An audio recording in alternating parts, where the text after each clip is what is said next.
Synopsis. A blonde youth arrives at the massive city of Orario, a legendary place built over an ancient, monster-filled dungeon. As a transmigrator seeking a life of adventure and magic, he navigates a world filled with gods, elves, and dangerous quests. After joining a powerful group led by a mischievous goddess, he begins his journey from a powerless newcomer to a formidable warrior.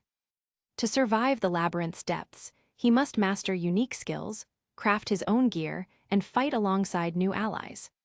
In this land of fantasies and peril, he strives to grow stronger and uncover the secrets hidden within the center of the world.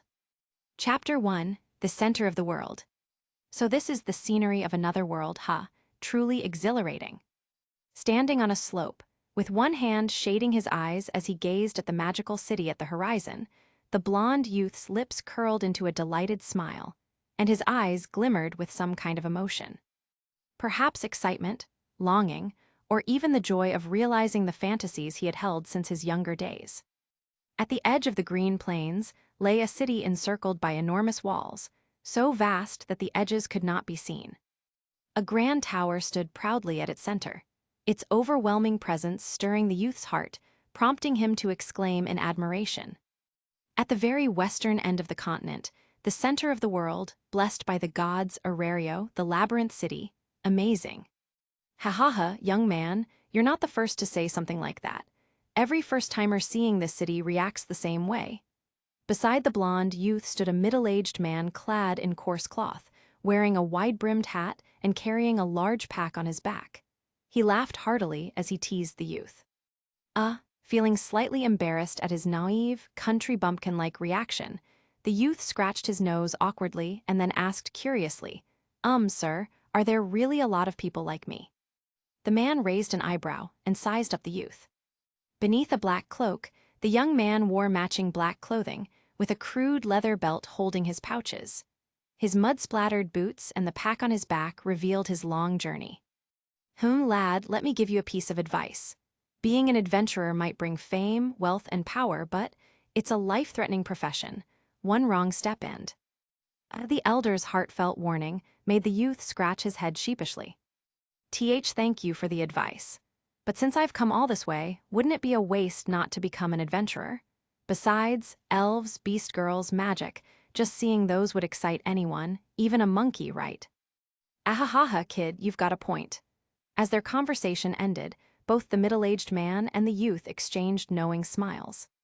Well then, I wish you success and good fortune in your endeavors. Haha, thank you for your blessing. The two strangers parted ways after their brief chat, waving to each other as they went. Oh, by the way, my name's Fran Argon. The middle-aged man didn't turn back, only waving his hand in acknowledgement.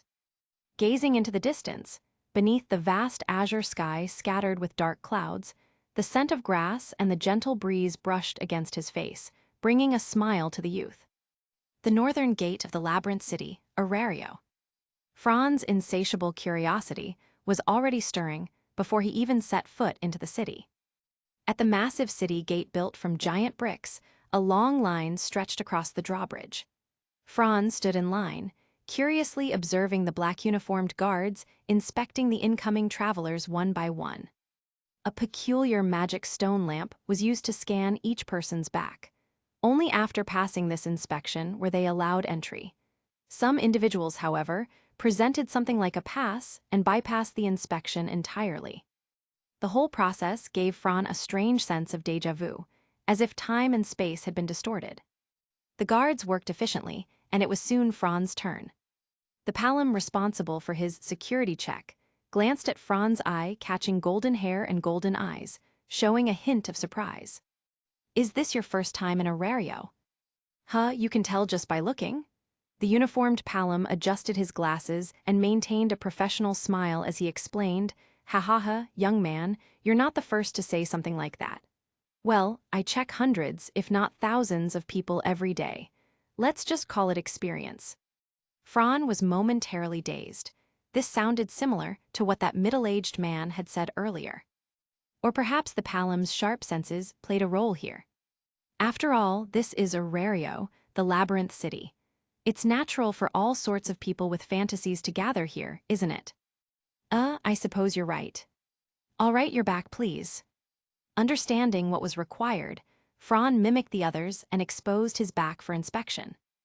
By the way, can I ask, what exactly is the purpose of this check? There's no big secret. This is Orario, after all, the center of the world. There are bound to be various troubles, spies from other countries, smugglers, you name it. You get the idea, right? As a transmigrator, Fran immediately understood. Based on the guard's actions, he quickly deduced the purpose of the inspection. Falna, the blessing of the gods, the one gift gods could bestow upon mortals. The magical tool was likely designed to react to this blessing. A device similar to scanning a code, pretty advanced. After the quick scan, the Palom guard signaled that he was clear to enter. As Fran adjusted his clothing, he asked, "So, if I want to become an adventurer, should I go to the guild first, or?" Of course, you need to find a god to join their familia and receive their blessing before registering. Imagine fighting monsters without Falna, that would be a nightmare. Realizing how foolish his question sounded, Fran cursed himself inwardly, but kept a smile on his face as he thanked the guard. By the way, choosing a god is critical if you want to become an adventurer. Gods have different personalities, just like us mortals. The guild can't help with this, you're on your own, and it's all down to luck. The guard's advice reminded Fran of a mystical principle. Your first familia's deity often has some connection to your personality. It's like a stand user attracting another stand user. Thank you for the suggestion, I really appreciate it. Haha, just doing my job. Enjoy your time in Orario. With that, the dusty and weary Fran finally set foot into the city hailed as the world's center. Orario, the only city to have a dungeon. A bustling avenue paved with white stones stretched from the central plaza, wide enough for 4 carriages to pass side by side without crowding. Shops lined both sides of the road, its arrangements neat and vibrant. At the heart of his vision stood the Tower of Babel. Even with the accumulated years of his 2 lifetimes, Fran's burning passion drove him to take in the sights with wide-eyed wonder. People of all kinds filled the streets. Some wore full armor with swords at their waists, others carried bows slung across their cloaked backs. There were stout and boisterous dwarves, beastkin swishing their tails, and paloms with humble yet stern expressions, and the ever-proud elves. Only now did Fran Argon truly feel the reality of being in another world. "Elven girls, beastier girls, are you ready for me? Ha ha ha, here I come." Shouting out loud in his mind, he spread his arms out wide. Ignoring the strange looks, Fran was so excited he could hardly contain himself. Chapter 2, Golden Wheat Inn, Flameby Tavern. People of all kinds filled the streets. Some wore full armor with swords at their waists, others carried bows slung across their cloaked backs. There were stout and boisterous dwarves, beastkin swishing their tails, and paloms with humble yet stern expressions, and the ever-proud elves. Only now did Fran Argon truly feel the reality of being in another world. "Elven girls, beastier girls, are you ready for me? Ha ha ha, here I come." Shouting out loud in his mind, he spread his arms out wide, standing in the middle of the road. Ignoring the strange looks, Fran was so excited he could hardly contain himself. Every building in the city, every passerby, every scene felt fresh to him. The bustle of the crowd had an incredible energy that cleared his mind and made his whole body feel relaxed. It's like the joy of getting a new toy as a kid. Tightening the pack on his back, Fran walked along the main street with a look of excitement on his face. This avenue, stretching from the north gate all the way to the massive white tower Babel, had a very fitting name, North Street. According to the information from his previous life, there were 8 such avenues in the entire city, each corresponding to a direction. The 8 avenues sliced the circular city like a cake, neatly dividing it into 8 sections. Right now, Fran was in the northern district. As he walked, he pulled a precious parchment book from his shabby leather waist pouch and flipped to a certain page to double-check his prearranged plan. First, I should find an inn to stay at, then gather information about the locations of the familias. Yes, since Fran was a transmigrator, of course he would choose the familia that would benefit him the most. Selecting the optimal option from his limited intel was, in a sense, a manifestation of his cheat ability. With such a blessing, how could he not use it? As for his target familia, after carefully eliminating other options, he had already made his decision. The protagonist's familia in the story, Hestia Familia, regardless of its strength, with Belle Cranel's saintly personality and Hestia's doting affection, Fran knew he couldn't handle that. Besides, the behavior of that boy completely contradicted Fran's plan of quietly developing in the shadows. After all, he didn't have any protagonist aura, and running wild in a high-risk place like the dungeon was basically suicide. So he passed on them first. Freya Familia, the strongest faction in Orario, possessed the city's most powerful man, the level 7 warrior otter, absurdly strong. But the atmosphere within the Familia wasn't friendly. At their southwest headquarters, Folkvanger, the Familia members went all out every day just to win the goddess's favor. Due to their past experiences, they were extremely starved for affection, and the goddess became their sole emotional support. The whole Familia were simps unbearable. Pass. Ishtar Familia, a group mostly made up of Amazonas, had dozens of level 3 Berbera. Even if they didn't raid dungeons, they made massive profits from their side business. Their turf was the Pleasure District in Orario's southeast sector. Nighttime earnings alone accounted for 40% of the entire Familia's revenue. A true gray market overlord. As a degenerate, Fran was somewhat tempted to join, but once he thought of their toad-like captain, he immediately declined. Hephaestus Familia, the strongest smithing faction, a wealthy Familia. The main god had a great personality and smithing skills that had reached the divine realm. They had money to burn. Just one magic sword started at $1 million, and the high-end ones went for tens of millions. The top-tier armaments even sold for over 100 million volleys. They weren't weak either, with dozens of upper-class level 3 smiths. The captain was a seasoned powerhouse among first-tier adventurers, a level 5, one-eyed master smith. This was originally the Familia Fran most wanted to join. But as a magic fanatic, he had to reluctantly let go. Gainsha Familia, an 11-member level 5 large faction, held law enforcement authority in the city and was basically in bed with the guild upper ranks. As a god of the people, Ganesha was quite reliable. But again, Fran was chasing after magic. Therefore, the Loki Familia, which boasted the city's strongest mage, was the best choice. And that wasn't their only advantage. The Loki Familia was very united, matching the Freya Familia in power, but without the same tension. The whole Familia felt like one big family. The main god gave off the vibe of a parental figure, quietly supporting the children, chasing their dreams and ambitions. Even a shut-in like Fran wouldn't feel out of place there. Moreover, the higher-ups cared deeply about nurturing newcomers, making it perfect for his current situation. Also, they were very active in dungeon exploration, which was what mattered most to him. Shaking his head, he looked up at a sign pointing toward a side alley branching off the main avenue. Seeing the sign for Golden Wheat Inn, Fran turned in. Though old, the inn's tidy exterior showed the innkeeper's responsible attitude. Even before entering, such a place gave off a positive impression. Fran was no exception. He pushed open the wooden door of the inn and greeted the elven proprietor behind the wooden counter, who was focused on writing something. "Boss, I need a room." Hearing the voice, the middle-aged elf with perfectly combed hair and a stern expression looked up and replied in his race's uniquely stubborn tone. 900 volleys per night. How long are you staying?" "Just one night." Handing over the few gold coins he had on him, Fran's mouth twitched slightly. No matter the world, money was always a topic one couldn't avoid. He touched his empty wallet, feeling a headache coming on. "Your key, 3rd floor, the innermost room, don't lose it." "Thank you very much." "It's nothing." He originally planned to drop off his luggage in the room before heading out to gather information, but suddenly thinking of something, Fran looked up and asked softly, Boss, do you know of any taverns nearby, the kind where you can get information?"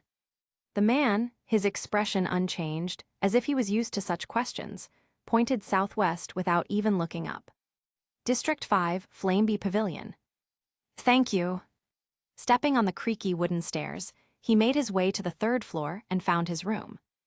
Unlocking the door, Fran gave the place a casual glance. Very clean, he had chosen well. Closing the door, he walked into the small space that would be his for now. After placing his bundle on the only chair, Fran lay back on the bed, hands behind his head, and exhaled deeply. The 10-day journey had left him utterly exhausted, both physically and mentally. Not to mention the first few days after arriving in this world, when he had to gather information, confirm intelligence, and survive the attacks of monsters that appeared out of nowhere. Now he finally had a safe place to stay, and the heart that had been beating wildly since entering the city began to calm. Flameby Pavilion Tavern, huh? Sounds familiar. Whatever, no need to think too much. I'll go check it out after a short rest. He closed his eyes, intending to nap for a bit before heading out, but without realizing it, he slept straight through to dusk, under the rising moon. Staring blankly at the unique nighttime scenery of the labyrinth city lit by brilliant magic stone lamps and veiled in a black silk sky, Franz smiled bitterly. Was I that exhausted? I slept for so long. He wiped his face casually, dried and cleaned his boots, tidied his clothes, then donned his cloak and set out for the destination in District 5. At night, Orario was even livelier than during the day. Adventurers returning from the dungeon walked shoulder to shoulder, eager for a drink. Merchants hoping to get rare magic stone crafts entertain their patron gods. Blacksmiths, alchemists, healers, bards, and courtesans. On this noisy, bustling night, all the professions that revolved around the dungeon created a unique atmosphere belonging solely to this city, and Fran found himself completely immersed in the enchanting chaos. Is this the place? This was a bustling alley in the southern district. Along this back street hung signs of various taverns. Fran now stood in front of a shop with a vivid red bee sign resembling a familiar emblem. Next to the Flameby Tavern sign, there was a warning board stating in red ink, "No drunken brawling allowed," or something like that. Fran rolled his eyes and pretended not to see it. As an adventurer, wasn't fighting in taverns an everyday occurrence. This boss was probably just trying to extort money. That must be it. Nodding to himself as if convinced, he reached out from under his cloak and pushed the door open.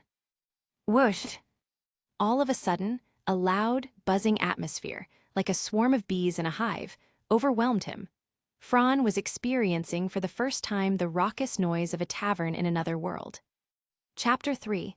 If you don't stir up trouble in a tavern, are you even an adventurer? Fran rolled his eyes and pretended not to see it. As an adventurer, wasn't fighting in taverns an everyday occurrence. This boss was probably just trying to extort money. That must be it. Nodding to himself as if convinced, he reached out from under his cloak and pushed the door open. Whoosh! All of a sudden, a loud, buzzing atmosphere, like a swarm of bees in a hive, overwhelmed him. Fran was experiencing for the first time the raucous noise of a tavern in another world. In the tavern, the noisy adventurers had one foot up on the chairs, cursing loudly at each other, while nearby, other human adventurers egged them on with grinning faces, placing bets and enjoying the show. The hardy dwarves, holding wooden mugs larger than their fists, drank one cup after another in drinking contests, their faces red and burping drunkenly, yet refusing to admit defeat. At the bar sat a cloaked elf, sipping clear wheat beer, face tight and watching coldly from the sidelines. Everything told Fran that this was a tavern of another world, a real other world. Grinning, he walked over to the row of high stools by the bar and took a seat. "Boss, give me your signature drink." Quickly serving the newcomer, the bearded dwarf barkeep placed a glass of bright red honey mead in front of him with a heavy thud, his beard trembling as he smiled and greeted loudly. "First time here." Fran took a sip of the supposedly strong signature honey mead and nodded. "Yeah, first time." Truth be told, the drink here had a deep, bold flavor, yet was interwoven with a smooth sweetness like a flowing stream, leaving an endless aftertaste. The big bearded dwarf picked up a mug he hadn't finished wiping and resumed his work, while casually chatting with the obviously new customer. "Hey, my tavern has a great reputation among adventurers. You're lucky, lad." Fran gave a modest smile and followed up with praise. "Delicious, the boss's craftsmanship is excellent." Not many adventurers these days can talk like that. If those bastards who cause trouble in here daily had even half your sweet talk, life would be easier. Come on, tell me what you're trying to find out. Should he say, truly worthy of being a tavern owner? These seasoned folks are all shrewd. After silently grumbling to himself, he put down the glass and leaned in slightly to ask in a low voice. It's nothing major. I just want to know the location of the Loki Familia space. The dwarf barkeep paused, gave him a slightly surprised look, then grinned with a mouth full of uneven teeth. Don't tell me, you're not part of a familia yet. That place is indeed good in every sense, but the entry requirements are strict. After all, it's the Loki Familia. You confident in yourself? Fran gave a silent smile in response. He was a cunning outsider after all. He had his trump cards. Seeing his unmoved expression, the dwarf boss shook his head. All right, confidence is good in the young. It's no secret anyway. Their base is at the northernmost edge of the North District. Head toward the 8th Ward along North Avenue, the most conspicuous building there is it. Fran raised an eyebrow, showing a bit of surprise. As if knowing what he wanted to ask, the boss snorted dismissively. That's the Loki Familia we're talking about. Who'd dare mess with them for no reason? Got a death wish? Even if most of them are away on expeditions, they're not ones to be trifled with. We're lucky they don't go causing trouble for others. They're one of the 2 strongest familias reigning over Orario. Hearing that, Franz suddenly understood. Right, who would go looking for trouble? A familia is like a big family. Most people would go berserk if a loved one was hurt. Downing the remaining honey mead in one gulp, he figured it was time to head back and rest. Since he already got the info he needed, there was no reason to keep drinking. But just as he was about to get up, bang! The tavern's wooden door was kicked open by a violent force, reduced to splinters. The flying wood chips screamed through the air with sharp whistles, and Fran quickly ducked and covered his head, dodging the chaotic opening act. Morin, you bastard, you dare drink here again? No one's ever borrowed money from me and not paid it back. You're the first. Damn you, who's afraid of who? It's your honor I borrowed money from you. I'm a top-class adventurer, scared I won't pay back your lousy coins. I don't care, debts must be paid, it's only right, get him. The next second, the tavern's real daily routine began. Crouching in the corner and sneaking a peek, Fran watched the flying mugs and plates, the monstrous strength of top-class adventurers brawling like beasts, and the onlookers who egged them on with their drinks. He felt his scalp tingle. Then he finally understood. If you don't stir up trouble in a tavern, are you even an adventurer? Escaping the whirlpool of chaos unharmed, Fran let out a big breath in a back alley lit only by a few dim magic stone lamps. Damn it, that was way too messy. No good, I need to join a familia fast. I've had enough of being this powerless. Rubbing his arm that had been accidentally hit, he sucked in a cold breath. Those bastards, Tisk, once I get stronger, if I run into them again, I'll bash their heads in. He limped into the darkness, returning somewhat comically to the inn where he was staying. Lying on the bed, bathed in the cold moonlight, Fran seemed to be lost in some fantasy, drifting into sleep with a smile on his lips. Like the sheer veil of the Lady of the Night, darkness gently embraced the magnificent city until orange-red flames slowly rose from the eastern wall. Overcome with excitement and exhilaration, a certain young man with dark circles under his eyes hurriedly packed his luggage and rushed out. As for breakfast, is that more important than joining a familia? Besides, once you join a familia, breakfast can be mooched anyway. Calculating in his heart, Franz set off for the base of the Loki Familia, Twilight Manor, in the same outfit as yesterday. Yeah, the kids have all gone on an expedition. I'm so bored. Can't something fun happen? And those boring gods, always indulging in low-level entertainment. How many billions of years has it been, and they're still the same? A certain deity squinted her divine eyes, strolling aimlessly in the park in front of her home while grumbling out of boredom. Her hair, the color of sunset, was neatly tied behind her head. She wore a white shirt with 3/4 sleeves, black cropped pants that stopped just above the ankles, and brown lace-up wedge sandals. Her slender figure appeared somewhat modest compared to the more voluptuous goddesses. But throughout all of Orario, no, the entire heavens, no one dared to underestimate this deity. Heaven's #1 troublemaker, the fearsome goddess who once orchestrated gods turning on one another, Loki, or Loki. This bored goddess seemed to have noticed something odd. Her squinted divine eyes opened slightly, revealing a sliver of light, and she smiled wickedly. A child heading to my twilight manor without a blessing, here to join my familia.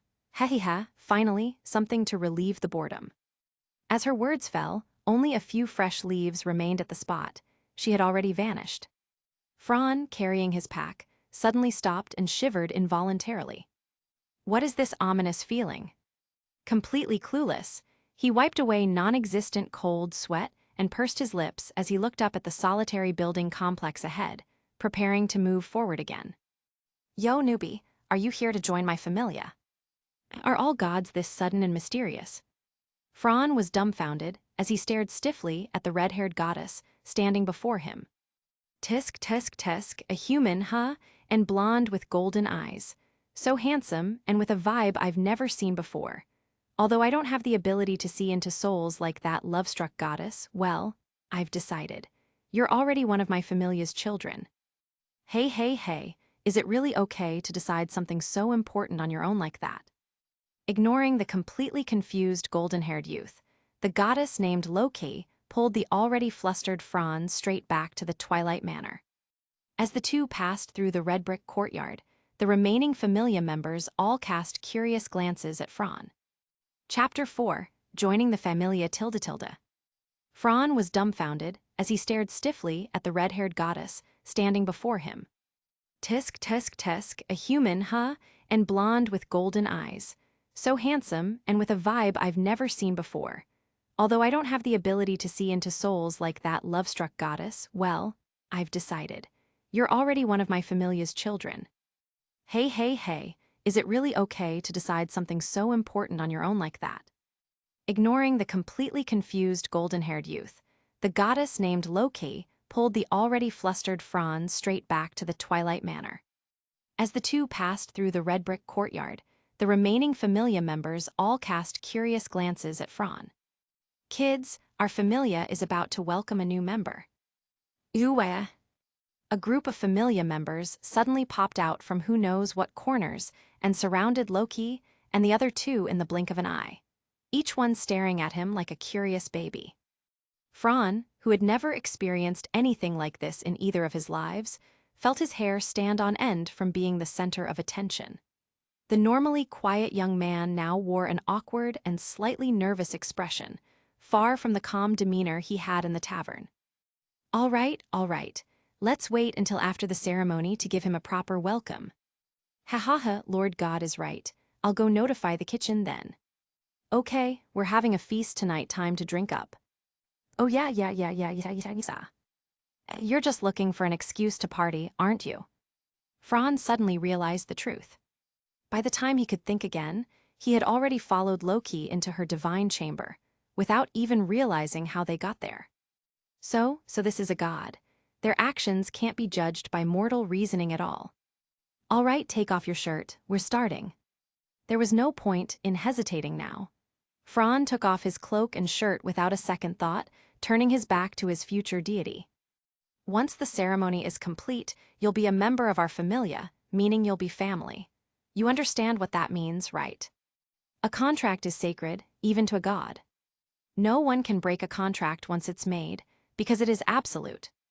Having been in this world for a while, Fran fully understood that. Yes, I'm willing to become your family. Loki opened her divine red eyes, matching her crimson hair, and looked into Fran before smiling. Then, I'll begin the ceremony. Loki pricked her finger with a needle and used her divine blood to bestow her blessing on Fran's back. Speaking of blessings, you know the basics, right? Fran answered honestly. Yeah, I heard a lot on the way to Orario. I only know that stats range from I0 to S999, and if one of them exceeds D500, you can level up. While writing divine letters, Loki explained. The essence of a god's blessing, or falna, is just a catalyst to bring out the potential of children from the lower world. And the quantified values produced by systemizing that blessing, Those are called abilities. They include basic stats, development abilities, magic, and skills. The level indicates overall power. These values are something we gods have verified and analyzed over the past 1,000 years since descending, but the potential of the children below is something even we can't predict. That's the unknown we gods seek. In other words, all kinds of strange magic and skills can appear. Fran mused. So the blessing is a key to unlock the body's infinite potential. Loki squinted and tilted her head. Nicely put. The children of the lower world have something abstract called a vessel, and proficiency is just the water filling it. Once the vessel is full, it means they've reached the point where they must evolve. As for how to evolve that vessel, well, that's still a long way off for you. Even eyes in our familia took a whole year. Fran nodded, showing he understood. I see, so raising proficiency is a long-term grind. I get it now. He was mentally planning how to grow stronger in the future, but suddenly noticed that his god had been quiet for a while, as if she'd vanished into thin air, strangely so. He turned around in confusion and saw Loki staring at him in silence like she had seen a ghost. Her normally squinted eyes were wide open like a clown's, which looked downright ridiculous. Fran tilted his head, blankly forming a question mark. Hey, Fran, let me ask you, is this really your first time receiving a blessing? The bewildered young man opened his mouth, just about to say something, but Loki cut him off. I can't believe I asked such a stupid question. This is ridiculous. After all, Fran's back had been completely clean before Loki gave him her blessing. In other words, this truly was his first time. Tusk, incredible, this kid is something else. When Finn got his first blessing, he had 1 magic and 2 skills. Riveria had 9 magics and 2 skills, but you. Fran finally understood the reason behind his main god's complicated expression. All right, I've translated your ability stats into the common tongue, take a look yourself. Oh, and I've already locked your stats, but there are things like unlocking potions, so never let anyone see your back, understand? Naturally, he wouldn't do something as stupid as leaking his own information. Then he solemnly replied, Understood. As he spoke, Loki had already translated the ability stats into the common language and handed him the paper. Under Loki's gleeful and curved smile, Fran lowered his head to read. Name, Fran Argon. Level, LV1. Ability stats, Strength, I0 Endurance, I0 Dexterity, I0 Agility, I0 Magic, I0. Development abilities. Magic, Surtur. Enchantment Magic. Destruction Attribute. Skills. Reader. Domain Enhanced Mental Power. Effect doubles at night. Immune to mental pollution. Scholar. Can choose 2 development abilities each time. Not restricted by magic slot when learning magic. Greatly increases power when using magic swords or magical tools. Doubles power, range, and reach of magic. Infinite super magic. Strengthens mind through knowledge accumulation. Strengthens magic through knowledge accumulation. Magic power synchronously amplifies all attributes. Current accumulation, 0%. With this starting panel, no wonder even Loki was momentarily stunned. Even knowing his own background, Fran himself was quite shocked. That's right, as a sneaky outsider, Fran had brought a cheat with him when he transmigrated. The setting increased the possibilities related to magic. Fran had a deep yearning for magic in fantasy worlds and triggered this possibility. He learned his first magic. The desire to read about magical knowledge became the skill reader. Wanting to make all magic knowledge his own gave birth to Scholar. As someone who aimed to become the strongest magician and mage, he didn't need weaknesses. His obsession with being a hexagonal mage formed infinite super magic. This was his confidence. When the divine blessing acted as a catalyst to open the door named Possibility, Fran's potential burst forth completely. Looking at the grinning blonde youth, Loki couldn't help but click her tongue. This is gonna cause big trouble. If the kids come back from their expedition and find out about your skills, they'll flip out. Imagining that scenario in his head, Fran quickly begged for mercy. Loki, as a newcomer, I should stay low-key, and I'm still so weak. I don't really want any attention for now. Looking at the awkwardly smiling Fran, the goddess squinted her divine eyes. Even he could tell from the curve of her lips that the #1 troublemaker in the heavens was cooking up some mischief. Heh, well said. This Orario isn't exactly peaceful. There's always some trash or scumbag god trying to stir up trouble. The goddess let out a sly laugh and slapped Fran's shoulder hard. As expected, when gods who had lived for who knows how many ages schemed, it was not something the kids down here could handle. Then Fran smiled meaningfully along with her. Chapter 5, Adventure Street, the Guild. Looking at the awkwardly smiling Fran, the goddess squinted her divine eyes. Even he could tell from the curve of her lips that the #1 troublemaker in the heavens was cooking up some mischief. Heh, well said. This Orario isn't exactly peaceful. There's always some trash or scumbag god trying to stir up trouble. The goddess let out a sly laugh and slapped Fran's shoulder hard. As expected, when gods who had lived for who knows how many ages schemed, it was not something the kids down here could handle. Then Fran smiled meaningfully along with her. A grand welcome banquet was held in the dining hall of the Twilight Pavilion to welcome a new family member. In the large cafeteria that could seat 50 people, Fran stood beside Loki, smiling as he was introduced to everyone by the main god. Everyone, this is our new familia member, our new family. As for his name, my name is Fran Argon. Everyone can just call me Fran. I look forward to your guidance in the future. After speaking, Fran bowed respectfully in gratitude. With a thud, Loki climbed onto a stool, her leather boots stomping on the table as she raised a wine cup high, showing off the wild demeanor of a drunken maniac and taking the lead in going crazy. All right then, everyone drink your hearts out. Whoa! What happens when the main god leads the drinking? In an instant, the entire hall erupted in excitement. As the main guest of the banquet, Fran naturally couldn't escape being forced to drink in turns. Unfortunately, his alcohol tolerance was average at best. Since he rarely drank, he couldn't handle it when suddenly hit like this. After all, everything takes getting used to. By the time he regained consciousness, he was already in a brand new room. Sunlight streamed down from the endless blue sky, filtering through the cracks in the curtains and falling on his face. The golden-haired youth, still in a stupor, was awakened by this slightly glaring discomfort and twitched his eyelids. A strange ceiling, unfamiliar bedding, an unfamiliar environment. Everything was new, yet unlike before, it felt grounded. As he gradually regained clarity, he lay motionless, emptying his mind and enjoying the peace.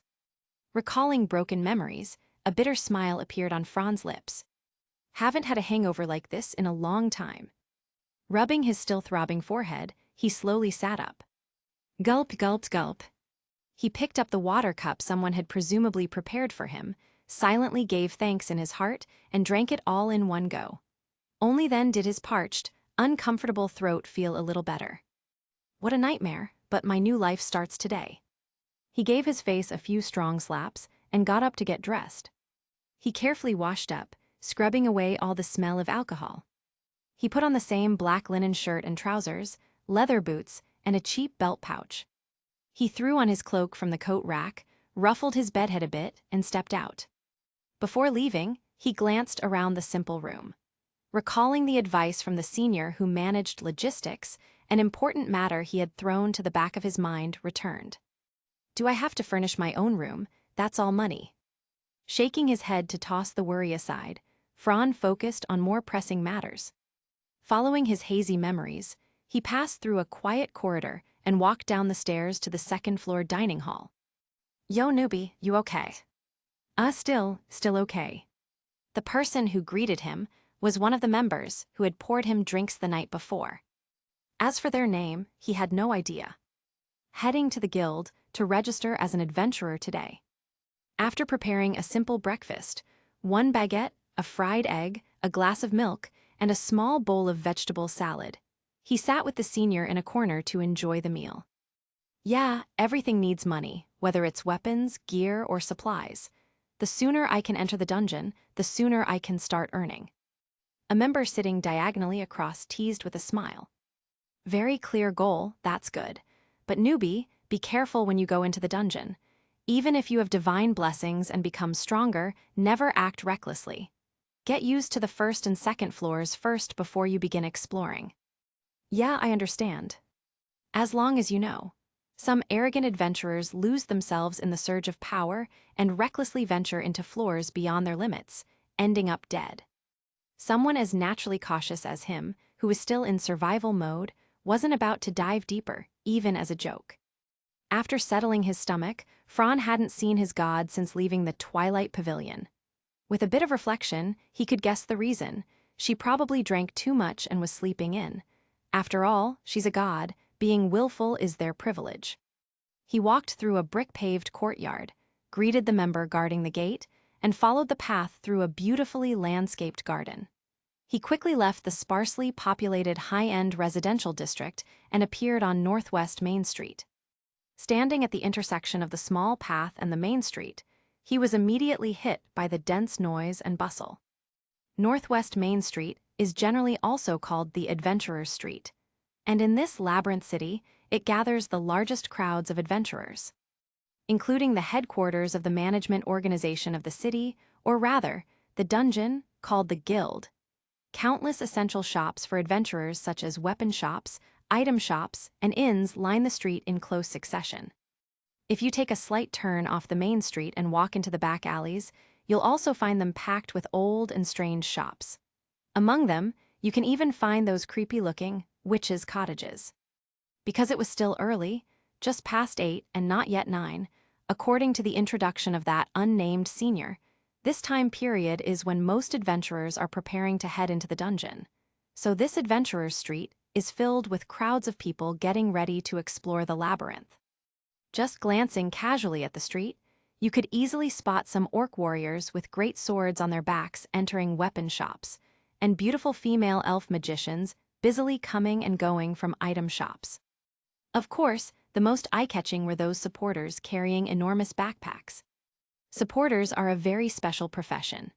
They prepare spare weapons, equipment, and supplies for adventurers, are responsible for collecting the magic stones and dropped items after battles, and even use tools like bows, crossbows, and traps to provide combat support. It's extremely demanding. Due to combat strength issues, the nature of the profession determines their social status. Fran also understood this knowledge, but during dungeon exploration, adventurers and supporters are complementary existences. Without either, things would go badly, especially starting from the middle floors. Unfortunately, the world isn't simply black or white, and human nature is something even the gods cannot fully comprehend. It's precisely because of this that the gods of the heavens are fascinated by the ever-changing and colorful lower world, isn't it? Shaking his head to stop thinking about such things, since he was still a rookie. Finding his target, he headed straight for a tall building. A house made entirely of white megaliths, its surface adorned with beautiful reliefs, looking just like a sacred temple. The Adventurers' Guild, also the administrative body of the city and dungeon, was founded by the first god to descend, Oranos. Everything here is closely tied to adventurers, the dungeon, and even Orario itself. To put it plainly, it's like the ruling authority of Orario. He looked up at the building for a while, feeling awe in his heart. Then, he followed the crowd into the spacious hall of the guild headquarters. Standing there, the first thing that caught his eye was a massive bulletin board packed with people. Various adventurer commissions are usually posted on it. The commission contents are diverse and varied, dazzling to look at. For example, collecting some materials or dropped items, investigating certain incidents, or even going into the dungeon to search for missing or uncontactable members of a familia. There's also information about the dungeon itself, such as the respawn time of a floor boss posted at the top, or announcements about irregularities occurring on certain floors. Chapter 6, Impressions of the Adventurers' Guild. Standing there, the first thing that caught his eye was a massive bulletin board packed with people. Various adventurer commissions are usually posted on it. The commission contents are diverse and varied, dazzling to look at. For example, collecting some materials or dropped items, investigating certain incidents, or even going into the dungeon to search for missing or uncontactable members of a familia. There's also information about the dungeon itself, such as the respawn time of a floor boss posted at the top, or announcements about irregularities occurring on certain floors. He paid a little attention to some high-level information that was far removed from his current situation, and took advantage of the sparse crowd to head to the guild lobby's commission counter. "Hello, is there something I can help you with?" To maintain the guild's image, all the receptionists at the front desk were young ladies. Whether they were half-elves, beast ladies, or humans, they all shared one trait: they were stunningly beautiful. The one attending to Fran was a human girl with short pink hair that reached her collarbone. There was something familiar about her. Fran remembered she seemed to be the close friend of that half-elf receptionist, Ina Toole. Her name was. He glanced at her name tag, Misha Flott. The sharp receptionist noticed his gaze, but maintained her professional smile. "Miss Misha Flott, my name is Fran Argon. I'd like to register as an adventurer." "A newcomer, do you need an advisor?" "Advisor." The young man's golden eyes immediately showed wariness. Services actively promoted by pretty front desk ladies were usually traps. "Is there a fee?" Misha Flott's perfect smile froze slightly. His surreal response even made her momentarily doubt her own charm. Just 5%. Realizing he only had 2,000 volleys left to his name, Fran immediately refused, beauty trap or not. "No need, just help me register my identity." He raised a hand to cut her off, proving his iron will through action. "Straight man, what's the use of being handsome? He doesn't know how to please girls at all, no wonder he looks like he's still single." Still smiling stiffly, Misha reluctantly helped process the necessary paperwork for adventurer registration, muttering under her breath. "What's with that black aura behind her?" He mentally raised a question mark, but naturally ignored the receptionist's internal reaction. While waiting for the process to finish, he looked around out of boredom. "Come to think of it, my infinite super magic skill lets me ignore magic slots and learn other people's spells. Guild Ace Fells has two good ones, full healing magic and resurrection magic, though the requirements are harsh. But people might not be willing to teach. Such a hassle.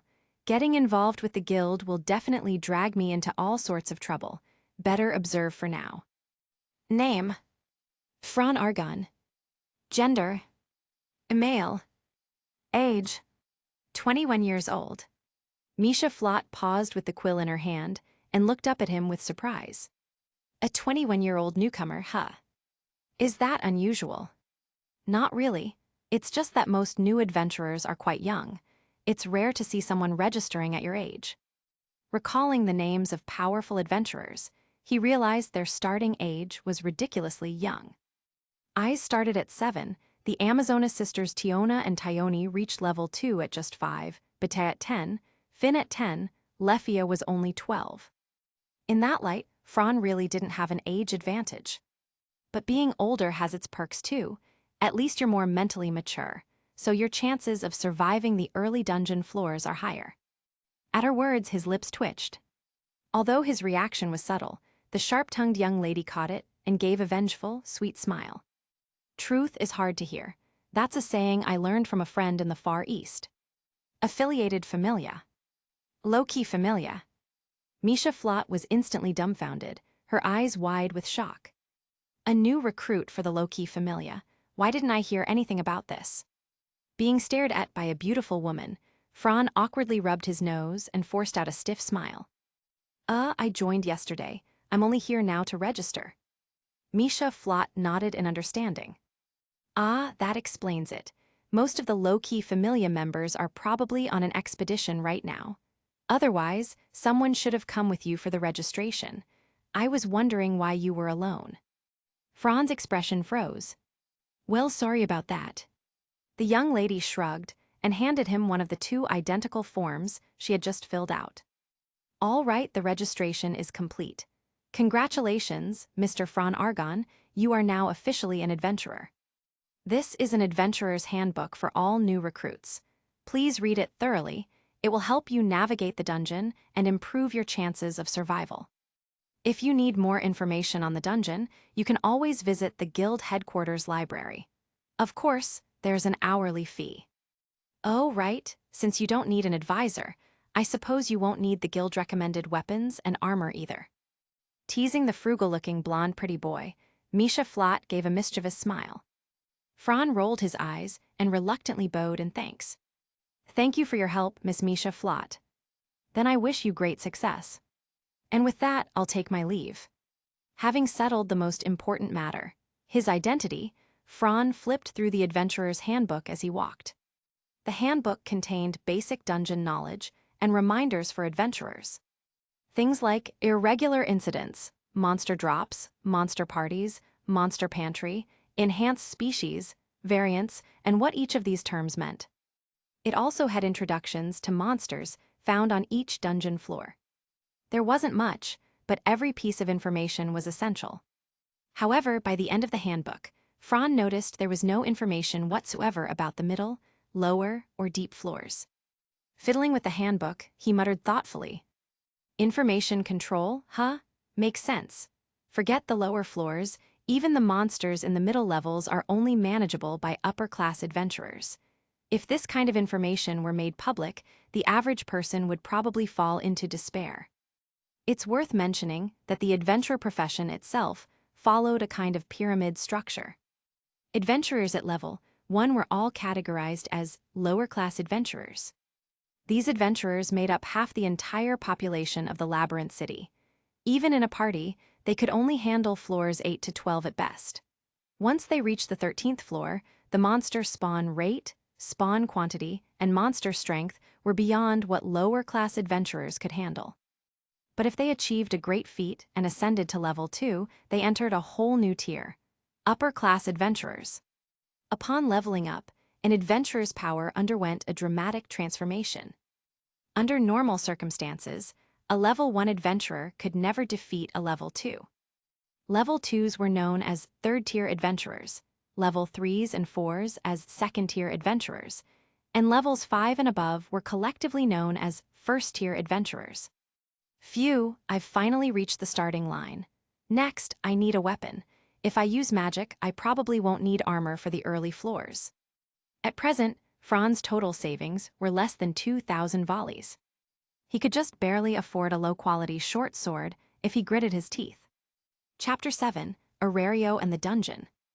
Under normal circumstances, a level 1 adventurer could never defeat a level 2. Level 2s were known as third-tier adventurers, level 3s and 4s as second-tier adventurers, and levels 5 and above were collectively known as first-tier adventurers. Phew, I've finally reached the starting line. Next, I need a weapon.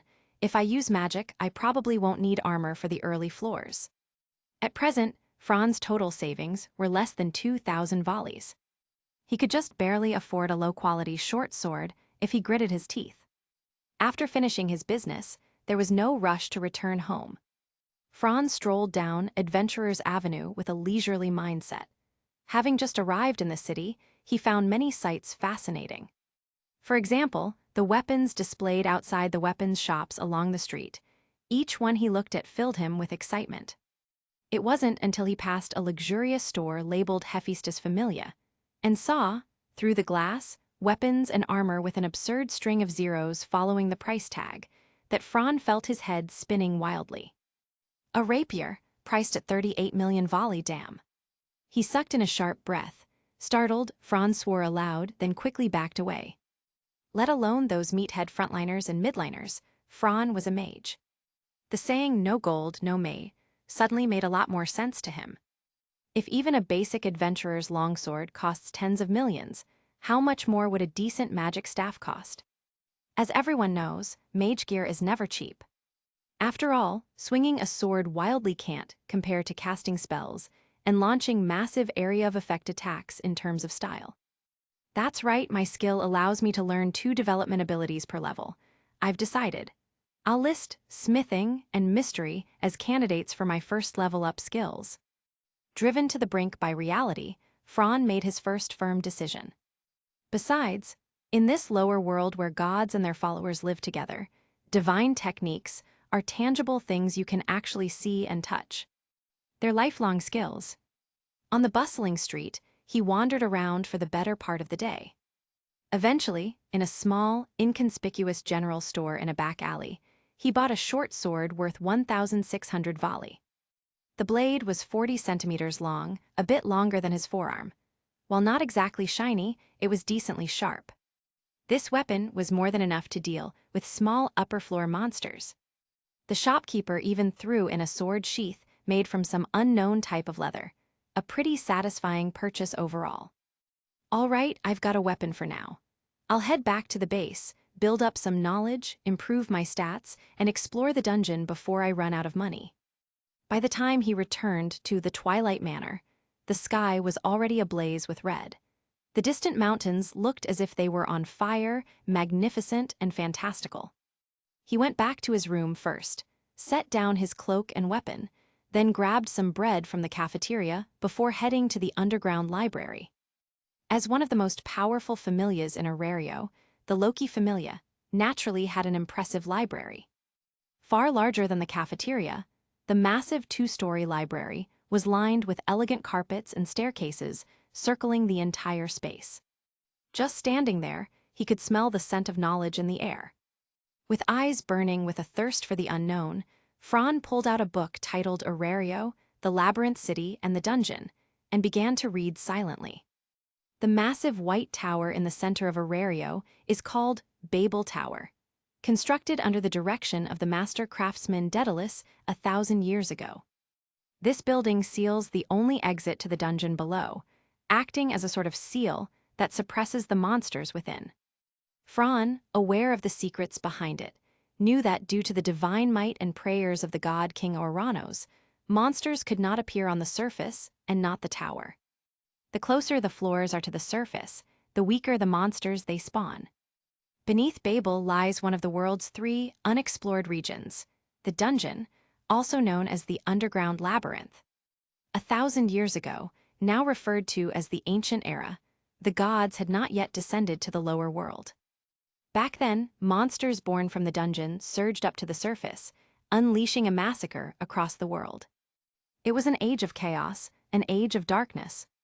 The people of the lower world were powerless against the monsters and nearly faced extinction. Then in their mercy, the gods sent down avatars, the spirits. The great spirits aided human heroes in a desperate battle against the monsters, barely managing to hold back the tide. As time went on, the tide of battle began to shift. The heroes fought with blood and will, enacting grand epics, eventually forcing the monsters back into the dungeon and building a massive fortress there. This is also the origin story of Labyrinth City Orario. Then the ancient era ended, the gods descended, and the age of the gods began, unfolding the myth of the familia. However, the legends of the ancient heroes are still passed down to this day. They are sung by bards, praised by people, and written into fairy tales, such as the heroic divine saga. The familia myth, so this is the age of the gods. Closing the slightly worn parchment book, Fran felt a surge in his heart. How exhilarating! Even someone like me, who is no longer a youth, is stirred. Heroes truly are what young boys admire. Then he laughed at himself. Too bad I passed the age of acting like a child long ago. He shoved the book back into the shelf, then pulled out another hardbound parchment book. Introduction to Upper Dungeon Terrain and Monsters.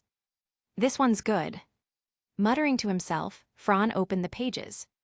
After 1,000 years of exploration, the dungeon has been divided into the upper, middle, lower, deep, and unknown floors. The upper floors generally refer to floors 112. There is no sunlight or water here, only a variety of branching paths, caverns, and endless maze chambers.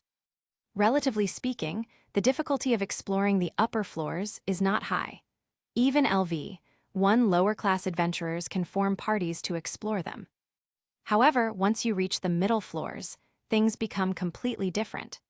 Starting from the 13th floor begins the cave labyrinth, which also has a special name, First Line, as adventurers call it.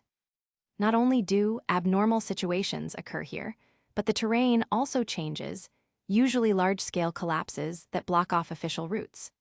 The complex paths quickly drain adventurers' stamina and supplies, eventually driving them into vertical shafts while being swarmed by monsters. If one cannot handle such situations calmly, the only fate awaiting adventurers is death. As for the monster types that appear on the upper floors, they are generally smaller species that are relatively easy to deal with. Most do not have special abilities, making them the easiest type to fight. Recorded monsters include kobolds, goblins, dungeon lizards, frog shooters, wall shadows, killer ants, and so on. New LV. One adventurers can handle the early floors, where the monster spawn rate and numbers are low, as long as they remain calm. With a snap, Fran closed the book and relaxed his furrowed brow. As expected, it's not as simple as I imagined. After returning the book, this time he didn't rush to open another, but quietly digested the unfamiliar knowledge he had just gathered. Only after a long time did he pick up another book and walk to the reading area to continue reading. The moonlight had just risen, and the night was serene. The entire Twilight Manor had grown dim, with the lights scattered throughout the courtyard, faintly illuminating a corner of the darkness. The stronghold, shaped like a castle, stood silently like a giant beast crawling in the dark. It was the complete opposite of the bustling pleasure quarter, which were brightly lit by magic stone lamps. Chapter 8, First Exploration of the Dungeon. Only after a long time did he pick up another book and walk to the reading area to continue reading. The moonlight had just risen, and the night was serene. The entire Twilight Manor had grown dim, with the lights scattered throughout the courtyard, faintly illuminating a corner of the darkness.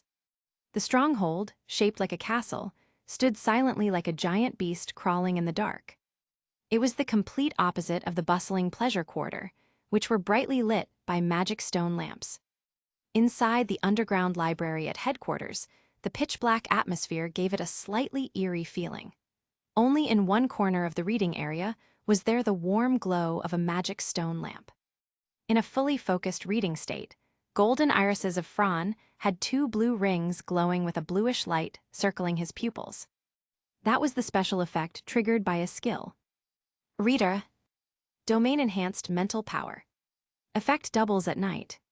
Immune to mental pollution. The powerful mental strength greatly improved Fran's memory and allowed him to maintain full mental vitality. At night, this effect reached its peak. This made him absorb knowledge with even more enthusiasm. At some point, faint and nearly inaudible sounds echoed in the quiet corridor, eventually extending to the first-floor hall and down to the basement. Gently, the library door opened a crack. A divine eye that shone red even in the dark opened slightly, secretly watching the back of someone immersed in the sea of knowledge. So this is his skill? Damn mental power boost and night doubling effect. Looks like we've got a bookworm who'll be reading by lamplight at night in the house. The mischievous god's lips curled into a teasing smile. Maybe his joining will motivate those stagnant kids, but isn't it a bit too much to use Fran as a test subject? Oh well, for the sake of everyone else, you'll just have to make a small sacrifice. Sorry Tilda hehe. A sudden chill woke Fran up with a jolt. He quickly looked left and right suspiciously. Why do I have such a bad feeling all of a sudden? Ultimately finding nothing, he dove back into his books. With interest as fuel, time flew by when doing anything. Sunrise, sunset, day and night turned in cycles. The city moved from bustle to silence, day after day.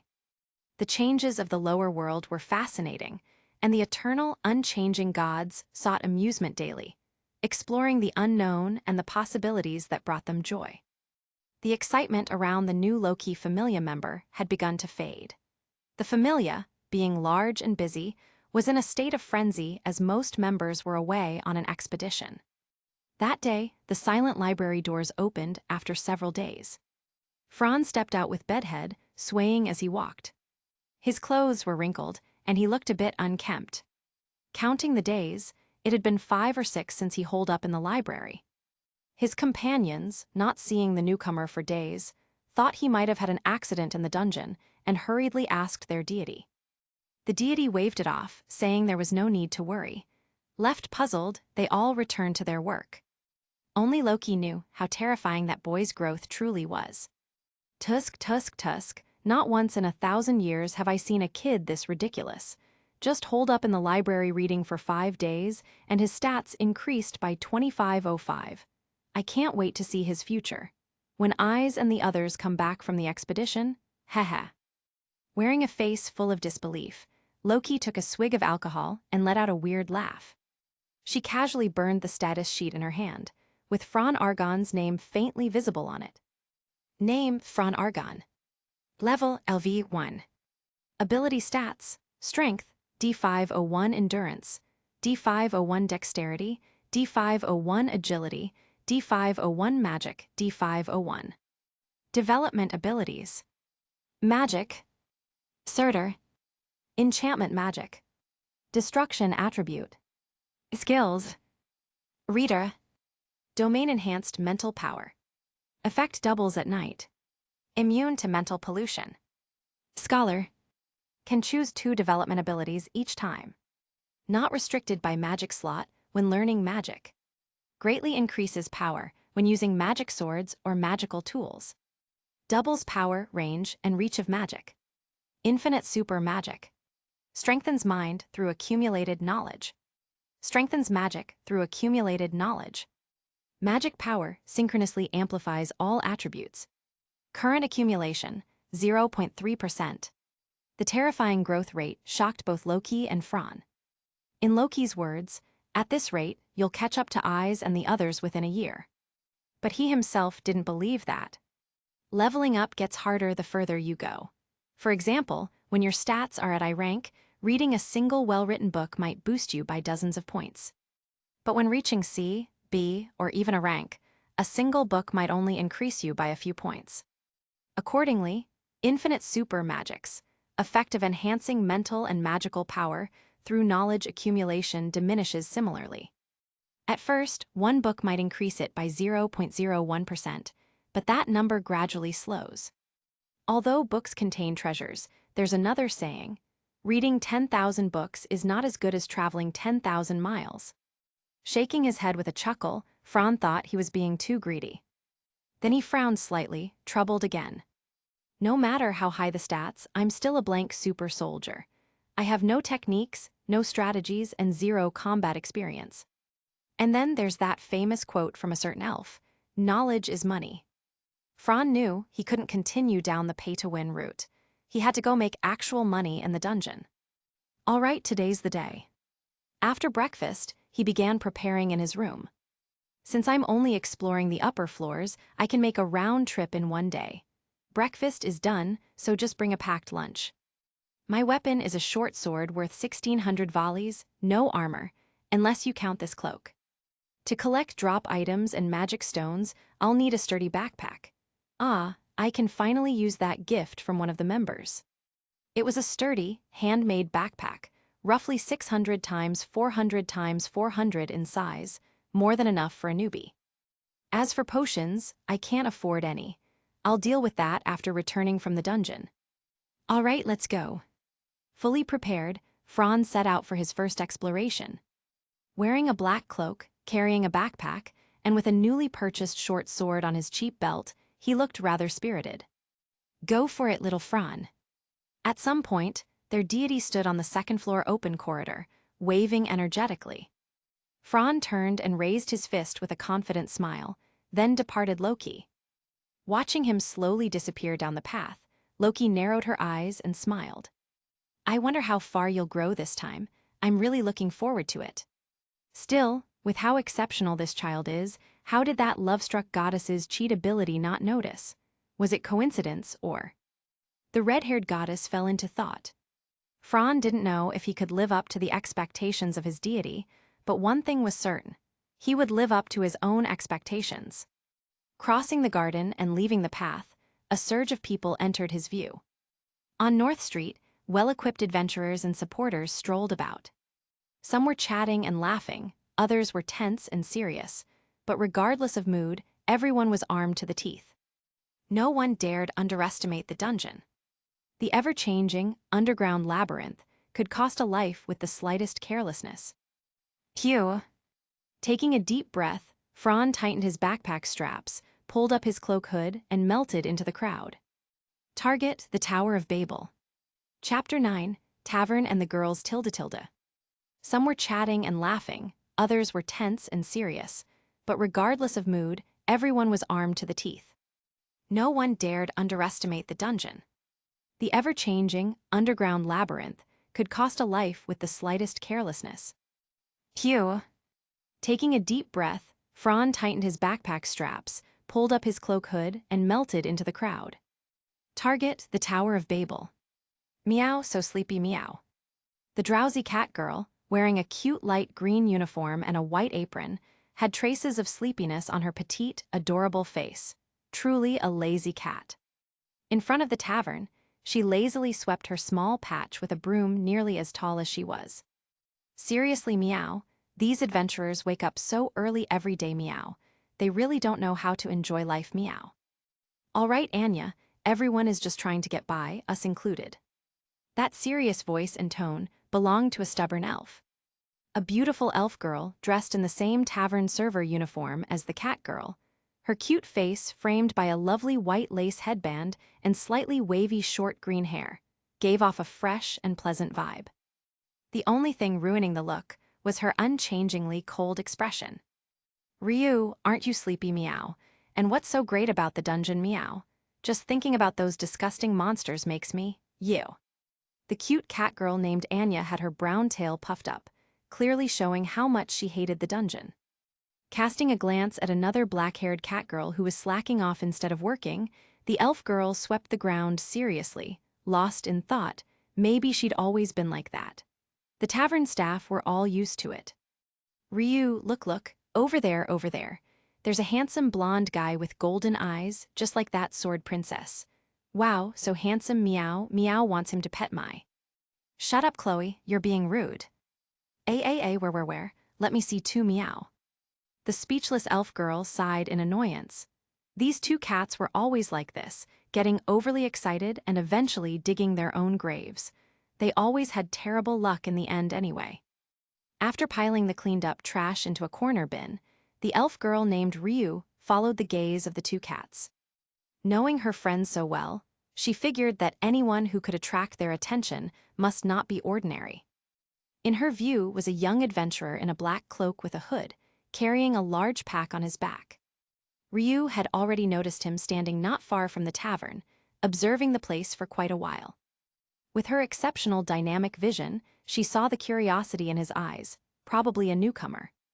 The hostess of Fertility Tavern was truly famous in the area. There were hardly any adventurers who hadn't heard of it. Wow, handsome guy, wanna come in for a drink, Tilda? The black-haired cat girl, Chloe Rollo, flashed a sweet, adorable smile and cheerfully called out to the blonde youth. Fran was on his way to the central tower, Babel, and had taken a detour through the back alley to buy 2 30 volleys fried potato balls for lunch. As he passed by the well-known tavern, he paused slightly, curious. And then he got spotted by the cat girls cleaning in the morning. My soul probably isn't dazzling at all. Freya shouldn't notice me. Could it be I'm just too handsome? Thinking narcissistically, Fran winked at the 4 girls watching him and pointed to himself. That's right, meow. Meow invited you just because meow liked the look of you, meow. Regular folks could beg meow and still wouldn't get invited, meow. So poor he could barely afford food, and if he got scammed again. Never mind. I've only got 30 volleys to my name, really sorry. An adventure that poor. Even the cold-eyed elf girl widened her eyes slightly at Fran's words. No way, don't tell me you really are. Fran scratched his nose in embarrassment and gave the only short-haired human girl, Lunwar, an apologetic smile. Sorry, I just became an adventurer yesterday. Today is my first time heading to the dungeon. So you really are a newbie, meow. With those scrawny arms and legs, don't go getting lost in the dungeon, meow. That cat's sharp tongue really hit hard, Fran muttered inwardly.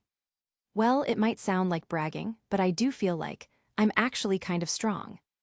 After speaking, he thought for a moment, the corner of his mouth curling up as he winked. In that case, how about a little bet, beautiful catgirl lady? For example, a free lunchbox.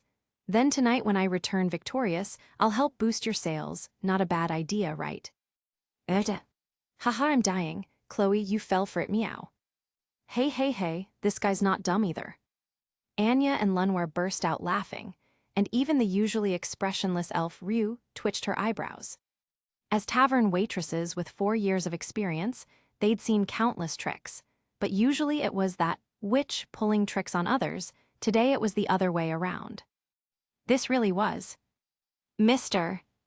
My name is Fran Argon. Mr. Argon, since this is your first day exploring the dungeon, please be very careful. Down there, you can never be too cautious. Eyes the color of the sky seemed to tell the story of this girl. Her serious and polite demeanor fully demonstrated to Fran what an elf ought to be. Should he say, as expected of the gale wind? Fran quietly noted this in his heart and solemnly nodded, putting away his smile. Thank you, then I'm off. Good luck, newbie. That tuft of golden hair quickly vanished into the crowd, and the girls gathered around Ryu. Ryu, did you notice? That guy has a special kind of aura. Anya, sharp in senses and of noble background, leaned closer to the elf girl with a broom in hand and whispered. He is indeed different. I didn't feel any sense of revulsion from him, but what exactly it is, I can't say. It's well known that elves never allow people they dislike to touch them. In fact, just being near someone they dislike makes them frown. Yet that man from earlier didn't give her any unpleasant feeling. Even Rue herself found that curious. Chloe and the other human girl Lunwar also came over. Sniff, sniff, he smells like ink and books, meow. You dumb cat, why are you sniffing like that? He's already long gone. Just admit it, you think he's handsome, you love-struck feline.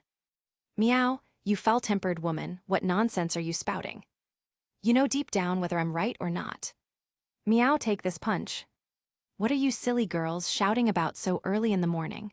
Get back to work. A thunderous roar silenced them instantly.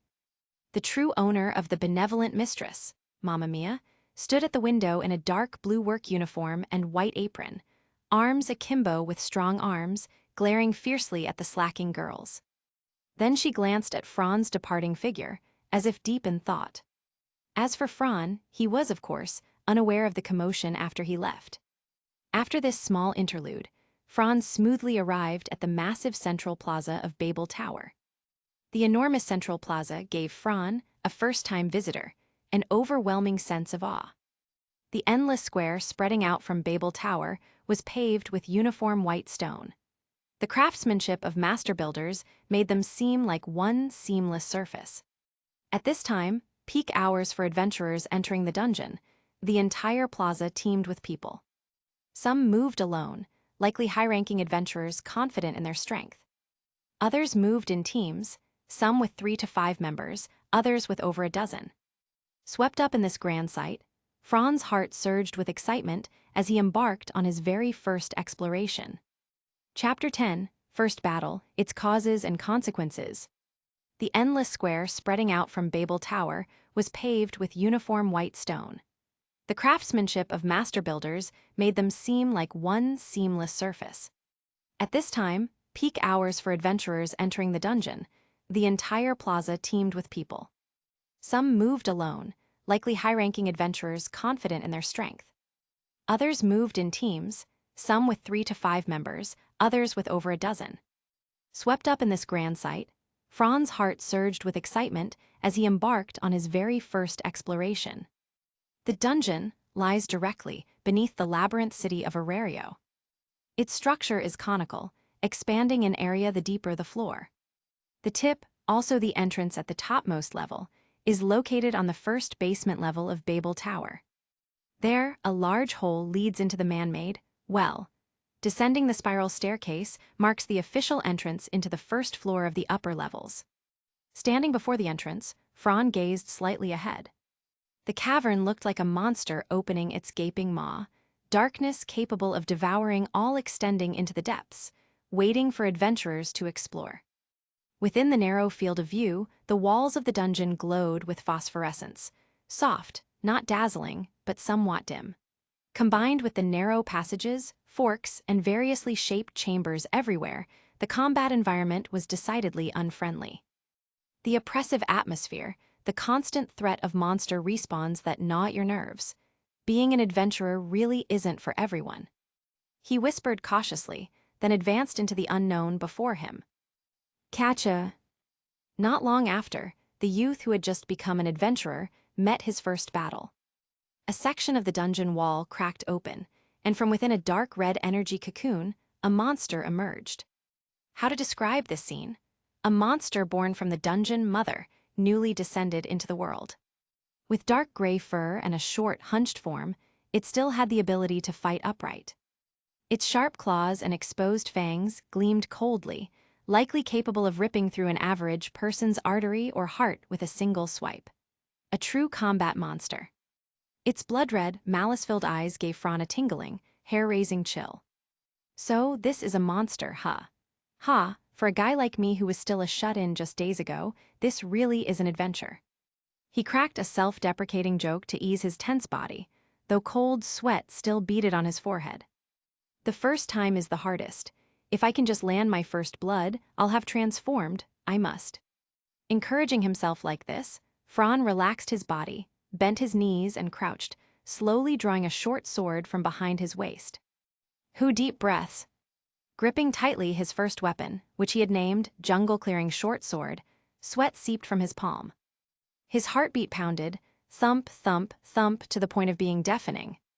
Blood coursed rapidly, his entire body radiating heat. The despair brought on by fear left his mind blank without him even noticing, and his eyes widened sharply. Then he burst forth. Ayote. His left foot powered his charge, the sword-wielding right arm poised in front of him. He shot forward like an arrow loosed from a bow. Even with a massive backpack, it didn't affect his form at all. REWRR. The weak enemy was enraged that its target struck first, unforgivable. Its feeble intelligence spurred it into fury, instincts pushing its body to attack. The kobold bared its fangs and slashed its claws, aiming to kill this damned human and offer him to the Great Mother. However, a flash of white from the short sword easily bypassed the claw's defense, severing the monster's proud weapons and swiftly tearing through its body. It sounded like ripping cloth, also the triumphant cry of victory. A horizontal slash, slightly off target, he missed the neck and even cut into its shoulder. Boom! Within a minute of its entrance, the kobold truly turned into black ash. Still holding his attack stance, Fran looked a bit awkward, then raised his hand to scratch his head. That's it, why did that feel kinda like slicing ribs? It wasn't as clean and sharp as I imagined a swordsman's slash would be. When I cut in, the blade's path got pulled off by some resistance. The hilt didn't stay firmly in my grip either. I only managed to resist that force through brute strength. Is this the gap in technique? Open clench, open clench. Whether to ease his body and mind, he fell into thought while staring at his palm.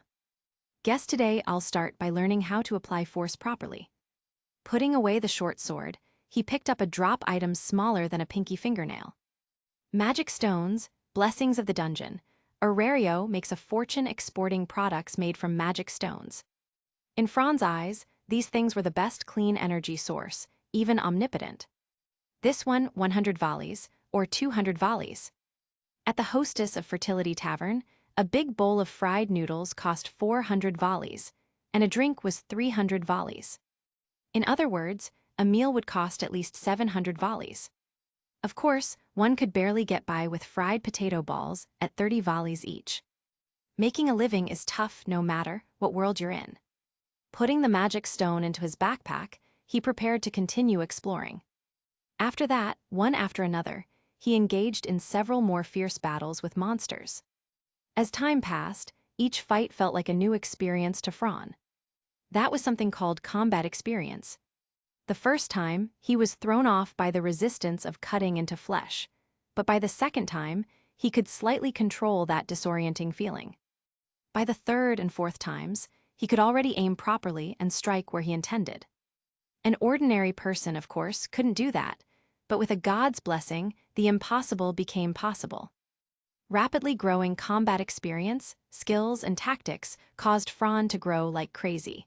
And then, he began slowly transforming from an ordinary person. Boom, boom, boom. 3 goblins in a row turned to black ash in front of him, the magic stone in his hand glittering. Fran threw out another question mark. Isn't this about the level of an average adventurer? What's with this one-sided battle? Or could it be that everyone can handle the second and third floors this easily? After storing away the loot, he sipped from his water pouch and fell into brief thought. Wait, my status. He hadn't thought about it at first, but reality was too cruel for him to ignore. Racial limits cause adventurers' stats to have strengths and weaknesses. The Palom have great vision, agile bodies, and the highest dexterity. Dwarves are born with unmatched strength and endurance. Elves are a magical race by nature. Beastmen have strong senses and great physical abilities. Amazonas warriors are practically the embodiment of combat. And in the end, pure-blooded humans are the most mediocre. No strengths, no weaknesses. Thinking of that harsh reality, Fran's mouth twitched. Plus, with my status attributes, I must be completely overpowering the monster's potential, which is why the battles feel so easy. The legendary stat suppression has nothing to do with skill at all. He had finally figured out the reason. And also, the sense of disharmony in my body must be due to my stats increasing too quickly, without enough time for mind and body to adjust. Shoes or clothes, new things always feel uncomfortable at first, much more so for weapons and equipment. That feeling fades over time with use. If it's your own body, that's even more obvious. In earlier battles, Fran had just meant to rush in front of the monster, but his body didn't obey. He unleashed an unexpectedly strong blow.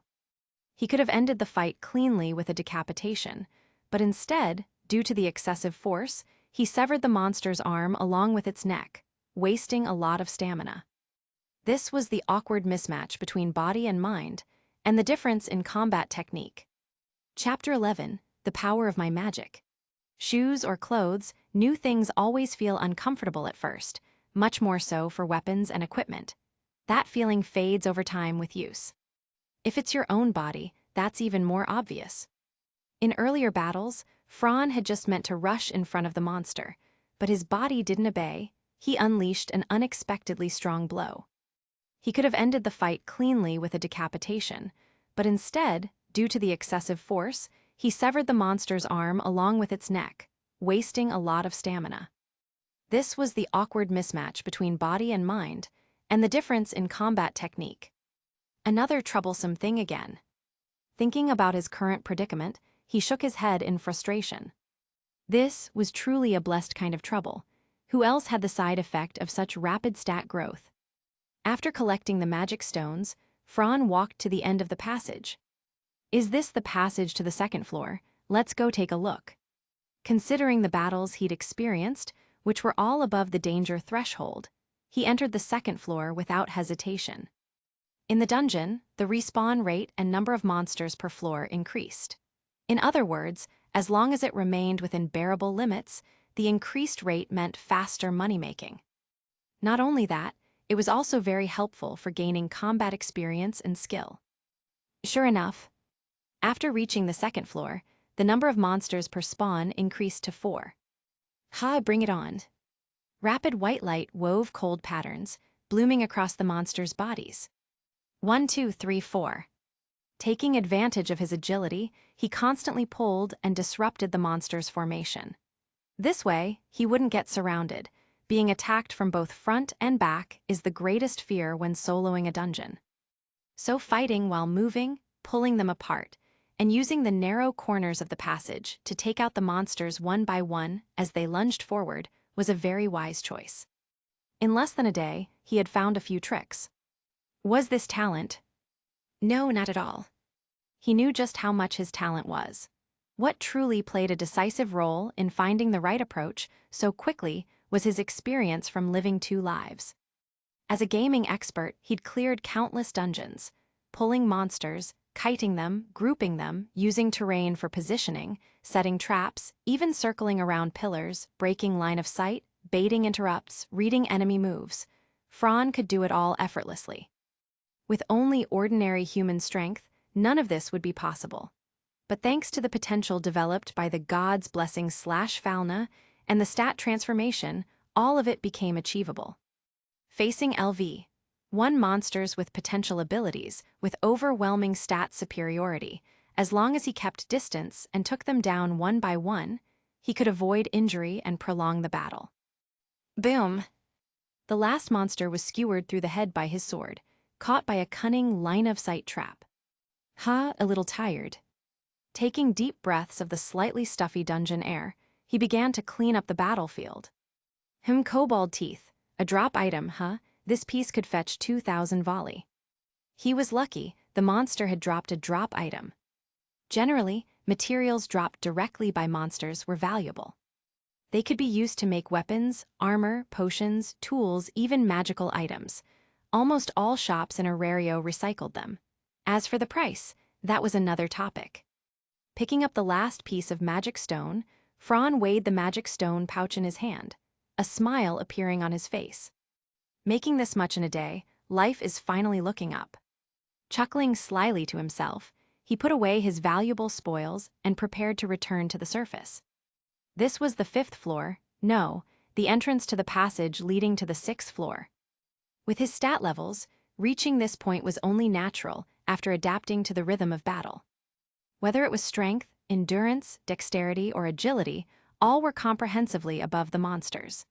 Even with rough, clumsy, and slightly comical techniques, he could still overwhelm enemies through sheer force.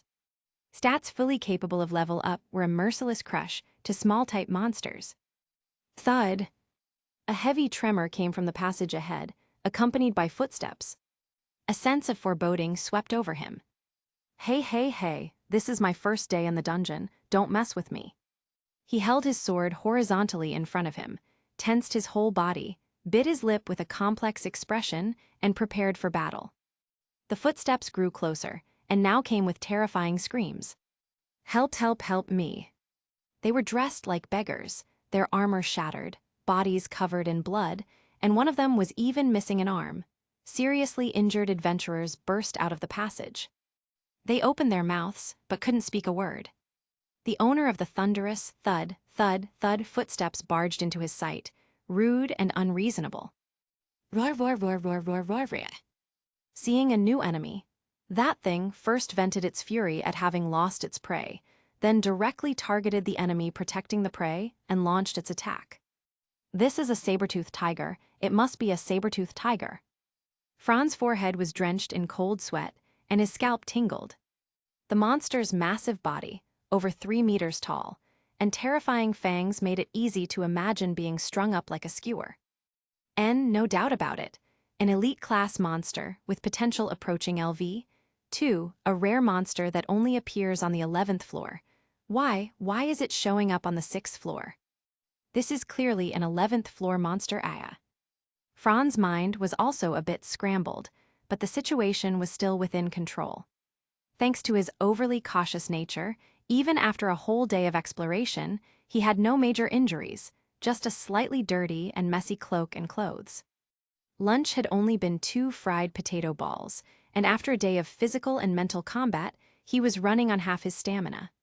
Overall, his combat ability was at the brink. To fight a monster whose potential nearly reached LV, 2 in this state was frankly a joke.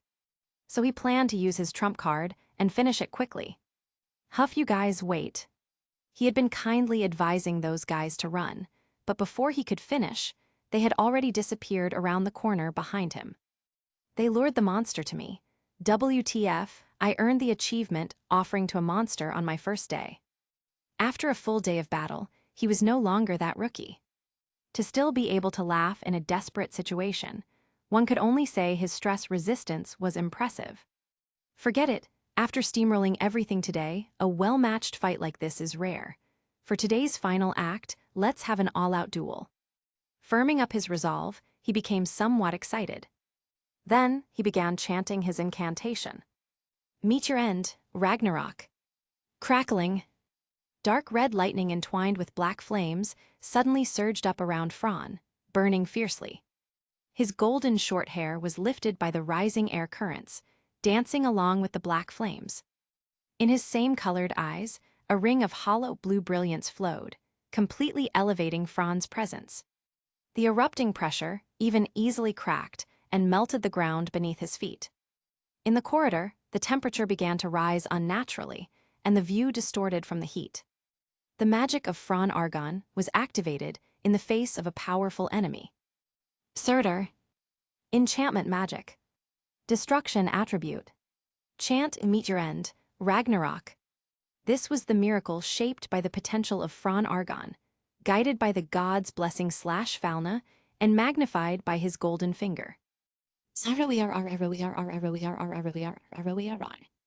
It didn't give him any time to think.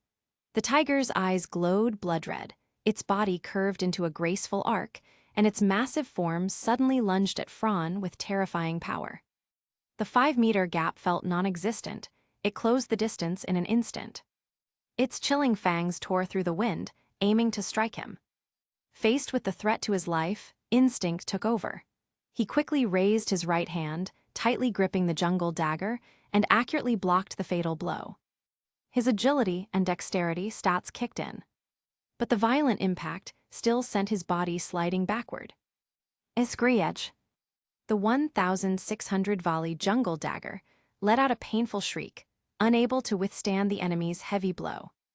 Fron's body went slightly numb from the immense force transferred through his right arm, and he frowned in shock.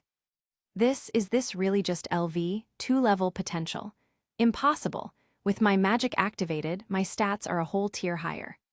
He suddenly looked up, locking eyes with the enemy's red gaze, and then he was horrified to discover a faint glimmer of something called intelligence in them. A bolt of lightning tore through his consciousness. Enhanced species. Chapter 12, Now I'm Stronger. Fron's body went slightly numb from the immense force transferred through his right arm, and he frowned in shock. Is this really just LV, 2-level potential? Impossible. With my magic activated, my stats are a whole tier higher. He suddenly looked up, locking eyes with the enemy's red gaze, and then he was horrified to discover a faint glimmer of something called intelligence in them. A bolt of lightning tore through his consciousness. Enhanced species. Enhanced species, a specific term for an abnormal situation. In the dungeon, monsters that are different from the rest are occasionally born. They not only hunt adventurers, but also mercilessly hunt their own kind. All because of the characteristics of the enhanced species, they can endlessly strengthen themselves by devouring magic stones. Targeting fellow monsters and adventurers is for the same reason. Killing adventurers is not the goal, but the means. Because they carry items called magic stones. Why could Franz see a flicker of intelligence in the enemy's eyes? It was because he realized the enemy had cleverly judged that attacking adventurers was far more efficient than attacking its own kind when collecting magic stones. This also indirectly proved why it abandoned those few stragglers and turned its attention to him. All because there were magic stones in his backpack. Shit. Understanding the cause and effect, Fron cursed, then gave a low shout, using all his strength to deflect the fangs with his right arm, and using the huge recoil, he pushed off with his toes and quickly widened the distance between them. The first round of exchange ended in a draw. He held his short sword horizontally in front of him, knees bent and body tense, eyes locked on the enemy, and his mind raced. The enemy is a mid-sized species, with greater strength and defense than the small species. It's a cat type, so it must also be highly agile and nimble. With natural weapons like fangs and claws, combined with its size, its attack range is also broader. However, a body over 3 meters tall definitely can't unleash its full power in the narrow corridors of the 5th floor. While its potential is slightly higher than mine, even with my magic activated, the difference isn't great. Fron, with all attributes at D rank, could reach lower tier level 2 combat power after activating his magic. From the earlier clash, he could sense that the enemy was stronger, but only slightly, close to mid-tier level 2, so it wasn't overwhelming.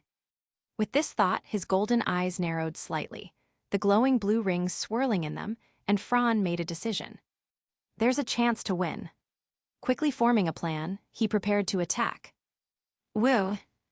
With a swoosh, black-red flame and lightning burst forth again, and his entire body shot forward like a black flash. Roar, roar, roar, roar, roar. The enemy roared, not attacking with its fangs, but raising its right front paw to slash down, the terrifying force even blowing a gust of wind. One of the adventurer's rules: never take an avoidable hit head-on. With powerful dynamic vision, he barely caught the enemy's counterattack. In the nick of time, he sidestepped with his right foot, slipping past the deadly strike and closing in beneath the enemy's head, thrusting his short sword upward at its jaw in a reverse grip. Clang! Its gleaming fangs blocked the surprise attack, but the result was actually the opposite. Because it was a full-powered, premeditated strike, while the enemy had only blocked passively. Hi! With a fierce shout, black flames and lightning surged explosively from his body, sending a powerful shockwave upward that lifted the huge enemy clean off the ground. He launched it into the air. Ralags! Anger devoured the last remnants of the enemy's reason, and its monstrous instincts took over again. This human must die. Thinking this, it acted. Even in midair, its immense potential allowed it to swing deadly claws. Slash! Clang, clang, clang. The short sword, covered in black flames and red lightning, flashed with black and white light. Fran once again deflected the enemy's counterattack, veins bulging on his forehead as he jumped with all his might toward the monster. Clang, clang, clang. Man and beast clashed wildly, fangs and short sword clashing with sharp metallic screeches, claws ripping through the air and shaking the ground. The berserk black flames and dark red lightning twisted the air, scorching nearby rocks red and melting them into molten liquid. The frenzied clash grew faster and faster, the pressure gradually tilting onto Fran. Even though he didn't have the upper hand in attributes, the intelligent young man used his modest knowledge of physics to constantly deflect the powerful impacts sideways. Each time, he redirected the force to his flanks. He was like a small boat tossed by violent waves, swaying but never breaking. Guidance: this was also a form of combat experience, guiding the fight in a direction favorable to himself. If attributes were inferior, then crush the enemy with reason. Even his rough technique could execute such a tactic. Black flames and lightning danced on his body, his black cloak now torn, inner clothes also ripped, his body accumulating claw wounds. But it stopped there. None of the attacks were fatal, thanks to human instinct. And the enemy, its pitch-black fur now marred with blood, bore a deep gash that nearly severed one of its legs. The searing pain and deep wounds enraged the monster, making its attacks increasingly erratic and frenzied. Seeing this, Fran, breathing heavily and nearly out of stamina, caught a glint of hope in his eyes. The opportunity he had long waited for had come. When the dominant side fails to finish the fight quickly, the mounting pressure can easily collapse their mentality, especially for a monster. The saber-toothed beast, constantly pulled along in this psychological game, had already lost that battle. Its violent power surged into its claws, as if venting its anxiety and fury, and it struck with everything it had. But, having sensed the shift in its mindset, Fran had long prepared. Black fire and lightning cloaked his whole body as he bent his knees and leapt, flipping to evade the deadly blow. At the same time, he gripped the wild forest short sword in reverse and drove it deep into the enemy's claw. Roar. The roar, filled with anger, pain, and malice, flooded into Fran's mind, freezing his body for a moment in shock. Cracked. What should have been the finishing blow turned into a reversal. The enemy had evolved, gaining an ability similar to magic. That wasn't even the worst part. Fran's only weapon, the wild forest short sword, shattered, worn down by intense battle and destructive magic. Trading one limb of the enemy for a broken weapon and crippling its mobility. By all accounts, this should be a decisive victory. Right. Shit. Fran, dumbfounded, punched the tiger in the face and quickly backed away. No weapon. An awkward moment. Fighting a monster barehanded was wishful thinking. The monster's physical advantage was overwhelming. Even with weapons, adventurers only had a 60-40 chance. Without a weapon, how could he keep fighting?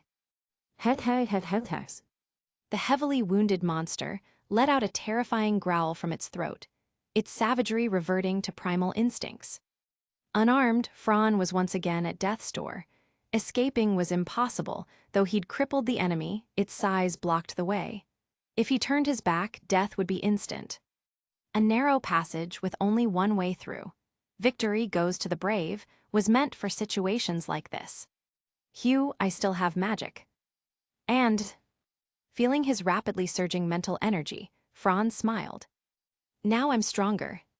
Chapter 13, Desire for Life, A Fight to the Death tilde. Unarmed, Franz was once again at death's door. Escaping was impossible, though he'd crippled the enemy, its size blocked the way. If he turned his back, death would be instant. A narrow passage with only one way through. Victory goes to the brave was meant for situations like this. Hugh, I still have magic. And, feeling his rapidly surging mental energy, Franz smiled. Now I'm stronger. Labyrinth City Orario, the massive western wall was dyed the color of dusk by the crimson glow of the horizon. As time flowed, the moon radiating a soft, elegant glow was veiled by a thin layer of clouds, quietly taking center stage in the dark curtain of the sky. Scattered clouds concealed a few stars. Magic stone lamps on both sides of the street were lit, and the taverns, inns, and other entertainment venues erupted in noise. The city that never sleeps revealed a glimpse of its true face. North District, Twilight Manor. Loki sat in a large council room at the top of the tower. Normally, the upper echelon of the Familia would gather here to chat or hold meetings. But since they were on an expedition, Loki was the only one present. She narrowed her divine eyes and gazed in the direction of Babel Tower. That kid still isn't back by now. Did something happen? As for the idea of them losing their life there, that thought never crossed Loki's mind. That was trust and confidence in her own child. Don't tell me they encountered some abnormal situation on the first day. That'd be way too unlucky. Going by the schedule, the expedition kids should be back by now, right? Even a god cannot see into the unknown. But this time, Loki's guess was correct. The unlucky Franz hit the jackpot, the deadly kind, on his very first dungeon exploration. In the passage from the 5th to the 6th floor of the dungeon. Illuminated by faint phosphorescence from the walls, an adventurer and a monster were locked in a bloody battle. This clash resembled not a typical adventurer versus monster fight, but rather a duel between gladiators in an ancient coliseum.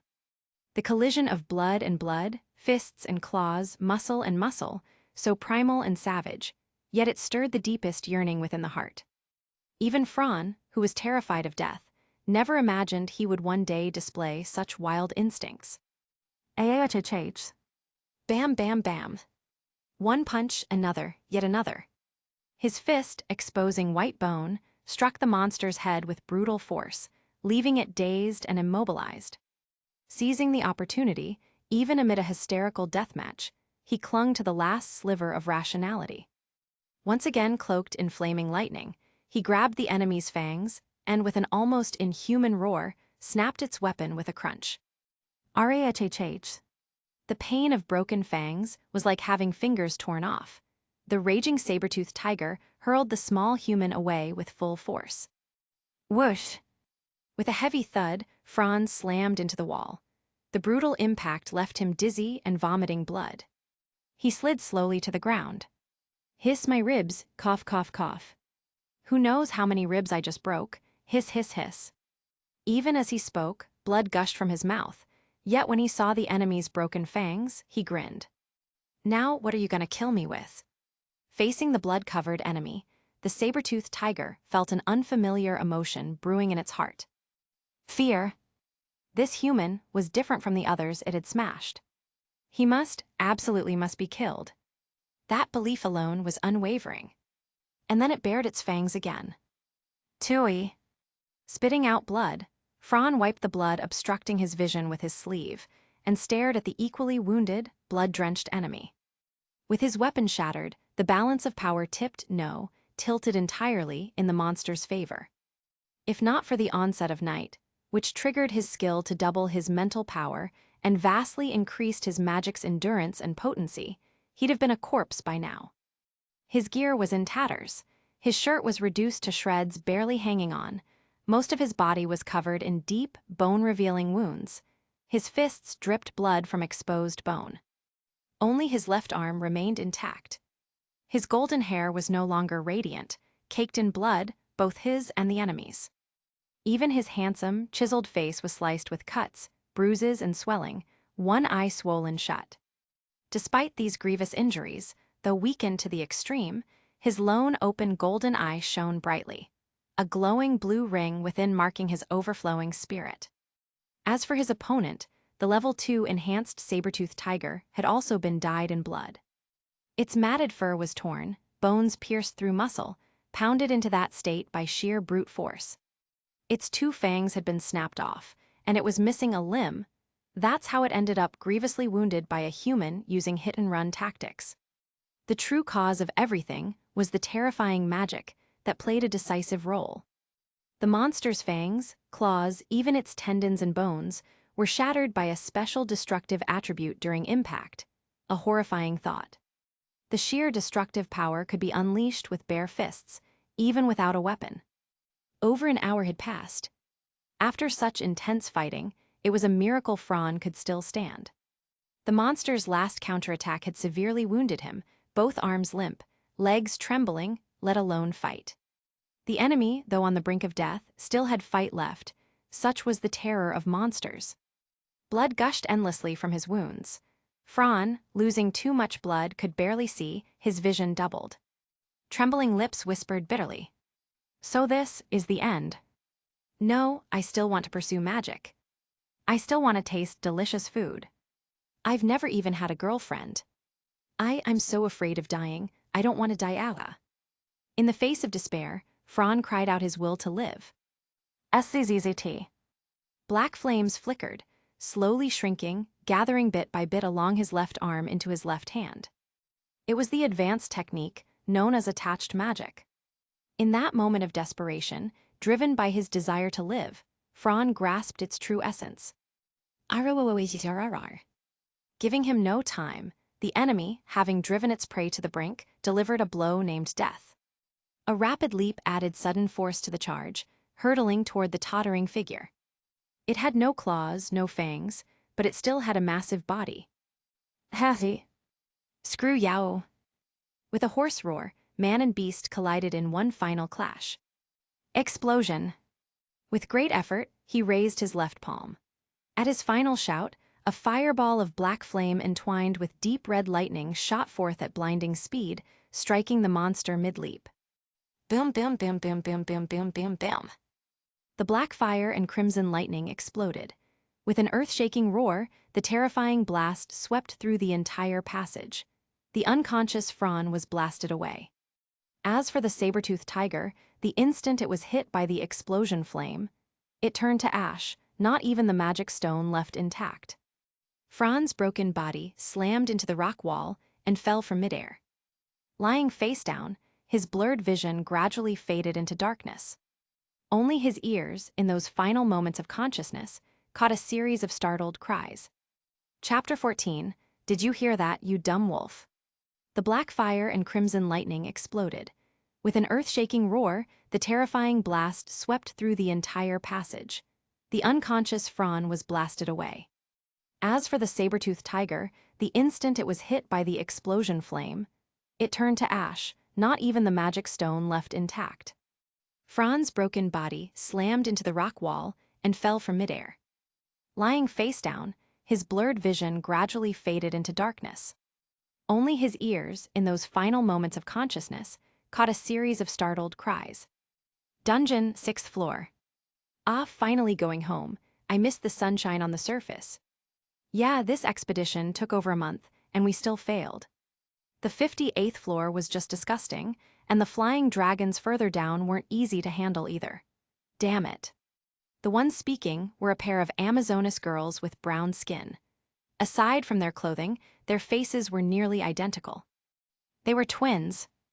All right, Tiona, stop complaining. The failure of this expedition was my responsibility. I didn't expect the pressure to be that intense. Finn is right.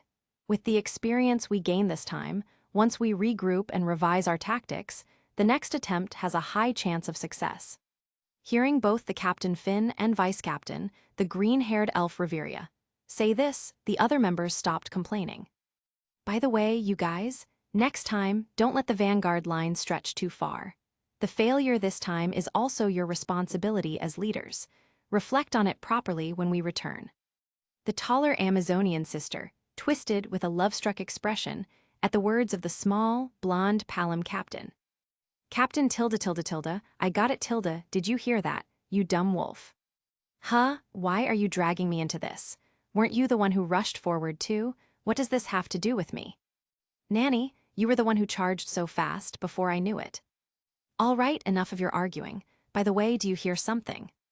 Interrupting their quarrel was a burly dwarf named Gareth Landrock, a dwarf warrior.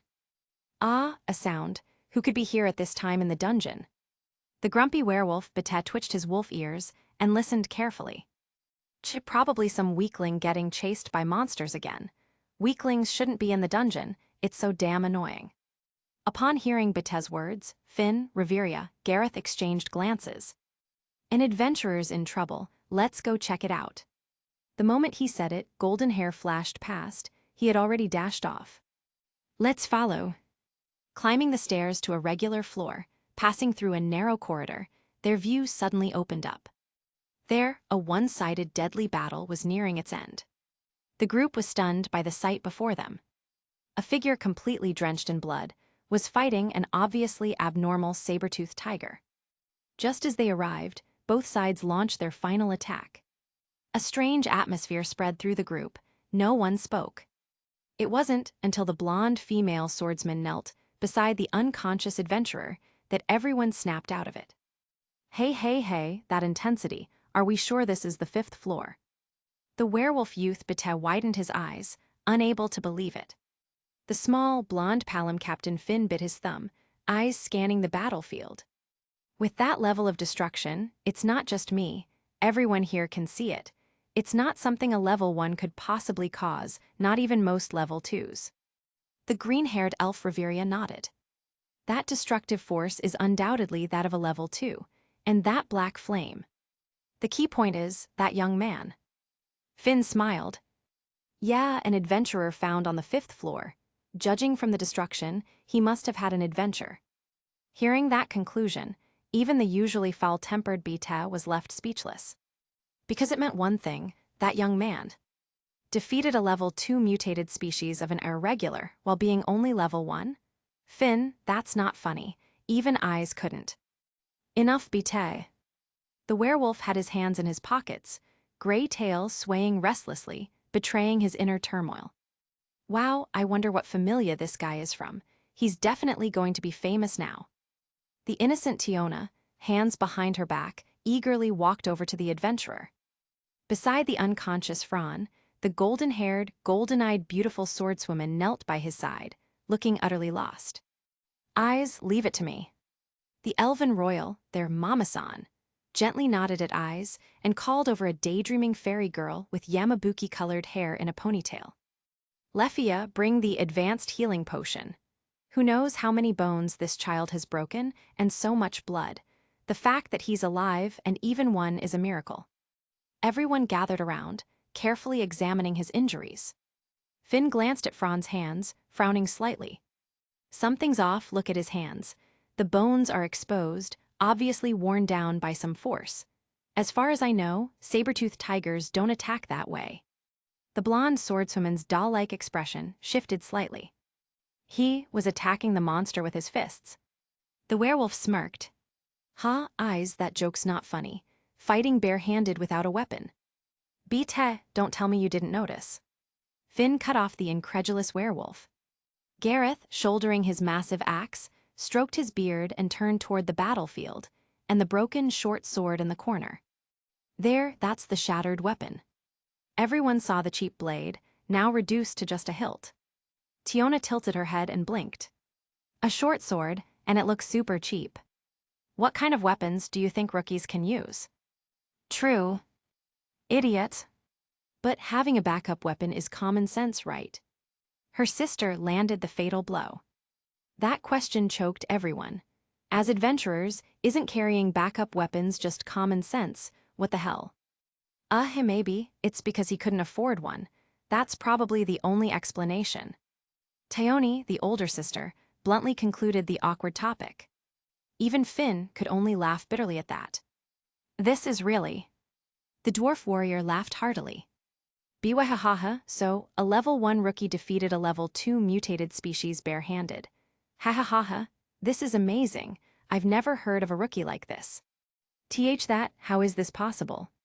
The Yamabuki-colored elven girl Lefia widened her eyes, shaking her head in disbelief, her expression collapsing. For elves, defeating a higher-level enemy barehanded was like something out of a fairy tale. Especially for a fresh adventurer, one who didn't even have a backup weapon. The dazed eyes stared at the heavily injured and unconscious young adventurer, muttering. So strong. She spoke everyone's thoughts. The body drenched with advanced healing potion, slowly healed, but broken bones and damaged organs couldn't be fixed in an instant, even with a 500,000 volleys bottle of elixir. It would take a while. Whether in stamina or spirit, Fran was completely spent, his body in shambles from the inside out. Even with a god's blessing, he would have to spend a few days in bed. Chapter 15. Then, how did he get so strong in such a short time? The dazed eyes stared at the heavily injured and unconscious young adventurer, muttering. So strong. She spoke everyone's thoughts. The body drenched with advanced healing potion, slowly healed, but broken bones and damaged organs couldn't be fixed in an instant, even with a 500,000 volleys bottle of elixir. It would take a while. Whether in stamina or spirit, Fran was completely spent, his body in shambles from the inside out. Even with a god's blessing, he would have to spend a few days in bed. What should we do, Finn? While casting healing magic, Reveria asked the Palom. We don't even know which familia he belongs to. We can't just leave him here, right? And we don't even know him. At this point, let's just use that potion to take a look, but only the symbol of his deity. Once we know his familia, we can contact them when we return to the surface. In status thief potion, huh? It's over the line, but I guess we have no choice. Raoul. Why yes, Captain. As a core member of the Familia's second team, Raoul was level 4 and had long supported the first-line adventurers. He took out a rainbow-colored potion from his backpack and dripped a drop on the young man's back under everyone's gaze. Immediately, the blessing of a god, proof of his familia, surfaced. It was a symbol they were very familiar with. It appeared in front of their eyes in an instant. This time, everyone, including the 3 veterans, was completely dumbfounded. Nanny, you've got to be kidding me. The werewolf Beta felt like he had just heard the most ridiculous joke of his life. That can't be. The elf girl Lefia looked like she'd seen a ghost, her lips trembling, unable to form a complete sentence. The Amazonas sisters were equally stunned. Even the 3 veterans, Finn, Reveria, and Gareth, had shock written all over their faces. Even the emotionless, golden-eyed girl nicknamed the Doll Princess had her expressionless face shattered into surprise. To think he's actually one of our own, but I don't remember anyone like him in the Familia. Finn quickly composed himself and smiled as he spoke to Raoul. Think about it. None of us have seen him before, and he was on the 5th floor with no backup weapons. That means he's either inexperienced or broke, a newbie, and he must have become an adventurer during our expedition. In other words, a new member. Then, the normally dazed eyes suddenly had a sharp moment. Then, how did he get so strong in such a short time? Bingo! The 3 veterans. Amazonas sisters. Bete. Raoul and Anakitty. Everyone twisted their expressions in confusion at that piercing question. It was too ridiculous. Not getting the answer she wanted, Eyes tilted her head with a blank, puzzled look. So cute. So cute. So cute. That was what the other members were thinking. But no one could answer Eyes' question. Should we maybe check his skill? Just as Raoul was about to say something unnecessary, Reveria raised her hand firmly and stopped him. Since he's a companion of our familia, it's better to ask him directly. If he's willing, he'll tell us. Yeah, since he's one of us. Finn raised his spear and smiled. Let's go home. And while we're at it, we'll ask Loki about this new member. With the strength of their nearly monstrous group, returning to the surface wasn't any harder than eating or drinking. Smoothly, they crossed the last 5 floors and reached the surface. The surface was like a star-studded black veil. Orario, beneath the curtain of night, stubbornly revealed a corner of itself. The air, it smells like the surface. Ah, Orario, we're back. All right, Tiona, let's hurry home. I'm dying of curiosity. Yeah. The sisters turned to glance at the unconscious young man Anakitty was carrying. Since it was late at night, the northern district, away from the city center, was quiet. The group walked through the main street, turned onto a small path, and finally arrived at the gates of the Twilight Manor. We're home. It's the expedition team. Please notify the others, thank you. All right, away. Whoa. The previously quiet Twilight Manor suddenly lit up. All the magic stone lamps in the courtyard flicked on, the hallways blazed with light, and figures in pajamas started emerging one after another. Then, at an absurd speed, a certain deity flew out with arms wide open. You're finally back, my Screech. But Loki abruptly hit the brakes, like she'd just seen something shocking. Huh, Loki didn't tackle Leffia this time. That's weird. Yeah, super weird. Everyone looked at their goddess with puzzled expressions. Is this kid seriously that unlucky? Loki opened her divine eyes, but her twisted face, trying to smile but failing, looked painfully conflicted. You picked him up in the dungeon. Looking at the badly wounded, unconscious youth, Loki squinted again. Finn shrugged and nodded. Yeah, on the 5th floor. Ha, the monsters on the 5th floor could beat him that badly? Tusk.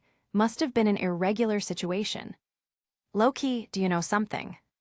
You're not seriously trying to talk about this here, are you? Let's go inside. Right. The expedition team had returned. Even though it was late, the Twilight Manor was bustling with excitement. The unlucky fellow was carried to his room and received thorough treatment. After all, with the expedition over, they were low on supplies, which was part of why they rushed back. As the deeply sleeping youth lay there, everyone gathered in the small room, staring at Loki with curiosity, waiting for an explanation. Well, it's nothing major. This kid came to Orario 7 days ago. Yup, a total newbie, didn't even have a blessing. Then, I don't know how, but he heard about our familia and wanted to join. I happened to be out wandering and dragged him back. Right, today was his very first dungeon exploration, and this happened. Super unlucky. Recalling the incident, Loki looked like she didn't know what face to make. She knew exactly how strong this kid was, and yet he flopped on the 5th floor. Could anything be more ridiculous? So what did happen, Finn? Give me the details. Everyone looked at each other, then turned to Finn. All right, I'll explain. Meeting Loki's gaze, Finn recounted everything. And that's about it. When we arrived, the fight was already over. The red-haired goddess looked at the unlucky youth with pity. Let's head out, not like we can wake him by talking here anyway. Finally, everyone left the room one by one. Only eyes remained, staring intently at the unconscious Fran, hesitating to speak. Come on, eyes. You're curious how he got so strong so fast, right? Just ask him when he wakes up. It's okay. Everyone knew how obsessed Eyes was with getting stronger. She'd been at level 5 for 2 years and hit a plateau. Even during expeditions, her stat growth was down to single digits. For someone with a sorrowful past and burning desire for power, this kind of rapid growth was bound to affect her. As the door closed, the room went dark again. Only the steady rhythm of breathing remained. Chapter 16, My Magic Stone.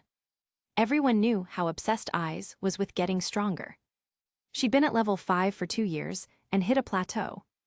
Even during expeditions, her stat growth was down to single digits. For someone with a sorrowful past and burning desire for power, this kind of rapid growth was bound to affect her. As the door closed, the room went dark again. Only the steady rhythm of breathing remained.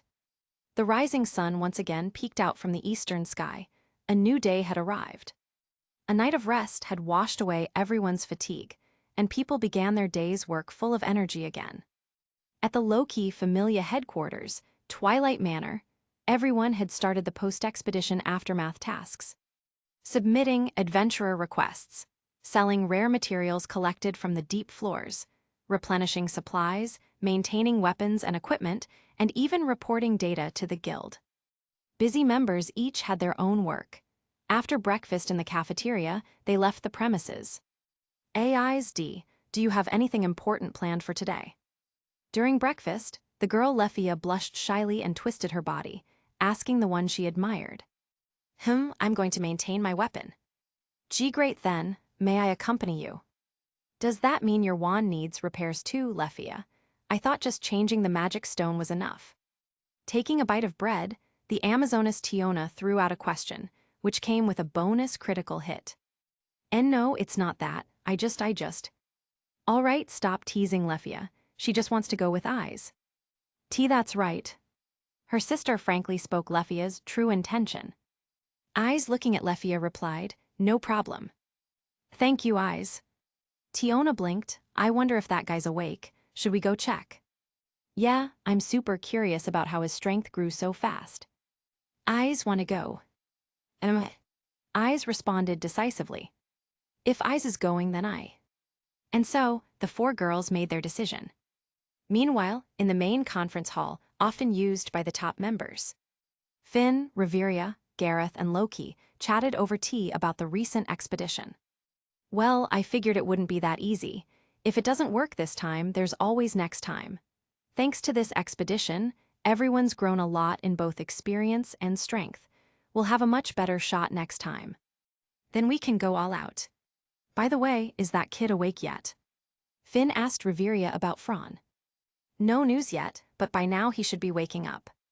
At that, Reveria also looked intrigued. If word gets out that he's awake, Eyes and the others won't be able to sit still. I'm also real curious how that kid got so strong so fast, ha. Loki, can't you tell us something? Loki had somehow gotten a bottle of wine, sipping it over ice. Well now, if he doesn't want to talk, I can't just blab as his guardian. Considering his personality, I figure he'll tell you all himself. Winking, Loki wore a mischievous grin. Every time you make that face, it means trouble. Finn, don't say that out loud. Suddenly, a scream tore through the sky and interrupted their conversation. My magic stone.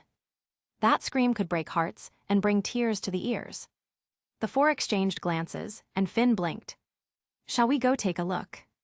Let's go, he's a newly joined Familia member after all.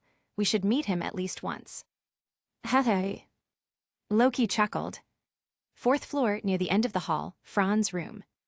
At the moment, wrapped head to toe in bandages, someone's spirit was utterly crushed. After toiling nearly to death, even risking his life, all the loot he fought so hard for had been destroyed and left behind in the dungeon. He even lost a 600 volleys wild forest short sword. Oh, and don't forget the 60 volleys worth of 2 fried potato balls. Fran now had only 30 volleys left. His life was shrouded in darkness, and he himself had turned monochrome. This was the scene that greeted Eyes, Tiona, and Lefia when they opened the door and saw Fran Argon. What's up with him? He reeks of despair.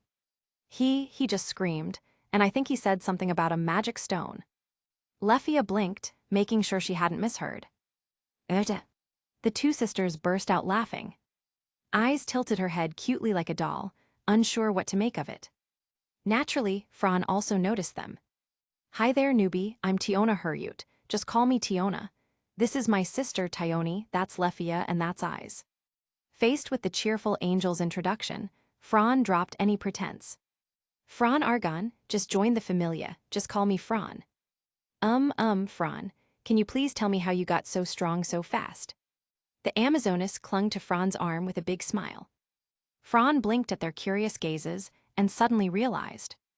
Defeating a level 2 enhanced species just 1 week after joining. Of course they were curious. And they were all in the same Familia. It wasn't a big deal to share.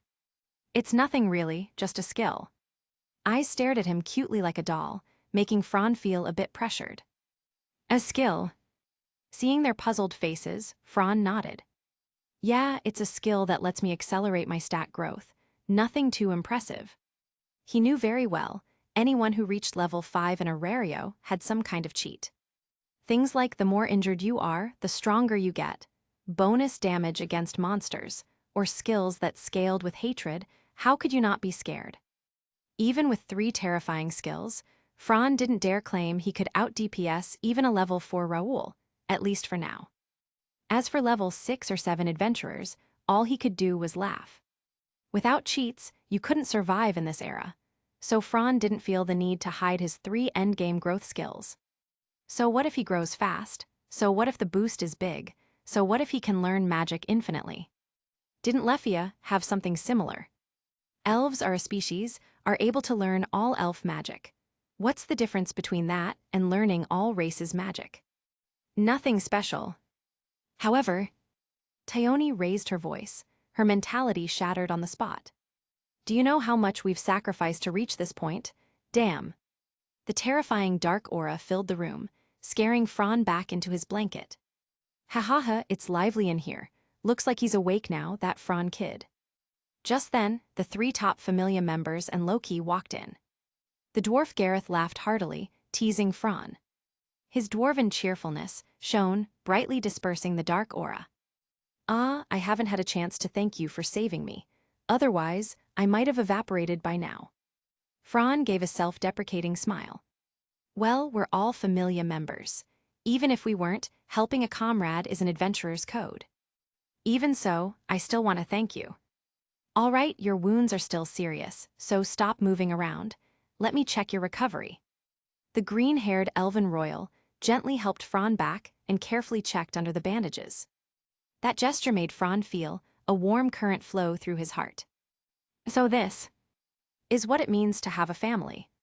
Chapter 17, Lefia, you'd better work hard. Well, we're all Familia members. Even if we weren't, helping a comrade is an adventurer's code. Even so, I still want to thank you. All right, your wounds are still serious, so stop moving around. Let me check your recovery. The green-haired elven royal gently helped Fran back and carefully checked under the bandages.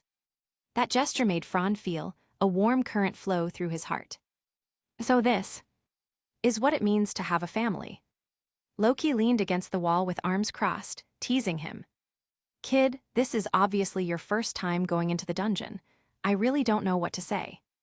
At that moment, the adventurer at the forefront of the entire Palom race stepped forward alone, parting the crowd, and looked at him with admiration. A rookie adventurer, yet possessing such rare courage, we've really found a treasure. Of course, as the captain of the Familia, though it's a bit late, welcome to the Loki Familia. Thank you, and don't praise me like that, I'm a little embarrassed. To be honest, I'm more like, no, extremely afraid of dying. If I don't kill the monster, then I'm the one who'll die. You could call it the cry of the weak. The cry of the weak? That's a good metaphor, I like it. But not just anyone can cry out to the strong as the weak that takes courage. That's an undeniable fact. Fran originally wanted to be modest, but then. The captain said you've got it, so you've got it? Or are you saying the captain is wrong, At some point, dark miasma began to rise from Thyone again. Her long hair floated like Medusa's snakes, her eyes glowed fiercely as she stared at Fran, making his scalp tingle instantly. Yandir. Terrifying, time to play dead. All right, your recovery looks good. Thanks to the elixir, your external wounds are healed. As for the bones, they'll need another 2 days. From Fran's case, one could clearly see just how tough adventurers with ability scores really were. Tusk, what kind of endurance do you have? With injuries like that, anyone but a dwarf would be done for. And you even wrestled with a monster stronger than yourself. I'm speechless. Lefia looked shocked too. But I heard you were a mage. Fran winked at her and smiled. In terms of endurance, it should be D, I think. And, well, nobody said mages can't fight monsters directly, right? Finn rubbed his chin and analyzed. LV 1, barehandedly defeating a strengthened LV. 2, after this adventure. Your endurance can't still be just D, you should get a good boost this time, and you've earned enough high-level experience, high-level Excelia, to level up. As he spoke, he looked a bit envious. At the level of the 3 veterans, improving any stat was extremely difficult. It was a bit disheartening. Okay then, since he's awake, you all go about your business. I'll help him update his status now. You're looking forward to it, right? Looking forward to it? Not exactly, just a bit curious. Everyone blinked, then quietly exited the room. Eyes was the last to leave, still looking like she wanted to say something. Skills, huh? Fran noticed the confusion in the girl's eyes and wanted to say something, but didn't know how to start, and sighed inwardly. Tusk, kid, you're not thinking of comforting Istan, are you? You can tell that too. I'm a god, you know, there's nothing I haven't seen. Saying that, she came up behind Fran to update his status. Eyes Wallenstein, sword princess, right? Yep, my precious treasure. LV5, you're still far from that level, kid. PFFT. Before she could finish, Loki spat out her drink and fell to the floor. NA and eyes. Bang! The door was violently pushed open, and everyone rushed in, not one person missing. Even the 3 veterans were in the back. Fran twitched and rolled his eyes. Heh, we were just curious. Hope you don't mind, Fran Chan Tilda. Chan your head fine, just look if you want. I'm just a LV1 rookie anyway. At this moment, Loki groaned, holding her waist as she got up from the ground. What is up with these stats? What the hell did you do? Can I get a printout of my ability scores? Because I'm just as clueless as you are. Seriously? Loki looked utterly speechless. Then, trembling, she printed out the ability scores and handed them over. Holding his second ability sheet, Fran looked at it. Of course, right by his head, several people were peeking over. Even Eyes was leaning right up next to his face. He could smell the girl's unique fragrance with every breath, a bit overwhelming for a young man who had never had a girlfriend. But that feeling was instantly blown away by what he saw on the stat sheet. Name, Fran Argon. Level, LV1. Stats. Strength, D5, a 1 right arrow, SS 1001. Endurance, D5, 1 right arrow, SS 1001. Dexterity, D5, a 1 right arrow, SS 1001. Agility, D5, a 1 right arrow, SS 1001. Magic, D5, a 1 right arrow, SS 1001. Development abilities. Magic. Surtur. Enchantment magic. Destruction attribute. Skills. Reader. Extra domain, enhanced mental strength. Effects double at night, immune to mental contamination. Scholar. Can choose 2 development abilities each time. Can learn magic without magic slot limitations. Greatly increases power when using magic swords or magic tools. Doubles magic power, range, and distance. Infinite super magic. Strengthens mind through accumulation of knowledge. Strengthens magic power through accumulation of knowledge. Magic synchronization amplifies all attributes. Current accumulation, 2.13%. Everyone's. The room fell silent, as if it had become an abyss, leaving only the gradually quickening sound of breathing. This frozen atmosphere lasted a full minute before being broken by Tiona. It's a LI, right, SS and all. Thus, everyone came back to their senses, complex gazes falling on Fran, wanting to say something, but complex emotions left them at a loss for words. Even full S-rank stats wouldn't have shocked them like this. After all, Orario wasn't without precedent. The Braver was a prime example. But surpassing the limit and reaching the unheard-of SS rank was something that even Loki couldn't remain calm about. Finn, regaining his composure, sternly warned. This matter ends here. Only those in this room are to know. Understood. Everyone understood how serious the situation was and solemnly nodded. Well then, once Fran grows, our familia will have another pillar of strength. Ha ha ha ha ha. Gareth laughed heartily, stroking his beard. That's right, this skill. I really don't know how you managed to barehandedly kill an enhanced species despite being a mage. From now on, you'll learn magic with Lefia under my guidance.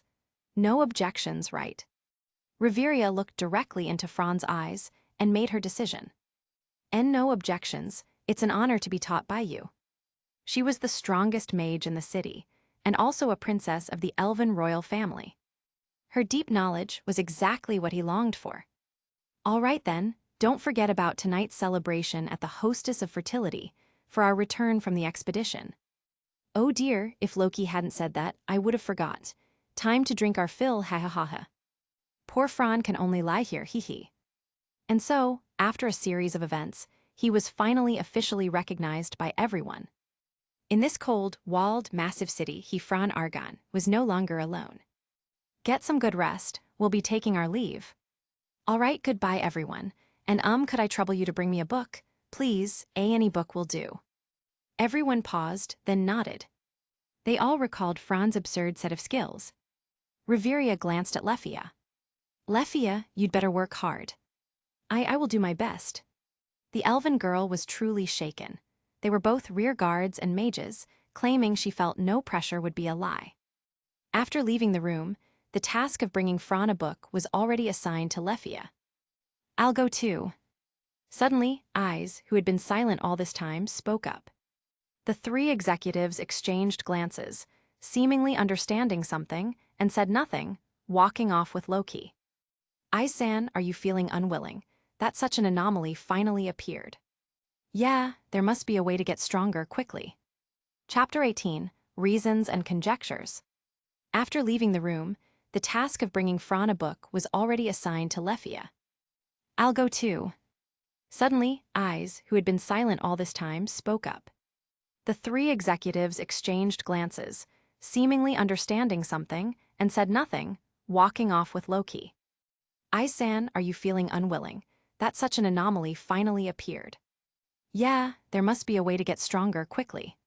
Sitting at the bedside, Fran quietly gazed out the window.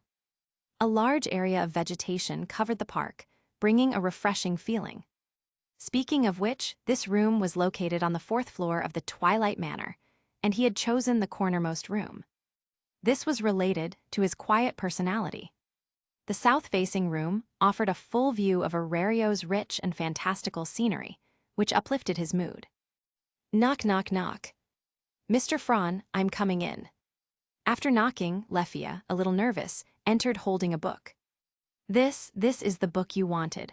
I wasn't sure what type you liked, so I picked one according to my own preferences. Thank you, Lefia. After expressing his thanks and taking the hardcover book, he saw the title. An Interpretation and Explanation of Parallel Chanting Techniques. Author, Riveria Eljas Alf. Fran's eyes lit up and he smiled. Perfect, this is exactly what I needed. Really? Well, that makes sense, Mr. Fran. You must have just started learning magic techniques. Yes, after all, I've only been an adventurer for a few days, and I can't compare to someone like you who has received formal education from the school district. Frankly speaking, I'm self-taught. Past experience showed that compared to formally trained individuals, self-taught people usually lacked competitiveness in basic theory. Especially with magic, where the knowledge is extremely valuable and mysterious. If not for joining the Loki Familia, learning about magic would be as difficult as climbing to the heavens. And no, Mr. Fran, you're really amazing, defeating a level 2 bare-handed while being only level 1. But Lefia looked a bit dejected. Seeing her like this, Fran chuckled and shook his head. No matter how high her level was, she was still just a 14-year-old girl after all. Lefia, as far as I know, you're a pure rearguard magic user. Your job is to chant powerful spells and decide battles with overwhelming blasts, so why are you discouraged? Lefia is very strong, you know. With golden shoulder-length hair, golden eyes, and a beautiful face comparable to a goddess, the emotionless girl spoke warm words. Eyes? Yes, Eyes Wallenstein. Fran looked at the emotionless girl in a daze, speechless. Eyes-san, saying I'm amazing and all. Then, the elf girl kept squirming, steam practically rising from her head. Hey, what are you so shy about, Lily? It's true, Lefia is very strong. Eyes-san. Fran couldn't watch any longer. Why was the conversation between these two so difficult? Eyes, you probably have something you wanted to discuss, right? The girl nodded and stared at him with eyes that seemed to see through everything. I want to know how to get strong quickly like you. He was truly stumped. A dignified level 5 sword princess was asking a level 1 rookie how to get stronger. How should I put this? Fran looked at his own stat sheet and had some idea as to why he was able to improve so much without studying. You two don't need to stand. The room's a bit simple, there's only one chair. If you don't mind, you can sit here. He pointed to the edge of the bed, motioning for them to sit. Okay. Seeing Eyes sit down without hesitation, the elf girl quickly sat beside her. Turning his head to look out the window, breathing in the fragrance of the two girls beside him, Fran organized his thoughts and began to speak. You've seen my skill, right? Yes. The two girls nodded obediently. That makes it much easier to explain. It wasn't something complicated to begin with. Facing the girls, Fran smiled. Infinite super magic allows me to use accumulated knowledge to improve my attribute values. So I secluded myself in the library to experiment with my skill, reading book after book, and eventually I discovered. Even a fairy tale book can improve my attribute values. At this, Leffia gasped with her hand covering her mouth, and Eyes opened her eyes wide in shock. An unbelievable fact was laid before them. Of course, acquiring knowledge isn't endless. Just like the books in the Stronghold's library will eventually all be read, my skill judges knowledge in a simple way: the unknown. He finally got to the point. The unknown, that's almost like the gods themselves. The impact on Leffia was understandable. The girl was somewhat dazed. Fran nodded in agreement with her. Only unknown knowledge can increase attribute values, and the degree of increase varies between different types of knowledge. The more powerful the knowledge, the greater the boost, like magical knowledge. He patted the book containing magical knowledge in his hand and exhaled. That's why I can grow stronger so quickly. Eyes and Leffia understood. Fran's power came from knowledge, extremely pure. But, increasing attributes so much in a single day, Mr. Fran, you must not have explored the dungeon much. Leffia, technique, strategy, and experience are all knowledge. Eyes said firmly. Fran smiled. Eyes is right, Leffia. That's why I can grow so much stronger in a single day. When I enter the dungeon a second time, the growth may not be as much, since I've already absorbed the basic knowledge. Amazing. I understand now. Thank you for explaining this to us. After all, it involves your personal secrets. Eyes got the answer she wanted, but a hint of disappointment flashed deep in her eyes. It's nothing. We're all companions in the same familia. It's better that everyone understands each other. Fran saw through the change in the girl's mindset, but he didn't know how to comfort her. Perhaps this was the drawback of never having been in love. When I reach LV2, I might be able to help you. Eyes tilted her head slightly in confusion, her lips forming a Japanese letter shape as she quietly waited for him to continue. So cute. Fran admitted that he was charmed. Then he realized he was acting like a fool and quickly coughed twice to ease the awkwardness. With the help of magic tools, it won't be a problem. As far as I know, the reason leveling up becomes harder as your level increases. What is it? As she spoke, Eyes looked a bit anxious, even pressing her upper body directly against Fran's, her hands gripping his shoulders tightly. This sudden assault didn't mean much to the emotionally inexperienced girl, but how could Fran endure it? His face turned red. Eyes, Mr. Fran is still injured. Sorry. The girl pulled back slightly, though she was still pressed against him. He sighed in relief. It's the vessel bottleneck issue. The bottleneck or limit can be overcome with appropriate methods. As far as I know, when most adventurers' stats reach D, which is 500 points, their growth rate noticeably slows down. As he spoke, he took a piece of paper and a pen from nearby and drew a curve on it. At this point, they've entered the bottleneck period. Eyes and Leffia listened to Fran's theory like serious students. Raising stats to the S range, which is over 900 points, is extremely difficult. Only a few can reach it, and that is also thanks to racial advantages. Like Finn, Gareth, Reveria, and of course, monsters like Otter. So the question is, what causes the bottleneck? What is it? It's the strength of enemies as experience and one's own talent. Chapter 19, around twice the height of Braver, Meow. At this point, they've entered the bottleneck period. Eyes and Lefia listened to Fran's theory like serious students. Raising stats to the S range, which is over 900 points, is extremely difficult. Only a few can reach it, and that is also thanks to racial advantages. Like Finn, Gareth, Reveria, and of course, monsters like Otter. So the question is, what causes the bottleneck? What is it? It's the strength of enemies as experience and one's own talent. The enemy's strength. Question marks appeared simultaneously above Eyes and Lefia's heads. This is the effect of vision. At this moment, Fran was only LV1, but his vision from his previous life was much broader than the two of them. He smiled at the two girls, then thought for a moment. Let me give an example. Take me as an example. Do you think my stats would increase if I stepped on 10,000 ants? Boom!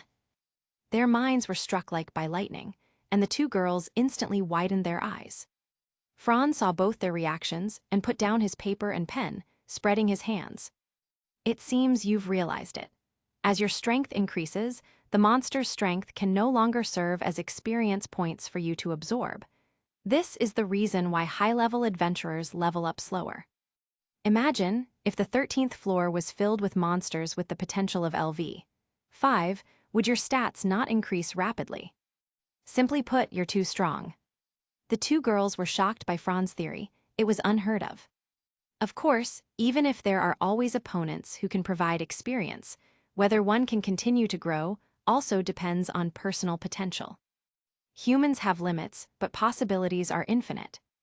At this point, Fran paused for a while, giving the girls time to digest. To rapidly improve your strength, in addition to having potential, you need strong opponents. Looking at the two beautiful girls, Fran raised two fingers. You both shouldn't lack potential. After all, reaching such high levels at your age is rare even in all of Orario. After speaking, he lowered one finger. Then, strong opponents. Leaving Lefia aside for now, in Ai's case, with magic activated, she can fight an opponent one level above her, so your options are very limited. Ahem. Eyes fell silent, understanding what Fran meant. Noticing the girl's mood starting to drop, his tone shifted. Since there are no suitable opponents under current conditions, then let's create opponents. Create. The sudden turn left them caught off guard, staring dumbfounded at the smiling young man, unsure what to say. Create opponents. Of course, it's impossible to create opponents that could pressure Eyes, but what if we reversed it? Wouldn't it work if we made Eyes weaker? Make Miss Eyes weaker. The elven girl's sharp voice almost blew off Fran's roof. Hey, don't get so worked up. I'm not saying to dismember Eyes or anything. Then what do you mean? Fran sighed, helpless toward this Yuri fairy. It's useless to explain now. I'm still LV1. I'll think of a way once I level up, all right. He had to quickly pacify this agitated fairy, or Fran feared he would be even more battered. HMPH, so mysterious. Eyes, however, looked at him with expectant eyes, which made Fran feel huge pressure. He deeply regretted his boast. I'll wait for you. Wait for you. Use you all. Miss Elf, are you misunderstanding something? Her reaction was both laughable and exasperating. And so, the interesting day turned into night. Eyes and Lefia soon took their leave, and he himself became completely absorbed in the magic knowledge written by Reveria, unable to pull himself away. At the hostess of Fertility Tavern. Today, they welcomed the Loki Familia, returning from their expedition. Welcome, everyone. It's Sir Chan, still as cute as ever. Thank you for your compliment, then drink a little more tonight. Loki greeted Sir, and whether there was an ulterior motive, only the parties involved knew. Mamma Mia, bring out the booze. An excited Loki revealed her nature, raising her large mug and shouting. Everyone, drink to your heart's content. Cheers. Gulp, gulp, gulp. Everyone tilted their heads back and emptied the liquor from their cups, chatting while eating, the atmosphere lively. Come on, Captain, let me fill your cup. Tayoni, I just filled it, don't do that. Oh, come on, Captain, don't be so modest. Watching the two interact left Tiona speechless. Her sister was acting like a love-struck girl. It was just too easy for her to get like this. Seeing this always gave her a headache, so she decided to spare herself the trouble by looking away. Glancing left and right, everyone was talking about topics they were interested in. She happened to see Eyes spacing out and went over to her. Hey, Eyes. What were you and Lefia secretly talking about with Fran today? Eyes hugged her cup, which actually contained water, her arm being tugged by Tiona. About the bottleneck issue. Tell me too. Okay. A certain waitress's cat ears twitched as she served the dishes. She seemed to have overheard an extraordinary name. Fran. Meow, Fran, do you mean Mr. Fran Argon? Chloe, you've met Fran, that's impossible. Tiona seemed to have discovered something interesting and turned her head to stare at the black-haired cat girl. Then the black cat ears twitched, and after staring intensely at the sword princess, Eyes Wallenstein, she suddenly let out an exaggerated meow of surprise. That's right, Meow, blonde hair and golden eyes just like the sword princess.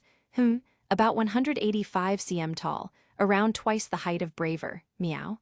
Oh, and super handsome too, Meow. That guy stood outside the tavern yesterday morning for a long time, Meow, and even made a bet with me. He said if he returned victorious, he'd come here for a big feast that night. But he didn't show up, Meow. Don't tell me he really kicked the bucket like I said. The others were drawn to the topic. As soon as they heard it was about Fran, and that he had even spoken so boldly, they all looked on with curious expressions. Little cat girl, what exactly happened? Tell us. Meow, that's how it was. After hearing the story, everyone in the low-key familia burst out laughing. Ha, he actually said that. That's hilarious. In Loki's words, this was clearly flag-raising. Ha, it's not as bad as you're saying, but it's true he almost lost his life. B10 nearly laughed himself breathless, clutching his stomach and nearly crawling under the table. The conversation attracted other waitresses as well. Ryu, Lunwar, and Anya came over too. What, Meow?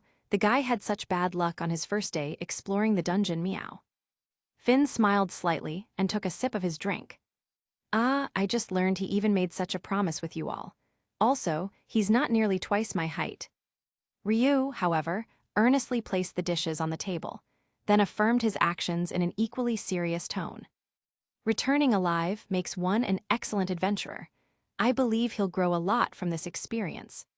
Lefia, looking at her companions, nodded quickly in agreement. Mr. Fran is very strong, Miss Ryu, truly. It's worth noting that after the young girl said this, none of the first-tier adventurers of the low-key familia refuted her, including that arrogant wolf. There's something unusual here, Meow. Chapter 20. Though it's not really the best time, how about grabbing a drink? Ryu, however, earnestly placed the dishes on the table, then affirmed his actions in an equally serious tone. Returning alive makes one an excellent adventurer. I believe he'll grow a lot from this experience. Lefia, looking at her companions, nodded quickly in agreement. Mr. Fran is very strong, Miss Ryu, truly. It's worth noting that after the young girl said this, none of the first-tier adventurers of the low-key familia refuted her, including that arrogant wolf. There's something unusual here, Meow. Ryu straightened up and exchanged glances with the other girls. This time, it was their turn to be curious, wondering what exactly had happened.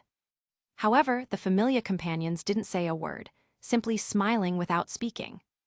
It was all low-key, and the three executives' idea, hoping to keep attention off of Fran before he fully grew, so as not to put too much pressure on him. Everyone laughed it off and moved on to their own conversations. Meanwhile, the protagonist, who had just finished reading at home, was completely unaware of everything that had happened in the tavern. He would never have imagined that he had become a topic of conversation, and that his only blemish had been exposed. This incident might become quite a dark history for him. He carefully set aside the precious book and got out of bed to move around a bit. Perhaps due to the increase in his stats, his recovery was much faster than Reveria had anticipated. Aside from his ribs, which still ached slightly, his body was mostly fine. At least, there was no problem with moving freely, as long as he didn't engage in intense combat. Standing by the window, gazing at Orario's night view, Fran muttered to himself. Tomorrow, I'll visit the Hephaestus Familia. It's about time to put development abilities on the agenda. After stretching a bit, he changed into a set of black clothes sponsored by Raoul, grabbed a portable magic stone lamp, and once again slipped into the library to continue his studies. He completely forgot about the side effects of the massive stat boost causing mind-body imbalance. When he finally remembered, he would surely regret it. As the morning light began to shine on the city's giant walls, a figure was already training in the courtyard of Twilight Manor. The figure continuously swung a wooden sword, golden hair flowing behind her, her clear golden eyes shining brightly. Sword Princess Eyes Wallenstein was swinging the wooden sword with strength worthy of her title, as the sound of the blade slicing through the air created a beautiful symphony in the morning. She had kept up this diligent training for 7 or 8 years without fail, rain, or shine. It was clear that the glory of the strong standing on stage could not exist without the sweat silently shed behind the scenes. Kriuk. The mansion door was gently pushed open, and a figure appeared on the staircase, wrapped in bandages, sporting dark circles under his eyes, and stretching with a big yawn as he greedily breathed in the morning air. Hi. Noticing the movement, Eyes stopped, slightly tilting her head while still holding the sword, her doll-like face showing confusion. Fran noticed her as well. The two stared at each other in silence for a moment before the slightly chauvinistic young man started the conversation. What a coincidence, Eyes. Do you always get up early to train? The girl put down her wooden sword, turned around, pursed her lips, and nodded, letting out a cute me through her nose. Then she asked in a rare move. Fran, did you stay up all night in the library again? The young man scratched his head awkwardly and forced a bitter smile. How does everyone know? The girl slowly walked over and pointed with her delicate fingers at his sunken eyes, dark circles, and pale face. It's obvious even I can. She spoke a bit hesitantly, clearly trying to find the right words, quite a challenge for the usually quiet doll-like princess. Well, everyone's so strong. How could I catch up if I don't work hard? If I did nothing, how would I have the right to dream? You're amazing, Fran. Once again, he was praised by the girl who made his heart flutter. Blushing slightly, he touched his neck and quickly changed the subject. Eyes, your training isn't over yet, right? Then I'll get going. Heading out so early, do you have business? I'm going to visit the Hephaestus Familia to find a blacksmith. The girl nodded, understanding his meaning. He was probably looking for a blacksmith to make him a weapon. I plan to learn forging myself to craft my own weapon. Isn't that kind of romantic? Correct. Eyes faintly felt like her emotionless mask had been shattered once again. Hi. The girl tilted her head in confusion and decided to ask Gareth about it later. Surely the dwarf would understand this kind of romance. Hey, Eyes, breakfast is ready. At that moment, Tiona waved and called out to her from the open-air corridor upstairs. Coming. Speaking of which, isn't that Fran? Heading out this early, rookie boy's a bit too motivated, huh? Kinda makes my body itch to move. Tiona blinked and muttered to herself. The Hephaestus Familia was not only the top forging faction in Orario, but also one of the foremost forging factions in the entire world. In the dungeon city of Orario, the Magic Stone Industrial District was located along the Northeast Street, or rather, the whole area was dedicated to the magic stone industry. It included both workers hired from the guild and blacksmiths from forging factions. As a forging familia, the Hephaestus Familia's headquarters was also located here. After passing through the industrial district and asking around, Fran stood before their headquarters. Hello, this is the Hephaestus Familia headquarters. How can I help you? A guard politely approached Fran. As a prestigious forging faction, countless people visited them daily, among them, other familias, merchants, and even nobles from outside the city. Since it was still early, Fran hadn't run into such a crowd. I'd like to ask about someone, Welfkraz. Could you call him out for me? Him. The guard looked surprised. That guy was quite the weirdo, refusing to forge magic swords despite his skill.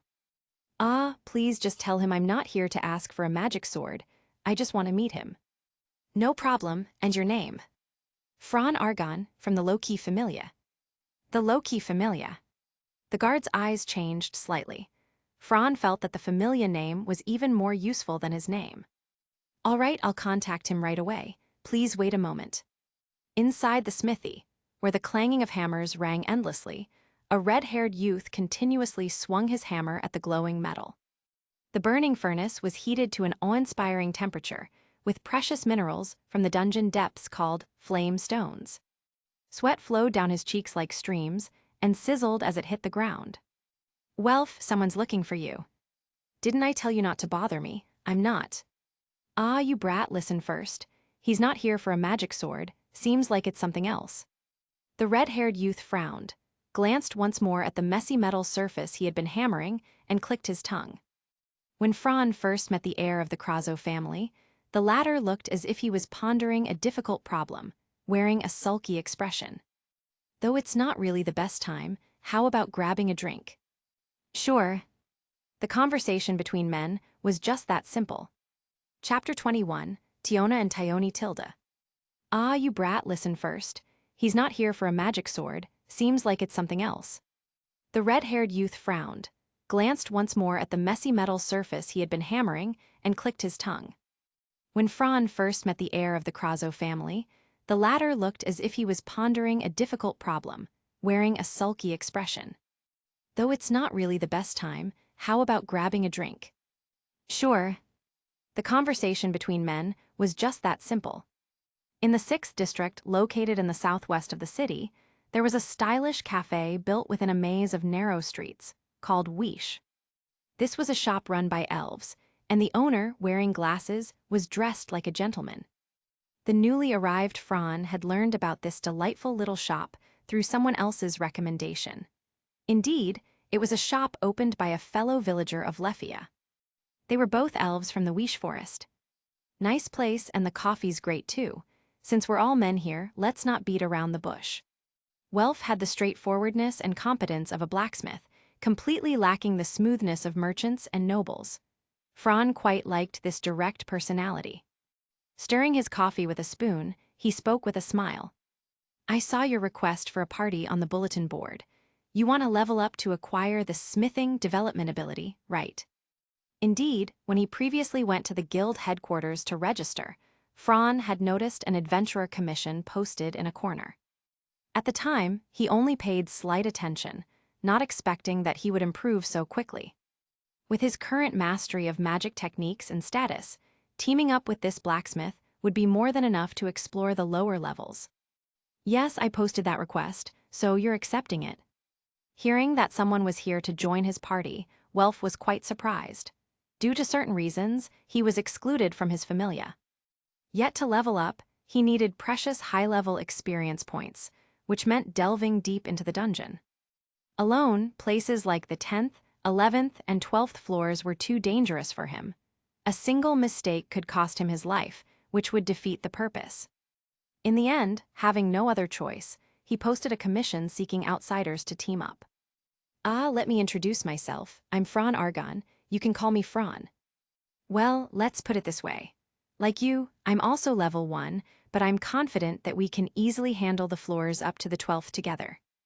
Welf looked at his rare golden eyes with some doubt, as if saying, Are you kidding me? Thinking from the other perspective, if it were him, he might react the same way. It was indeed difficult to trust a stranger you just met. How about this? Let's try exploring together first, and if you find me satisfactory, we can then sign a contract. Judging by his appearance, this blond young man didn't seem like a swindler, and since he offered it like this, there was nothing to lose. So Welf decided to give it a try. All right then, Wend. Tomorrow, I need some time to prepare. Let's meet at 9 a.m. at the fountain in Central Plaza. By the way, I don't want any gold for the commission reward. What do you want? Don't be fooled by my appearance. I'm quite confident in my craftsmanship. Looking at the proud young man, Fran curved his lips into a smile, his eyes forming crescent moons. Just teach me the basic knowledge and operations of blacksmithing.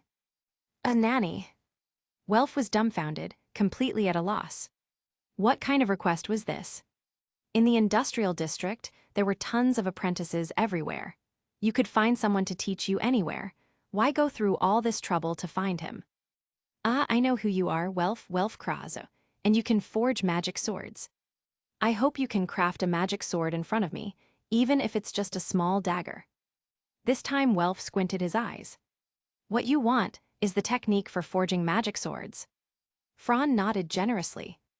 Yes, I can understand your belief as a blacksmith not to forge magic swords for others. After all, you may not want to forge a magical sword. But I don't need a magic sword, I just want to observe your technique. Is that all right? Such a strange request was a first for Welf.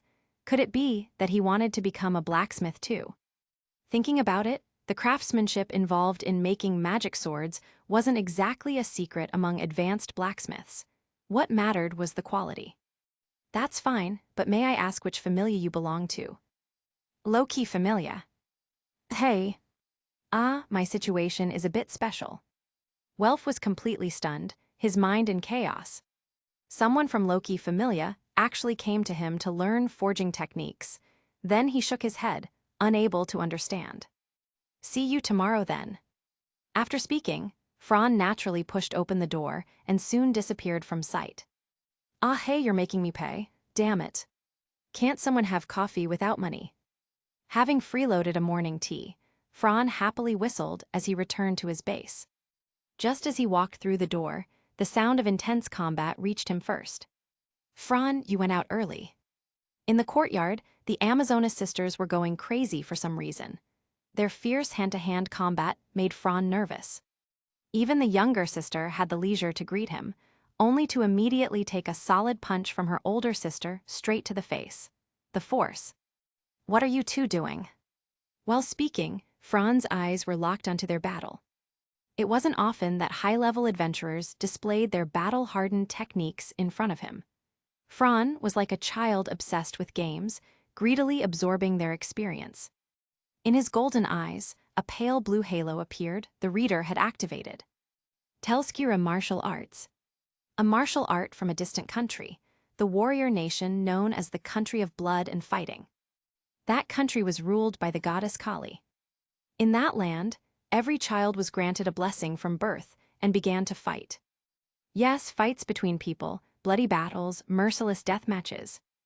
Like raising poisonous insects, the last one standing would gain enough experience to ascend and become the strongest. That was the state of that country, utter chaos, bloodshed, and darkness. Tyone and Tiona, these sisters, had escaped from that country. For them, such slaughter was probably everyday life, Fran thought as he secretly learned. Boom! The younger sister was sent flying by a punch, and the two stopped. Tiona spat out some blood and scolded her sister viciously. Tyone, I was greeting Fran and you sneak attacked me. Despicable. What are you talking about, my foolish little sister? Killing is always about any means necessary. Blame yourself for being careless. Heh, the captain said ladies should be reserved. Look at yourself now. Tyone's eyes turned completely black miasma rising from her body. The oppressive force almost gave Fran a heart attack. Tyone, stop it, you're scaring Fran. Luckily, Finn stuck his head out from the window, advising helplessly. Captain Tilde. Tiona shrugged and sighed to the dumbfounded Fran. My sister is just too easy to trick. Fran dared not respond. What if they held it against him later? He was still too weak. By the way, where did you go? I saw you and Eyes in the courtyard this morning. I went out to find a blacksmith and formed a party for the dungeon. Tiona leaned forward with her hands behind her back, tilting her head curiously. Wow, you actually went to team up with someone from another familia. We have so many people in our familia. Fran leaned back under pressure, explaining with a bitter smile. I didn't want to trouble everyone to accompany me into the dungeon. It's just the upper levels after all, I'd only be a bother. Conveniently, I accepted an adventurer commission, and I'm also a bit short on funds. Chapter 22, First Staff Aquamarine Staff Tilde. I went out to find a blacksmith and formed a party for the dungeon. Tiona leaned forward with her hands behind her back, tilting her head curiously. Wow, you actually went to team up with someone from another familia. We have so many people in our familia. Fran leaned back under pressure, explaining with a bitter smile. I didn't want to trouble everyone to accompany me into the dungeon. It's just the upper levels after all, I'd only be a bother. Conveniently, I accepted an adventurer commission, and I'm also a bit short on funds. Tiona nodded in sudden understanding. This was easy to grasp. Everyone had gone through that phase, after all. It's perfectly normal for a new adventurer to be strapped for cash, right? By the way, Fran, come over here for a bit. This time, it was the royal elf, Riveria, calling him through the window, looking like she had something important to discuss. Well then, I'll head up first, Tiona. All right, Tilda. He's so boring. Eyes probably went into the dungeon again. Guess I'll go play with Lefia instead. The Amazoness' younger sister had an angelic personality, completely opposite from her sister. Crossing the aerial corridor between towers, Fran arrived at the top of the northernmost tower. This was the office of the familia leader, Finn. Usually, the three executives would be here making plans and reviewing documents. Knock, knock, knock. Come in. As expected upon opening the door, all three of the three executives, including the dwarf Gareth, were present. Sorry to intrude. No worries, I was the one who called you here. Fran had a very gentle personality, and his words carried the refinement of higher education and etiquette. That was also part of why, after joining this big family, he quickly got along with nearly everyone.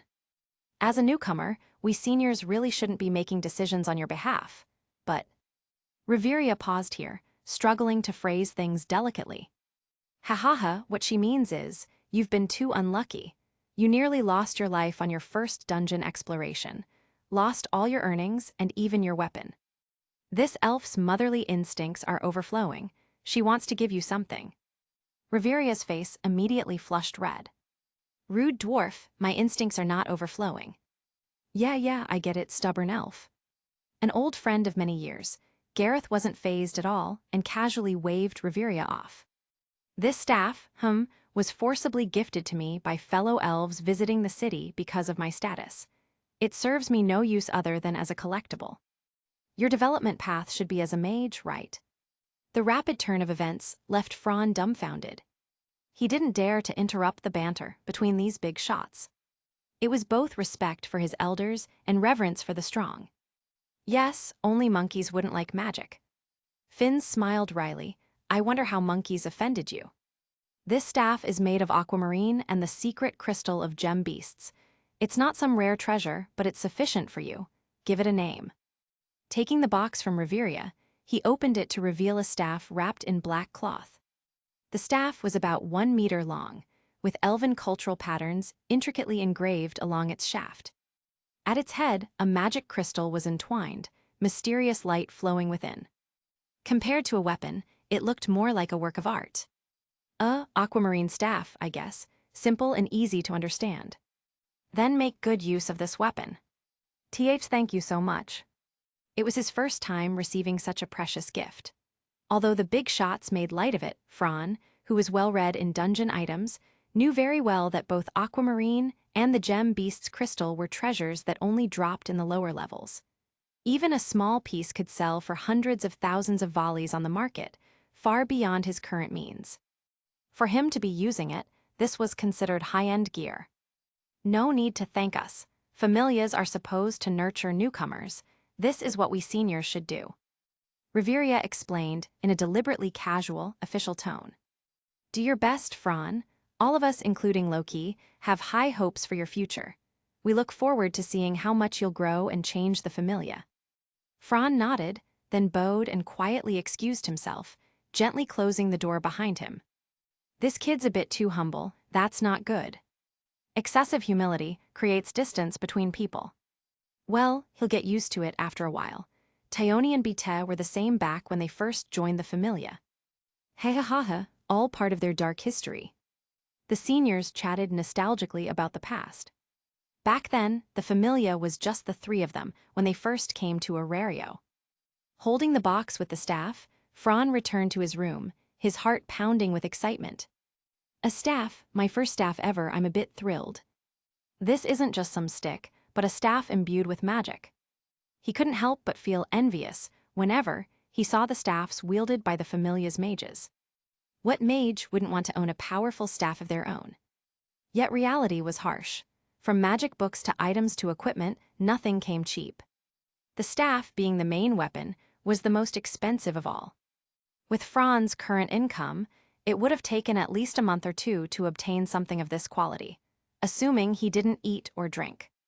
And dungeon exploration itself came with costs. Calculated carefully, the time would have easily doubled. And that's with Fran's cheat-like advantage. What about ordinary people? Hathy. Chuckling self-mockingly, Fran carefully placed the aquamarine staff aside and began packing his gear. Forget about equipment, he'd worry about that when he had money. The main thing was a backpack. Considering his synergy with Welf, as a rear guard mage providing fire support, he didn't need high mobility, which allowed him to also double as a supporter. I need a backpack, better go find Raoul. A name floated into his mind, good-natured Raoul. You need to borrow a backpack for dungeon exploration. Yeah, my last one got blown up, as you know. Also, I'm a bit strapped for cash, haven't had time to buy a new one. I thought it was something serious, it's just a backpack. Here will this do? Don't underestimate Raoul, just because he always followed Finn around like a tail. He was a proper LV4 adventurer with all his attributes averaging at C rank. Naturally, the backpack he used wasn't small. The bag was about 1,000 times 500 times 500 in size, a professional-grade supporter's pack. Its craftsmanship was exquisite, made of some monster's tough hide that felt smooth to the touch. This'll do, I'll treat you to drinks after I return victorious. Hey, don't go raising flags like that. Fran's face darkened, wishing he could smack the girls from the tavern to death. That was an accident, cough cough. Raoul grinned mischievously, winking and nudging. Mental collapse. All the way back, Fran's face was black as he exuded a dark aura that kept everyone at a distance. It was terrifying. Chapter 23. That's what experience is, young one tilde. Fran's face darkened, wishing he could smack the girls from the tavern to death. That was an accident, cough cough. Raoul grinned mischievously, winking and nudging. Mental collapse. All the way back, Fran's face was black as he exuded a dark aura that kept everyone at a distance. It was terrifying. The city of Orario repeated the same street scenes every day. Workers left their homes, shops opened their doors. Crowds of adventurers gathered towards the chalk-white tower, preparing to explore the dungeon. Carrying a large backpack, with a beautiful staff slanted on the side of his leather belt. At this moment, Fran finally looked like an adventurer. In the two leg pouches were healing potions and mental recovery potions, gifted by his companions who saw him off in the morning, and even eyes uncharacteristically gave him a short sword as a spare. It made Fran feel dizzy, and he hurriedly thanked everyone. Short sword no too, this quality, it must cost around 10,000 volleys, right? Each healing potion is 1,000 volleys, and the mental recovery potion is even more expensive. I owe a lot of favors now, but well, the more debts the less you worry. I'll pay them back once I get stronger. He took a few deep breaths to calm his unsettled emotions, held the straps of his backpack with both hands, and arrived at Babel Tower. The wide, vast plaza was awe-inspiring every time he stood there, marveling at the near-divine craftsmanship. Beside the magnificent fountain crafted by the master smith Daedalus, a red-haired youth had already been waiting. Fran stood still for a moment, surveyed the surroundings, quickly noticed him, smiled slightly, and walked over. Yo, I'm not late, am I? Welf looked at his outfit and nodded. Ah, I came early, this is a supporter's outfit. I forgot to mention yesterday, I'm a rear guard, a mage. Since we're a pair, you'll be the vanguard, right? I'll handle firepower and support. No problem, it's only the first few floors, I can handle that. All right, let's head out. They nodded to each other and entered the first basement floor of Babel Tower together, descending the spiral staircase around the massive hollow into the dungeon. On the way, they had a brief conversation. It's our first time teaming up, so there may be some coordination issues. If you trust me, you can leave the defense of your back to me, as well as firepower support. In the floors we're going to, the monsters don't have long-range attacks. As long as we pay attention to positioning and formation and avoid getting surrounded, the difficulty will drop significantly. As he spoke, Fran glanced at Welf's weapon and roughly estimated his attack range. How many monsters can you handle at once?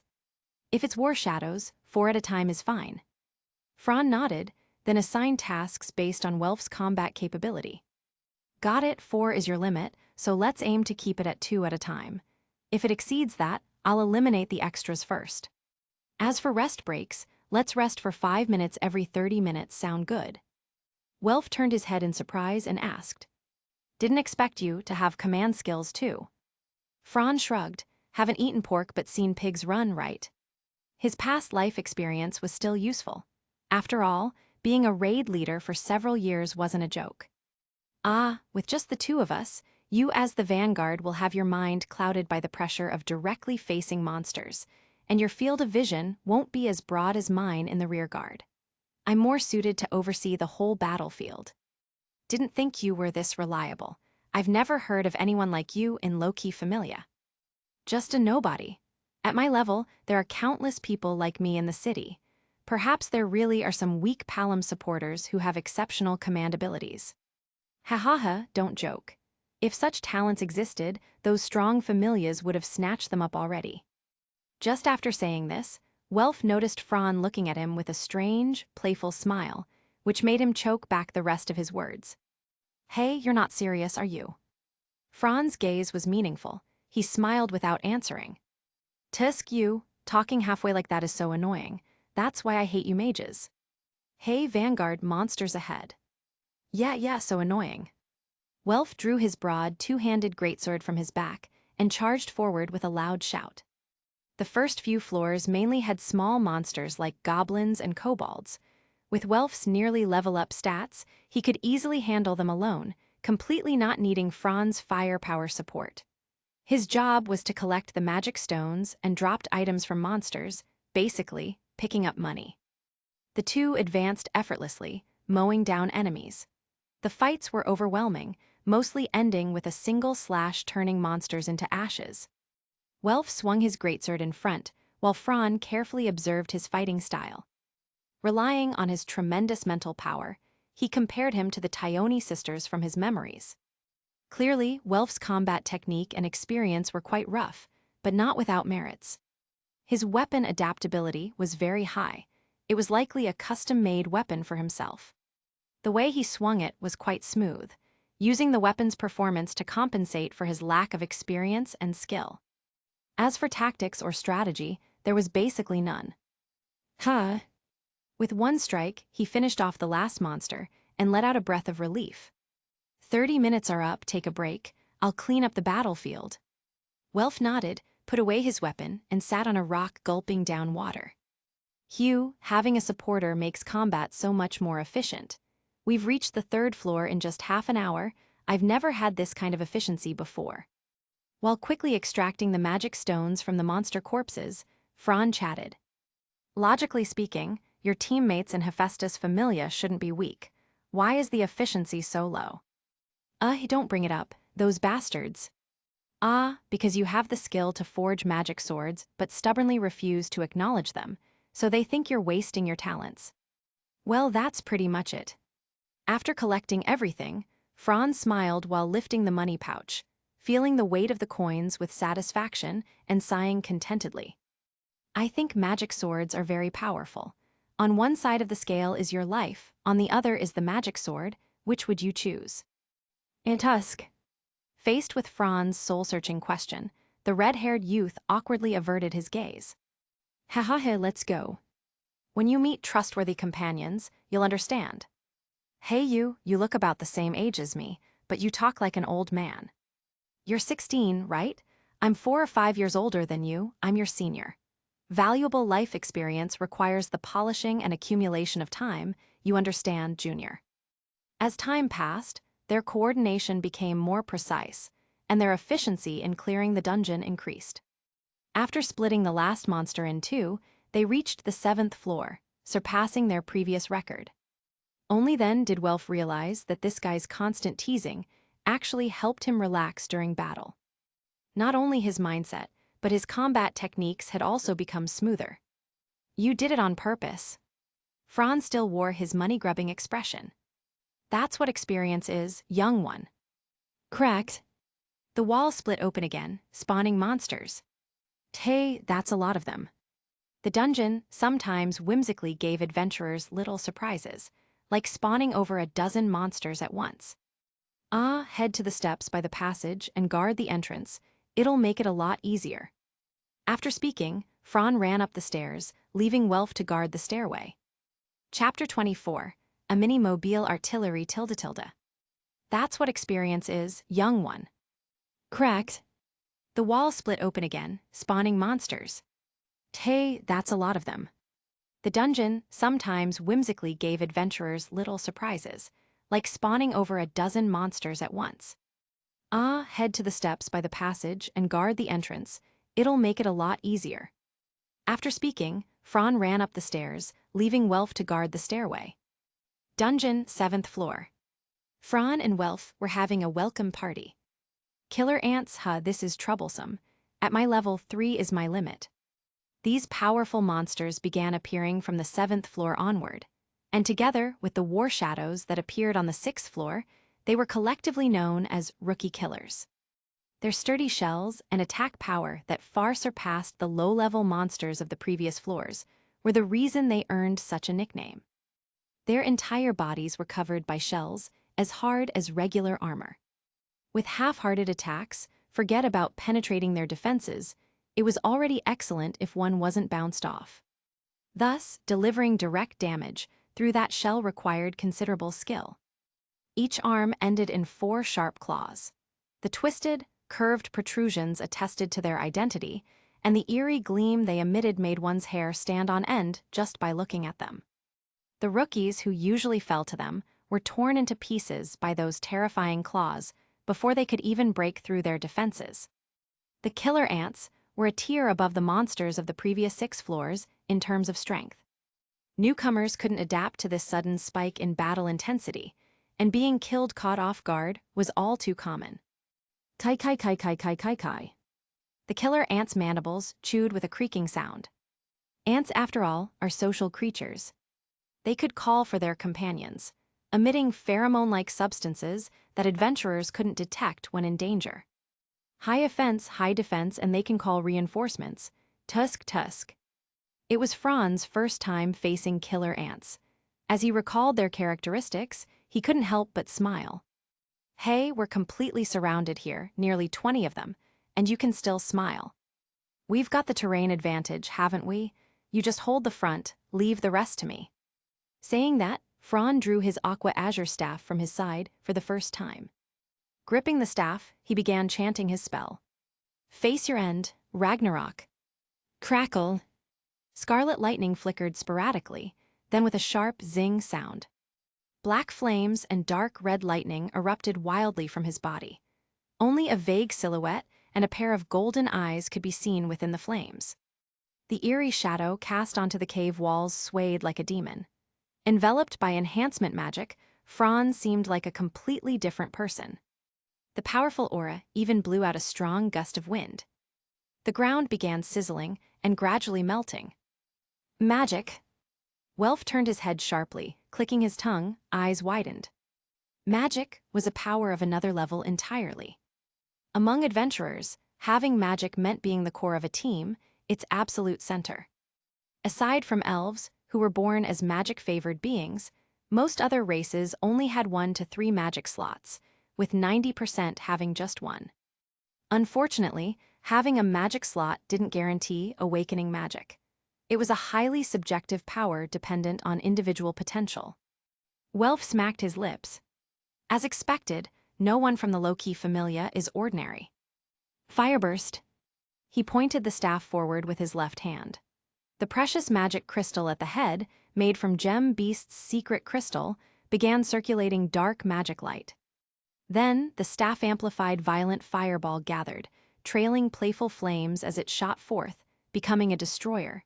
It exploded directly among the monsters. Boom, boom, boom, boom, boom, boom, boom, boom, boom, boom. The deafening blasts echoed throughout the cave, sending out shockwaves. The powerful impact was so intense that even the tunnel walls crumbled, scattering stones. As the dust settled, Welf lowered the great sword he'd used as a shield, dumbfounded. Half of the monster horde within sight had been wiped out. The ground had even been blasted into a small crater, and the rocks were melting. Hey! Fire burst. Boom, boom, boom, boom, boom. Holy sh. He couldn't even finish his words. With the magic-enhanced Fran, it was like his personality had completely changed. His expression was brazen, and his golden eyes shone with a mix of excitement and desire. 3 shots. Just 3 firebursts, and the entire passage was obliterated. Not to mention the monsters, even most of the magic stones were destroyed. The miserable battlefield emitted thick smoke, and the rocky ground looked carbonized. Tusk. Putting away his staff, Fran shook his head with a sigh. This is the downside of magic. Too much power, even the magic stones get destroyed. Cough, cough, cough. Covered in dust, Welf struggled to his feet. After freezing for a moment, he burst out cursing. You bastard, you almost dragged me in. Could you be a bit more careful? And what was with that creepy expression just now? Fran's face stiffened, his eyes darting away. Sorry, I got a little carried away, but don't you feel that exhilarating sense of destruction? It's super satisfying. A complete destruction maniac. Is there a demon living inside him? Sigh. Welf sat cross-legged on the ground, sighing deeply. Fine, I'll be more careful next time. You take a break. I'll go collect money, clean up the battlefield. You just said collect money, didn't you? You must have misheard.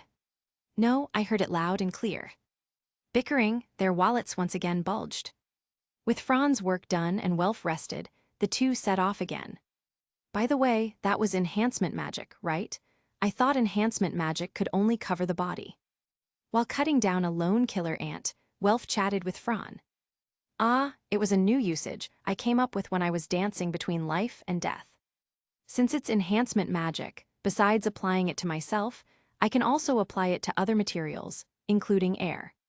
This kind of usage is possible for others too, like the Sword Princess. She usually applies magic to her sword and sometimes throws wind when assisting teammates. But doing it that way is less efficient, since wind magic doesn't have explosive traits. Through Fran's explanation, Welf finally understood. So that's how it works. And with staff amplification, it's no wonder the power is like that. Wait, no, it's crazy. Is your magic power really LV1? This is way too much. That was hard to explain. Fran couldn't exactly tell him that he had skill bonuses. Scholar. Can choose 2 development abilities each time. Can learn magic without magic slot limitations. Greatly increases power when using magic swords or magic tools. Doubles magic power, range, and distance. The skill scholar doubled the power, range, and casting distance of his magic. That's why Fran's output was so overwhelming.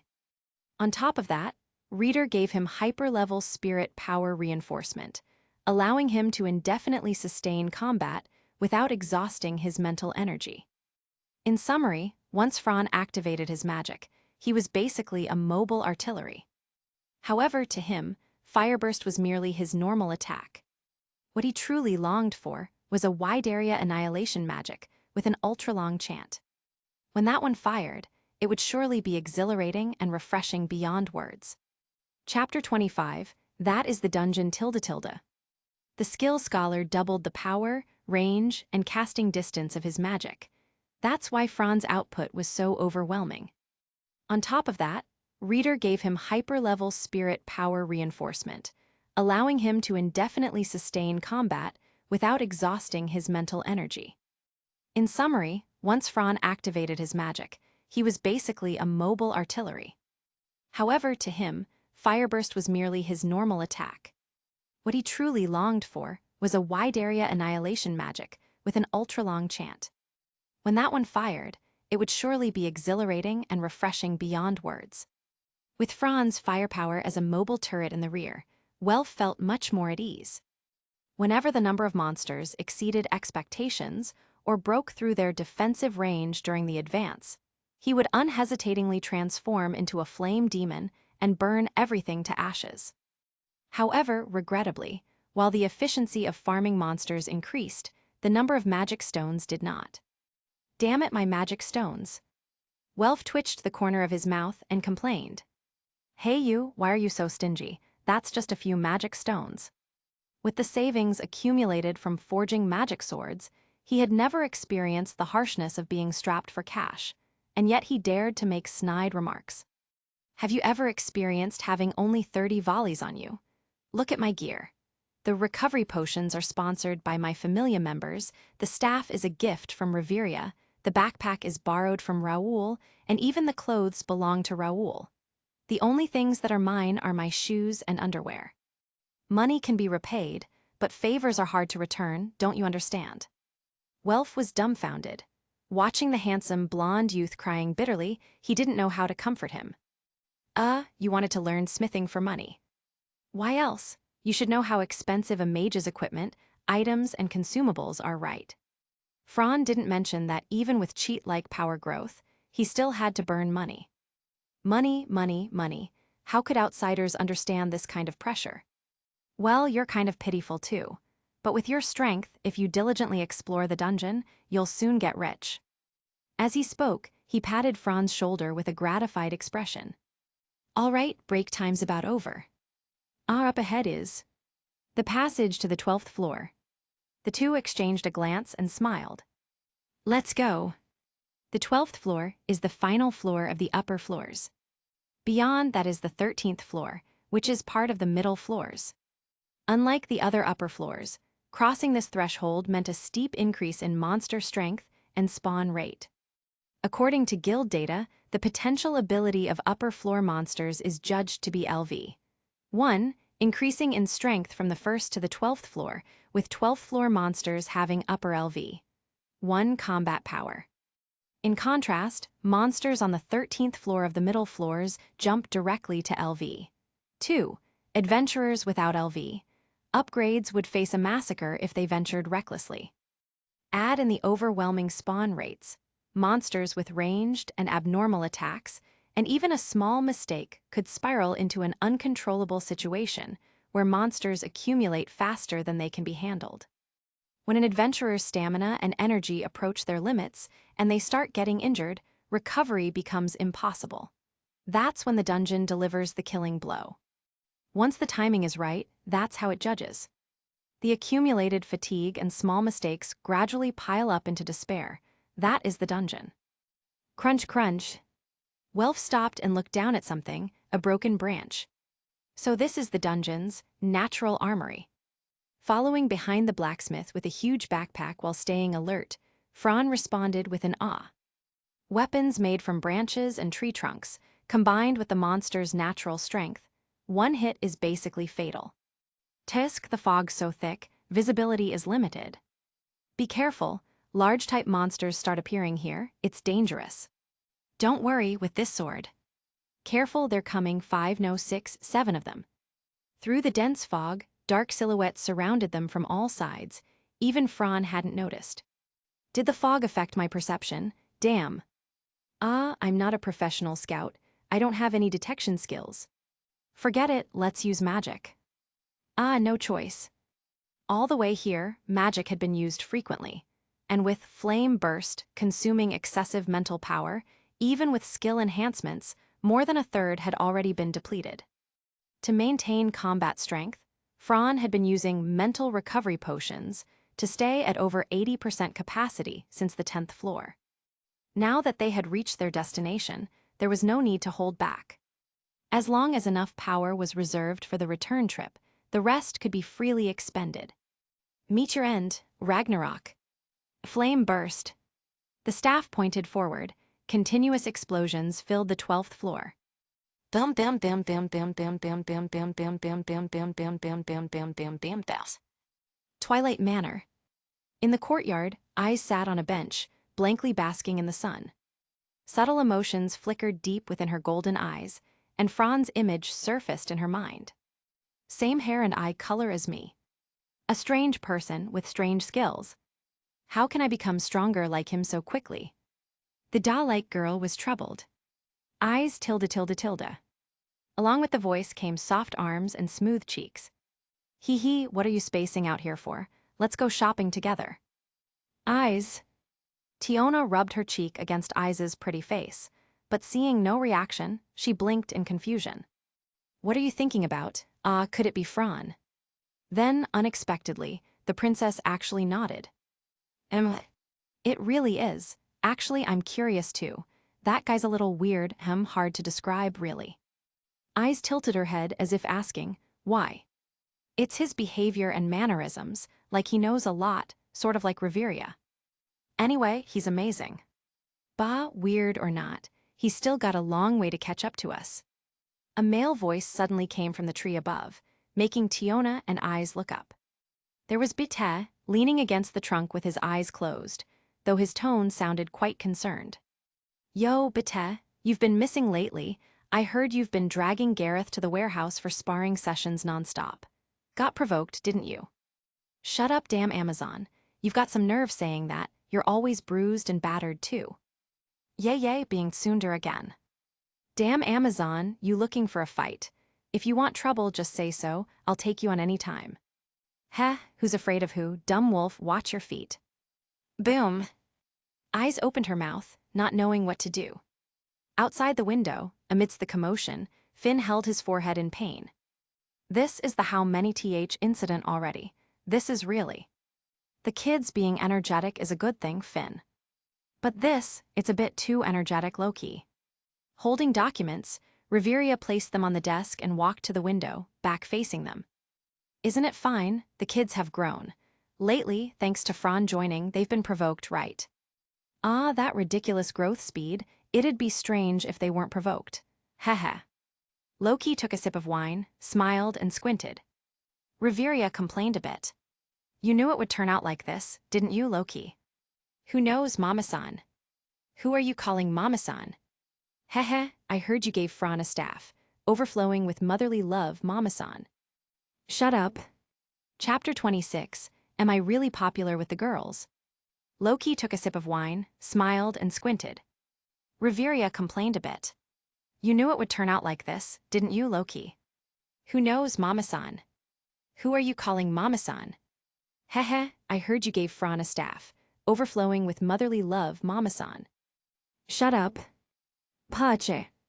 The great blade slashed down, splitting the monster in half along the center, and the magic stone fell to the ground with a ding. Welf wiped the sweat from his forehead and exhaled heavily. He turned his head to look around the battlefield and gasped again. In just half a day's battle, magic stones almost covered the ground, shining brightly even in the white mist. How much mental energy do you have? Are you really LV1? Honestly, Welf had seen other Familias mages before. But this was his first time seeing a mage like Fran, who could continuously cast spells for such a long time. Well, it's not that much, really. As the saying goes, misfortune and fortune depend on each other. These heavy magic stones are all money.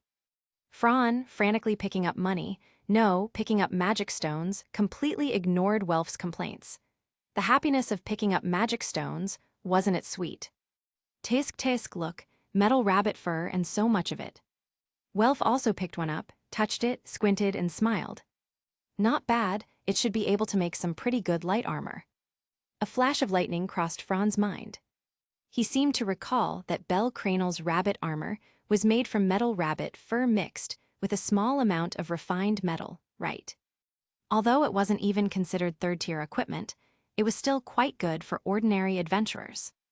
As for its value, wasn't it around 9,800 volley per set?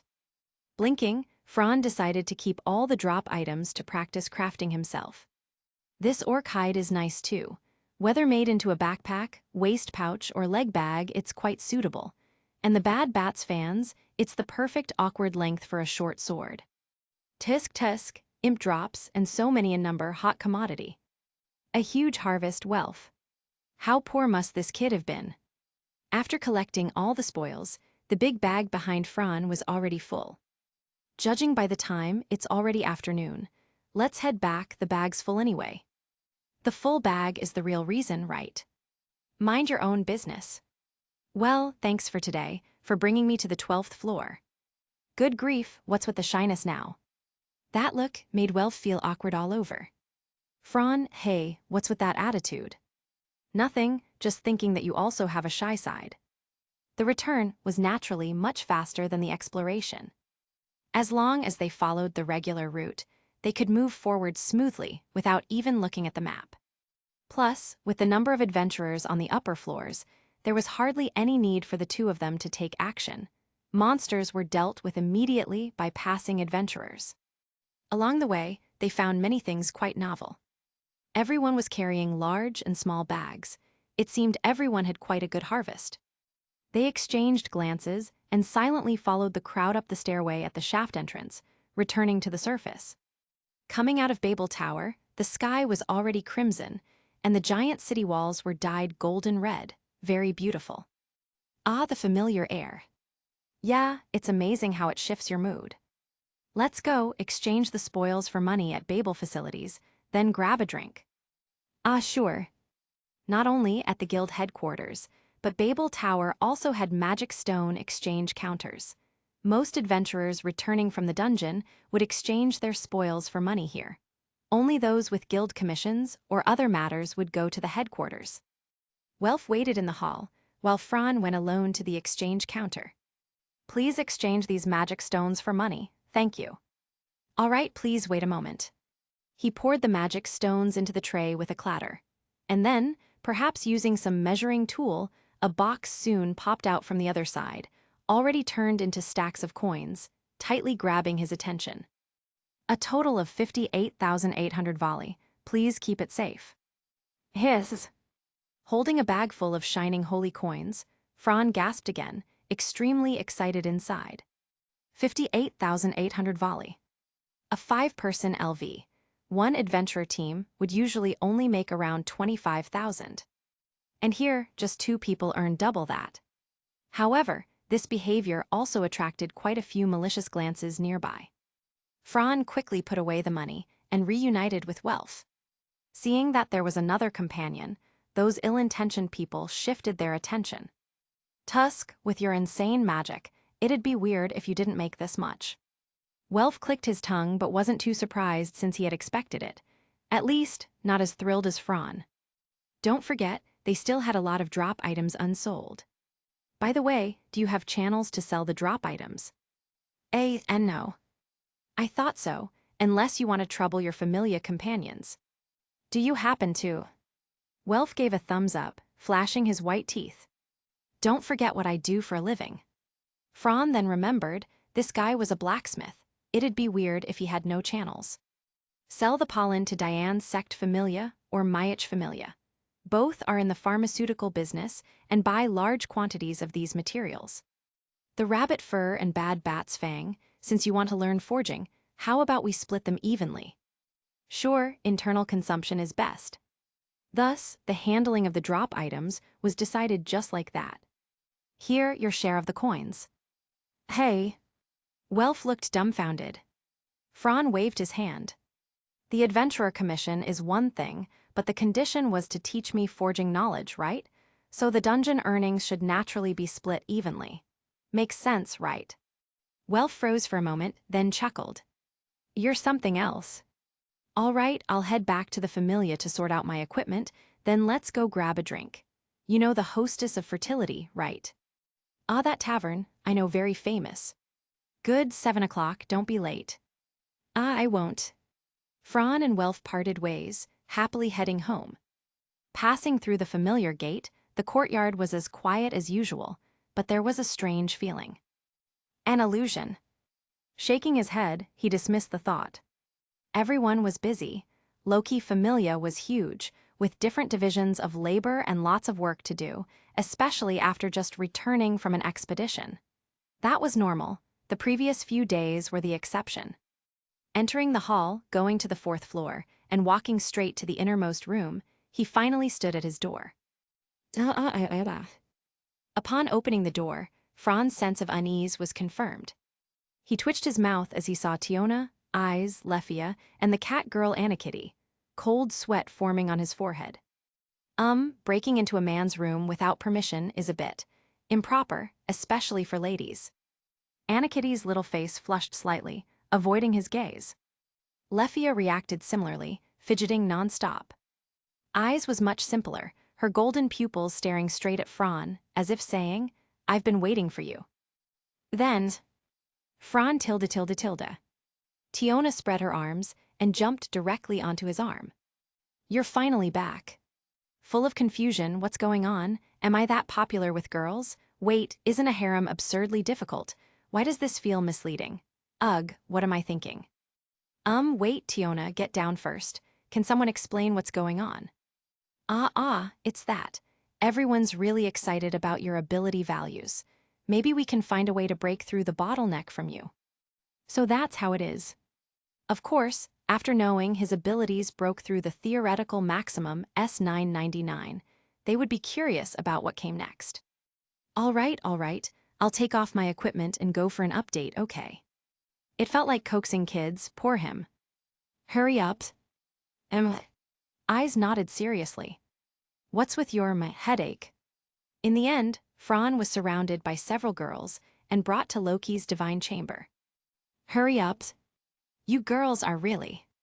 What popularity with women? It's clearly about the ability values, damn it.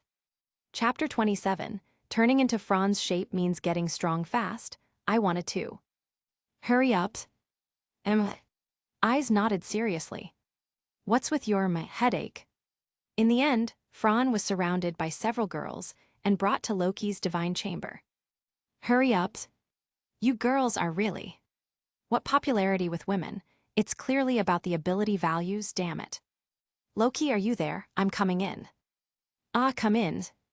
The god was still the same, no changes as usual, even that smell of alcohol, still the same. Perhaps this is the nature of gods, eternity. They love the lower world because it's full of possibilities and the unknown, fascinated by children, even conferring godly power, abandoning their duties in the heavens, and undergoing brutal competition to gain a spot. It's said that Loki defeated many competitors to get her wish. Heh, I heard it all. Everyone is looking forward to your updated stats. Fran smiled bitterly and sat down with his back to Loki, exposing his back. They knowing doesn't matter, as long as outsiders don't find out. You're the familia's top secret. How would outsiders know? Even that love-struck goddess misjudged you. And maybe you really do have something special. The status update went smoothly. No level up, no development abilities gained, magic and skills stayed the same, only the stats changed. However, during today's battle, Fran noticed a serious problem, which was an abnormal sense of imbalance. Welf said his magic power was strong, but was that really the case? No, he knew in his heart that it was simply because he couldn't fully control his body, resulting in a kind of berserk state. The excessively abnormal stat growth had become completely disconnected from his mind. If this distortion wasn't handled soon, it would have serious negative effects on him. Name, Fran Argon. Level, LV1. Stats, Strength, SS 1001, Right Arrow SSS 1233, Endurance, SS, SSS, Dexterity, SS 1001, Right Arrow SSS 1233, Agility, SS 1001, Right Arrow SSS 1233, Magic, SS 1001, Right Arrow SSS 1233. Though Loki had anticipated it, she was still momentarily stunned. It actually increased even more. Seeing his god lost in thought, Fran urged her. Loki, is it done? No changes in magic or skills, just look at the stats. She pressed the parchment onto his back, printed it in the common language, and handed him the chart. SSS 1233. Even Fran was a bit dumbfounded. Although the increase wasn't as much as last time, it was already amazing to continue increasing at this stage past 1,000, and the stats had increased by more than 200. 1212.99 should be 4S anyway. No one else but you can have such stats, so SSS or SSS doesn't make a difference. You could just say my numbers are something the gods never envisioned before, or is this laziness? Loki opened her godly eyes, her expression unpleasant. You seem to be thinking something terrible.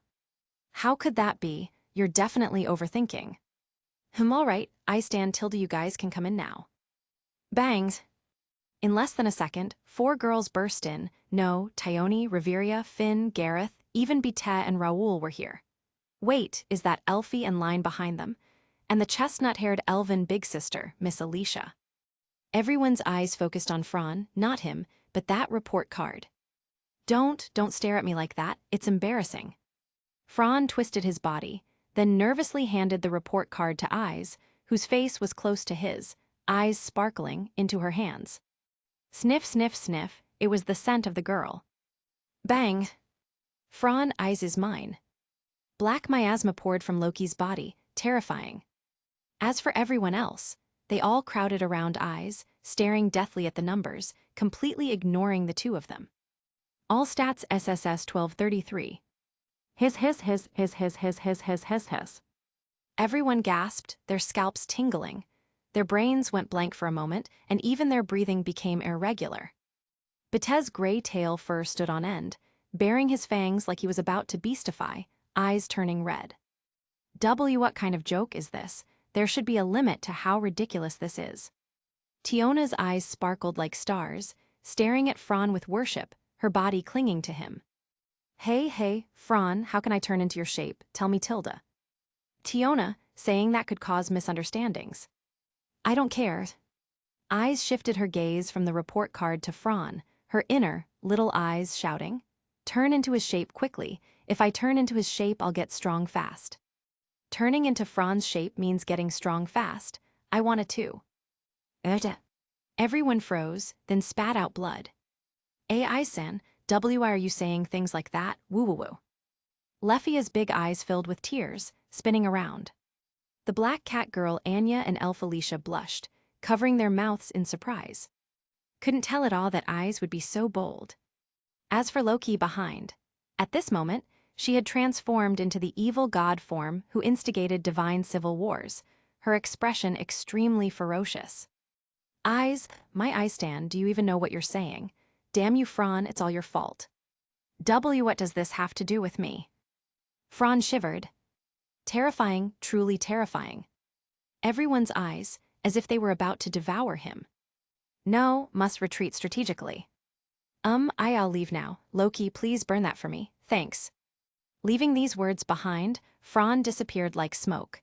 That speed, truly worthy of a hexagonal warrior. Eyes blanked out, her lips slightly parted, hand raised as if trying to grab something, her heart feeling empty. Hey, Eyes Dan, quickly crush that scary idea. Loki panicked. As for the others, their atmosphere had changed. Their emotions written completely on their faces, all because of a report card. It's going to get lively for a while. Maybe for a long while. Ha, not bad, that feeling of juniors chasing after us.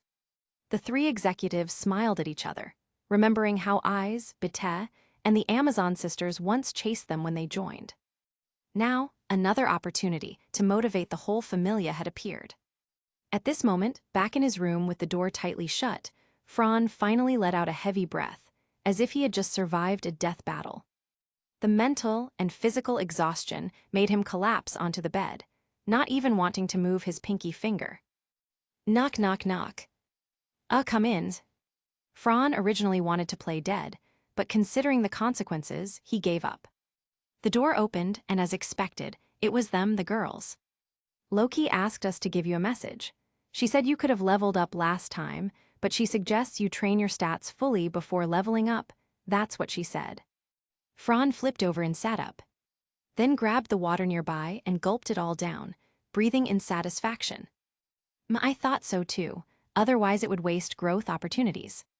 That's right, we all did it this way. Hiding behind Tiona and Eyes, Lefia twisted her fingers, looking down shyly. What is it, Lefia? You, This shy girl didn't know how to say it. Thankfully, the understanding elf sister Alicia gently patted her head and helped explain. Fran, Lefia wants to practice her skills. Since you're going to the dungeon, she wanted to ask if she could join you.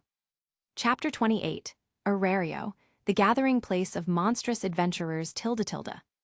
This shy girl didn't know how to say it. Thankfully, the understanding elf sister Alicia gently patted her head and helped explain. Fran, Lefia wants to practice her skills.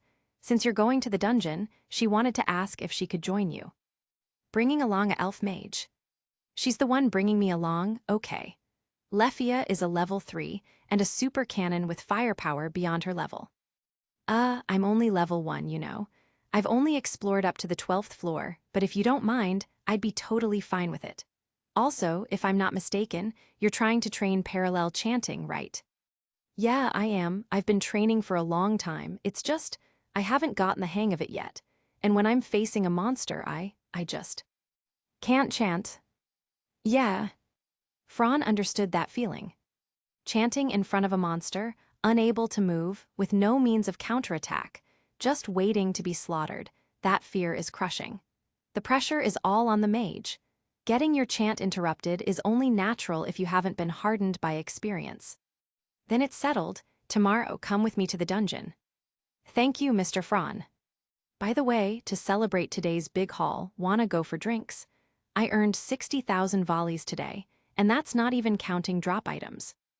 Lefia, Eyes, Tiona, Alicia might not grasp the weight of that number.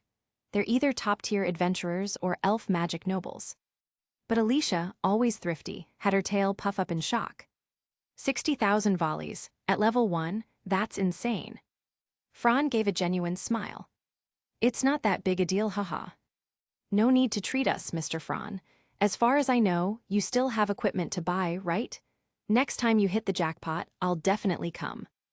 That handsome smile froze a little. Awkward, don't say it out loud. I still have my pride. Are all elves this blunt? Fran took a major hit. Since you're still busy, and we've said what we needed to say, we're heading off. Yeah, it's a bit early, but good night. Yeah, fair enough, it's already dark. After a shower, Fran changed into a freshly bought black outfit, top, pants, and leather boots totaling 4,400 volleys, and stepped out feeling refreshed. As the saying goes, with money in your pocket, you feel at ease. Carrying tens of thousands of volleys, even eating at the benevolent mistress, he had confidence he could handle the bill. As he left his home, Loki watched him from the window. Heh, so what if that love-struck goddess has her cheating, insight eyes? My luck is still better. Riveria, Finn, and Gareth exchanged helpless looks.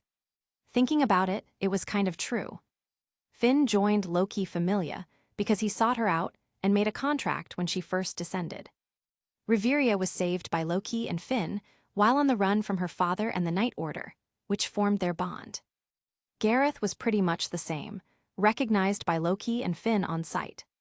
All in all, Loki's amazing team came down to sheer luck. Now, with a weirdo like Fran joining, the future of Loki Familia was shining bright. By the way, how did Goddess Freya's power not spot Fran? Finn chewed his finger in confusion. Loki swirled her wine glass and sneered. Children of the lower world have always held potential beyond the gods' expectations. It's no surprise a kid like Fran, who even Freya can't see through, showed up. True enough, isn't that what you gods are always after? Night fell like a vast curtain, gently draping over mountains, fields, and the city. Magic stone lamps lit up the main street, shop signs glowing with unique colors. The busy downtown buzzed louder than in the day. For some in Orario, the day was just beginning. Just like they said, adventurers who'd made a killing in the dungeon during the day liked to head to the tavern for a drink.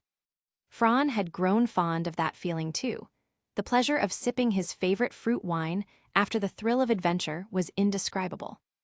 The benevolent mistress was at its peak during nighttime. The first-floor hall was packed with over a dozen full tables.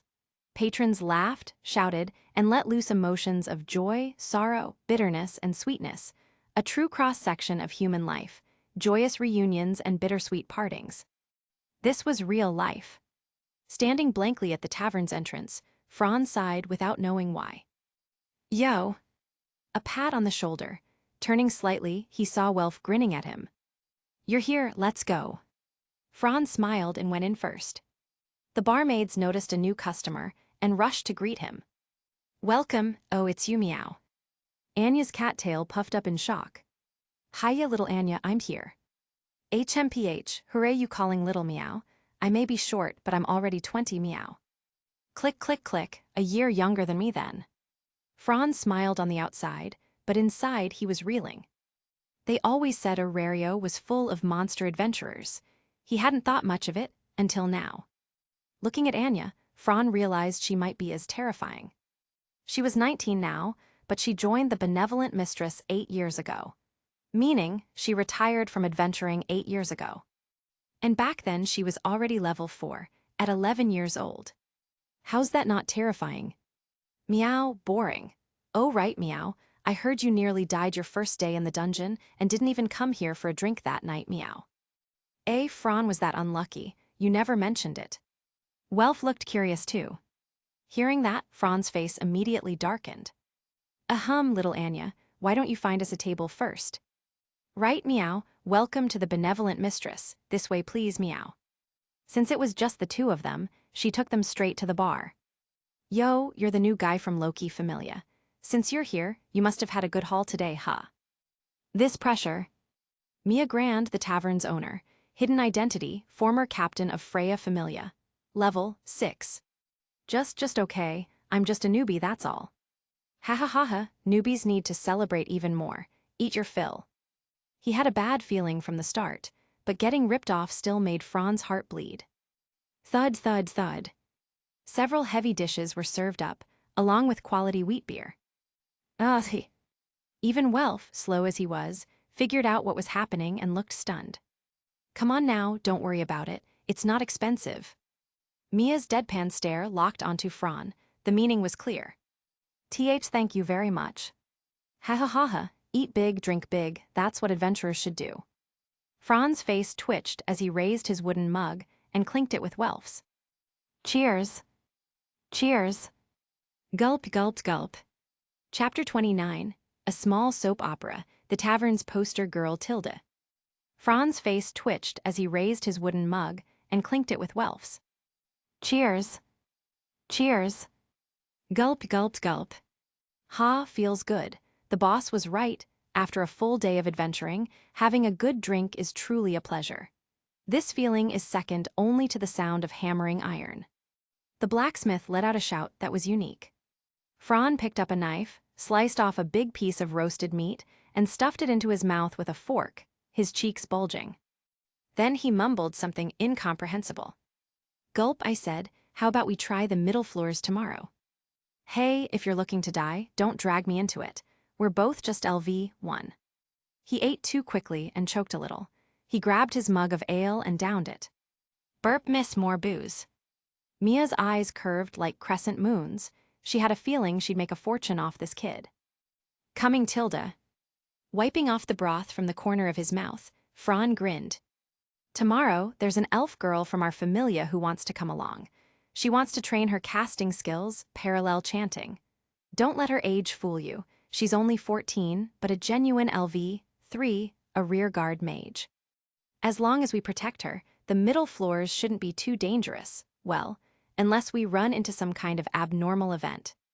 Welf paused, then took a sip of his drink. Click LV3, huh? That's your low-key familia for you. In other small or mid-sized familia, that level would usually be a captain or something. Heh, you're underestimating Lefia. She's not someone you can judge by level alone. What do you mean? Familia secret. You, man, always stopping halfway when you talk. It's annoying. Ha ha ha, anyway, she's reliable from every angle. Plus, you've got me, haven't you? Not to brag, but I'm pretty strong, all right. Just then, Miss Rue brought over the drinks and happened to catch Franz bragging. Mr. Argon, no one truly knows what might happen in the dungeon. That mindset is dangerous. PFFFT. Welf saw him get shut down and burst out laughing. Franz turned green. Was the elf race just naturally incompatible with him? Why did they always counter him? Miss Rue, if you could have put it more gently. Honest advice is hard to hear, Mr. Argon. Being an adventurer is a high-risk job. Every day, countless people lose their lives in the dungeon. A companion who laughed with you yesterday might return to the heavens the next day. Even a new adventurer like you should understand that, right. As she spoke, she glanced around the tavern at the merry patrons. Maybe she remembered something bitter, for her vacant-colored eyes dimmed slightly, as if she'd lost her soul. "Hey, Fran, this elf lady's got a story to her." Welf whispered into Fran's ear. Someone's face twisted, lip twitching. "That was Gale Rue-Lion, a top-tier LV4, and you're whispering like she won't hear you." Sure enough, Rue glanced at Welf, and he instantly backed down. Sorry, Miss Rue. My friend's drunk and talking nonsense. Just pretend you didn't hear him." Mr. Argon's eyes are the same color as the Sword Princess, very rare among humans, and it seems your eyes feel like they can see right through me. "And no, Miss Rue, you're definitely overthinking it." Rue remained unfazed, standing upright beside him, her blank-colored eyes staring directly at him. "No, I couldn't be mistaken. From the way you stood across the street watching the tavern that day, I already had my doubts." She spoke with certainty, as if stating a fact. Fran's stiff face sighed in the end and took a deep gulp from his mug. "All right, I do know some things about your past, Miss Rue. I swear it's only me who knows. But the past is the past. Time always moves forward. What's gone is just smoke. Everyone's living in the present now, aren't they? I think that's great, don't you?" Rue fell silent for a moment, then shook her head. "Some pasts leave scars forever." "No, you've already found a place to belong." Fran abruptly interrupted the troubled elf, gesturing subtly at a few curious onlookers. Mr. Argon, could you please let go of my hand? Grabbing a lady's hand like that is quite improper and embarrassing." Sorry." The alcohol was getting to Fran. Before he knew it, he'd. For some reason, Rue's face turned a bit red, and she awkwardly averted her gaze. "Major discovery, Naya. That blonde guy actually did what I couldn't do." Anya was in a frenzy. 4 years, 4 whole years, and she had never even touched Rue's skin. Lunwar pinched her chin, eyes gleaming. "Rue let a man know, an outsider, touch her. Unbelievable." "Hey, I said it when I first saw Fran. He's a little different, Naya." Only Chloe, detective-like, seemed to see through it all. "Oh my Tilda, so that's Mr. Fran, huh? The rookie adventurer you were talking about." "That's right, Naya, and he's from the Loki Familia, I heard." Anya's cheeks puffed like a bun, one finger to her lips as she cheerfully spoke to the witch sir with interest. "Sir, full name Sir Fleva, the poster girl of the Hostess of Fertility Tavern." With her pleasant and sincere nature that could get along with anyone, she was extremely popular among the male clientele. Even the roughest adventurer would slowly let their guard down under her fearless smile. And she possessed a pair of eyes that could easily see into one's heart and soul. Unfortunately, those eyes seemed to lose their effect when facing the man known as Fran. The girl squinted, tilted her head as she looked curiously at the blonde youth who had just met Rue. So strange. She blinked and skipped closer, hands behind her back. "So you're Mr. Fran, to think you and Rue." She tilted her head playfully, face bashful. "Evda." Fran almost coughed up blood, barely swallowing it with pure willpower. Sir Chan, please don't say weird things." "I didn't say anything weird, Rue. This gentleman just now totally held your hand." "Sir." Tilda Rue looks so cute right now. I've never seen her like this before." At this moment, Rue-Lion bore no trace of the gale, just a shy girl. Sorry, Miss Rue, for the trouble." "It's all right, Mr. Argon. You've already apologized." Welf stood there bewildered. What was going on with this guy and the elf? Were they filming a soap opera? Then I still have work to do." "Got it." Rue quickly bowed her head and ran off, making the barmaids giggle. "Mr. Fran actually made that, Rue. You really are something." But it wasn't over. The witch approached. Unlike the others, she was the most mysterious figure in the tavern. There was no way Fran didn't feel wary of her. "In the end, just a rookie, huh? Speaking of special, I do know one person. They're from my hometown, too." Chapter 30, 13,000 volleys, half a day's income all gone. But it wasn't over. The witch approached. Unlike the others, she was the most mysterious figure in the tavern. There was no way Fran didn't feel wary of her. "In the end, just a rookie, huh? Speaking of special, I do know one person. They're from my hometown, too." After Sir bounced away happily, Fran wiped off non-existent cold sweat. Welf approached with a teasing expression. "Fran, are you scared of that girl?" Fran shot him a glare and began devouring his food as if venting his nerves. "Where'd you get that idea?" "Haha, you even sold out your hometown buddy." Fran's hand paused, his expression twitching slightly. Yeah, he had told them about Belle Cranel. Whether it was true or not, it was all true. After crossing over, Fran had lived in that village and met the boy. That was why he could immediately confirm this world was anchored to that place. As for the current timeline, he estimated Belle was 13, not yet 14, meaning it was about half a year before the story officially started. That's what prompted him to quickly head for Orario. Otherwise, with how dangerous this world was, an ordinary human encountering monsters was basically a death sentence. "By the way, are you free tonight? Come with me." "Ah, didn't you ask me to teach you the basics of forging? Don't tell me you forgot." At the mention of that, Fran perked up. Forging knowledge wasn't real knowledge. It was way more interesting than tales of heroes or idle gossip. After all, it was one of the shortcuts to the divine craft. "Okay, shall we go now?" Hey, you don't have to be that eager." "I'm not in a hurry, but look, the food's almost gone." Welf froze at that. What the heck, looking at the stack of plates in front of him, they were already all empty. Even the wooden mugs were drained dry. Fran rubbed his stomach with a satisfied face. "Man, you really eat a lot." Burped. "So full. Mainly because I haven't had such delicious food in ages, you know, the woes of the poor." Then, when it was time to pay, Fran shed tears of poverty. 13,000 volleys, half a day's income, all gone in one meal. Mia weighed the coins and patted his shoulder with a grin. "What are you talking about? Isn't this exactly what being an adventurer is about, eating meat and drinking booze to your heart's content?" "Why yes, boss, you're right." His shoulder ached from the overwhelming strength of the slap, and Fran quickly yielded. "Come again next time, Naya." Anya waved vigorously at the door, her eyes crescent-shaped and her brown tail wagging.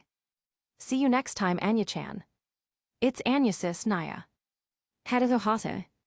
The drinking had taken quite a while. The two staggered along Northeast Street. "Hey, Fran, do you know why I don't want to forge magic swords for others?" After adventuring together and drinking together, a reliable friendship had quickly formed between the two men. "Oh, that, let me guess. Could it be that you believe weapons should be an extension of their users, and since magic swords shatter after use and abandon their masters, you despise such weapons? Because an adventurer's taboo is never abandon your comrades, right?" "You." Welf was dumbfounded yet again. This guy, can he actually read minds? "I guessed right. M more or less. I hate that. Those guys say they need magic swords to get famous, to become stronger, and want me to forge them. That's just wrong. I think weapons should grow with their master, become stronger together, not be disposable." Fran didn't have such troubles. He instinctively tried to put 2 fingers to his lips, only to remember there was no tobacco, so he chuckled awkwardly. "Then you better work hard. From what I know, weapons that grow alongside their masters, those are divine weapons, only achievable through divine craft. Like your familia's god, probably has that kind of skill." "Hey, don't crush my spirit like that. Aren't you guys chasing that dream? What don't have any confidence? Then why'd you join Hephaestus Familia?" No way, was it for love?" "Shut up." "Oh, Tilda, that hit a nerve, didn't it, young man?" "I said shut up, damn it." Hatahohas. When it came to verbal sparring, even 10 Welfs couldn't beat Fran. By the time they reached his secret base, the down-and-out noble of forging was already out of steam. It's a bit messy, bear with it. Welf's secret base was on the edge of town near the wall. The area was desolate and overgrown. Withered giant trees somehow enclosed the house, giving it the air of a boy's only secret hideout. Or rather, maybe every boy dreams of having a place like this in childhood. It's got the vibe, messy yet orderly, just like my dream setup. What nonsense are you spouting now? While Fran explored the forge, Welf had already donned his workman's outfit. No more talking, let's begin. Forging, put simply, is a craft anyone can learn if they memorize the process. but easy to learn, hard to master, is exactly what this kind of skill is. Welf opened a bundle, revealing the drop items they'd collected from the dungeon that day. The forging process consists of 5 basic steps: molding, preparing materials, smelting, casting, post-casting refinement. Almost all weapons and armor are made this way. Of course, that's just the basics, but for a newbie like you, it's enough for now. I'll try forging a set of light armor, you just watch, ask if anything's unclear. Fran nodded seriously as he watched Welf's movements. Every skill is honed through relentless repetition before it becomes peerless. Whether it's martial arts, swordsmanship, forging, alchemy, or goldcraft. Techniques and moves are static. Only by applying them flexibly through experience can one become a master. Late at night, in a deserted corner of the city, Fran eagerly absorbed this new knowledge, his heart brimming with joy. Low-key Familia Mansion, Twilight Manor. Mr. Fran hasn't come back yet. Lefia had been anxiously waiting on the garden bench for a while. They'd agreed to team up for a dungeon run tomorrow, and she wanted to talk more before that. Lefia go to bed, Fran went out drinking. But. Relax, he won't forget. Besides, don't forget, he's a night owl. But I'm still so frustrated. The elven girl puffed up her cheeks and pouted. Ha ha ha ha, then just wow him in the dungeon tomorrow and make him take notice. With that, the human girl Elfie, Lefia's roommate, nudged her shoulder. The two of them chatted and bickered as they returned to their room. Chapter 31, First Creation, a belt with 8 pouches. Relax, he won't forget. Besides, don't forget, he's a night owl. But I'm still so frustrated. The elven girl puffed up her cheeks and pouted. Ha ha ha ha, then just wow him in the dungeon tomorrow and make him take notice. With that, the human girl Elfie, Lefia's roommate, nudged her shoulder. The two of them chatted and bickered as they returned to their room. The labyrinth city Orario seemed to awaken from slumber, brimming with vitality. In a desolate courtyard somewhere, the sound of hammering that had echoed throughout the night had returned to silence. Fran wiped the sweat that had been roasted onto him by the furnace and looked on with satisfaction at his first creation. It was a deep brown belt with 8 pouches, arranged in 4 twin pairs, front left, front right, back left, and back right. Fran loved dark colors the most. The belt had a double-layered structure and, when wrapped around the waist, formed an X shape, sitting snugly at the hips. The pouches were evenly distributed among the 4 positions. The primary materials were drop items from the 12th floor, orc hide, and rabbit fur, along with a small amount of refined metal used for buttons and clasps. Even ignoring its defense and functionality, just in terms of appearance, it was clearly a high-quality item. Looks pretty decent. You've got better taste than I expected, said Welf, stroking his chin and praising Fran's first creation. Taste is innate, you know. It's not something you can envy. Like beast people and elves, you get what I mean, right?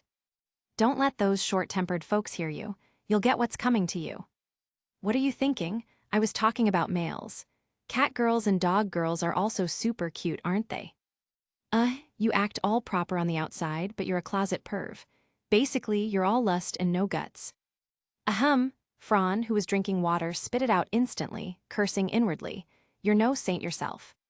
Back to the point, we're exploring the dungeon today. You're still good to go, right? What are you even saying? Blacksmiths pulling all-nighters for several days is totally normal. You're the one I should be worried about, just a mere mage. Fran simply smiled in response. As a reader, his abilities doubled at night, and with his high mental stats, losing a night of sleep was just the difference of missing a good dream. Of course, things would be different inside the dungeon. Let's go, I'll head back and sort my gear. Same time, same place. Right, I need to head back too. After parting briefly from his friend, Fran jogged back to their estate residence in high spirits. As expected, he found Eyes practicing her sword swings in the courtyard. Good morning, Eyes-chan. The doll-like princess tilted her head, expressionless. Fran couldn't keep the conversation going at all. He definitely didn't have Tiona's charm. What's that? The girl's attention was drawn to the item in his hand. His lips curled upward. Indeed, The joy of crafting something with your own hands is only truly released when you show it off. Well, this belt. So many pouches is it for rear guards, to go with magic robes. As expected of a seasoned adventurer, she saw through it at a glance. Frontliners needed to engage monsters head-on, and intense combat would often damage supplies, so they usually carried only spare weapons. Midliners had to prioritize mobility, so they only used 2 pouches at most, and usually had thigh holsters. Only rearguard mages or healers, who didn't need to fight head-on or maintain high mobility, could carry large amounts of supplies and backup equipment. That's why Fran designed the belt with 8 small pouches on a crisscrossing double-layered structure. Each pouch had its own use for carrying potions, tools, magic items, or secondary weapons. This is really good gear, and this line could it be? Yes, in an inconspicuous spot on the belt was a signature. Made by Fran Argon. Just writing that beautiful signature in the common tongue filled him with deep satisfaction. Yeah, it's the result of an entire night's effort, my very first creation. Eyes opened her mouth slightly, a little admiring. Amazing, Fran, a mage, actually learned smithing. There's an old saying in the Far East, more skills never weigh you down. Oh right, I'm in a hurry, I'll head up now. After watching him bounce away joyfully until he disappeared, eyes gradually snapped out of it. Tilting her head cutely, she muttered to herself. Smithing, is that also part of knowledge? Fran is really amazing. Elsewhere. Feeling refreshed as he returned to headquarters, Welf hummed an unfamiliar tune while organizing his gear and supplies. Well, Welfie's in a good mood, Humming and all, something good happen, spill it. Why is it you? It was a girl with Far Eastern features. Judging by how easily she could rest her arm on Welf's neck, she was definitely over 170 cm tall. Yet she was a half-dwarf born of a human and a dwarf. Possibly due to stronger human genes, she didn't show any typical dwarf traits, like short arms or legs. Rumor had it that her height made many regular dwarves jealous. Unlike the mainstream attire in Orario, the girl's clothes, or work outfit, were in the Far Eastern style typical of her mother's homeland. A vermilion short hakama, tightly wrapped bandages, and an eye patch over her left eye. Tsubaki Kalbrand, level 5, a top-tier adventurer. Though a woman, she stood at the top of the prestigious blacksmith Familia Hephaestos Familia, which housed many elite smiths. She was Orario's undisputed strongest smith and the Familia's captain. Welfie sniff, this smell isn't from your forge, it's unfamiliar. Tsubaki narrowed her one eye, staring at Welf with a strange look. Hey, don't get the wrong idea. Someone just asked me to teach them smithing, that's all. Oh, a rookie, and you, teaching a newbie, don't lie. It's true. Haha, spill it. What's their name? Not from another Familia, right? Wait, really. Welf continued organizing his gear, looking totally annoyed, and nodded. Yeah, from Loki Familia. Oh ho, Loki Familia, What's their name? I'll ask Finn when I see him. Haven't cuddled that shoulder in a while, kinda miss it. It's Fran Argon. Tsubaki folded her arms, puzzled for a while, but nothing came to mind. Normally, with Loki Familia being such close strategic partners with Hephaestos Familia, everyone from the main god down to the members were practically all familiar, and many smiths even had exclusive contracts. For someone unfamiliar to pop up, it was too strange. Fran Argon, never heard of him. Welf grumbled in annoyance. I told you he's a rookie. Also, don't you have work? Aren't there tons of orders? Why are you still hanging around here? Boo-hoo, Welfie actually hates me this much. Terrible acting. Boring. Someone placed a magic sword order yesterday. What's that got to do with me? I'm talking about you. You know the field. You want to get closer to it. But you still naively think you can catch up to them without giving it your all? Idiot. Like she had suddenly become a different person, Tsubaki's eyes gleamed fiercely. Chapter 32. Leffia Virides, a level 3 rear mage Tilda. Terrible acting. Boring. Someone placed a magic sword order yesterday. What's that got to do with me? I'm talking about you. You know the field. You want to get closer to it. But you still naively think you can catch up to them without giving it your all? Idiot. Like she had suddenly become a different person, Tsubaki's eyes gleamed fiercely. Foolish obsession, you'll regret it someday. Facing the silent young man, Tsubaki left angrily after tossing out a harsh remark. Damn it, there goes my good mood. As if loathing himself, Welf mocked himself bitterly. Twilight Manor. Fastening a brand new belt, pulling a pure black cloak over himself, and slinging a backpack on, Fran arrived at the hall. Mr. Fran, I'm so sorry I'm late. The panting elven girl had her hands on her knees, gasping for breath. She clearly seemed to be in a rush. No need to apologize, you're just on time. Actually, I just got here too. You've got all your supplies, right? Yes, they're all in my backpack. Leave it to me. The default role of the lowest-ranked member in the party is support. Your job is to chant magic and wipe out the monsters. But there's so much stuff. Fran raised a brow, a bit flamboyantly. Compared to elves, humans are way sturdier, right? Don't forget I'm a stats sheet hexagonal warrior or a super soldier. Carrying a bag is nothing. Those watching from the staircase were speechless. Easy for you to say when you've got those stats. A stats sheet hexagonal warrior, a super soldier, we want that too. Teoni's fists cracked ominously, black miasma rising from her. I want to punch him, smash that pretty face, grind his bones to dust. Teona hurriedly restrained her berserking sister from behind, though truthfully, she also wanted to kick him a few times. As for the others, they wore various expressions, but what's with those eager looks in their eyes? Hey, what's with all the support troll jealousy? Riveria sighed, holding her forehead. If you're heading out, hurry up. You've still got teammates waiting, right? Franz suddenly smacked his forehead, a bit annoyed. Right, I forgot Welf. Let's go, Lefia, see you all later. Good luck, you two, stay safe. Don't worry, I won't let a single hair on Lefia get hurt. Waya, so bold. Teona, Alicia, Ulfi and Line all screamed, cheering Fran's direct praise. What are you all imagining? This is so embarrassing. Needless to say, Lefia's face and ears flushed bright red, her ponytail swinging wildly. Ha, Lefia's so cute.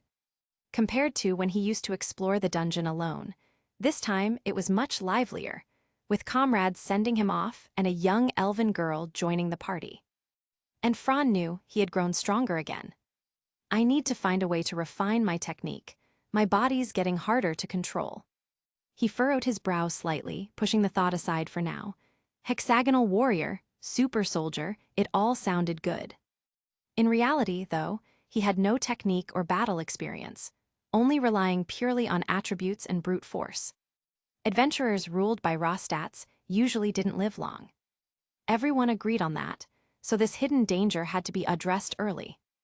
Mr. Fran, are you worried about something? You elves are too formal, just call me Fran, no mister.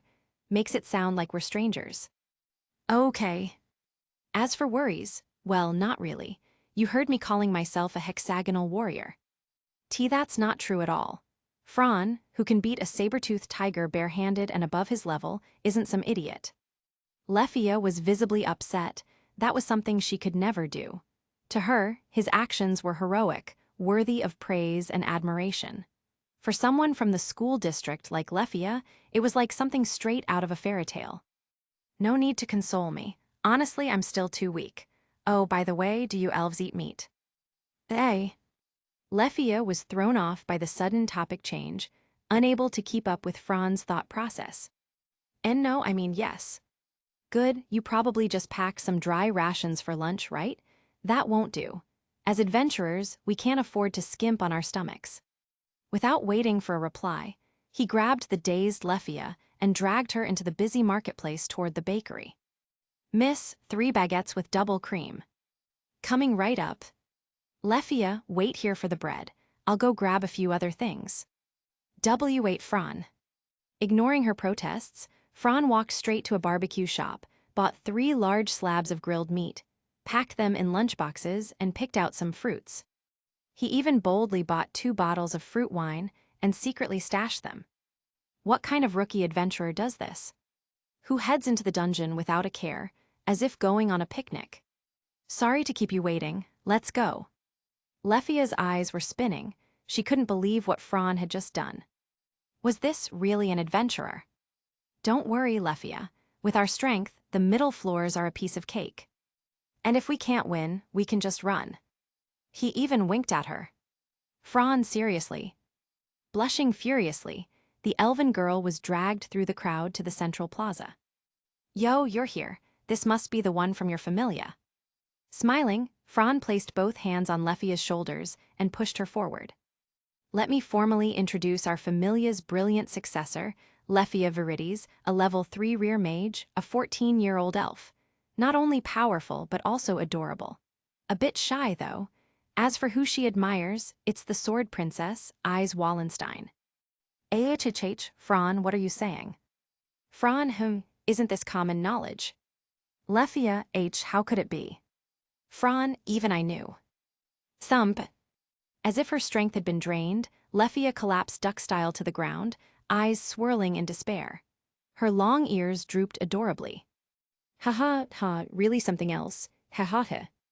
Welf chuckled awkwardly. This girl was just a bit too shy. Get up, Lefia, your white tights are getting dirty. HMPH. All right, our goal is the 13th floor of the middle levels. This is just a scouting trip to get a feel for the pressure. We'll discuss tactics as we go. Pulling up the still soft Lefia, the three headed down the massive staircase into the dungeon. Unlike yesterday, a party of 3 is much more manageable than 2. With each additional member, the area we need to guard shrinks, and we can fight more comfortably. Welf, your position remains the same, vanguard and scout. No problem. Next is Lefia. As our rearguard mage, you're our top priority for protection. Stay behind Welf. Okay.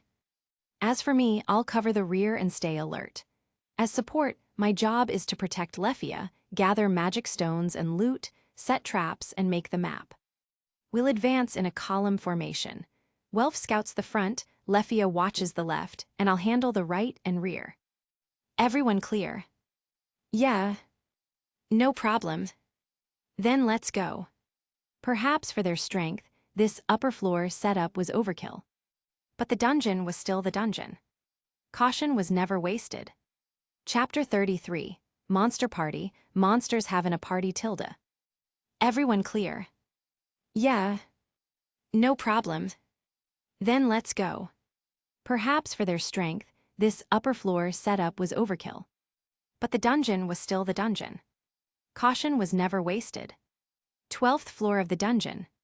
The intense sounds of battle, the clash of weapons, and the roars of monsters mixed together, stirring one's blood. Clang, clang, clang. The broad-bladed machete clashed repeatedly, with the weapons forged from the natural armory. Faced with the over 3-meter-tall large-type orc, though Welf had the advantage in weaponry, he was completely overwhelmed in raw strength, relentlessly pressured by the hammer-like heavy blows, forced to retreat step by step. Elsewhere, Fran was dealing with a swarm of one-horned rabbits. His backup weapon, short sword number 2, flashed with white light as it sliced through the monsters one by one. At that moment, within the invisible mist, a massive black shadow appeared once more. Not good, 3 large types ahead on the left. Welf, tighten the defensive circle. Gra, I'm going all out with just one. If this keeps up. Unleash streak of light, bow limbs of the holy tree. You are an expert of the bow. Shoot, sniper of the fairies. Penetrate, arrow of absolute accuracy. About 10 meters from where Welf was fighting, the elven girl began chanting the spell in a melodious and rhythmic voice. Arched ray. With a whoosh, a thick golden beam shot from Lefia's hands, the brilliant light cutting through space and striking the giant monster in an instant. Boom! A thunderous explosion rocked the ears. The over 3-meter-tall orc couldn't withstand the immense damage from the light and was turned to ash while screaming. But the magical beam didn't simply disappear after its initial hit. It traced a beautiful arc, instantly killing the 3 newly arrived monsters before finally dispersing. Amazing. Welf raised his cramping, trembling right hand, cold sweat beading on his forehead. If it weren't for Lefia's timely support, he would have been seriously injured by that last blow. This is the true romance of magic, chanting. Magic without chanting has no soul.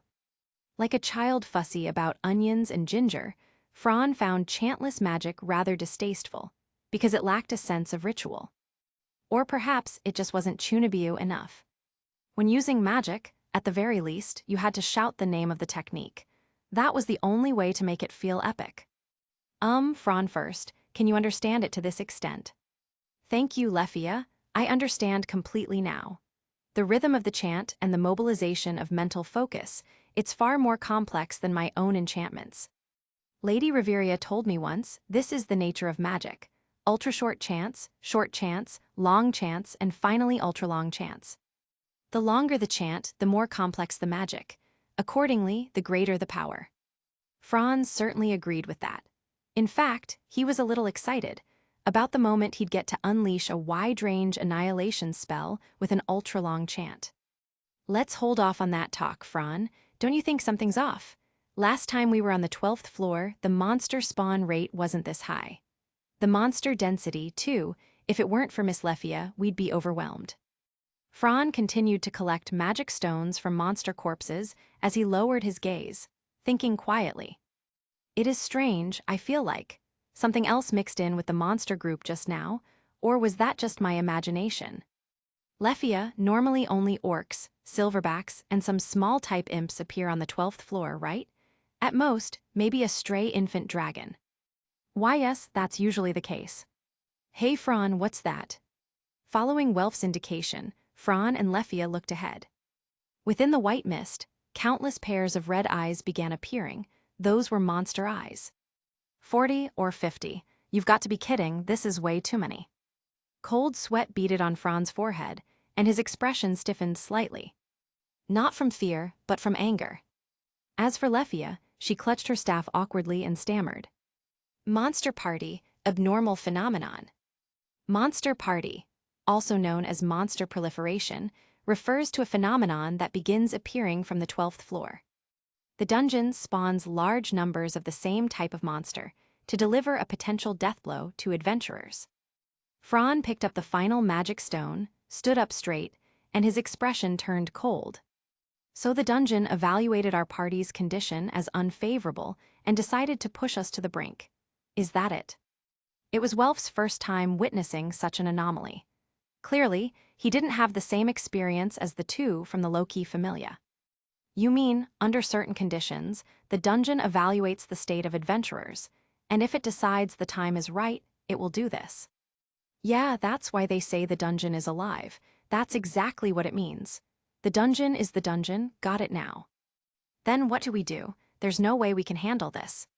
With this many, if I get involved, we won't be able to continue exploring. After all, I'm only LV1. What we need to do now is protect Lefia and let her cast a wide-range annihilation spell. You're the leader, your call. With that, Welf and Fran stepped forward side by side, shielding Lefia behind them. Drawing his staff with his left hand and gripping his short sword in reverse grip with his right, a recovery potion clenched between his teeth, Fran gave an order without looking back. Lefia, start chanting. I don't need to tell you what happens if you fail. Best case, we wasted our time. Worst case, well, we'll be lucky to survive. You understood. The girl gathered her courage. Her blue eyes shook off the shadows and doubts caused by pressure and anxiety. Meet your end, Ragnarok. Whoosh, black flames and crimson lightning wrapped around him. Franz swung his staff and launched a spell. Explosion flame. Boom. With the explosion, Fran narrowed his eyes. He tossed his short sword from reverse grip to normal grip. Surtur. In the next second, he stomped his left foot, sending a shockwave through the ground, his body becoming a black flame as he charged into the monsters. Lefia gripped her staff tightly, watching that frenzied figure dance wildly through the enemy lines. That's Fran's magic Surtur, an enchantment spell just like Miss Eyes uses. Ah, Lefia, what are you thinking at a time like this? You should be chanting. The turmoil in the girl's heart finally settled. Welf, tighten your defensive circle around Lefia. See that big tree? Move behind it, it'll reduce how many monsters can attack. I'll use Explosion Flame to draw off any monsters breaking formation. Anyone charging Lefia, I'll take care of in advance. The mission isn't to kill the monsters, just hold them off. You understood. With the goal shifted from extermination to holding off the enemy, their tactics changed too. Dodge when possible, draw attention when necessary, far easier than trying to break through and kill them. Even Welf, using his massive blade, held back more monsters than he should have been able to. On the other side, Fran, wrapped in black fire and red lightning, didn't engage head-on but employed hit-and-run tactics, kiting the enemies. Yet the strange discomfort from the mind-body dissonance led him to constantly unleash strength beyond his imagination, an unpleasant feeling. Chapter 34. Not even an army of ones could kill her Tilda. Dodge when possible, draw attention when necessary, far easier than trying to break through and kill them. Even Welf, using his massive blade, held back more monsters than he should have been able to. On the other side, Fran, wrapped in black fire and red lightning, didn't engage head-on but employed hit-and-run tactics, kiting the enemies. Yet the strange discomfort from the mind-body dissonance led him to constantly unleash strength beyond his imagination, an unpleasant feeling. The sight of the two at the front lines fighting the monster with all their might stirred the girl's heart, making her want to respond to their struggle. It was something she should and must do, her own battle. Lefia's apricot eyes widened with resolve as she began her chant, her own chant.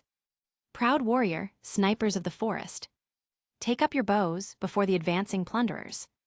Answer the call of your brethren and ready your arrows. In the midst of fierce combat, the elf's chant flowed like a clear stream, washing over the hearts of the two. A crimson magic circle suddenly unfolded, and countless magic particles began gathering around Lefia.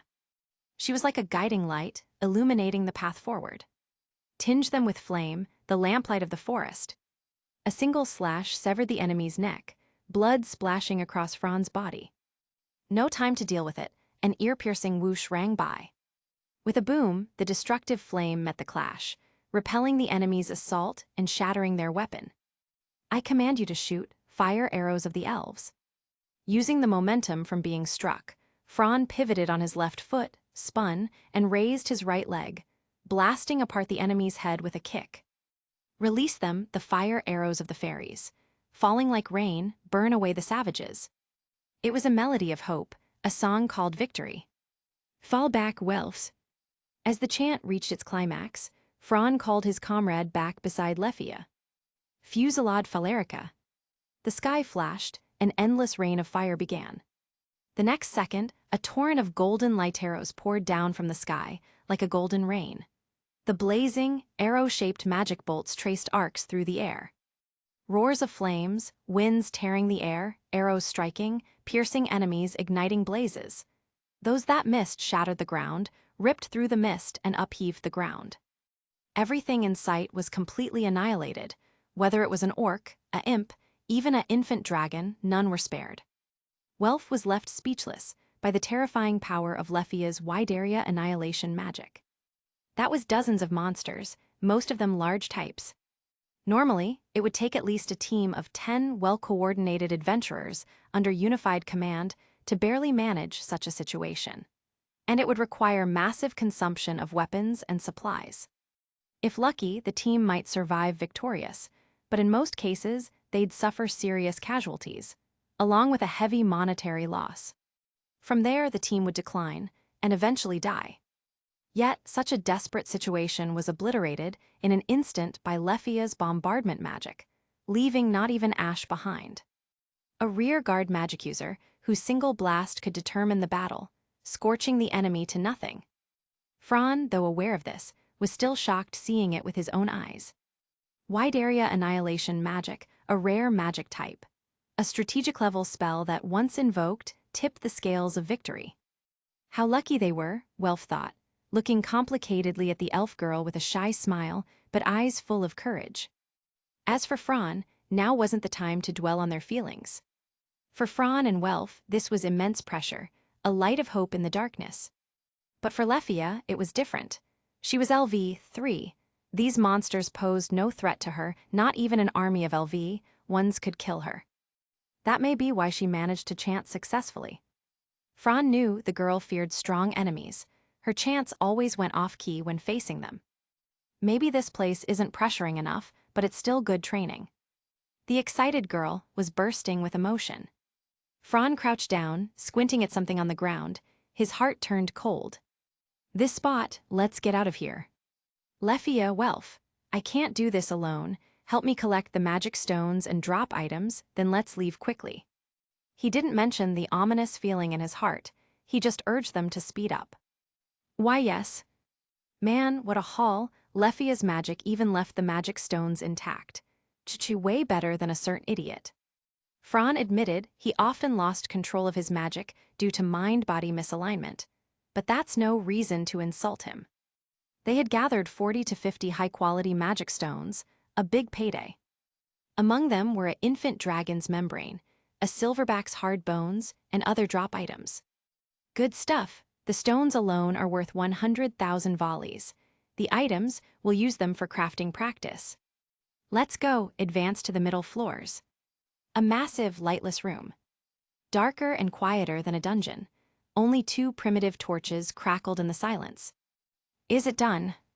A voice rang out from the only stone throne in the room, filled with amusement, delight, and madness. Apologies, sir, they escaped. HMPH, useless trash. Fine, chasing them off is enough. They didn't find anything, right? Yes, they seemed like rookies. Doesn't matter, as long as they didn't find out. Next time you transport monsters, be more careful. You know the price for a leak, right? Why, yes. Heh, just wait, you surface-dwelling bastards. The darkness hidden within the shadows stirred. That was the true calamity. That overly confident someone would never imagine that one of the 3 rookies had seen through her plan in an instant. But Fran kept it to himself. He was still weak. Not just the enemy, he too had reasons not to be exposed. Just a bunch of clowns. He shot a disdainful glance toward a direction and quietly flipped the bird. You've been zoning out ever since earlier. What are you thinking about? That's what I want to ask. Nothing, just wondering what we could make from all these drops. You know, that satisfaction of crafting your own gear and signing it. Ah, pure bliss. Lefia tilted her head in confusion. What were they talking about? She didn't understand at all. Lefia, is there anything you want? Tell me, and I'll make it for you. As he spoke, Fran gave the elf girl a smiling once-over.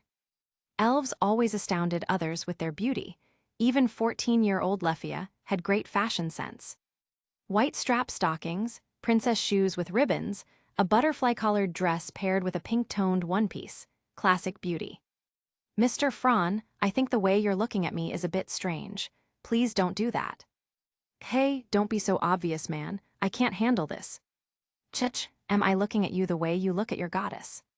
Nanny, what the hell are you saying? Ah, you know, human divine romance. Shut up, you bastard. Lefia blinked, imagining a little drama in her head. Welf looking at his goddess the way Mr. Fran looked at her just now, eek. Hoo-hoo, human divine romance. Whoosh, her entire face turned crimson, and she fainted on the spot. Hey. Chapter 35, Screw it, I'm going to sleep first. Lefia blinked, imagining a little drama in her head. Welf looking at his goddess the way Mr. Fran looked at her just now, eek. Hoo-hoo, human divine romance. Whoosh, her entire face turned crimson, and she fainted on the spot. Hey. Struggling in the darkness, all she could feel was her body constantly shaking. Her vision shifted from blurry to gradually clear, and Lefia's consciousness finally returned to the present world. Where is this? Her body was still swaying. What's that smell? It's really nice. Also, it's so warm. Oh yeah, why am I on Mr. Fran's back? The blond young man carrying the girl tried his best to turn his head, wearing a teasing look and even jokingly adjusting his cargo.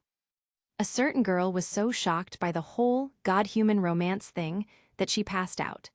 I knew that kind of adult topic was too much for a young elf like you. The girl's scream pierced the air, and Fran almost fell to the ground. Carrying the supporter backpack that should have been Fran's responsibility, Welf, who was walking in front, helplessly turned around, lifted his eyelids, and looked at the elf girl struggling and screaming on Fran's back, letting out a bitter sigh. We're on the 13th floor, for heaven's sake. Can't you two at least keep the atmosphere a little tense? As he said this, his eyebrows twitched comically. It was obvious Fran had hit a nerve, and he was a bit flustered. Fran hurriedly secured the elf girl, struggling on his back, and curved his lips. With your magic, hellhounds are no big deal. As long as we stay careful at the passage entrance, there's no real danger. Worst case, we run back to the 12th floor. Besides, thanks to Lefia today, our backpacks are full. Let's just probe a little more and head back. Chi, you're such a textbook adventurer. Fran tilted his head back and gave Lefia a hard bump on her head, leaving her dizzy. Profit first, that's human nature. Giving without expecting anything in return? Sorry, I can't do that. So realistic. Fran wanted to say something more, but ultimately couldn't win against the level 3 elf girl and put her down. The girl puffed up her cheeks, pouted, blushing furiously as she glared at Fran with fury. What's wrong, Lefia? A man's shoulders are made for girls to lean on, you know? This is the legendary dungeon encounter. Mr. Fran, you're bullying me. It's just Fran. Mr. sounds too weird. HMPH. The bashful girl turned Sundir. Fran and Welf exchanged glances and burst out laughing. Lefia completely ignored the two. How annoying. Tower of Babel exchange facility. Magic stone volleys exchange counter. As expected of Lefia, we earned even more today than yesterday, 83,000 volleys. After splitting, I've got 29,000 volleys, enough to get a forging setup. Welf joked as he patted Fran on the shoulder. Click, click, the newbie's finally getting started. I guess we'll be rivals from now on. Rivals? Ha ha ha ha ha, don't kid me. You've got a long way to go. But Fran smiled meaningfully. Did you think the spiritual reinforcement of a reader only gave photographic memory? In truth, the proper use of the mind is as a catalyst for mind, technique, and body. Where others might take a month, 3 months, or even half a year or a year to master a technique, Fran, with his strong spirit, might only need half a month, a few weeks, or even days. This gap would become increasingly pronounced as his stats ascended. What does it mean to be a prodigy? This is what it means. He could delay solving physical issues until after his next level up, but rake up experience in everything else. Well then, we're off. Going to rest for a few days and polish our skills. Let's regroup for the next expedition. Same here. With so many drop items, it's time for some real work. The eyes of the two smiths were filled with battle spirit, at least from Lefia's perspective. Let's go, elf girl. Don't call me that. Then what should I call you, Miss Elf? Mr. Fran, you're the worst. I never knew you were this fun. Welf waved them off, listening to their noisy bickering, and shook his head with a smile. As they walked home, Fran and Lefia gradually relaxed. Twilight Manor. The grand mansion basked in the glow of a fiery sunset, radiating a special charm. Even before getting close, the noisy commotion reached their ears. Everyone was still full of energy after a long day. Stupid wolf, get out here. How dare you question the captain, I'll kill you. Fran and Lefia exchanged looks, then shrugged and stepped through the gate. Miss Tyone, why do your eyes look dead, and why is there black miasma coming from you? So scary. Lefia, remember this. Women in love often have negative IQ and EQ, but such women are the most stubborn, the most persistent, and the scariest. Don't fall into that whirlpool one day. Fran was once again lecturing the elf girl with his twisted logic. Hey, who are you calling dumb and emotional? The terrifying Amazoness shifted her target, standing with her hands on her hips, her expression dark enough to drip water. I meant in stories. When it's time to back down, back down. No need to act tough. Is it shameful? Not one bit. HMPH, damn bata, get out here. Watching the terrifying woman leave, Fran and Lefia trembled. So this is a woman in love. SHH Lefia, just keep that to yourself. Hey Lefia, Fran, you're back. From the sky corridor above, Tiona and I stood together. The other Amazoness leaned out, waving enthusiastically. We're back. Seeing her idol, Lefia bounced and skipped with excitement as she ran inside. Fran, on the other hand, looked up at the massive mansion, warmth filling his heart. So this is what home feels like. How nice. After returning his gear to his room, Fran brought a change of clothes and went to the bathroom.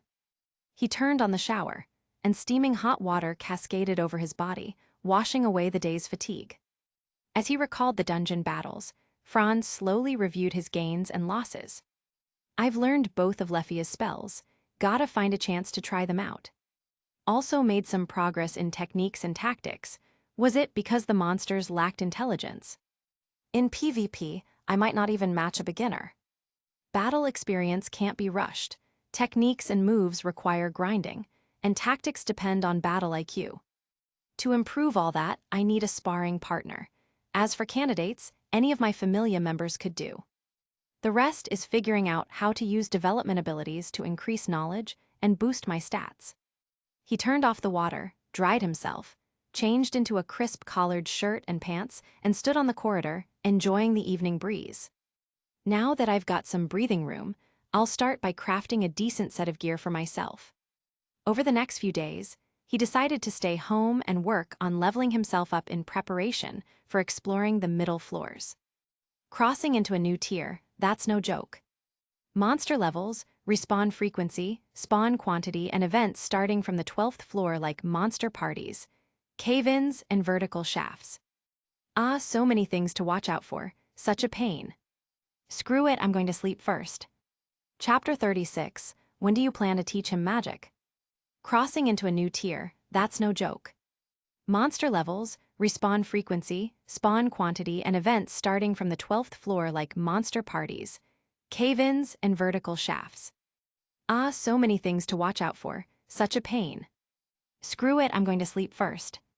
The bright moon faded, the morning sun rose, and the light drove away the darkness, illuminating this labyrinth city at the edge of the sky.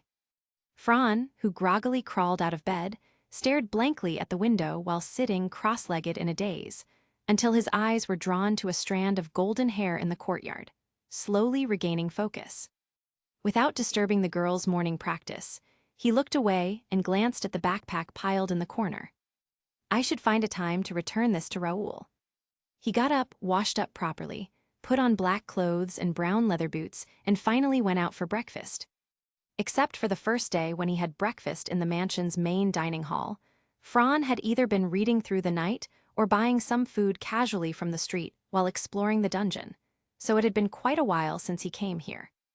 Last time, it was very quiet because most members had gone on an expedition, but this time, it was a completely different scene. He walked through the corridor and pushed open the doors. Immediately, a noisy and bustling atmosphere overwhelmed Fran. Looking up, whether it was lower-ranking members or main combatants, almost everyone was here, except for the 3 executives. They probably avoided showing up to not affect others, much like how leaders don't usually eat in the cafeteria. Hey Fran, what took you so long? The first to greet him was always Tiona. This had almost become a routine.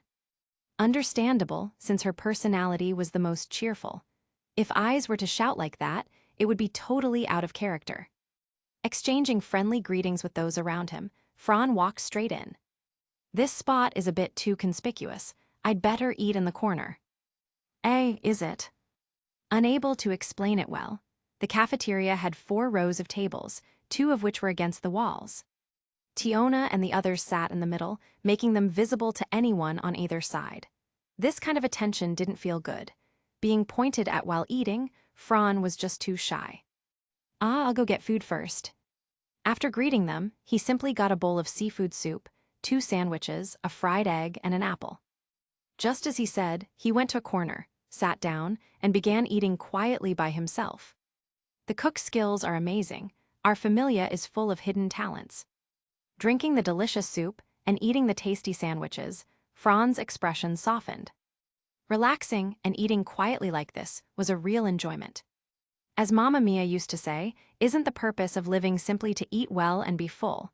Though simple, it expressed the truth of life. Perhaps that's why she opened a tavern for adventurers after retiring. Having experienced life-and-death adventures, Fran gradually came to understand this too. Maybe it's called growth. Enjoying the food, his thoughts drifted away, until a familiar scent reached his nose, that unique fragrance only belonging to a girl. In the reflection of the soup, a wisp of gold floated by. His hand paused. Sighing, Fran put down his spoon, twitching at the feel of all the members sneakily glancing at him and the sudden awkward silence in the hall.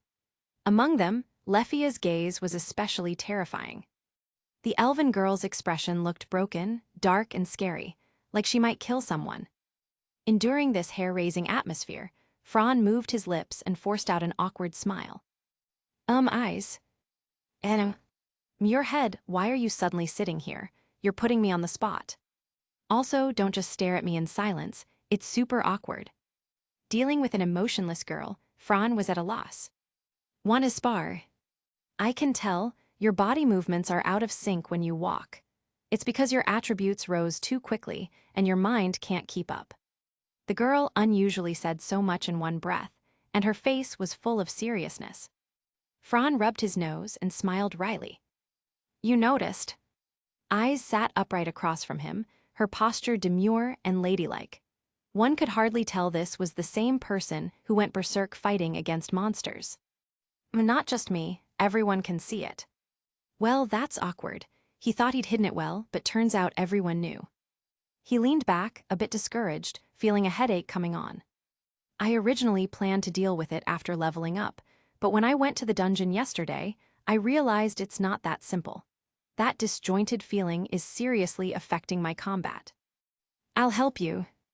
Won't it waste your time? No, I'm free. Is that okay for a familia executive to say? But that's the truth. Work is handled by the 3 top members, and lower-level tasks don't fall to these executives. So the result is people like Eyes, Tyone, Tiona, and Beta are basically idle unless they're clearing the dungeon. Then I'll be in your care. And me too, Fran. Let me teach you real martial arts. Tiona, what's with that suspicious look in your eyes? I've got a bad feeling. Haha, what do you mean Tilda? No way. It must be your imagination. We're so kind to offer to spar with you, how could we have any ulterior motives? Glancing doubtfully at Tiona, who was hugging his arm, he remained skeptical. Until PFFs. A kick landed on his face, sending him spinning like a twisted pastry. Right before he blacked out, he finally realized why Tiona and Tyone were so eager to train with him. They were just using it as an excuse to beat him up. Did I offend them or something? Get up, Fran, that was too weak. And what was that move just now? Are you trying to be funny? Tyone took a few steps forward, grabbed his collar, pulled him up, and shook him around with a teasing grin. Sis, he's fainted again, it's my turn. Aw, I wasn't done yet. It's been so long since I've had such a durable punching bag. My hands are itching. Seriously, do they even hear themselves? Still, he couldn't escape the clutches of these demons. When he woke up again, his opponent had already switched to the little angel. My turn now. Come on. Fran got into a stance with bare hands, only to see a shadow flash, and he blacked out again.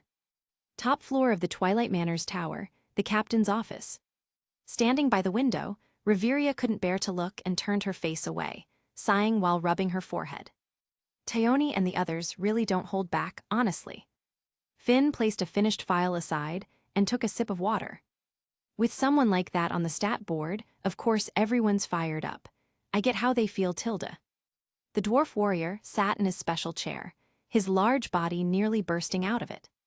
All SSS stats and still rising. A gem like that must be polished well, he'll definitely be the familia's trump card. So yeah, a little hardship is good for him. Speaking of which, Reveria, that kid has the scholar skill similar to Lefia. When do you plan to teach him magic? After he levels up. Right now is the best time to build a foundation. I don't want to scatter his focus. Finn clasped his hands in front of his face and smiled. I heard Fran is already an apprentice blacksmith and even forged his own belt. Nanny. Chapter 37, Daily Life in the Loki Familia Tilda. After he levels up. Right now is the best time to build a foundation. I don't want to scatter his focus. Finn clasped his hands in front of his face and smiled. I heard Fran is already an apprentice blacksmith and even forged his own belt. Nanny. Reveria suddenly turned around, her expression one of astonishment. He even studied forging, could it be? He intended to acquire the development ability, blacksmith, when he leveled up. Finn nodded, then showed a slightly envious expression. Probably because of his skills, acquiring more knowledge lets him level up faster. Not just blacksmith, maybe he also wants to develop mystery. Riveria murmured softly. Creating weapons and magic items, those two systems are indeed vast and quite suitable for his development abilities. But whether they'll activate or not depends on whether he has the talent. Mystery, there aren't even 5 people in the entire city who possess it. Finn narrowed his eyes, hinting at something. His reader skill allows him to learn and memorize knowledge quickly. If you analyze it carefully, the 3 skills reader, scholar, and infinite supermagic form a perfectly complementary system. I can't help but feel a little jealous. Ha ha ha, it's not just you. This old man is also very jealous. I wonder what kind of obsession led him to develop such abilities. Skills, also known as crystals of emotion, are born from the children's infinite potential. Take Eyes, for example. Her strongest skill, Avenger, was triggered by her deep hatred of monsters. Well then, young people have their own things to do. We old folks also have matters to handle. How's the prep work for the next expedition going? Gareth, in charge of equipment, nodded. We've already commissioned the Goibniu and Hephaestus familias, but due to the sheer quantity, they can't finish forging everything right away. It'll take some time. What about items? Riveria shook her head. Not ideal. Even setting aside ordinary items, there aren't many of the more specialized ones like custom antidotes, high heal potions, and elixir on the market. Even with most of the Diane sect familia focused on producing them, it's still far from enough. Also, rare materials are in very short supply. I heard the Ganesha familia's expedition failed too, which is why the rare materials are lacking. Exactly. After all, there are very few familia capable of reaching the deep floors. This is troublesome. If you ask me, just make the guild handle it. The mandatory expedition order came from them, after all. They should take some responsibility. Finn thought for a while, then clapped his hands in decision. All right, tomorrow, Loki and I will go to guild headquarters. That fat pig Royman better cough up some resources. Ha ha ha, the guild's loaded anyway. At that moment, Royman, the guild head, known as the guild pig, was unaware that a blade was already hanging over his head. In the mansion's courtyard. When Fran regained consciousness for who knows how many times, he could still faintly hear the excited chatter of the girls. Things like, that punch to the face was so satisfying. Haven't felt this refreshed in ages. That pitiful little expression was hilarious. These damned demon girls. Veins bulged on Fran's forehead as he instantly flew into a rage. Again. Boom.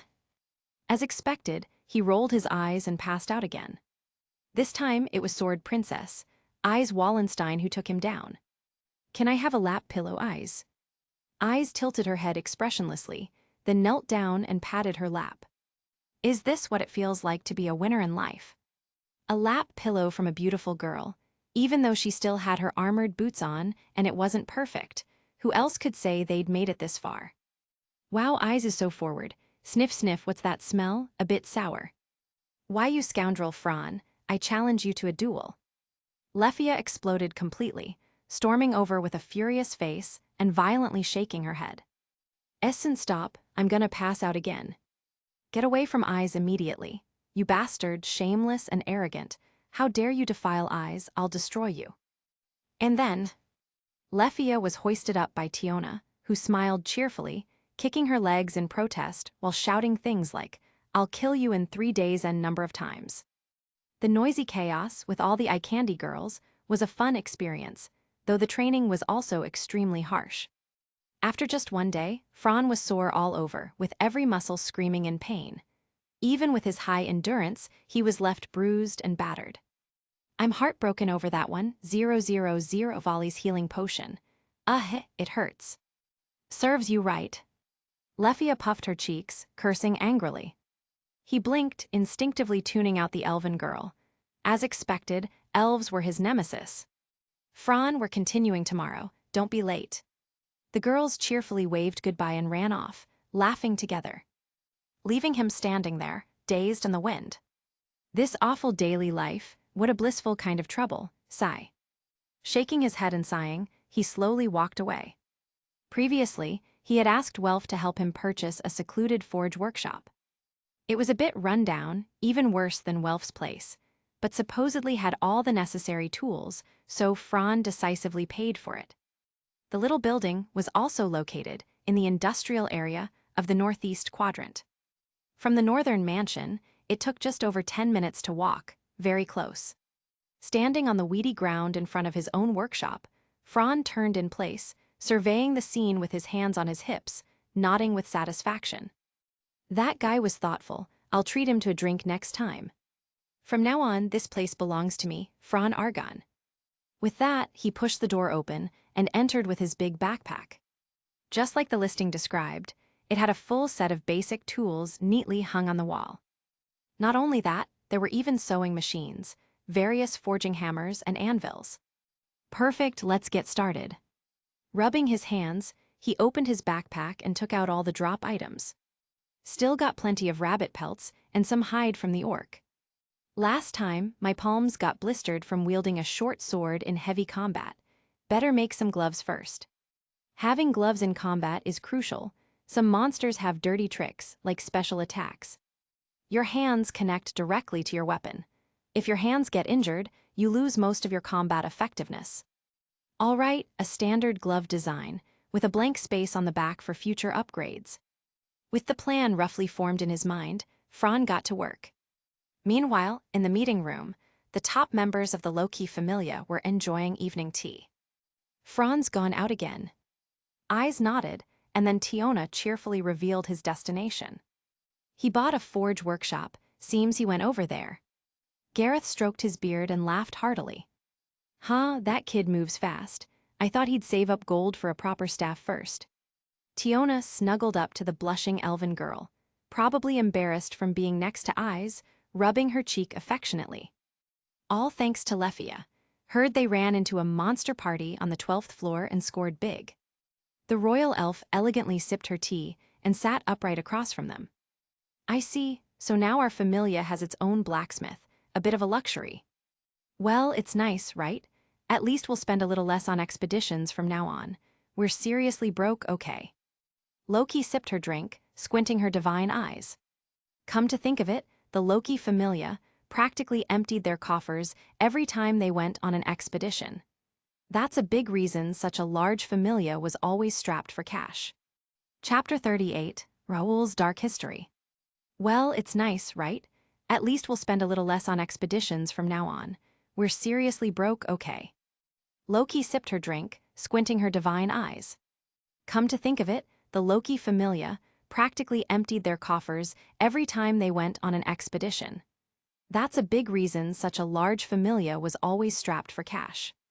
Sitting in the main seat, Finn held his teacup with both hands like the old man Gareth, carefully blowing on it twice, combined with his handsome young appearance. Captain Tilda. Tione was already smitten, rubbing herself against Finn repeatedly.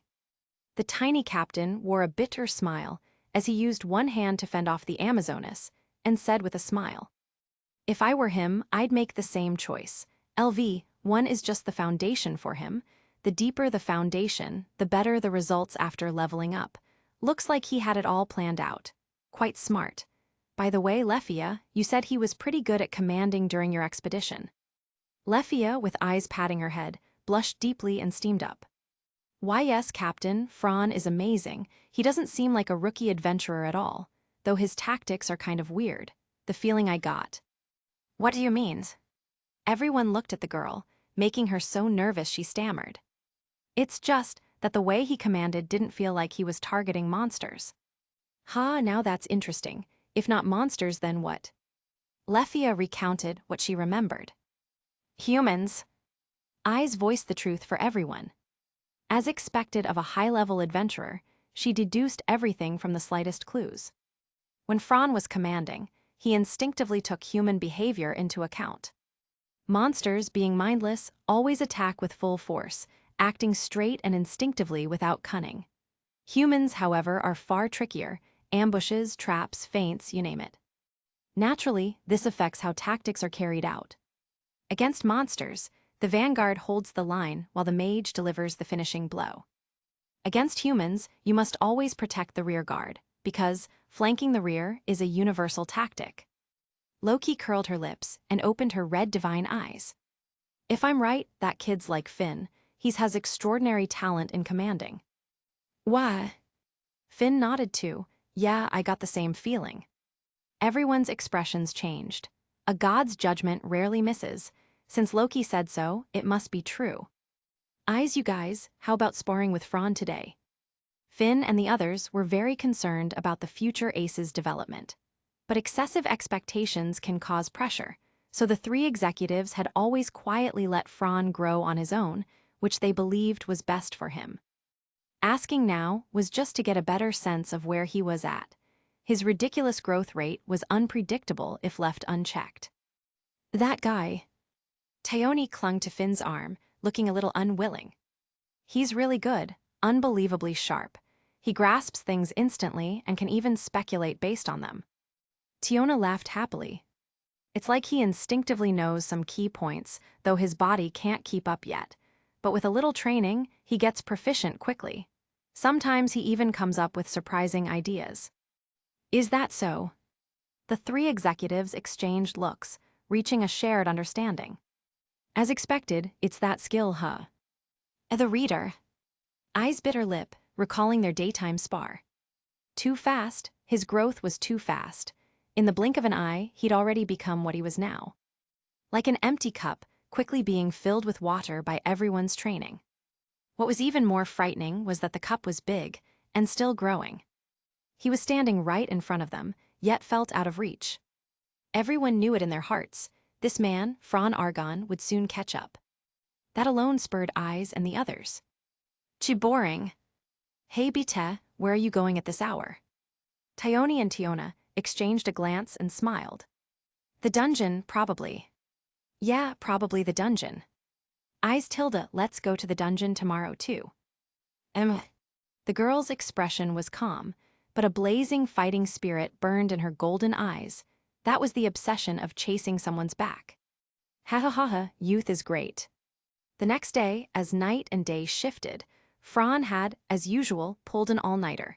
He was yawning on his way home when he noticed something odd at the familia's mansion. Ha Raoul, why is it so quiet this early? Raoul, holding his breakfast, looked puzzled. You don't know, everyone rushed off to the dungeon early. No idea what's going on, even Anna Kitty, Elfie, and Line left too. Damn it, they left me with all the work. Raoul ranted furiously, stuffing bread into his mouth like he might choke. Sitting across from him, Fran looked dazed. What about the training we agreed on today? You all ghosted me. Fran, come find me in the library later. Just then, the royal elf appeared with her assistant Alicia. Reveria. Ah, your training's postponed for today. You'll be studying magic with me instead. Okay. After speaking, Reveria turned and walked off. So jealous of you, studying magic and all. This Raoul's title was Extraordinary Commoner. All his stats were sea level, no skills, no magic. A true stat monster. Say Raoul, you're already LV4 and must have saved up some money, right? Buying a magic book should be easy, so why? Ugh. Ha ha ha ha, Fran, don't bring that up. It's a sad story. The Beastman Cruz burst out laughing at the mention. Fran blinked and leaned in toward Cruz. Tell me, let's have some fun. Hey Cruz, I'll kill you if you talk nonsense. But Cruz didn't flinch, he looked gleeful. I'm telling you, this guy once got obsessed with a courtesan during the goddess festival. He even blew all his expedition earnings on her. He's been paying off debt for years. How would he have money for a magic book? Those cost over 100 million. Fran's jaw dropped, eyes wide. He couldn't believe it. That seemingly honest guy who always acted humble behind Finn, calling himself your humble servant, was actually this wild. People really are full of surprises, Raoul. Recovering, Fran looked utterly heartbroken, making everyone around burst into laughter. Even Reveria and Alicia, who hadn't gone far, trembled with suppressed giggles. Those reserved elves were clearly struggling to hold back. Raoul's face turned red as he glared at Cruz furiously. Bad friendship, you bastard. What are you telling about that to the newbie? Oh, come on, everyone knows that black history of yours, right, guys? Tgthegood. The entire cafeteria was in an uproar, lively and full of laughter. After a joyful breakfast, Fran tidied up and headed to the library. Riveria and Alicia were already waiting. From them, a unique elven aura spread out. Fran was a bit dazed. You're here, have a seat first. Okay, Riveria. Alicia, start by teaching him the basics of ritual setup and simple spells. I'll guide you through basic magic item crafting this afternoon. Sorry to trouble you, Miss Alicia. It's no trouble. This is Lady Riveria's order, and I'm quite curious about you too. For a human to have magical talent like us elves, it's quite rare. Fran rubbed his nose and laughed awkwardly. Every race has its exceptions. I've seen Palom mages, human mages, even Amazonas mages, but never a dwarf or beastman mage. Chapter 39. Yeah, he's long been eligible for a level-up tilde. It's no trouble. This is Lady Riveria's order, and I'm quite curious about you too. For a human to have magical talent like us elves, it's quite rare. Fran rubbed his nose and laughed awkwardly. Every race has its exceptions. I've seen Palom mages, human mages, even Amazonas mages, but never a dwarf or beastman mage. Miss Alicia, the elf, sat formally upright, facing Fran across the table. But his gaze kept being drawn elsewhere. Some majestic structures were luring his eyes. Noticing his distraction, she smiled faintly and nonchalantly began to explain. Beastmans and dwarves also have individuals who awaken to magic, like Mr. Cruz and Mr. Beta. But individuals don't represent the average potential of an entire race. You understand what I mean, right? As she spoke, she blinked and asked Fran if he understood. I get it. Elves are called a magical race because most of you can naturally use magic, just like beastmen generally have beast transformation abilities. Exactly. Of course, after the descent of the gods, we received the gods' blessing. Using it as a medium, we began to unearth the potential of individuals. That brings us to the issue. Because of limitless possibilities, every race gained the opportunity to awaken magic. As a result, magic began to diversify. In summary, modern magic can generally be divided into two categories: innate and acquired. Innate is self-explanatory. It refers to magic tied to one's aptitude or racial foundation. Magical races, since ancient times, can actively learn magic through inherent talent, cultivation, and rituals. Though their attributes tend to be fixed, the effects are broad and powerful. As for acquired magic, Alicia looked into Fran's golden eyes and said seriously, acquired magic is potential unearthed using God's blessing as a medium. A more accurate term might be self-actualization. It's highly random. Not just us mortals, even the gods can't fully comprehend it. There are infinite divergences within unknown rules. What's important is that it's greatly influenced by experience points. As for what magic is, you could describe it as a matter of interest. This aspect is especially crucial for acquired magic. For example, taking interest in something, feeling identification, hatred, admiration, sorrow, worship, making vows, desires, under the god's blessing, these emotions become crystal clear. At that point, Riveria interjected. Speaking of your magic, I can't imagine what kind of interest you must have had to awaken such an excessive magical attribute. Fran looked awkward, like sitting on pins and needles. Destruction attribute and all, that wasn't something he asked for. Have you studied your own magic attribute in detail? Faced with the solemn inquiry from Elf Royal and Alicia's curious gaze, Fran opened his mouth but then looked down. Not really, I just use it instinctively, like wielding a sword. I only know it's powerful, like really high temperatures. After using it, even the dungeon floor melts. And it's not very friendly to weapons and armor. Riveria and Alicia exchanged a surprised glance. It seemed even more over the top than Iza's magic. Destruction, huh? That's a very broad category. Your equipment expenses might be unimaginable. He was already mentally prepared. Deep down, he had the sense that his magic could destroy weapons and gear. This attribute was extreme, affecting both enemies and himself equally. From this, we can probably infer that your core magical ability is the destruction of an entity's physical structure, possibly even energy structure. In terms of application, that would manifest as anti-force or opposition. Elves really knew how to explain magic in a way that was easy to understand. Even someone as inexperienced as Fran could grasp it immediately. It had nothing to do with power, just foundational knowledge. As for the specifics, that's something you'll have to discover on your own. All right, next we'll go over some basic knowledge to give you a well-rounded understanding of the magic system. From then on, Fran buried himself in the library, immersed in the world of magic. From basic theories, to ritual components, to fundamental materials, a huge stack of books that he eagerly absorbed. When Eyes, Tyone, Tiona, Lefia, and the others returned from the dungeon and heard that Fran was still studying in the library, they were stunned. Amazing, he's been in the library all day. I could never do that, no way. Reading books has none of that blood-pumping thrill. Fighting's where the passion is. Lefia trembled. Amazonas warrior types, as expected, were so aggressive. He's still working hard to grow stronger. That was Eyes' inner thought. No one knew when Loki appeared, grinning as she pounced on the unsuspecting Lefia. I'm super excited about his next status update, you guys. Tyone asked curiously. He should have already met the criteria to level up, right? Like that time he defeated a level 2 Sabretooth single-handedly. Yeah, he's long been eligible. That fast, it hasn't even been a month. B-Tech kicked the door open. He had returned unnoticed.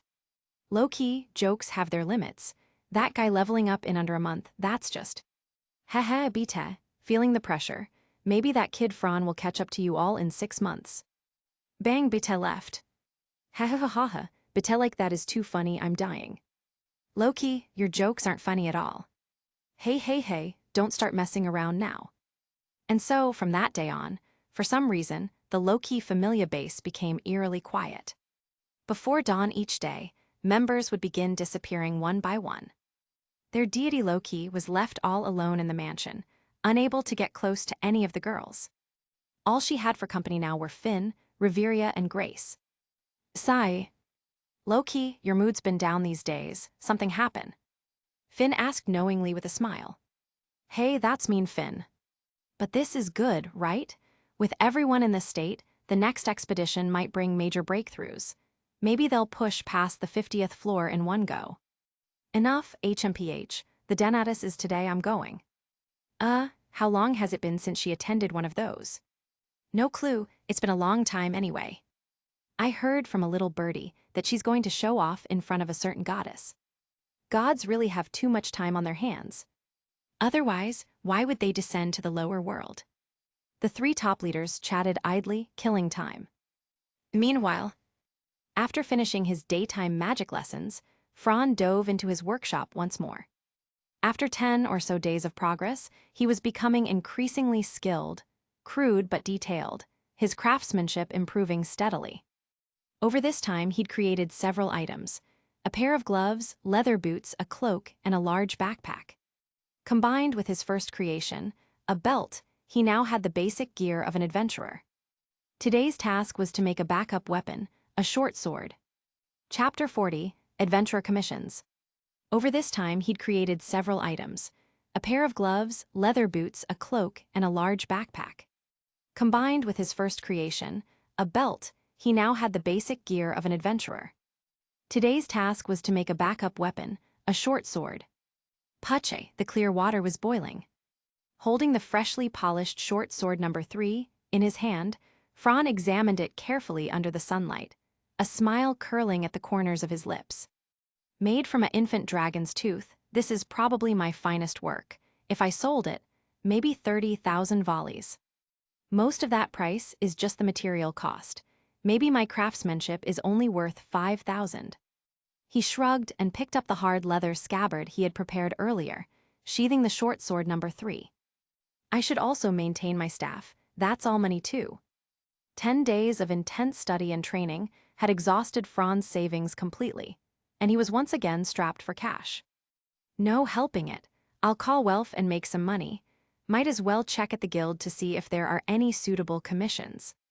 After tidying up the messy workshop, he took his creation and headed to the Adventurers Guild headquarters. As always, it was filled with noisy crowds and busy guild receptionists. There was never a shortage of curious people at the bulletin board. Franz squeezed his way in as well. Armed monsters appearing in the dungeon, lower levels, reported to snatch adventurers' weapons. Franz squinted at an inconspicuous notice in the corner. So signs of Xenos are already showing up. Well, it makes sense. Fells and Aranos supposedly started supporting them 15 years ago. Familia recruiting members with healing abilities, food and lodging included, except for Freya Familia. Who the heck posted this? Such obvious misdirection, anyone with half a brain would know this is from the low-key Familia. Idiot. Fran ranted internally. Did they really think not naming themselves would hide their identity? Looking for adventurers missing on the 27th floor. Number of requests, 17. Retrieve items from Riviera Town on the 18th floor and bring them back to the guild. Mysterious singing heard in the lower levels. Find the source. Mass purchase of blue papilio wings, purple moth poison powder, Diane Sect Familia. Mass purchase of blue papilio wings, purple moth poison powder, Myach Familia. Fran was full of question marks. Were these two potion-making familias natural enemies? In the mythology from his past life, Diane's sect apparently envied the potion god Myach, so that rivalry continues here too. These two commissions are pretty good. The drop items are main ingredients for antidotes and mana potions. Well within my ability, I'll take them. Having decided, Fran headed to the counter to process the adventurer commission. After waiting in line for a while, it was finally his turn. Hello, how can I help? Oh, it's you. Long time no see, Miss Misha. Hugh, you've been off the radar for nearly a month. I thought you went missing. So blunt. Misha cutely rolled her eyes. I've worked at the guild for years. I've seen this kind of thing too many times. Maybe not daily, but every few days there's a new commission looking for a missing adventurer from some familia. As she spoke, she gestured behind her, to a fellow receptionist buried in two towering stacks of documents. See her? That's Ina, my best friend. Those two piles, all commissions for missing adventurers. Fran raised an eyebrow, his mouth twitching. Clearly, he was shocked. There were that many. Adventurers, mocked or not, surviving is the real victory. Ah well, back on topic. What brings you here today? I want to take a commission, from the Myach Familia and Diane's Sect Familia. Oh sure, wait, what did you just say? Misha, who had initially responded casually, suddenly flipped out, her voice shooting to a shriek. She pointed at Fran, trembling in disbelief. Those monsters only appear on floors 7 to 10, you trying to die. Seeing her panicked reaction, Fran decided to keep the truth to himself. Relax, Miss Misha, I'm not going alone, I've got a team. You think a rookie like me could go to the 10th floor solo? I'd die without even knowing how I died. Phew, you scared me. But wait, since when do you have teammates? Seeing her relentless questioning, Fran fumbled his way through an excuse. I'm telling you, don't end up being one of the missing ones. Know your limits, don't do anything stupid, don't let greed blind you. Yes, I got it, don't worry. Noting his casual attitude, Misha sighed. At that moment, a half-elf girl came up beside her. Misha is just looking out for you, sir. You must be Ina, the one Misha mentioned. Ina adjusted her glasses and smiled. Yes, nice to meet you. Fran shook her hand. I heard from Riviera that she knows your mother from way back. Huh, Lady Riviera. Misha sighed helplessly. Forgot to mention, this handsome guy is from the low-key Familia. Ina, you're with low-key Familia. Now curious, women are strange like that. Just a rookie. In the Familia at LV, one like me is just a nobody. Misha, Fran, being overly humble, downright self-deprecating, really isn't a good thing. Fran, you elves are so uptight. Misha, all right, here are the commissions you're taking. Just bring the items to either the Myach or Diane's Sect Familia and you'll get paid. They've already paid the guild's handling fee, don't forget. Fran understood, then I'll be off. Misha, okay, take care. Ina watched Fran leave quickly, then curiously asked Misha, a rookie from the Loki familia? That's odd. What's so odd? Big familia are always recruiting. Look, there's another recruiting commission posted right there. Oh, I guess that makes sense. After processing the commissions, Franz swung by Welf's workshop to tell him they'd be exploring the dungeon tomorrow, and to be ready. Then he returned to the base. He had something big to take care of. Nothing less than updating his status. He had a feeling he'd hit a bottleneck. No matter how much he trained, fought, or studied, his stats felt stuck, unmoving. If he wanted to grow stronger, he had to take that next step, evolution level up. He had mastered forging techniques, and with his recent systematic study and practice of magic knowledge, he could now easily create basic magical items. He already held the key to the development ability he aimed for, and with a little cheat-like boost increased potential in magic, the time had come. Loki, you in? Knocking on the hall door, Franz stepped inside. Aya, I was so bored I thought I'd grow mold. You coming here means you're ready to update your status. Yeah. Haha, good. Tusk. Leveling up in just 1 month. If word got out, it'd scare the gods senseless. You'd break even Istan's record, you know. Keep it low-key. Come on, let's go to the divine room. Chapter 41, Level Up, Level 2 tilde. Haha, good. Tusk. Leveling up in just 1 month. If word got out, it'd scare the gods senseless. You'd break even Istan's record, you know. Keep it low-key. Come on, let's go to the divine room. Still the same as always, exposing his back, Loki prepared to unlock the status with divine blood. Haha, let me see how strong hiss. The goddess's hand trembled, and she drew a sharp breath. The blindingly dazzling status left her speechless. Are you really human, kid? That's just terrifying. What's the number, Loki? See for yourself. Name, Fran Argon. Level, LV1.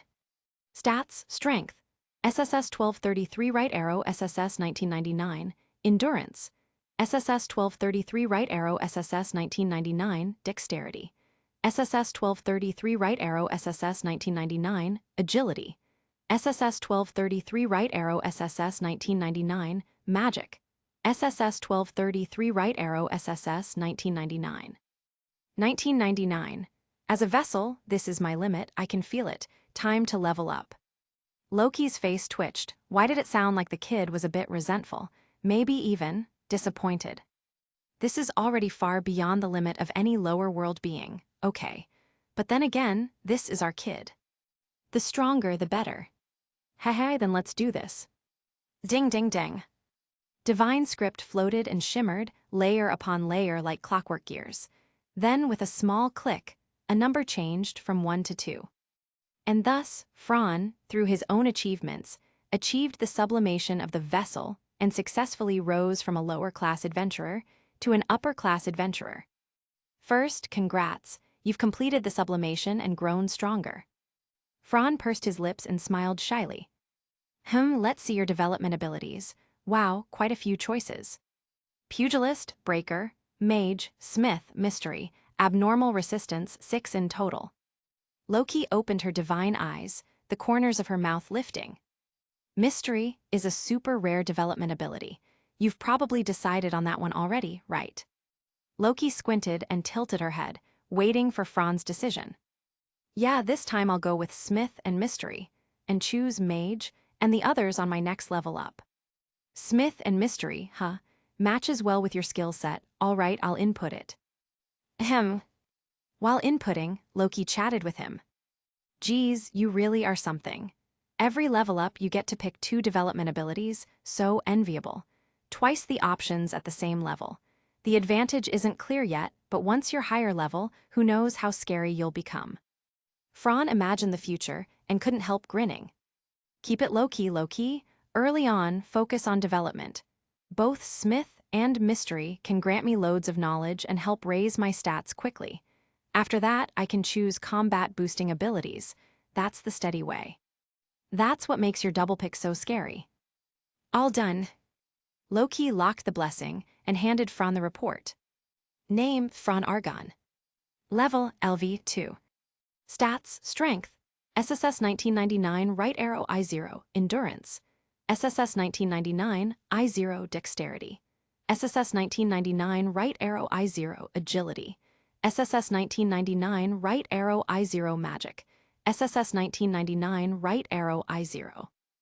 Development abilities, Mystery, Smith. Magic, Surtur. Enchantment Magic. Destruction Attribute. Skills, Reader. Domain Enhanced Mental Power. Effect doubles at night. Immune to mental pollution. Scholar. Can choose 2 development abilities each time. Not restricted by magic slot when learning magic. Greatly increases power when using magic swords or magical tools. Doubles power, range, and reach of magic. Infinite super magic. Strengthens mind through knowledge accumulation. Strengthens magic through knowledge accumulation. Magic power synchronously amplifies all attributes. Current accumulation, 5.54%. From now on you're LV2, excited. A little thrilled. PSHH, just be happy, what's with the poker face? It's not like there are strangers around. It'll make everyone jealous, and too much attention makes me uncomfortable. Such a hassle. Looking at the new development abilities on the report, Fran was beyond satisfied. From LV1 to LV2 was a huge leap. A widely accepted truth is, level suppression is absolute. Under equal conditions, a LV1 can never beat a LV2, absolutely impossible unless the lower level one is cheating. Such people do exist, like Loki Familia's top brass, most can fight across levels, known as cheat types. Ai's top skill, Avenger, paired with wind magic, as Fran theorized. Against monsters, her Black Wind mode might beat opponents 2 levels higher, add 1 more for dragons, lol. Finn's Hellfingas combined with Palom Spirit greatly boosts his magic and skills in adversity, known as the Adversity Specialist. The tougher the fight, the stronger he gets. Betez Absorption Magic, Hattie plus Beast Transformation, Fenris Wolf, and Sulmani, it'd be strange not to fight across levels. As for the Amazon sisters' counterattacks, rage skills, etc., not listing them all are absurdly strong unique skills. Magic and skills, tactics and strategy, techniques and mind games, combat experience and gear, together form an adventurer's true combat power. To fully utilize that strength, you also need the right battlefield and combat conditions. Because of all these constraints, dungeon exploration always requires a team. No matter how strong someone is, exhaustion is inevitable. This is why teams matter. Fran's strength lies in a synergistic skill system that lets him quickly grow in stats and levels, progressing steadily and without fluctuations. But his weakness is also obvious. He's only just become an adventurer. Whether it's tactics and strategy, techniques and mind games, or experience and gear, he's a total rookie. Even after hellish training from Eyes and the others, he's only just matched typical same-level adventurers, still far from the top tier. Well then, Loki, thanks for your hard work. If there's nothing else, I'll take my leave. Yeah, I'm gonna go tell everyone the good news. Hey, Loki, are you trying to stir up trouble? Before Fran could finish, the goddess had vanished. I'm screwed. Sweat beaded on his forehead, he had a bad feeling. What? Fran hit LV2. Sure enough, Lefia's scream echoed from the end of the corridor. Oh right, I need to swing by Babel Tower's weapon shop and drop off some gear to sell. Panicked, Fran came up with an excuse to himself and dashed off. By the time Tiona and the others burst into Fran's room and kicked open the door, it was already empty. He ran, sneaky and secretive. AIs, please train me. Okay. Eyes, now the embodiment of justice, happily took out her frustration under the pretense of training Lefia. Chapter 42, Take Mikazuchi Familia. He ran, sneaky and secretive. AIs, please train me. Okay. Eyes, now the embodiment of justice, happily took out her frustration under the pretense of training Lefia. 9th floor of the Babel Tower. The weapon and equipment shops here generally sell works made by novice smiths, so they're all pretty cheap, and correspondingly, the turnover is high. These blades are quite well made. The shop owner picked up an Eastern-style sword, drew it from its sheath, and squinted at it carefully, giving a nod of approval to Fran's work. If you looked closely, engraved in ornate common script on the end of the hilt was the name Fran Argon, and Sakura Cutter Eye, indicating this was a first-generation work. This sword sells for 9,900 volleys. Fran raised an eyebrow, a little surprised. To be fair, weapons made by novice smiths usually sell for a few thousand to 10,000 volleys. This was one of his practice pieces, so getting nearly 10,000 volleys was beyond his expectations. This set of armor, called Gladiator Eye, uses fairly solid materials, 15,000 volleys. The light armor Mongoose Armor Eye, 8,000 volleys. No problem, that's 3 swords, 3 sets of armor, and 3 light armors in total. I'll leave it to you. Piece of cake. If you've got more works in the future, be sure to bring them here. Of course, then I'll take my leave. Haha, goodbye. After exiting the shop, Fran let out a tired sigh. He had poured nearly all of his belongings into this, including the drop items he'd collected. This was all he could produce. If everything sold, he could probably recover about 40,000 volleys, though the shopkeeper still took a cut. 40,000 volleys isn't too bad.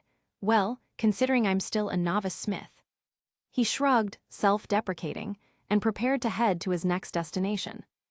Now that he had obtained the mystery development ability, it was time to start crafting magic tools. For monster-related stuff, the most useful magic tool would be flame stones, I guess, but the materials are hard to get. Apparently, flame stones almost never circulate in the market. Even smiths get them directly from their familias, so that channel was already cut off for Fran. I'll ask Welf about it tomorrow. As for the rest, I should be able to carry out the plan I had before. That thing was something he had conceived of earlier. Now that he possessed mystery, he wondered if he could finally create it. Take Mikazuchi Familia. Take Mikazuchi, a god from the Far East. The children of the Familia had lived under his protection since childhood, so calling him the kid's boss wasn't wrong. The Familia hadn't been in Orario for long. Whether in dungeon exploration or commerce, saying they were mediocre would be generous. Poverty was a more accurate term. He was a god of poverty, but kind and caring toward his children. Probably similar in personality to Loki, watching over his children like a parent.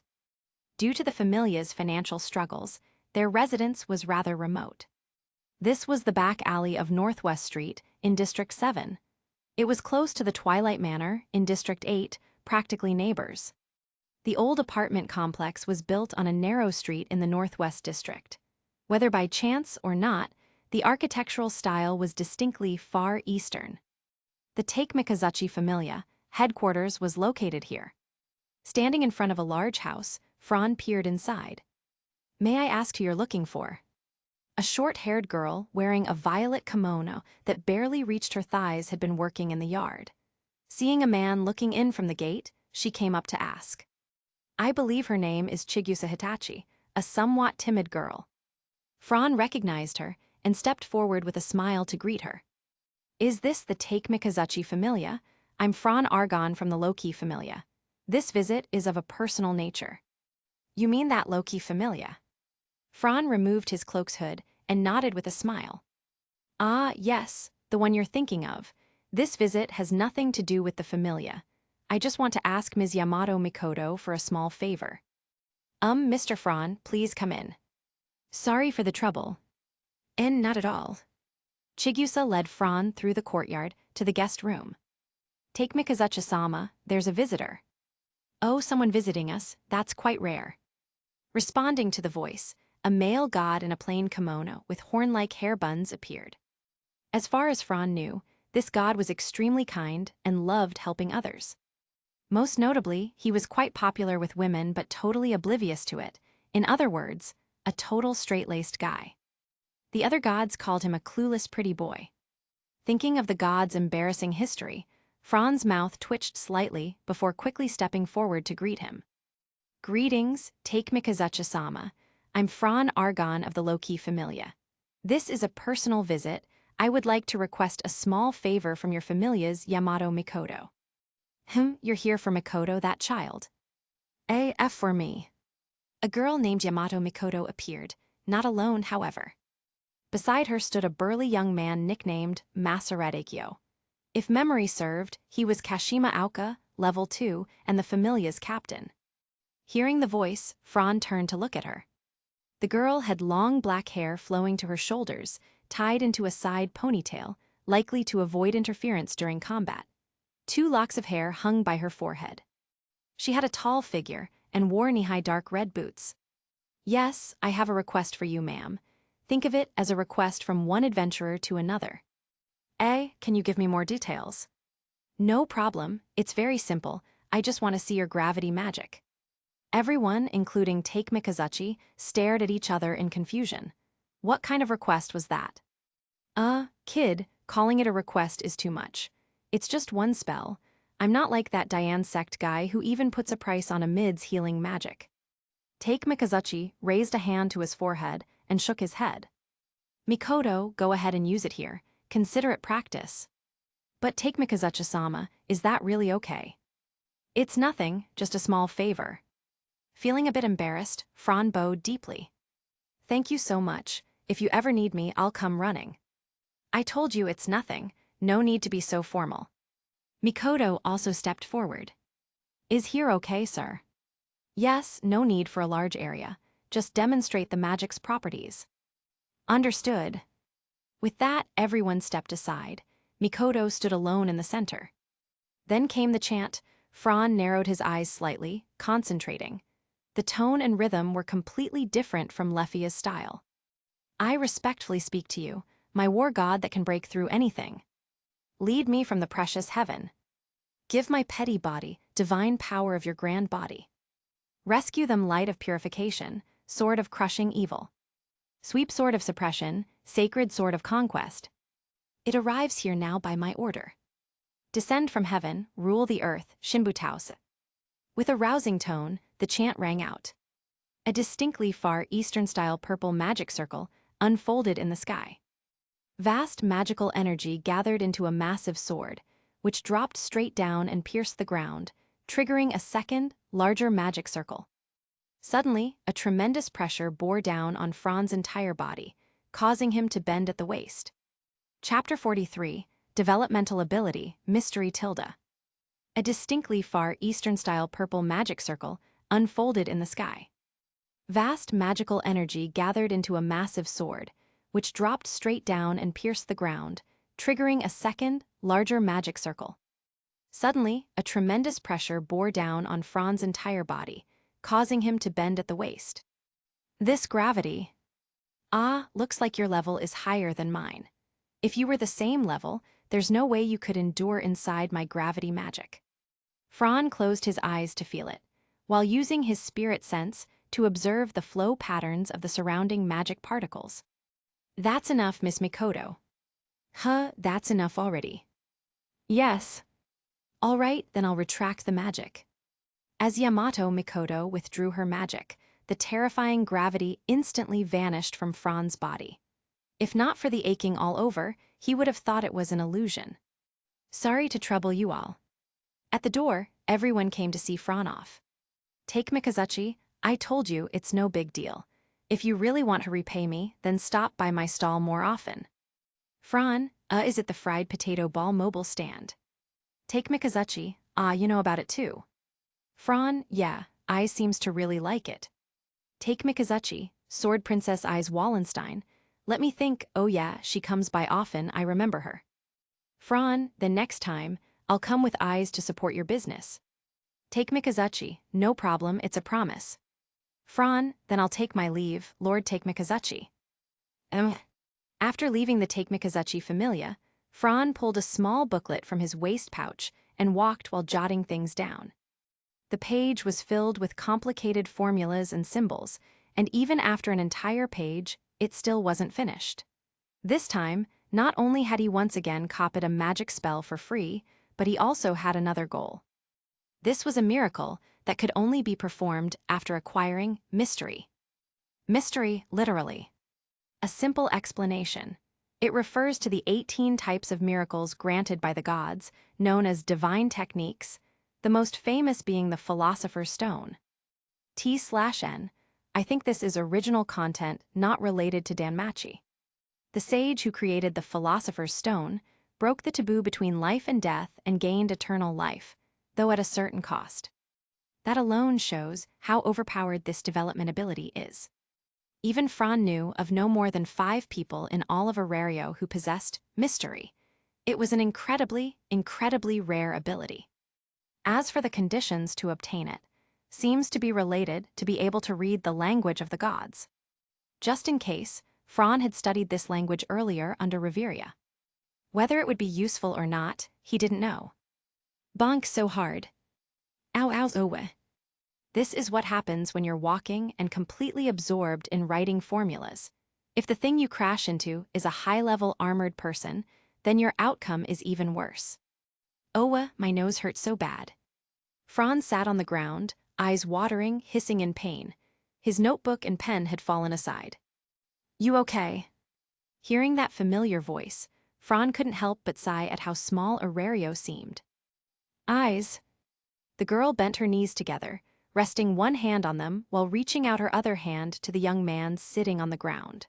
Her face calm and serene, with only a hint of surprise flashing in the depths of her golden eyes. I accidentally bumped into you. Grabbing the girl's delicate hand, Fran stood up. No, it's my fault. I was too busy writing and didn't watch where I was going. Writing? Ah, it's something good, but it's a secret for now. Ahem. Eyes puffed her cheeks, her lips forming a little Japanese letter, looking incredibly cute. Seeing her unique little pout, Fran laughed and patted her head, then picked up his dropped notebook. Did you just come back from the dungeon? Eyes returned to normal, resting one hand on her sword hilt as she walked side by side with Fran. What about you, Fran? I picked up 2 quests at the Adventurers Guild. I'll complete them while exploring the dungeon tomorrow, so the income will be higher. Fran, are you short on money? The young man twitched an eyebrow, unsure how to answer. This girl seemed to have never worried about money. No matter whether she explored the dungeon solo or not, most of her income probably went to the familia. She only kept a tiny part for himself, and even that small amount was a fortune to Fran right now. Something like that. I still have some, want to use it first. A phrase flashed through Fran's mind. I'm being kept, I'm a sugar baby. Better not. It's not good to borrow money from a girl. Take it. So serious, that face, especially the unwavering gaze. I'll pay you back later. Eyes didn't respond, just stared straight at him, unwavering. Hey, I'll take it then, just stop looking at me like that, it's too much pressure. Seeing him give in, Eyes smiled, a rare sight. Hey, did I just see that right? You just smiled, didn't you? You saw wrong. No way, I'm LV, 2 now, I couldn't miss it. I hate you, Fran. Eyes looked a bit embarrassed and suddenly sped up, pulling away from him. Wait up, let's go back together, don't walk so fast, seriously. In the setting sun, 2 silhouettes chased each other. The bond between the young man and the girl deepened. Twilight Manor, it was dinner time again. Even though he sat in a corner trying to stay low-key, he could still feel all those strange gazes. Tisk, why aren't you running now, Fran Tilda? Tiona looked at him kindly, sitting to his left. Eyes sat upright and composed on his right, with only a glass of water in front of her, staring straight ahead. Her chosen seat itself was telling. Directly across, Tioni's smiling eyes were like crescent moons, saying nothing, just smiling hard. Lefia was also across from him, acting weird, her pretty face kept blushing and fidgeting. Her attention was all on Eyes, but now and then she cast terrifying glances at Fran. So scary, Miss Tioni's aura. Raoul trembled and tried to stay far from the battlefield, his scalp tingling. Pathetic. Anna Kitty saw her friend's state and sighed. As for Fran, at the eye of the storm, cold sweat streamed down his forehead as his eyelids twitched nonstop. Tioni, let's talk this out, okay? Those expressions are kind of scary. Hey, Fran tilde, I heard you leveled up. Something like that. And you acquired the development ability, mystery. Yeah. Wow, that's amazing. We've got a mystery boss in the familia now. That's right, mystery is a development ability exclusive to bosses. Whether it's Saintess of the battlefield Ermid, Perseus, Isfi, Fool, Fells, or descendant of Daedalus Barcaperdix, which one isn't a big shot? Yes, those four are the known holders of mystery in Orario. Wow, Fran, don't tell me you didn't know. That ability can make magic tools, and most of them are priceless. Fran scratched his nose, then thought true enough. Except for Amid, who mostly made healing items, Isfi's were her own combat support and never for sale. Fells only revealed his trump cards at the end. And Barca, he mass-produced cursed items that couldn't be cured, leaving Orario in rivers of blood. Chapter 44, Suppressor Wrist Guard. Except for Amid, who mostly made healing items, Isfi's were her own combat support and never for sale. Fells only revealed his trump cards at the end. And Barca, he mass-produced cursed items that couldn't be cured, leaving Orario in rivers of blood. Tiona was shouting excitedly, almost unable to contain herself. Seeing the reactions of the others, Fran realized he had underestimated the influence of mystery. Between everyone's enthusiastic chatter, the joyful mealtime came to an end.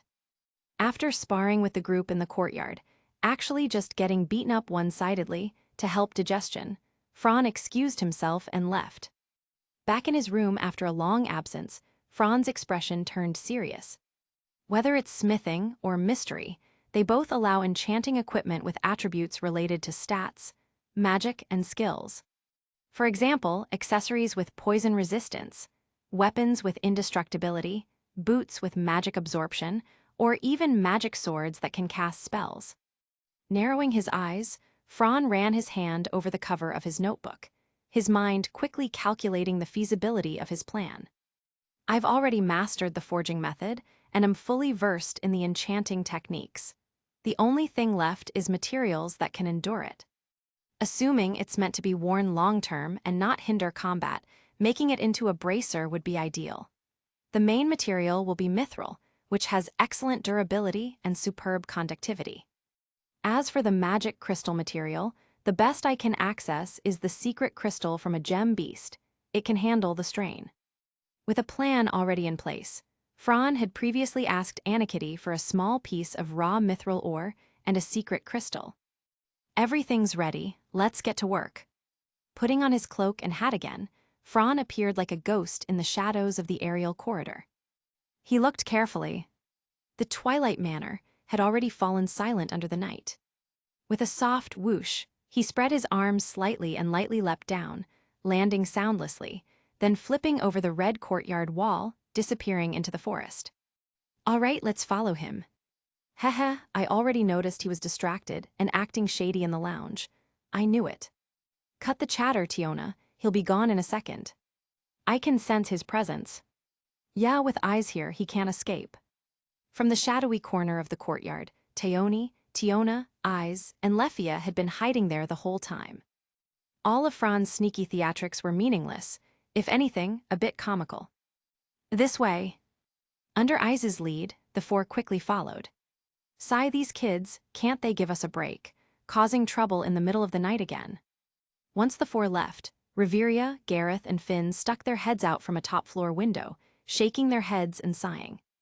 What can you say? Older folks are more cunning after all. Raoul, Anakitty, you two follow as well, see what they're up to and report back to me. Don't worry, Captain, got it. As Raoul and Anakitty also left, a certain wolf boy napping in a tree grinned with bared teeth. All of them so boring. Fran had no idea how poor his stealth skills actually were. If he knew he had a whole train of people tailing him, he'd probably faint from embarrassment. The workshop wasn't far from their base. Even at his level 2 speed, it took less than 10 minutes to reach. Sitting in the workshop, lit by the blazing furnace, Fran's eyes sparkled. He was preparing to craft his first piece of gear with special attributes. Ding, ding, ding. Hiding in the nearby bushes, the girls exchanged looks, not sure what expressions to make. That's his workshop, wasn't his gear already done? Tiona, don't forget. He's got both smithing and mystery now, you know what that means. Lefia whispered in shock. Enchanted gear, like magic items. Exactly, there's never been a blacksmith with both smithing and mystery development abilities before. Fran is the first, who knows what he'll make. Let's wait and see. The girls, all at level 4 or 5, wouldn't be affected by pulling an all-nighter. They just stared at Fran's workshop the entire night. Until the sky began to brighten, and the sound of hammering finally ceased. Looks like he finished. I'm super curious. If you're curious, go check, foolish little sister. Tayoni, with her fiery temper, didn't care about anything and stormed straight ahead without hesitation. Eyes did the same, leaving Tiona and Lefia staring in disbelief. Wait for us, Eyes. Inside the workshop, Fran, still wearing an apron and a headscarf, squinted as he examined the freshly completed enchanted equipment. It was a completely black wrist guard, 20 centimeters wide, with hieroglyphs etched into it using crystal powder to form an inscribing. As for the creator's signature, it was perfectly hidden on the inner side. Made from rabbit fur combined with mithril and magic crystal, and enhanced by the development abilities, smithing, and mystery, the inscribing of hieroglyphs brought this piece to completion. The enchantment effect is gravity. Calling it gravity wrist guard? Too lame, not impressive enough. Let's go with suppressor wrist guard, that sounds like a magic item. Bang, the wooden door of the workshop was violently thrown open. The morning sunlight was a bit dazzling. After shielding his eyes for a while, he finally recognized who they were. Eyes, Tayoni Tiona Lefia, why are you all here? Eyes stared intently at the suppressor wrist guard in his hand, completely ignoring Fran's question. Tayoni wore an utterly smug expression. With your flawed stealth skills, I bet the entire familia knows by now. His eyes widened in disbelief, nearly coughing up blood. So all that sneaky maneuvering was just self-deception. Mr. Fran, what is this? Could it be a magic item? He handed the piece to Lefia, shrugging. Drop the mister. As you can see, this is a long-conceived creation of mine. A unique magic gear made by combining the forge and mystery skills, something only I can make. It has a very special property. Want to try it out? Tayoni looked thoughtful as she reached out and touched it. An equipment enchanted with status effects, similar to accessories with block, poison resistance, or indestructible traits, but with even more unique capabilities. What does it do? Eyes, put it on and try it. Is that okay? No problem, I made it for you guys anyway. I don't think I'll need it myself. Everyone blinked in confusion. You'll understand once you wear it. Fran urged Eyes, smiling slyly. You really look like you're up to no good. Now, don't say that, Tiona. It hurts my feelings. Eyes nodded blankly, took the wrist guard from Lefia, and examined it. Hieroglyphs. Then Eyes put the wrist guard on her left hand. Before she could react, she felt her body being crushed by an invisible weight. Caught off guard, she almost collapsed straight to the ground. Luckily, Fran was prepared and caught her. The usually expressionless girl finally showed a reaction, her gaze sharp. Gravity. Fran helped her up with ease and smiled meaningfully under the stunned stares of the others. So, how does it feel to fight in the dungeon like this? By the time they all rushed back to Twilight Manor, the 3 leaders and Loki were already waiting in the parlor. It seemed Raoul and Anakitty had returned to report. But the fact that Eyes was carried back by Fran was totally unexpected. The sudden onset of gravitational pressure had left Eyes' slender body completely limp. She couldn't even walk.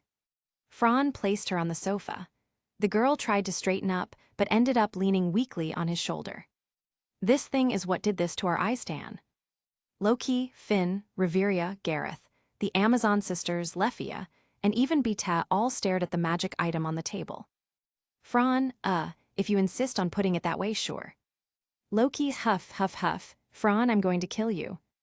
Fran, hey, Loki. This isn't really my fault, is it? Loki, what you're saying, it's mine. Fran, calm down, Loki. This was all for the familia. Chapter 45, 1 point increase in endurance, tilde. Fran, hey, Loki. This isn't really my fault, is it? Loki, what you're saying, it's mine. Fran, calm down, Loki. This was all for the familia. This noisy scene, like a vegetable market, was finally calmed down by the intervention of the three executives. Loki, stop fooling around. Let's get down to business first. Finn rubbed his forehead in frustration and hurriedly interrupted the two who were roughhousing. Fran, can you introduce the effects of this item first? Seeing everyone looking at him, he nodded. However, everyone's expressions were oddly strange, including Loki's murderous glare and Lefia's darkness, who told Eyes to still be leaning on his shoulder at this point. It's called Suppressor Wrist Guard. It's a special magic item enchanted with status values. The effect is, as long as you wear the bracers, your entire body will be constantly enveloped in gravity. Hiss! Everyone gasped in shock, stunned by the effect. Eyes is a level 5 adventurer, and just a single item can completely suppress someone of that level. Are you kidding? This thing isn't meant to be used on enemies, right? But then the clever Finn noticed the catch. It's meant for you all to use. For us to use. Then, right on cue, he once again brought out his bottleneck theory and gave everyone a detailed explanation of the pattern he had thought of before. Finn bit his thumb, squinting his eyes with a meaningful look. You're saying this thing increases the chance of breaking through a bottleneck? No, it should be said to enhance breakthrough and efficiency. For example, for someone whose status values have reached a certain height, the likelihood of further growth is nearly negligible. But with this, it's possible to break the current limit and dig deeper into their potential. Loki crossed her legs and held her wine glass, unusually serious. We'll know once we try. As usual, even for Eisdan, after an expedition her status increases are all single digits. She's already tried it once. Just update the status and check it out. Everyone turned to the blonde girl, who weakly nodded and struggled to sit up. Seeing this, Fran had no choice but to support her from the side. Lefia, you come with Eyes and me to the divine room. Why, yes. After watching the group leave, everyone fell into silence again. If it's really as Fran said, and this thing speeds up training then. It's a top secret of the familia. That's right, absolute secrecy. Though every familia has its own trump cards and secrets, one more or one less doesn't make much difference. Normally, updating status values only takes a few minutes. But now, these few minutes felt like an eternity to everyone. Even the calm three executives frequently glanced at the door. As for Fran, he was already in a panic. How could he have not expected that his secret base would be discovered by Eyes and the others? Will there ever be peace again in the future? Won't people come knocking every few days? Especially Tiona, with that huge double-edged blade Urga. Bang! Loki burst through the door excitedly, panting heavily. How was it, Loki? We were all shocked. Her endurance actually increased by 1 point, and it's only been such a short time. Everyone was stunned by her words, then all turned to look at Fran, as if eyeing a delicious feast.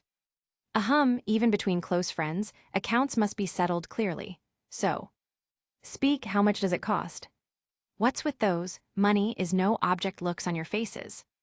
In the end, under Loki's direction, the suppressor wrist guard were priced at 20 million. The special versions for the three executives were 30 million volleys, with the cost of magic crystals calculated separately. That price was comparable to second-tier weapons, not including the material cost, purely the craftsmanship. The insane profit made Fran grin ear to ear. After all, in all of Orario, he was the only one with both forge and mystery skills. Now that's a monopoly business. Fran, I've finally made it through. Loki, tusk, you've finally grown up, kid. For Fran, having money meant being able to buy large quantities of materials, then craft weapons, equipment, and magic tools. Through this process, he could absorb a vast amount of knowledge and rapidly improve his stats. Then, by selling off his creations, he could recover funds and start the next cycle. Combined with dungeon exploration and training with companions, he could advance evenly in stats, skills, strategy, and combat experience. The path to becoming strong was already laid out before him, only time remained. You've got something tomorrow. Early morning, Fran apologized to Welf with a helpless expression, saying there was nothing he could do. There was no helping it. His familia members were hounding him like madmen and grim reapers, urging him to hurry and craft wrist guards. After all, everyone had witnessed Iza's growth firsthand, and once she'd slightly adapted, she'd charged straight into the dungeon. How could the others not be anxious? Sorry, I probably won't be able to go exploring for the next month. Well, I need to refine my craft anyway. Okay, then see you later. I'll contact you afterward. Yeah. After settling things with Welf, Fran, under the urging of many kind-eyed companions, dove into his workshop, hammering away day and night. It was exhausting, but he found joy in it. Through high-intensity crafting, his attributes and development abilities grew like crazy. Day after day, sun rising and setting, time flew by. Over 20 days passed. Aside from eating, sleeping, and dealing with bodily needs, Fran was completely absorbed in his work. When he finally returned to the base after more than half a month, his scruffy, unkempt appearance startled everyone. Hey, weren't you guys pushing him a bit too hard? He did it willingly. Really, Tyone? Captain Tilde, you don't believe me. Wah, my heart is broken. Well, Finn, I did do it voluntarily, because it benefits me too. Here, these are your wrist guards. He laid out 12 wrist guards on the table like pieces of art, black-coated with silver patterns engraved with mysterious runes. Tyone, Tiona, Beta, Raoul, Anakitty, Alicia, Elfie, Cruz, Lefia. These 9 are yours. You're all level 3 to level 5, so mid-tier quality is sufficient. Finn, Reveria, Gareth, these 3 are yours. They're high tier. Finn picked up his wrist guard, examined it carefully, and asked curiously, other than the price tag, what's different about ours? Fran scratched his head and gave a bitter smile. It's simple. The difference in materials means they can withstand greater strength, and of course the craftsmanship is more complex. The core material of the mid-tier ones is the secret crystal of a gem beast. The enchanted magic power is enough to overwhelm anyone below level 5. As for yours, the core material is a secret treasure, a drop of cadmus spring water, allowing it to release gravity that can suppress even a level 6. Reveria, and you should know this best, even a single mana crystal made from a drop of cadmus spring water, not including my labor, costs 10 million volley just for the raw materials. So that's why you insisted on not covering the cost of materials back then. Turns out it was way too expensive, ha. Yeah, I couldn't afford it anyway. All right, everyone put them on and test the effects, but no dungeon diving until your bodies have adapted. Understood? Yes. Then everyone charged out with a loud shout, leaving only the elven ladies standing bashfully beside Reveria, waiting for her instructions. Alicia, you all go too. Yes, Lady Reveria. Fran looked speechless, so this is what elves are like? I'm in love. Chapter 46. Possessed money, 270 million volleys tilde. Alicia, you all go too. Yes, Lady Reveria. Fran looked speechless, so this is what elves are like? I'm in love. Name, Fran Argon. Age, 22. Title, race, human. Occupation, magus, blacksmith, magician. Affiliation, low-key familia. Floor reached, 13th floor. Possessed money, 270 million volleys. Level, LV 2. Stats, strength, I0 right arrow C678, endurance. I0 right arrow C678, dexterity. I0 right arrow C678, agility. I0 right arrow C678, magic. I0 right arrow C678. Development abilities, Mystery H, Forge H. Weapons, Azure Water Staff. A precious staff gifted by Reveria Eljas Alf out of friendship, actually forced upon her by a fellow elf during a visit to Orario. It's a very fine staff, a master-level weapon more than sufficient for a rookie magus. Made from the rare or azure waterstone mined from floors 25-27 of the dungeon. The magic crystal in the head is made from the secret crystal of a gem beast. Special effects. Slightly increases magic power. Dagger No. 3. The third-generation dual-edged dagger forged by Fran Argon, 40 cm in length, used as a backup weapon. Made from the teeth of a rare elite-type monster, infant dragon, from the 12th floor of the dungeon, mixed with a small amount of refined metal, black silver steel. Special effects. A sharp dagger, but not yet at 3rd grade weapon level. Magic. Surtur. Enchantment magic. Destruction attribute. Skills. Reader. Supernatural domain mental strength. Boost effects double at night, immune to mental corruption. Scholar. Can choose 2 development abilities each time. Not restricted by magic slot to learn spells. Greatly increases power when using magic swords or magical tools. Doubles magic power, range, and casting distance. Infinite super magic. Enhances spirit through knowledge accumulation. Enhances magic through knowledge accumulation. Magic synchronization amplifies all attributes. Current accumulation, 7.33%. Looking at his report card, Fran was quite satisfied. His near month of seclusion in the forge workshop had paid off. After the previous few shocks, Loki had calmed down quite a bit. Perhaps she had been startled too many times and no longer found it surprising. Even though I've seen it several times, it still feels a bit too much. Over 3,000 total attribute points increase, huh? Fran chuckled and burned the parchment that held his secrets. Don't say that, I'm not the only one who's special. Loki, do you believe in intuition? God's intuition, the least trustworthy thing is a god's intuition. Fran looked meaningfully at the star-studded night sky and whispered. The gears of fate have begun to turn. Orario from now on will surprise you. Why do I feel like I don't understand a thing? Ha ha ha, the heroes craved by certain pleasure-seeking gods are about to make their entrance. Heroes, huh? Your tools also qualify to become heroes, don't you yearn for that?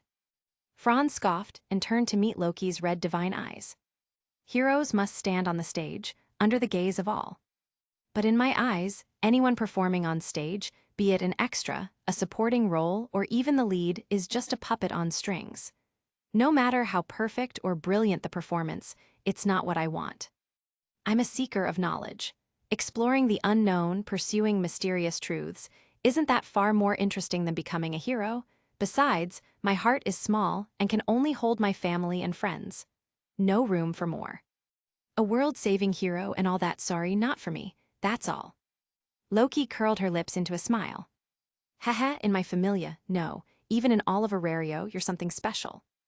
Ones should know their limits very well, Loki. Working behind the scenes requires low profile, you know. One man and one god exchanged a glance and a smile, everything understood without words. Well then, I'll take my leave, Loki. Loki sat cross-legged on a chair, tilting her head with her cheek resting on her palm. Her red divine eyes gleamed with amusement. A friend and family's, guardian, how pragmatic of you. But do you think that makes you any less of a hero? He he he.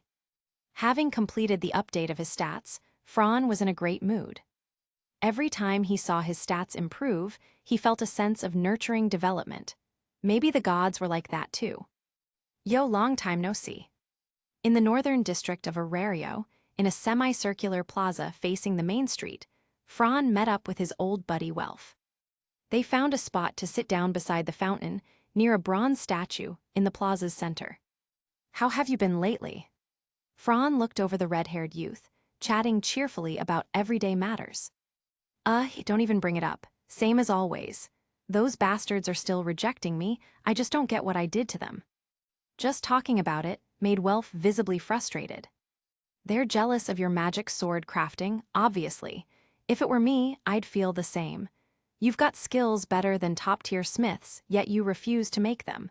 Anyone would be annoyed, especially your fellow craftsmen. Enough about me, what about you? It's only been a month, but your whole aura's different now. You've got a blacksmith's vibe going on. To be fair, Fran, who hadn't been very physically strong before, used to give off a fragile impression. With his strikingly handsome face and golden hair and eyes, he looked like your typical pampered noble. But after training with his companions, learning magic, and living a blacksmith's life, he was transforming. He now radiated the mystery of a mage, the stability of a blacksmith, and the edge of a warrior. These three qualities, combined with his already handsome looks, created a paradoxical yet harmonious complexity. At first glance, it felt off. But then curiosity set in, and soon after, he became deeply captivating. This contradiction brimmed with logic, just like Fron Argon himself. Well, a blacksmith's life is like that. Day and night don't matter, just hammering each piece of material with everything you've got in pursuit of perfection. Before you know it, another day's gone. Exactly, that blazing feeling. All right, enough chit-chat. I called you here for a reason. You're going to explore the dungeon. Yeah, we're heading into the middle levels. No problem, been waiting for you to say that. Anything special we need to prepare? Fron nodded. The monsters in the middle levels have ranged magical attacks, so we'll need spirit cloth. That's kind of a pain, that stuff ain't cheap. Fron agreed with a nod. Spirit cloth, equipment woven by great spirits imbued with their own magic. In simple terms, they're special gear blessed by spirits. Like beastmen, spirits are categorized by attribute or region. There are fire spirits, wind spirits, water spirits, earth spirits, and so on. Spirit cloth is woven by spirits of various elements and displays different attributes depending on its type. For example, fire spirit cloth, made by fire spirits, grants fire resistance, great for cold resistance too. Water spirit-made cloth or robes, on the other hand, offer water resistance and heat resistance. Spirits, also known as gods' avatars. Long ago, before the gods descended, spirits served as their envoys to help mankind. Of course, compared to regular gear, spirit-blessed equipment isn't universal, it's highly specialized. But in that specific area, nothing surpasses it. In other words, when it comes to specialization, its performance surpasses even the finest masterwork. Fron didn't lack money now, but that didn't mean he could spend recklessly. Especially on weapons, gear, and supplies for adventurers. After all, he knew that I's exclusive weapon, the Desperate, cost 98 million volleys. Chapter 47, DANMACHI Clinic Tilde. In other words, when it comes to specialization, its performance surpasses even the finest masterwork. Fron didn't lack money now, but that didn't mean he could spend recklessly. Especially on weapons, gear, and supplies for adventurers. After all, he knew that I's exclusive weapon, the Desperate, cost 98 million volleys. Without a discount coupon, just one cloak costs 300,000 volleys. If Fron hadn't come into a windfall, he couldn't even afford a fraction of that. Well, I've got some savings, I'll help you pay for it. No need, no need. I've made quite a bit recently too. A mere spirit protection cloth is still within my means. It's settled then, we explore the middle layer tomorrow. I'll go prepare then. After chatting a bit more, the two parted ways. In a high-end equipment store within the Babel Tower facilities, Fron gritted his teeth and spent a massive 450,000 volleys to buy a fire spirit protection cloth, cloak, and a shirt. Standing on Adventure Street, he thought for a moment and caught sight of a beautiful building made entirely of white stone, directly across from the Adventurers Guild. On the sign in the center was an emblem of a light orb and herbs. This was the crest of the pharmaceutical and medical familia, DANMACHI Familia. Which meant the owner of this building was obvious. The DANMACHI Clinic, huh? Then Fron's lips curled into a wide grin. One of the three ultimate cheats, the D-Saint amid Tgthegood, is the poster girl here. If I don't get my hands on her magic, I'll never forgive myself. As the strongest healer in all of Orario, amid Tgthegud's one and only magic, Diaphragm, was absurdly powerful. Diaphragm, also known as Complete Heal. It included area effect, wound healing, stamina recovery, abnormal status purification, and curse removal. Think that's all. Even after being cast, it provides continuous healing and purification effects. Even if you get afflicted again, or cursed repeatedly, it's no problem at all. And to reduce mind, MP consumption, this magic can be used flexibly by separating recovery, detox, and curse removal, true versatility. Forget normal healing potions. Even elixirs of any quality can't compete with this overpowered, top-tier healing magic. As the gods say, so long as she holds the rear line alone, she alone can stabilize the entire front of dozens facing a floor boss. One person is an entire team. This is what they call the D-Saint. Tactical lean back. Then, the shameless outsider cheerfully walked right up to the entrance of the Diane Sect Clinic. No need to go inside. Being the poster girl, Amid's beautiful eyes like purple gemstones had already met with his golden pupils. "Welcome to the Diane Sect Clinic. May I ask if there's anything you need, sir?" Her courteous words instantly made one feel at ease. Her long, soft, silver-white hair cascaded as she bowed. Her eyes, colored like amethysts and dreamlike long lashes. Dressed in the familiar uniform based on white, one would instinctively associate her with a healer, a beautiful girl. Standing at the counter, the height difference between Fran and the beautiful human girl made her slightly raise her fair neck. The gap between 185 cm and not even 150 cm looked kind of adorable. At first glance, this young man had a word flash through his mind: doll-like girl. Just standing there, she instantly evoked the image of a delicate doll. "Sir." Feeling the customer's gaze was a bit strange, Tgthegood couldn't help but speak up. Snapped out of his thoughts by the human girl's voice, Franz smiled and apologized. "Sorry, it's just that you're so, how should I put it, beautifully exquisite, I kind of zoned out." What girl could stay composed hearing that? Her delicate little face instantly turned red. Please don't say such things, sir." Fran gave a dazzling smile. "It's not something I'm just saying, you really are beautiful." He's hitting on me. What do I do? How should I respond? He's handsome too, and totally my type." Amid struggled internally, and her previously perfect posture began to waver. Hey Miss Amid." At some point, Fran had leaned in close, waving his hand in front of her delicate little face. I'm sorry, sir, what did you just say?" Fran looked speechlessly at the blushing girl with wandering eyes and lowered head. Turns out she'd started playing out an imaginary scene in her head and completely forgot about the customer in front of her. Fran Argon from the low-key familia." Sorry, I didn't expect you to be from the low-key familia. Come to think of it, your familia are regular customers here." "I've heard about that. Apparently Tiona, Eyes, and Lefia visit here often." "Oh yeah, I came today because I heard your god, Lord Diane Sect, is selling your healing magic. Is that true?" Ahem. The girl puffed her cheeks cutely, seeming a little displeased. "This wasn't my intention. I was forced by Lord Diane Sect." "All right, so as long as I pay, I can use your magic." "Basically, yes. May I ask if you need healing? If it's not too serious, although this may sound like a sales pitch, our medicine is actually cheaper. 20 potions of healing, 10 each of high-grade recovery potion and high-grade mental recovery potion, 5 antidotes, 2 elixirs, and could you cast your magic for me too?" In the end, Amid still demonstrated her magic to Fran. Why, you ask? It was because Fran paid too much. General potions mainly restore physical stamina, healing potion, patch up torn flesh, stop bleeding, and mend broken bones. These effects, which are equivalent to magic recovery, require high-grade potions, high-grade recovery potion, or elixirs. Healing potion, 1,000 volleys each. High-grade recovery potion, 10,000 volleys each. High-grade mental recovery potion, 20,000 volleys each. Antidote, 5,000 volleys each. Elixir, 500,000 volleys each. Total cost, 1,420,000 volleys plus 1,000,000 volleys for Amid's magic.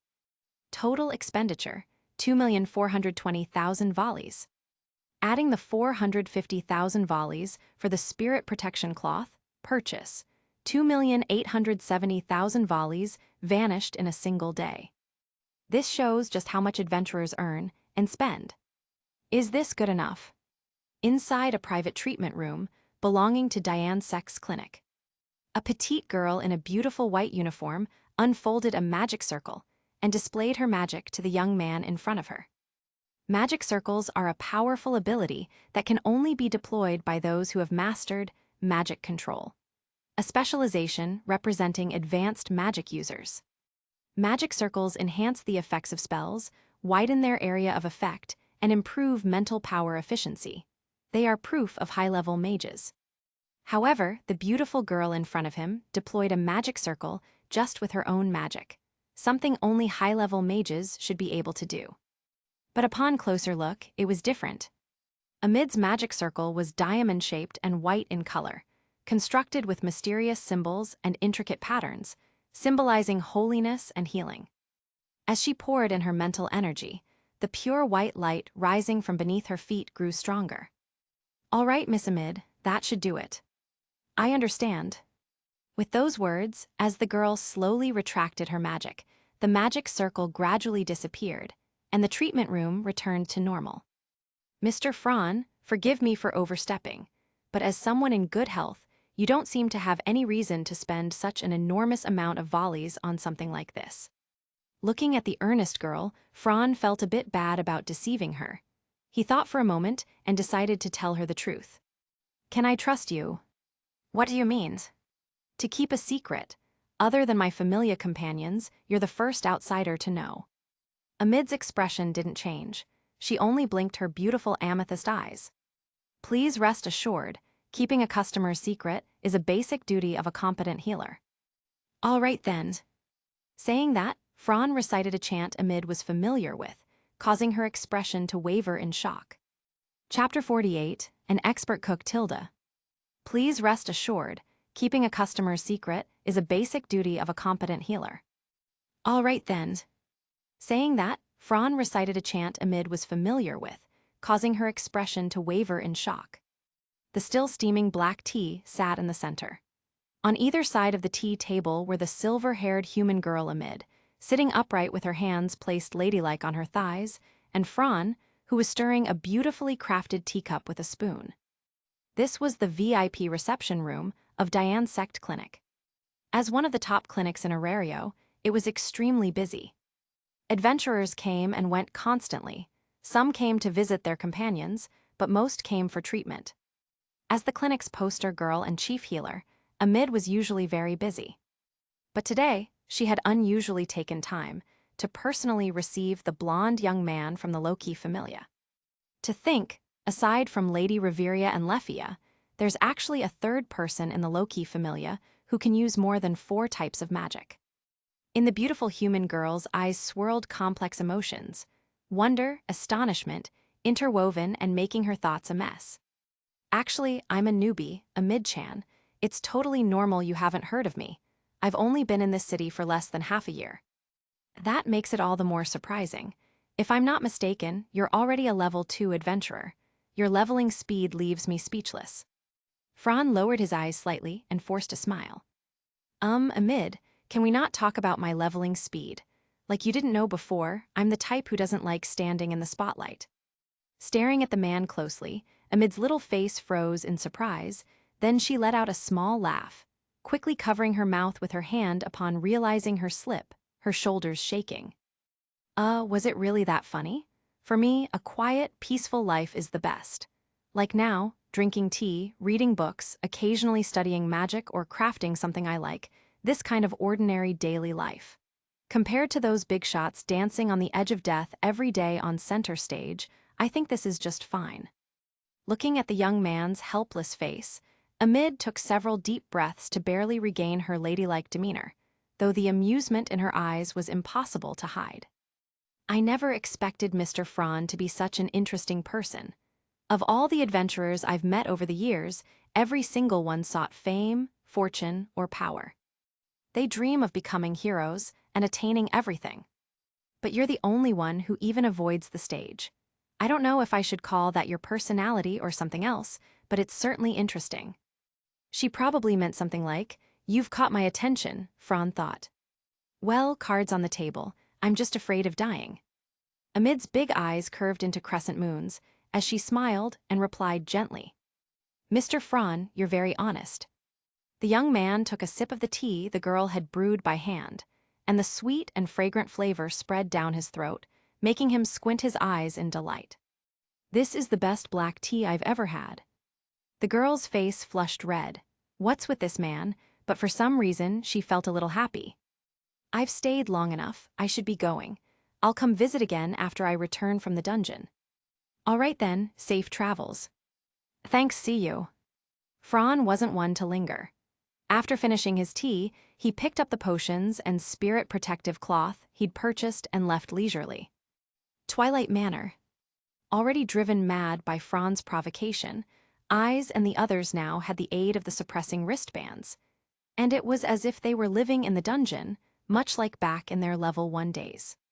The residence had become cold and deserted, with not a trace of life. Even the kitchen staff were said to have gone to act as supporters. Franz stood dumbfounded in the empty hall, looking blank. So, I have to make dinner myself. Scratching his head in frustration, he glanced around the kitchen. All the ingredients are here. All right, I'll cook something myself. From his previous life experience, Fran was average in most respects, but his culinary skills had been especially enhanced. From his very first time cooking, he seemed to have an innate intuition for spices and seasonings, creating dishes above average from the start. Naturally, he carried that talent into this world as well. When he first arrived, Fran had nothing but the clothes on his back, living alone in a corner of a village. To survive and just to fill his stomach, earning money became his top priority. Food, clothing, shelter, and transportation, the essentials of life no matter the world. So with excellent cooking skills, Fran naturally chose that as his starting point. In the center of the village was a small square where, during leisure hours, villagers, traveling merchants, and adventurers would gather. It was quite a lively spot. The next day, he used the dried meat, vegetables, and fruits stored at home to make delicious skewers, transforming into a mobile street vendor. The mouth-watering aroma wafted far and wide, gradually attracting customers. His superb cooking became the ultimate opening move, and in just one day, he had conquered the stomachs of more than half the village, including a white-haired, red-eyed boy who had been a farmer. "Big bro Fran, what's your dream for the future?" The boy had asked this while casually chatting with Fran at the stand. "Me, to become a great scholar and a mysterious seeker of knowledge. Don't you think the unknown is just fascinating?" "That's amazing, compared to a scholar." "Belle, you want to become a hero from a fairy tale, right? Then you'll have to work hard. Being a hero isn't easy." Leaving behind that somewhat meaningful statement, Fran disappeared from the white-haired, red-eyed boy's sight. In the following days, the youth wasn't seen again. It was said he had left the village alone, heading toward the center of the world, Orario, the dungeon city. Thinking back to those days when he first arrived in this world, Fran smiled. If I count the days, that kid should be arriving in Orario soon. Standing at the table, looking at the array of ingredients, Fran pondered for a moment and began selecting. Mushrooms, garlic, onions, cheese, sweet red wine, a bit of anchovy paste, capers, juniper berries, roasted pine nuts, crushed walnuts, mortadella, sage, thyme, orange and lemon, and finally, yellow mustard. And a big slab of pork belly. What Fran was planning to make was a well-known dish, crispy roast pork roll. Simply put, it involved mincing all those ingredients, cooking them in a pan, then spreading the mixture evenly over a butterflied pork belly, rolling it up tightly, tying it with string, and roasting it. Sounds simple, but it was actually quite a bit of work. Since becoming an adventurer, aside from having had a feast at the hostess of fertility, he hadn't had a good meal in a long time. With no one else in the manor, Fran decided to quietly treat himself.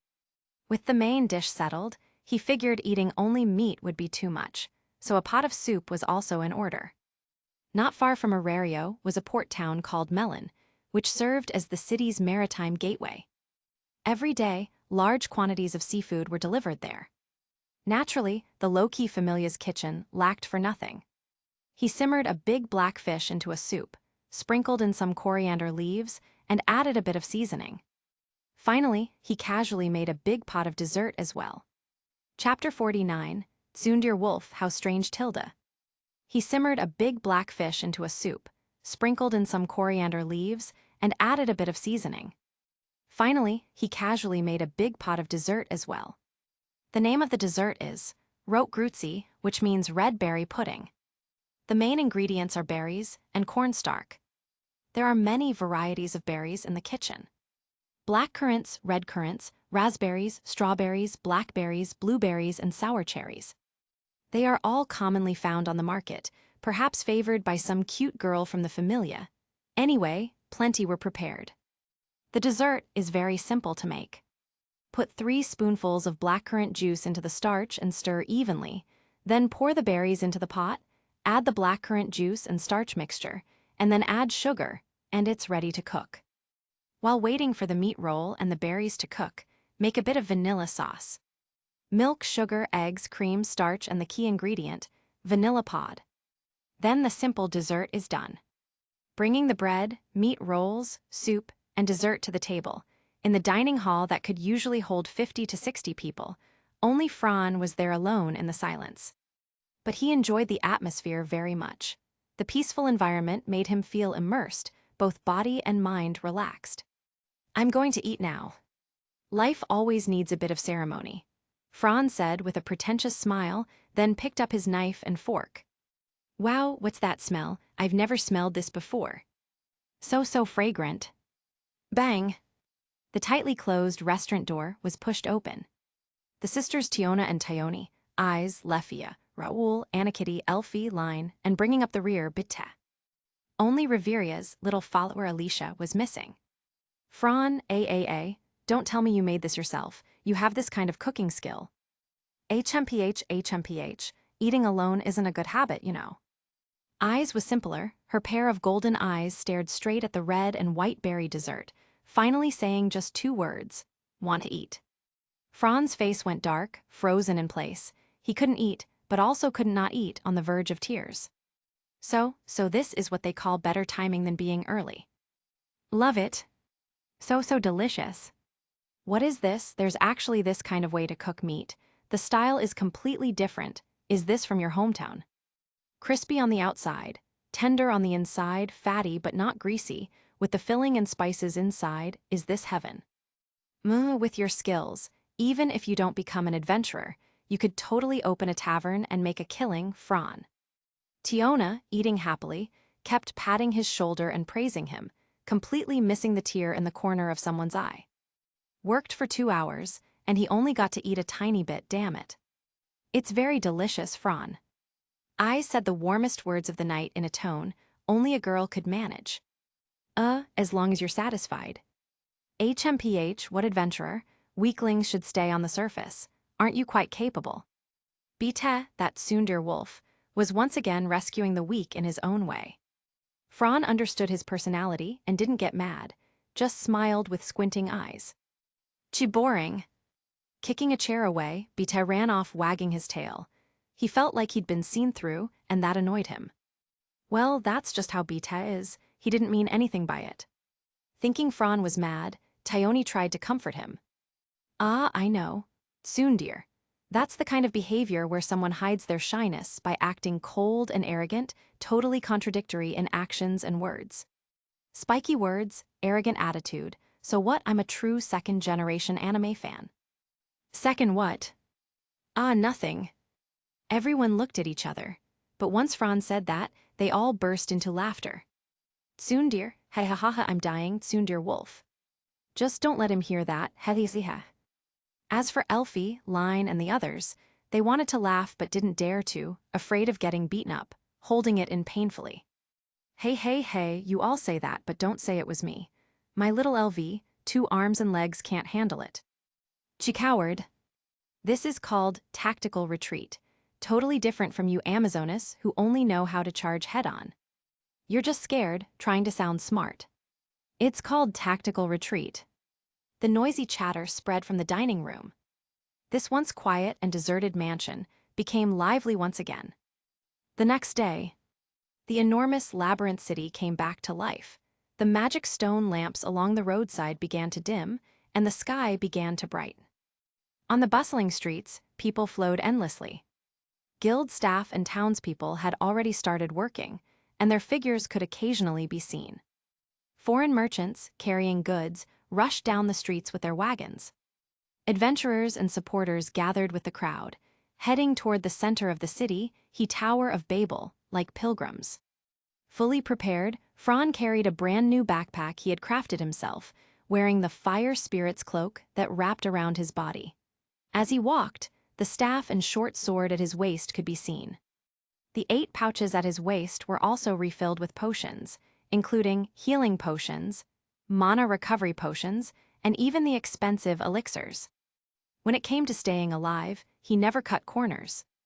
Isn't it an adventurer's duty to make the best preparations within their capabilities? When he arrived with the main group at the usual place in the central square, the fully equipped Welf seemed to have been waiting for quite a while. "You haven't been waiting long, have you?"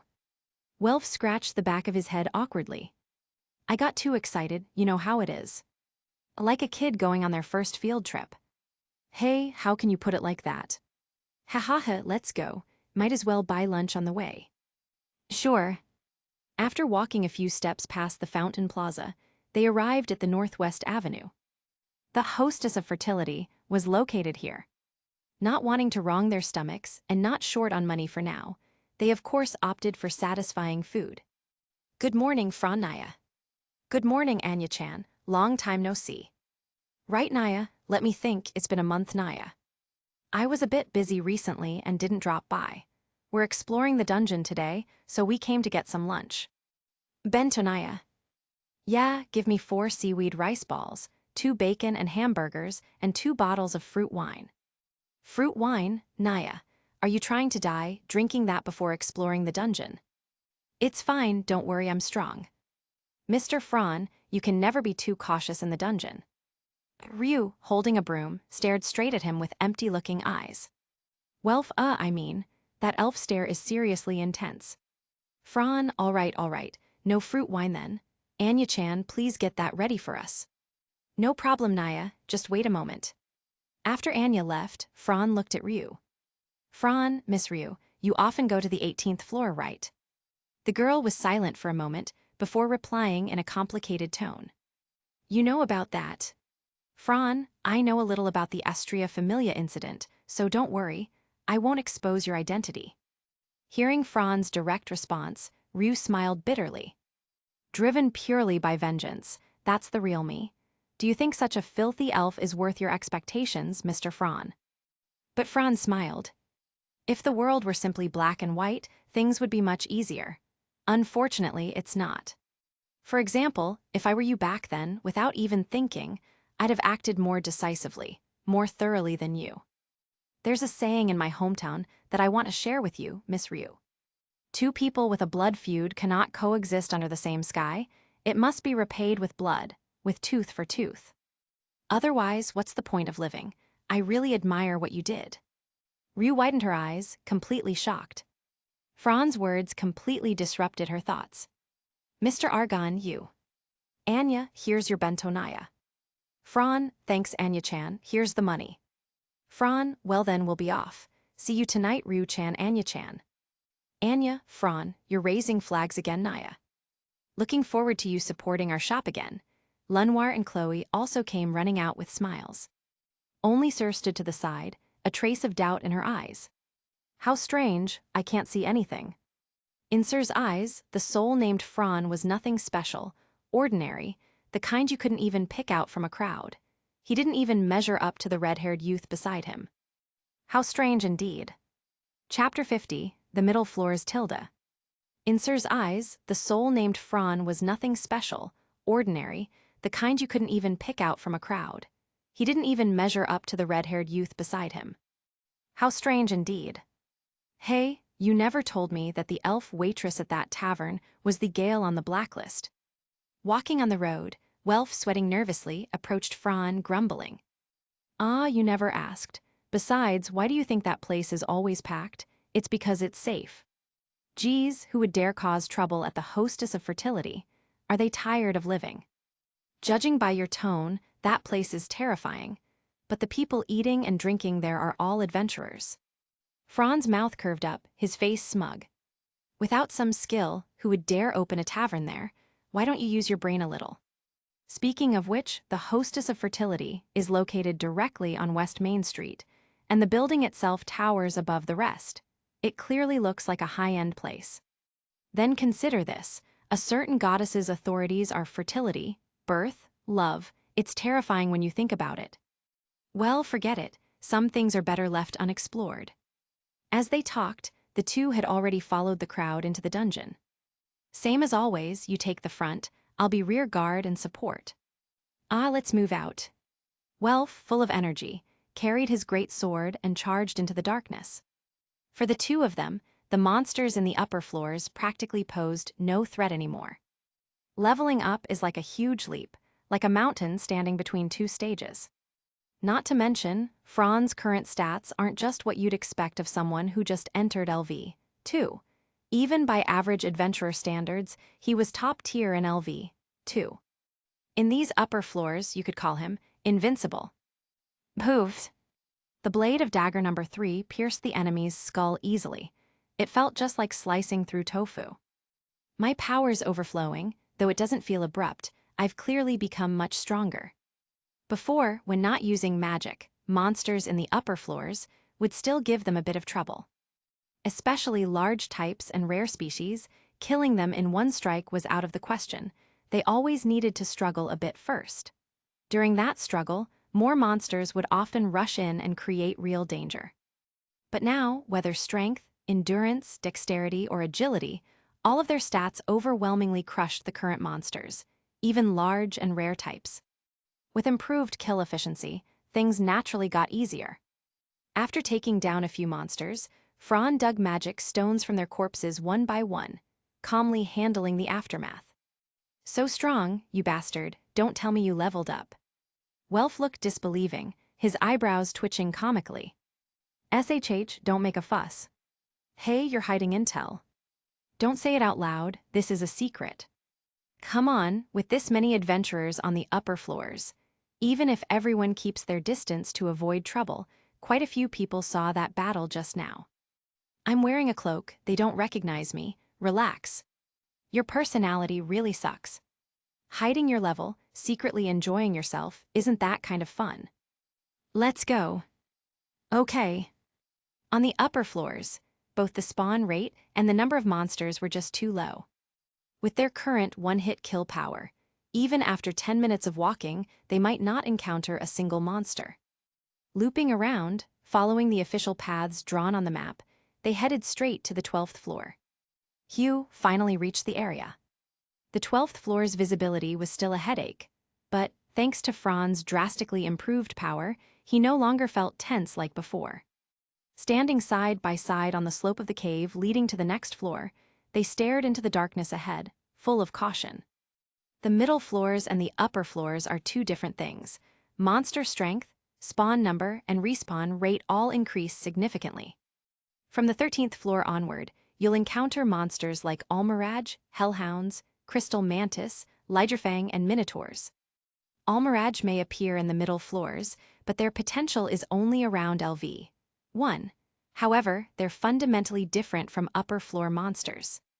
They already possess a bit of intelligence. For example, they'll act in groups to ambush adventurers and even throw stone axes from a distance. Once they form numbers, they're quite scary. As for hellhounds, their potential reaches LV. 2. They have magic-like abilities, firing high-temperature fireballs from their mouths to attack from range. Best not to underestimate their range.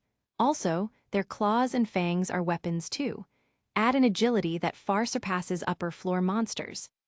Most adventurers entering the middle floors for the first time die under hellhound attacks. Crystal mantis, they're similar to pangolins, the hardness of their shells is extreme, excellent for making shields. When they attack, they curl into a ball and roll at high speed to smash targets. If you encounter one, you must dodge, otherwise you're in big trouble. As for Lydrafangs, they normally don't appear on 13th and 14th floor. If they do, we're just unlucky, because they only show up when a cave-in happens in the cave labyrinth. Finally, there's the Minotaur that appears on the 17th floor. Potential strength, upper LV, 2. It's the strongest enemy before the safe zone on the 18th floor, but we won't run into one for now. After thoroughly explaining the key points to Welf, the two adjusted their posture and proceeded into the passage. The cave labyrinth, entered through the opening between the 12th and 13th floors, revealed a huge ceiling to the eye. Everything in front of them, the walls, the floor beneath their feet, and the towering ceiling was made entirely of bedrock. Everywhere you looked, gray rocks were scattered about, instantly reminding you of the word cavern. Sniffing lightly, the air had a heavy, oppressive, sealed feeling. This setting really does match the image of a cave labyrinth. It's just a bit exaggerated.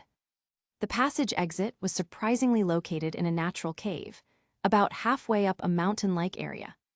The 13th floor also had another name, the first line. The massive spike in difficulty caused countless adventurers to fall here, defeated by monsters. Well, visibility's much better, but the light here is noticeably dimmer than above. Fran cautiously observed the surroundings, chatting casually with Welf. This was a common technique among party members, using conversation to relieve the pressure from the dungeon's unique environment. I read in the Familia's library that the terrain on the 13th floor is characterized by extremely long passageways connecting each cavern room. You know what I mean, right? Like the main street or something. Yeah, anyway, it's not good for fighting. If you're careless for even a second and fall into one of the vertical shafts on the side of the road, you're done. So our current goal is to find a wide open fighting space, a cavern room. Fastest speed possible, right? Go, go, go. What's that mean? Just treat it like a charge. You bastard, again with this. Chapter 51. A one-man army even in the middle floors tilde. What's that mean? Just treat it like a charge. You bastard, again with this. A single rocky road extending deep. A straight path with no bends reaching into the darkness, with no end in sight. In the corners of the walls, countless vertical shafts and cavities lie hidden, secretly baring their fangs, waiting for the right moment. Under the faint phosphorescent glow, two figures dashed quickly in single file with a few meters between them along the straight rocky road. It was Fran and Welf.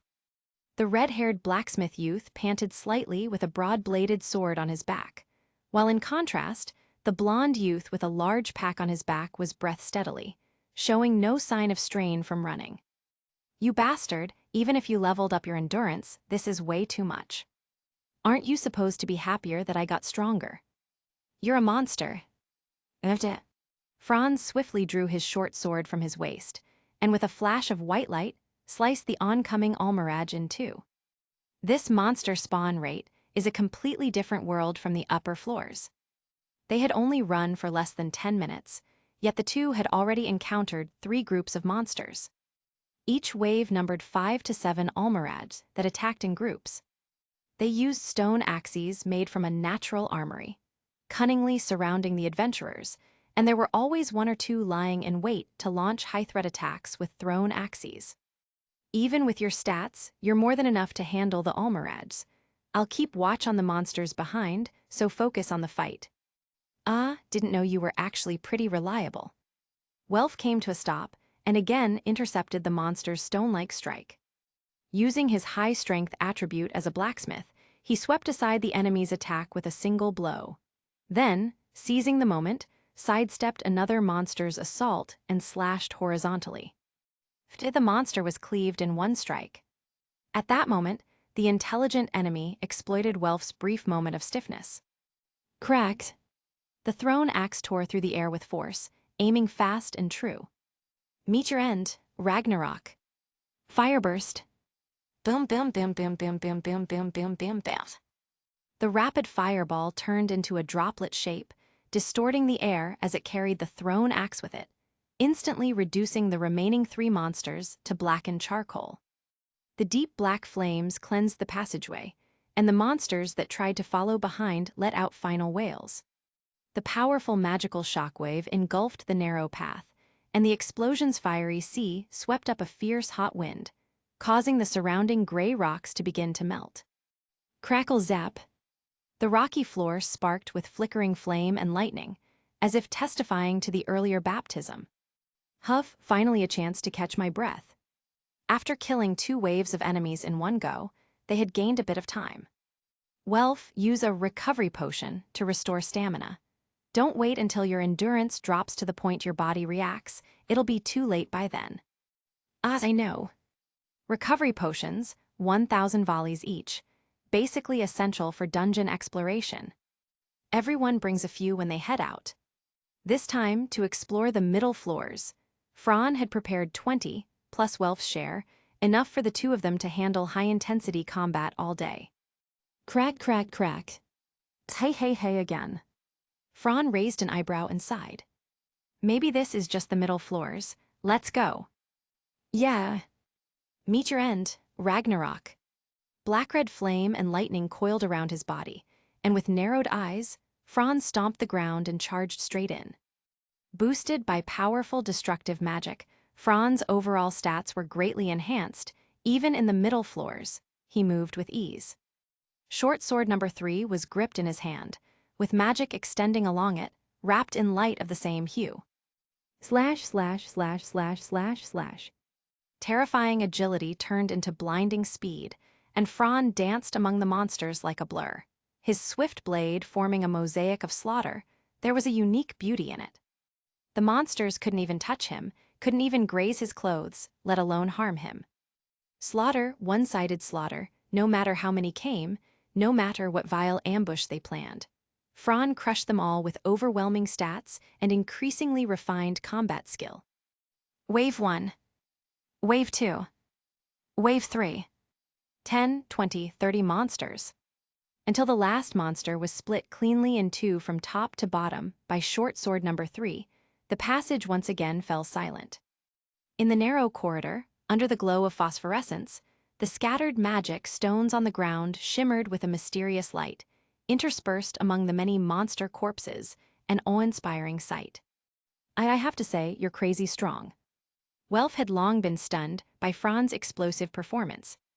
With his current dynamic vision, he couldn't even make out Fran's figure when going all out. The only thing he could see was the blur of black light constantly flashing. You're insanely strong, seriously. Killing dozens of monsters alone, I wouldn't even dare imagine it. Putting away the short sword, Fran let out a heavy breath. He was already feeling a dull ache throughout his body. His muscles seemed to be crying out.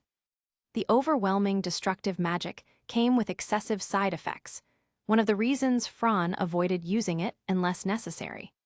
The massive, cross-steer boost caused unbearable strain. His body groaned with every step and swing, and on top of that, the destruction attribute damaged his equipment. Gulp. After downing 2 recovery potions, Fran finally exhaled heavily. Didn't you notice my condition was already deteriorating? You think I can spam that kind of burst like normal attacks? Welf was taken aback, then nodded with a hint of realization. Yeah, powerful strength always comes at a cost. Help out too, collect the magic stones and drop items. This is a huge sum of money. The mighty image of a strong man crumbled. This guy, he just can't change his nature. Maybe it was because of their unexpectedly strong performance, but the rest of the journey only had a few stray monsters showing up with easy loot, nothing like the overwhelming assault before. Until the two arrived at a massive chamber. It was a huge chamber, with sharp rocks hanging upside down from the domed ceiling, giving the unnerving sense that any shockwave from battle might bring them crashing down. The sharpness made their hair stand on end.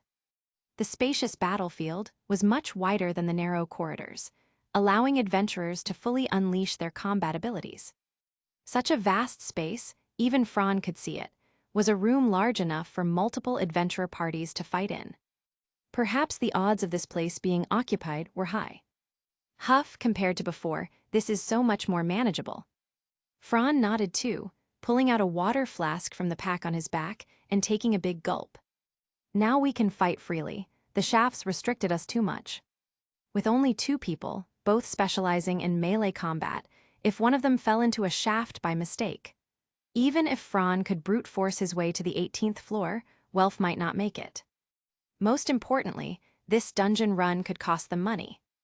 Fighting all day and still ending up in the red, that's the kind of fuzzy math he absolutely refused to accept. That's just the kind of pure adventurer he is. Creak. The gray stone walls in the wide chamber cracked open. Monsters were born from within, opening their blood-red eyes. The two, already on alert, stood back to back and readied themselves for the incoming threat. Dozens of almirages and... Chapter 52, Magic Swords. Monsters were born from within, opening their blood-red eyes. The two, already on alert, stood back to back and readied themselves for the incoming threat. Dozens of almirages and... The monster's bumpy skin was entirely jet black, and its eyes emitted a blazing crimson light, giving it a terrifying appearance.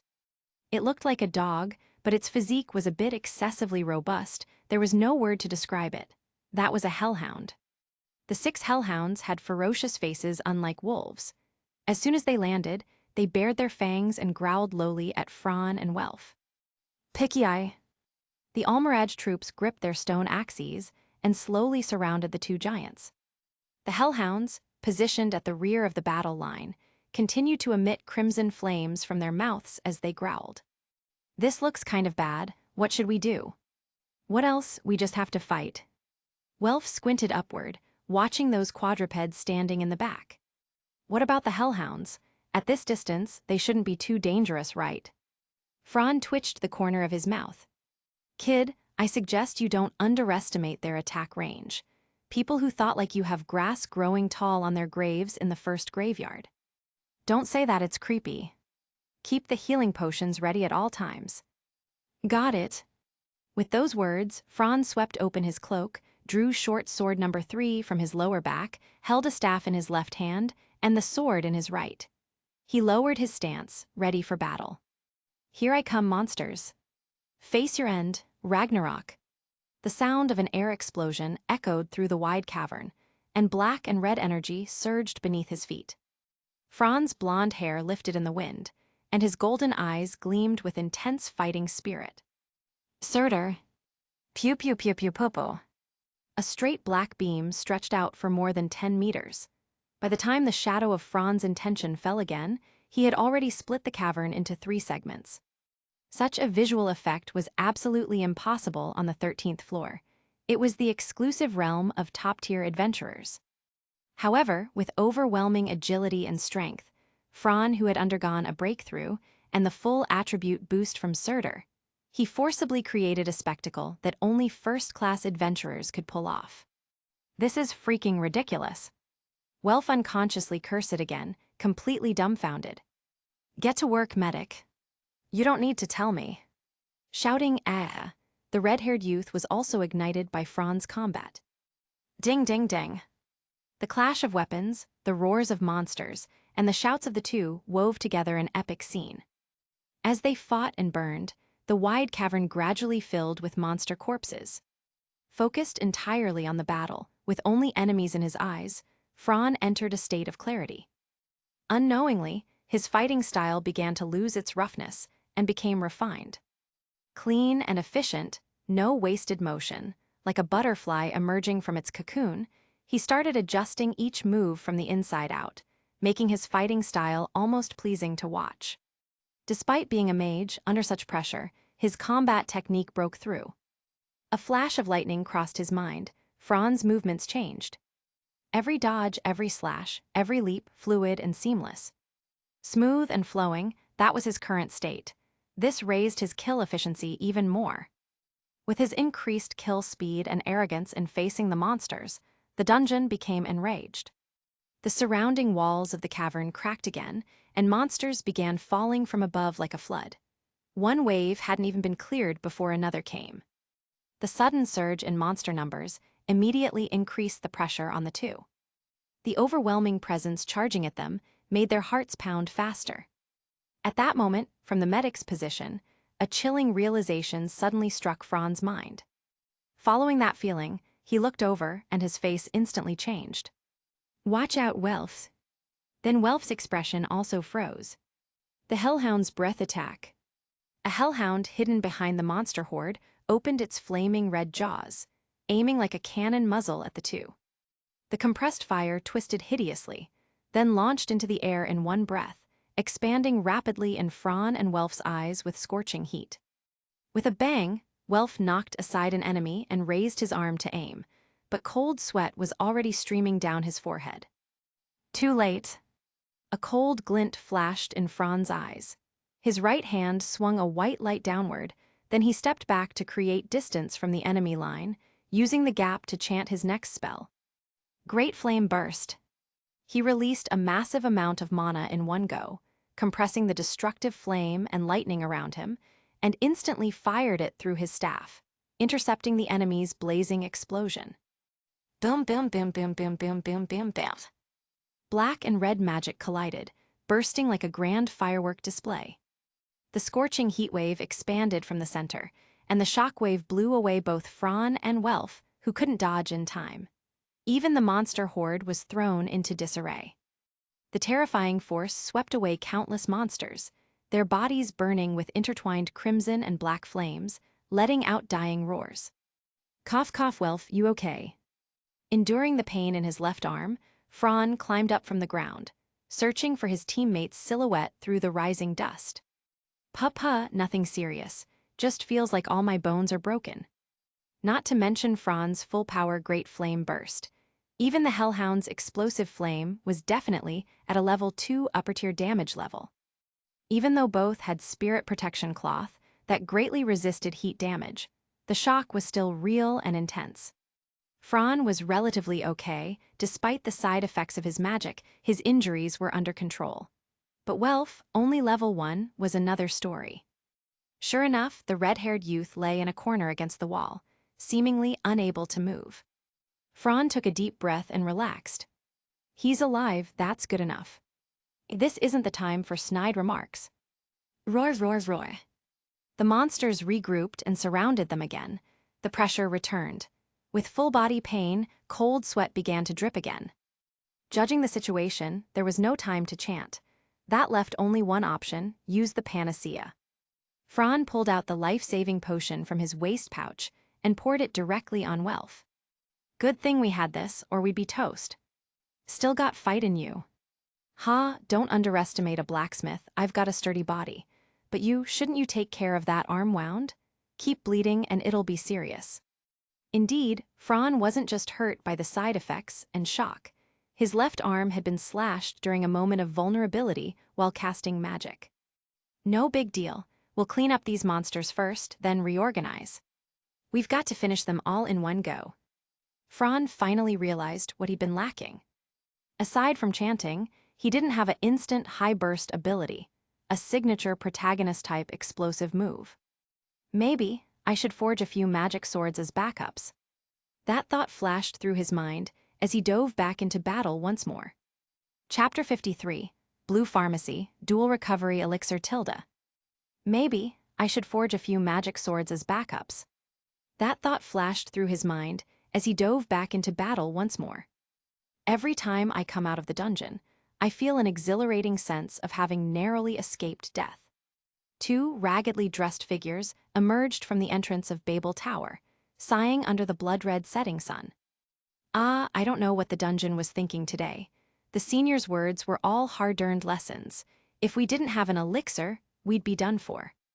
After 2 intense monster waves, Fran stopped conserving his mental strength.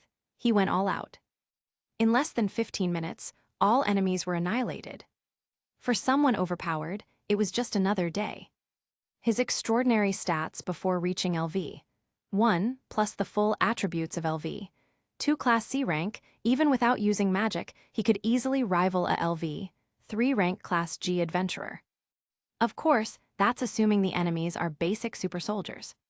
If he activated the magic enhanced by Scholar, Fran would still be a top-tier force within LV. 3. Although he didn't know the exact numbers, his research suggested that after attribute sublimation, there's a multiplier involved. For example, if a LV 3 adventurer leveled up consistently around the 700-point B rank, then their total rough attribute score should look like this: 700A plus 700B plus 700C. Let's assume A equals 1, B equals 2, C equals 3.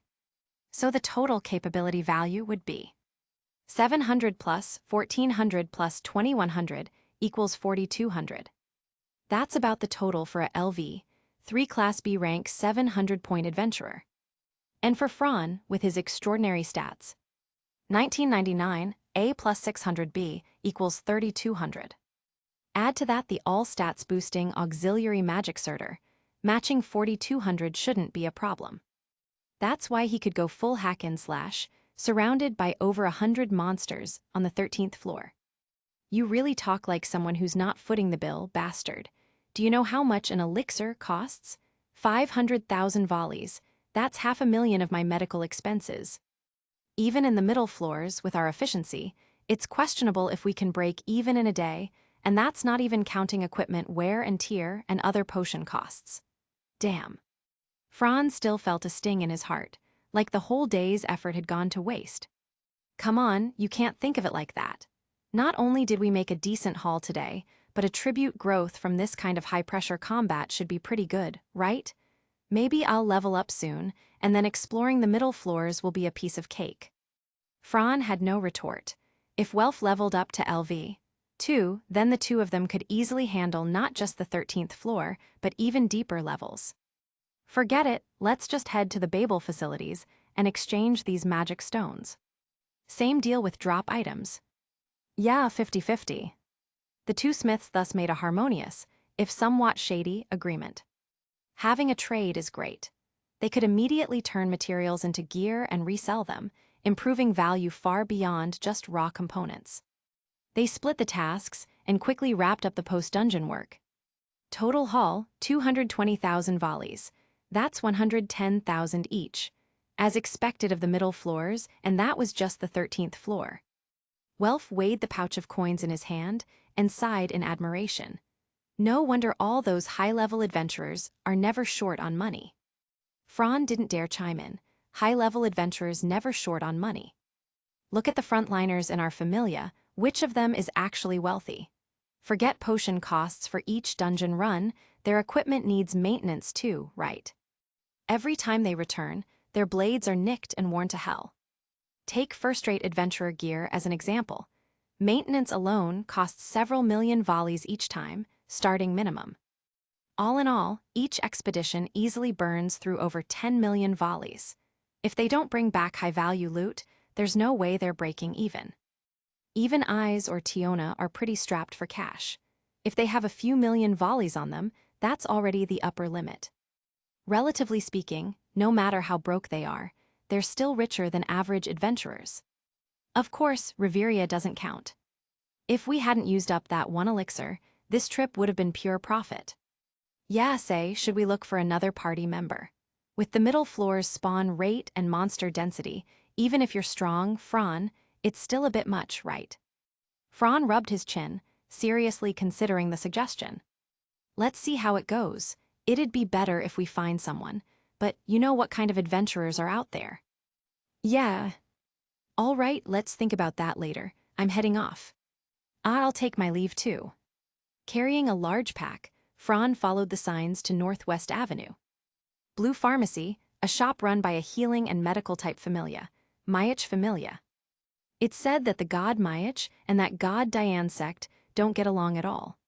Fran was thinking whether to split the drop item profits 50-50 from this request. Even if he subconsciously didn't like that god Diane sect, Amid was cute. Welcome to Blue Pharmacy. Can I help you with anything? Naza Arasuis, a canine-eared young lady, her heart belonged to her god, Myach. Naza, do we have a customer? Yes, Lord Myach. Fran stepped inside. The cramped shop was fully visible at a glance. Directly across from the entrance was a small counter. Behind it, space was tight and packed with supplies. Behind the counter stood a long blue-haired man, as elegant as a noble, wearing a gentle, refined smile. Although his plain robe didn't match his graceful appearance at all.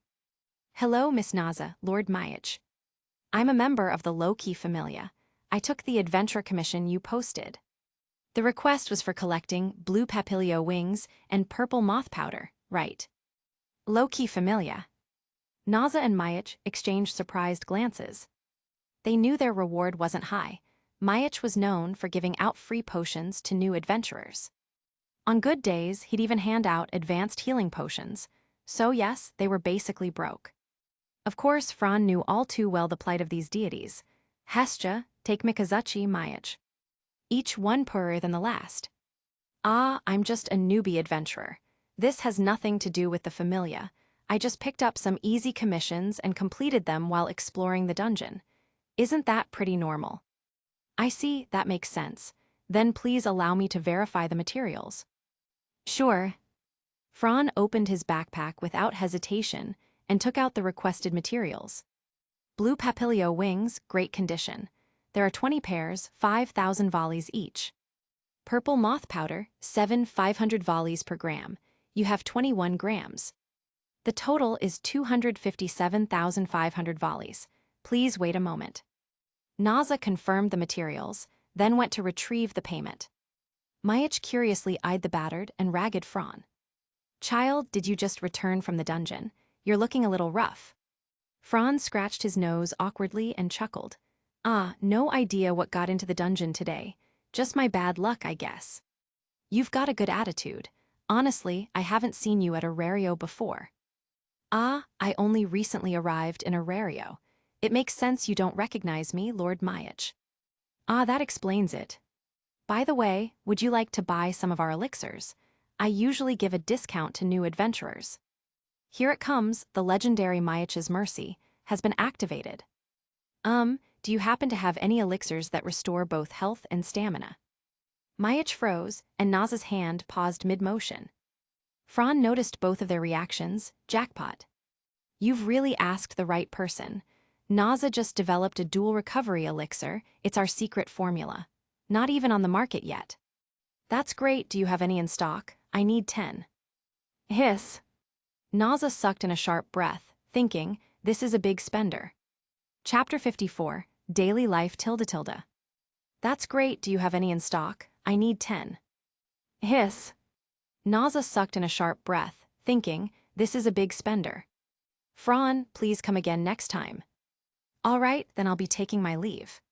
Fran happily left the Blue Apothecary. The Adventurer Commission earned him 257,500 volley. After spending 200,000 volley on 10 dual attribute recovery potions, he netted 57,500 volley. Though these elixirs were expensive, a simple calculation showed their worth. The total cost of a physical recovery potion and an advanced mental recovery potion was 21,000 volley, and each use saved about 1,000 volley. With Fran's grind-heavy dungeon crawling, his stamina and mental power were almost always drained, and using just basic recovery potions allowed him to save a lot of money. As for that large amount of savings, Fran was planning to buy materials to craft a weapon for himself. First-tier adventurer equipment, his ambition went far beyond that. With the precedent of the 200 million valued Black Blade, of course his sights were set higher. The Twilight Manor. A massive courtyard seemed to surround the central tower, forming a circular ring that radiated a brilliant glow. Several towers stood beside the main mansion, likely referencing some divine myth. The architecture didn't let in much light. The garden, beautifully maintained by the members, was lush and vibrant with green. A peaceful artisan had also added a small fountain and a magic stone lamppost. Passing through the main gate, Fran stepped across the lawn and made his way toward the courtyard. Mr. Fran is back. The members working in the courtyard all greeted him enthusiastically. It was awkward at first, but Fran eventually gave up trying to stop it. Everyone's hard at work. Yes, since Mr. Fran and the leaders work so hard, it wouldn't do for us to slack off. Then keep it up. Yes, Mr. Fran, I'll make sure to impress you. What's with this shounen manga protagonist vibe? He entered the mansion, slowly climbed the stairs, crossed the overhead corridor, and headed to his room. Fran just came back from the dungeon. He happened to run into the Amazon girl Tiona wandering the hallway. She seemed to be waiting for someone. Tiona, I haven't seen you guys lately. When did you get back? This afternoon. Oh, right. The suppression bracers you invented are super effective. My stats are visibly increasing every day, so satisfying. Saying that, Tiona suddenly latched onto Fran's arm. Hey, hands off. My frail frame can't take your Amazonasteer strength. You're injured. Tiona seemed to notice something and looked up curiously. At that moment, Eyes and Lefia came out of another room. Eyes wasn't in her usual light armor, but casual clothes. A white and blue trimmed fencing-style tight dress perfectly accentuated her graceful figure, paired with blue boots for a unique charm. Her dazzling golden hair fell over her smooth back, probably still damp from a recent bath. The lighting reduced her silhouette's intensity. Fran quickly pulled his drifting thoughts back and winced as he felt the soreness all over his body. Just a minor injury. It's mainly the side effect of my magic. Your magic has side effects. It's not like that dumb wolf Betez, is it? Not just Tiona, Eyes and Lefia also leaned in curiously. I thought Fran's magic was an enchantment type like Eyes. Ah, well, let's just say, my magic isn't the easiest to handle. No wonder, enchantment magic drastically boosts stats, so it's normal for the body to suffer during prolonged battles. Yeah, I get sore all over too. Eyes nodded, her serious gaze fixed on Fran's face as if trying to see through him. Yeah, with my level 2 body trying to push through level 3 level strain, it's no surprise I suffer side effects. Make sure to be careful during battle. Thanks, what about you guys? Heading out? Yup, we caused quite a ruckus in the dungeon the last few days, so we're going to gear up. Oh right, Fran, you're a blacksmith too, right? Can you help us with our gear? That's a bit much. I'm just a mere smith H, not nearly skilled enough to handle first-tier adventure equipment. Totally out of my league. Fran was very self-aware. It wasn't something he could just casually take on. All right then, but don't feel bad. Look at Tsubaki, it took her years to reach that level. No need to rush, just keep at it. As expected of Tiona the Angel. Okay, you guys go ahead, don't worry about me. Then we're off. See ya. After sending them off, Fran looked at his room and felt a long-lost sense of familiarity. Even though he'd only spent one day in the dungeon. Come to think of it, I should tidy this place up a bit. His room was still just like it was on the first day he moved in. A bed, a desk, a chair, a magic stone lamp, and an empty cabinet. Right, I also need to make a magic workshop. I'll dig out a basement beneath the base. Lying on the bed, lost in thought, Fran soon drifted off to sleep. When he opened his eyes again, Orario was already shrouded in darkness, the sky studded with faint stars and the moon hidden behind clouds.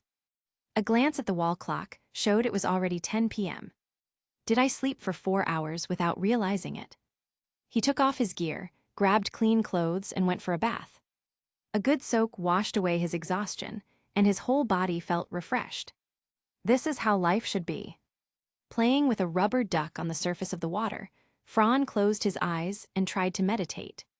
It was long past everyone's usual schedule, and he had the entire large bath to himself, luxury seating. Tomorrow, I'll first go to the Goibniu Familia and ask them to help build an underground magic workshop. Then I'll find time to forge the drop items and check how the equipment I commissioned for sale is doing. And at night, maybe go for a drink. tilde. Fran stretched lazily, a refreshed look on his face. The cracking of joints echoed, and the soreness in his body faded away. I'm supposed to be a backline mage, so why did I awaken an enchantment-type magic? Just thinking about it ruined his good morning mood. Especially with the side effects, so annoying. Short sword number 3 has served its purpose. It's time to forge a new one. To craft a weapon with the indestructible attribute as soon as possible, Fran decided to go out and work toward that goal. After a proper wash-up, he opened the door and left his room. Good morning, Fran. Feels like ages, even though it's only been days, Raoul. You always spout such strange phrases, but they're strangely catchy. Maybe that's just talent. Breakfast. Yeah, let's go together. Chapter 55, Goibniu Familia. Maybe that's just talent. Breakfast. Yeah, let's go together. The dining hall of the mansion was as lively as ever, with everyone chatting and laughing while having breakfast. Fran and Raoul walked side by side to the window and picked their favorite foods respectively. Today's cook was Line Arsh, a human girl with glasses and braided hair, about the same age as Eyes and Lefia, around 15 or 16. Her level was LV, too, and she was a healer. Fran was no longer a newcomer and had gained a deeper understanding of professions. From his current perspective, he felt that some jobs couldn't be judged purely by level. For example, a powerful rearguard mage like Lefia, even in the deep levels below the 50th floor, was worth several LV. 5 adventurers protecting her to let her unleash area annihilation magic. And healers even more so, like the D-Saintess, whose level was only LV, too. A healer, as long as they had healing magic, was worth being protected by high-end combat power. Is Line in charge of breakfast today? Why yes, Mr. Fran, I can only do these kinds of things, Tilda. But don't belittle yourself too much. Everyone has their own roles. I'm sure there's a place that needs you. Do your best, okay? Yes. Yo, I didn't expect you to be so good with girls. Impressive. Thyone tilted her head and teased Fran with a smile, then winked at Line, making the girl blush. Actually, that line was something someone said to me, and I'm just passing it on to someone who needs it, that's all. Do you have any plans today, Fran? Sitting as usual in the corner, chatting with Otter. Going to WEBNOVEL to modify the basement. I mean, I'm a item maker now, right? I need a workshop. Mr. Fran became a item maker. I was a bit confused here. The raw meant magician, but item maker felt correct, hence used this.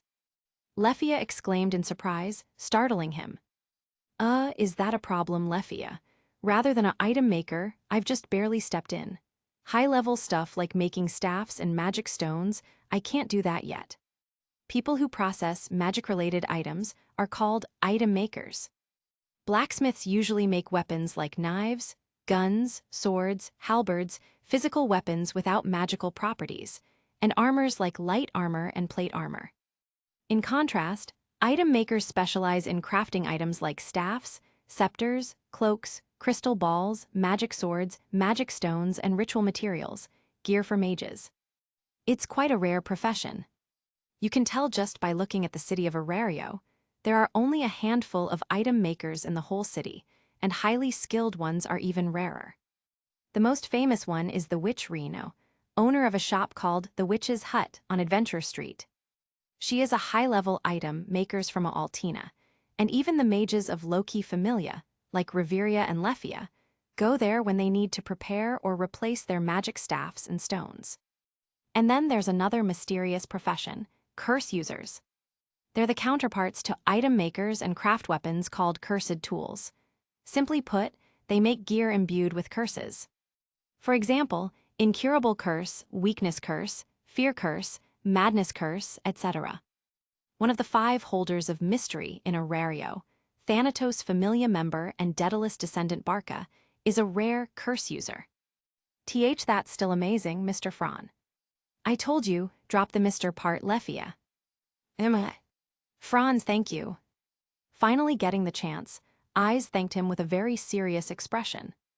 Why are you saying that? Heh, you don't know, do you, Fran? Eyes has been stuck at LV5 for almost 3 years with barely any stat growth. But now, with your magic equipment, she's finally getting stronger again. Yes, that's right. The suppressing bracer is just a tool. The reason you're getting stronger is, first, because you have the potential, and second, because you work hard enough. On the other hand, even if I gave it to an average adventurer, do you think they could endure such terrifying gravity? Everyone is a different individual, that's what it means. Franz smiled, then buried his head into his breakfast. Each of these girls had tragic pasts to varying degrees. From a modern perspective, they might even be considered as having psychological trauma. As a senior, comforting and guiding juniors was a duty. Most importantly, because they're beautiful girls. First declaration. If they were muscular old dudes or something, sorry. After breakfast, everyone left together. Fran, you're going to WEBNOVEL, right? We're heading the same way. Oh right, you guys had your weapons maintained there. Haha, my big twin blades and eyes, desperate, were just delivered there yesterday. The blacksmith said the wear wasn't too bad, so we can pick them up today. All right, let's go together. I'd like to see their craftsmanship too, might even learn something. When it came to the thirst for knowledge, Fran always placed it first. Whether it was the combat training through dungeon exploration or magical study tucked away in the library, it was all for the sake of that. Thinking about the weaknesses in his combat style he noticed in the dungeon yesterday, Fran squinted. Magic swords, huh? As a backup they're not bad, but ultimately they're external tools. It's time to ask Riveria to teach me parallel chanting. WEBNOVEL, a blacksmith familia involved in making and maintaining weapons, armor, and other crafting. Though much smaller in scale than the Hephaestus, familia, which is also a blacksmith faction, their equipment's performance was said to be on par. And unlike the big Hephaestus, Familia that handled general sales, Goibniu Familia mostly worked on commission. To put it plainly, they did custom exclusive orders. Of course, as a god presiding over construction, Goibniu Familia also took on other projects beyond forging, such as construction and renovation of buildings. Both their speed and quality were top-notch. The Familia members all inherited excellent techniques from their gods, and saying their work wasn't perfect would be a lie. The headquarters of Goibniu Familia was very unassuming, located deep in a rather shabby alley. Still, they had the Familia crest sign out front, 3 hammers crossed together. Anyone here? The service here was nothing like the potion-making familias run by Diane Sect or Mayach. At the very least, there was no poster girl to greet them. Maybe that was the hallmark of blacksmith familias. After all, this familia was full of burly men. Eyes gave a slightly stiff smile to the clearly disappointed Fran, while Tiona walked in casually with her arms behind her head. Chapter 56. The Crusher tilde regular maintenance costs 5 million volleys. Maybe that was the hallmark of blacksmith familias. After all, this familia was full of burly men. Eyes gave a slightly stiff smile to the clearly disappointed Fran, while Tiona walked in casually with her arms behind her head. We're coming in. Welcome, Nanny, it's you again, Crusher. Don't call me that stupid, awful nickname. I'm Tiona Hurute, not some Crusher. Master, the Crusher is back again. Hey, I'm here to pick up weapons. I already arranged it with your master and the others. So the original passed the defense standards, huh? Hearing this, the blacksmith immediately breathed a sigh of relief. Fran and Eyes stood side by side behind Tiona, twitching at the corners of their mouths as they watched the comedic scene. Seems like these blacksmiths don't have it easy either, after all. That giant twin-blade Urga must have used up a ton of mithril. As mithril second only to the hardest metal orichalcum, in both performance and hardness, just refining it into high-grade metal takes who knows how much effort. Equipment made from mithril is usually first-tier adventurer gear, and only the top-level blacksmiths have the skills and techniques to work with it. Not to mention the massive density and size of a giant twin blade. The processing cost alone was 120 million, no wonder it's heavy quality. Crusher, here's your giant twin blade, it's all ready. The Sword Princess, disapparate, is over with the main god, you'll have to go get it yourself.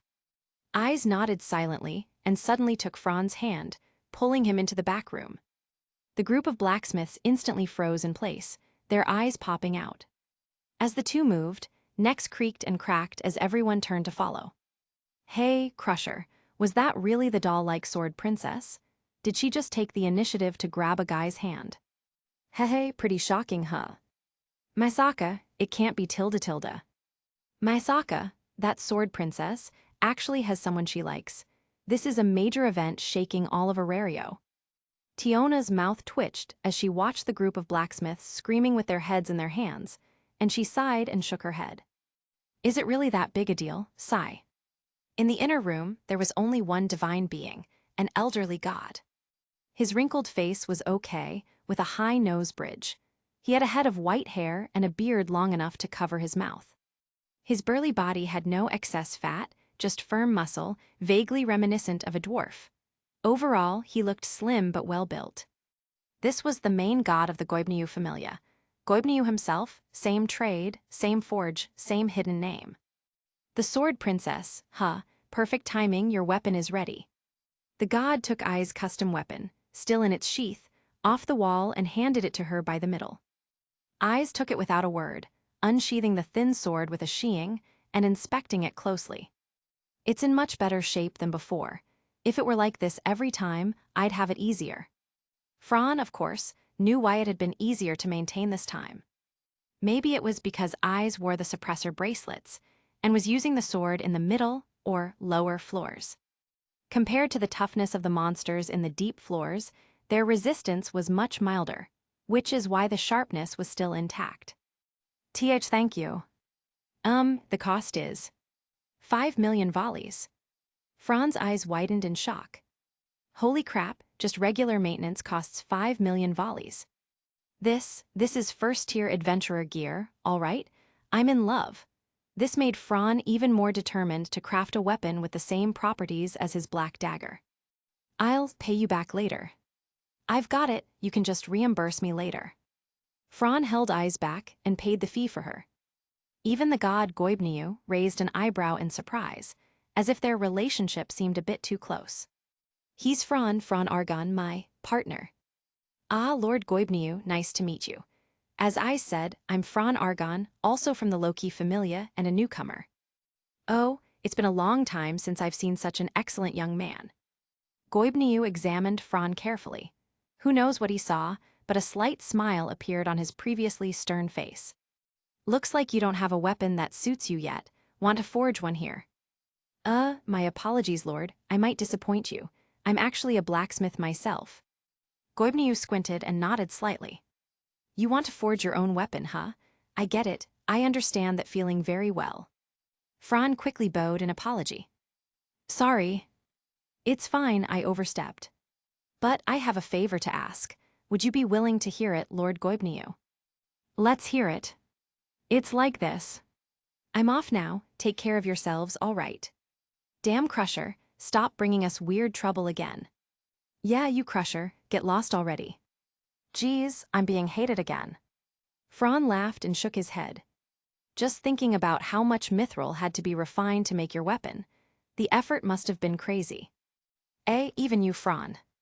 Well, as blacksmiths, a huge order like that is something they'd probably welcome, right? Of course, I racked up a huge debt back when I had that twin blade made. Just then, Eyes spoke up a bit shyly. I'll repay you later for the fee.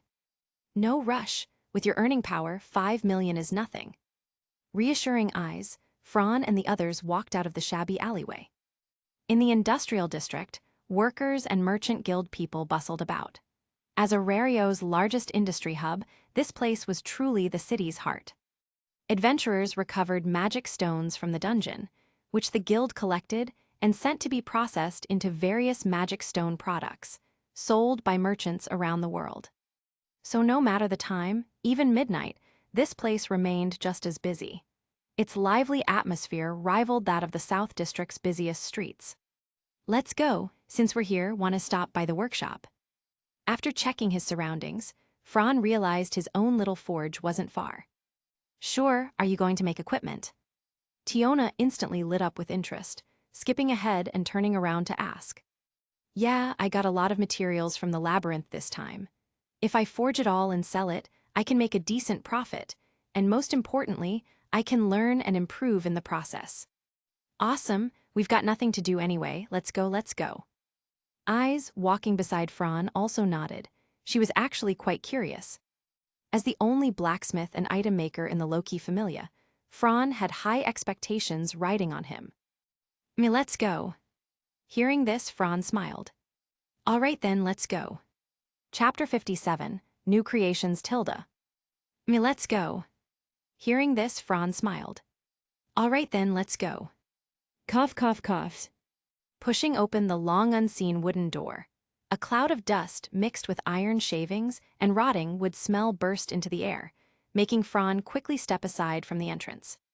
Sorry, it needs a bit of cleaning. I left in a hurry last time and forgot to tidy up. We'll help too. Fran's workshop wasn't very large overall, and with the three of them tidying up together, it was soon refreshed. Well, it's a bit simple, just sit wherever you like. Speaking of which, you're not lacking in weapons or equipment, right? Then is there anything small you'd like, shields, sleep charms, or whatever? Really? Of course, consider it your reward for helping clean the workshop. Let me think carefully. No rush, I need to get a few things ready before work anyway. What about Eyes? Does she have something she wants? Eyes' expression remained blank. She tilted her head with a cute look, eyes fixed on Fran's back. Hair clip. A hair clip, no problem. Fran paused in his movements, briefly imagining a hair clip shape that would perfectly complement Eyes' dazzling golden hair. Should be silver. He muttered softly, then began the forging process. the city of Orario has very strict entry and exit controls. Especially for the gods, even more so. Because the gods who descended sealed away their divine powers, they're no different from ordinary people in the lower world. Banning them from leaving Orario is also for their own safety. Besides the gods, high-level adventurers are the next most strictly regulated. As top-tier combat forces, even losing one would make the guilds feel the pain. Under normal circumstances, they absolutely wouldn't allow them to leave. As for ordinary people, only basic inspections are required. As the center of the world, Orario was originally a fortress city built to suppress the dungeon. After the gods descended in modern times, that situation began to change. To meet the gods' desires, the fortress city gradually added various entertainment facilities. For example, the casino, operated by the distant amusement city Santorio Vega, and the Grand Theater, rebuilt by the Opera Nation Opera Country Maelstora. These entertainment facilities attract the affluent. The wealthy merchants and adventurers coming and going in Orario are all major customers. Naturally, the gods are not left out. Across the continent, there are many kingdoms and empires. The nobles from these countries are incredibly wealthy. For thrills, Orario is their top choice.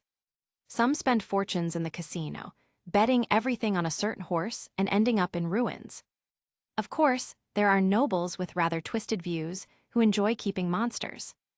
The nobles from Alia are exactly such people. South District of Orario.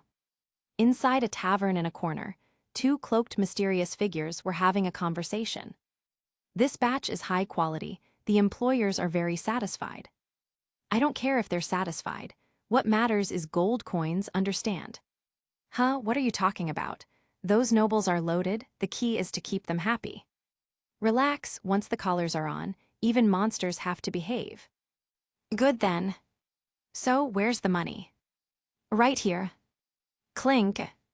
A large bag of gold coins was thrown on the table, but none of the other patrons in the tavern reacted at all, as if they hadn't seen anything. Such a convenient ability. Thanks for the compliment. When's the next deal? 3 months from now. Business needs trust, don't let anything go wrong. You think I want that? Last time it was your people who leaked info, the guild found out. If I hadn't acted fast, we'd be exposed. I don't want to go up against the guild just yet. That would be the end of us. Haha, House of Pigs. Something about some association. Hey, what kind of sarcastic nonsense is that? Acting like you're not scared? Then, why don't you just openly transport those monsters out of the city? You. Idiot. Dick sneered and left with the money. As for the one talking to him, he was just a merchant representative employed by those nobles. In short, just an errand boy. Facing a LV, 5 powerhouse, it's smart to back down when needed. These remnants of the dark factions are all ruthless killers. A bunch of desperate remnants. If not for the gold, who'd sit here with you? The darkness unfolding in a corner of the city was still unknown to Fran. Or rather, he had an idea, but chose to ignore it. Others might not know, but he knew very well. Orario may have ended its dark age on the surface, but the undercurrents were strong below. Not only are dark faction remnants stirring, but a certain god under the alias Neo is also constantly causing trouble for entertainment. This sense of crisis continuously pushes Fran to rapidly grow stronger. Ding, ding, ding. The forging hammer struck the hot metal, gradually shaping it. With each strike, a mysterious red glow faintly appeared on the tools and his arms, as a certain power began altering the metal's properties. Wow, this is the development ability, smithing. That's amazing. No wonder they say only those who master smithing can become high-level blacksmiths. It wasn't just Tiona who widened her eyes in curiosity. It was also Ai's first time seeing a blacksmith with smithing at work. Soon, thanks to Fran's efforts, the equipment gradually took form. It was a silver hair clip, the same color as Ai's light armor. What differed was the mysterious pattern inside the clip. This is a hair clip I imbued with the endurance attribute. It slightly boosts endurance. It's not some rare gear, but it barely reaches the 3rd grade weapon level. Of course, with its beautiful appearance, that adds a bit more value. The delicate hair clip shimmered with a mysterious glow. With a small amount of mithril added, it had excellent magic conductivity. Wow, it's so pretty. Eyes quick, try it on. Emma. Taking the little gift from Fran, Eyes removed her old hair clip and put the new one on. It suits you so well, it draws attention instantly. There wasn't even a hint of awkwardness. The hair clip fit her beautifully, enhancing her already striking appearance. It's very pretty, I like it a lot, thank you, Fran. Eyes' cheeks turned slightly red as she fidgeted and stammered her thanks. Tiona blinked playfully. Wow, is this a token of love? Hehe, if Loki finds out, she'll kill you.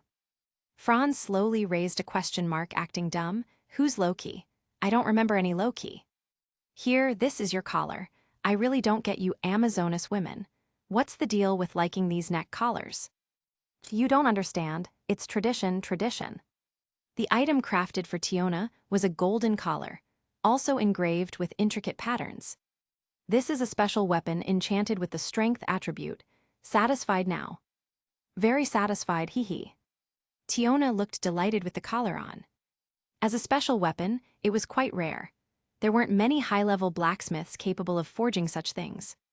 Fran relied on his own development abilities, smithing and mystery, to cleverly succeed in crafting them. Chapter 58, Parallel Chanting, Rumors Tilda. As a special weapon, it was quite rare.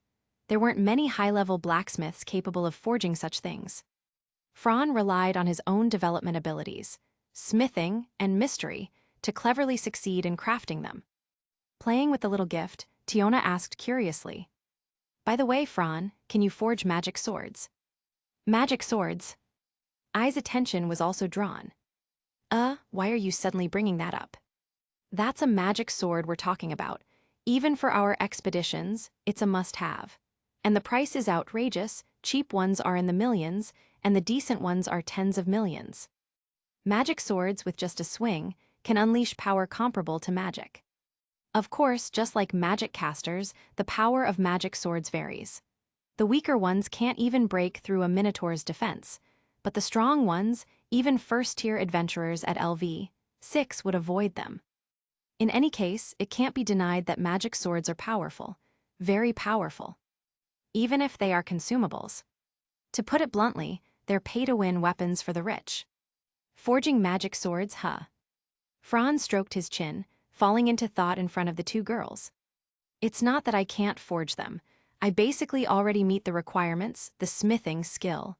But to make a powerful one, it's not something that can be done overnight. However, compared to forging magic swords, there's still a faster way to increase combat power, parallel chanting. As long as Fran masters parallel chanting, his combat strength would skyrocket. Never mind the 13th floor, he'd even dare to take on the LV4 floor boss, Goliath solo. Reveria, please teach me the technique of parallel chanting. In the three executives' office. Finn, Reveria, and Gareth looked at each other in confusion, staring at Fran, who stood in the center bowing at a 90-degree angle, sincerely requesting Reveria. May I ask, why are you suddenly interested in learning parallel chanting? Fran didn't straighten up but said directly. In battle, I found that I lack a decisive finishing move. Close combat clearly doesn't offer such an option. The only way to gain that power is through magic. But here's the contradiction. While exploring the dungeon, I have no time to safely chant and launch attacks, so that leaves, the only way is parallel chanting. The group fell silent for a moment, thinking inwardly, he's already grown this much, that was fast. Learning parallel chanting isn't a problem, but you need to know, this process is very dangerous. Even a slight mistake can lead to serious injury or even death. Are you prepared for that? Yes. All right, then we'll begin the training in the courtyard tomorrow. After bidding farewell to the three, Fran got busy again. He still had plenty of materials on hand, and needed to hurry to turn them into finished products and sell them. Though the money wasn't much, he understood the principle of small accumulations forming a tower. Plus, it also helped him improve his craft. Name, Fran Argon. Level, LV2. Stats, Strength. C678 right arrow SSS 1555 endurance. C678 right arrow SSS 1555 dexterity. C678 right arrow SSS 1555 agility. C678 right arrow SSS 1555 magic. C678 right arrow SSS 1555. Development abilities. Mystery H, Smithing G. After another update to his stats, due to intense battle and study, Fran had grown significantly once more. Training in combat, combined with accumulated knowledge, greatly accelerated his development. Adding in the breakthrough in the field of smithing, the current results were achieved. It won't be long before this kid has to prepare for his great achievement. Loki took a sip of red wine and smiled as she reminded Fran to get ready. Raising one's stats, anyone can do it eventually, quickly or slowly, unless they're born with no potential. But what determines adventurer ranks, in the end, is the qualitative leap called high-grade excelia. Only with that can one achieve level transcendence. I already have a target, the floor boss Goliath. Hey, don't act recklessly. That's a LV4 and a supergiant species. Loki was directly shocked. How reckless could you be, challenging a floor boss at LV2? But defeating someone of the same level won't get me any high-grade experience, so I have no choice. Isn't there still LV3? My dear goddess, you can't possibly not know how high my potential stats are, right? With the magic amplified by skills, I can proudly say, within LV3, I'm invincible. It's said that the last person who claimed to be invincible has already stopped thinking. In the end, Loki still respected her child's decision. As the main deity, it was enough for her to watch over her children's dreams and support them during their missions. The gods in this world gave Flan the same feeling as parents, probably. But I have one request. At the very least, take one companion with you, just in case. I understand. Flan certainly wasn't going to foolishly rush to his death. Having already died once, he was more than cautious. The next day, in the library, Riveria and Flan sat on opposite sides of a table. Parallel chanting is a very complex technique.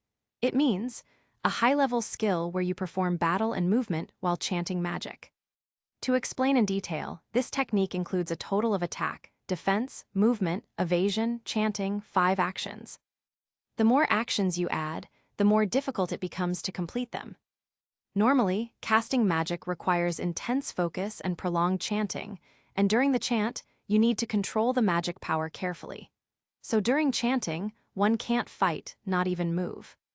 As an advanced technique, parallel chanting requires reacting to battle while chanting spells. A single mistake can cause a magic power misfire, leading to the caster's own destruction. Now you need to start practicing from the very basics. That is, chanting while moving. After raising the success rate to 100%, then add the next action. Of course, all of this has one prerequisite, and that is mastering tranquility of mind. Only by maintaining a tranquil mind can one calmly chant and use combination techniques during battle. This is the cornerstone for us mages. Tranquility of mind, a technique that every high-level mage must master. To face powerful enemies, one needs not only courage, but also the calmness to remain composed. Only then can one become a qualified mage. Well then, training begins. Yes. During the time, Flan was learning tranquility of mind and parallel chanting. From Riveria, a certain rumor began spreading among the adventurer community. At the Hostess of Fertility tavern during one of the busiest times. Hey, have you heard that rumor? The one about the flame demon who slaughtered monsters on the 13th floor. Surrounded by several waves of over 100 monsters, that number was basically a monster party. I heard someone saw it with their own eyes. That flame demon single-handedly wiped them all out in just a dozen minutes. I'm talking total massacre, one-sided battle. What the hell?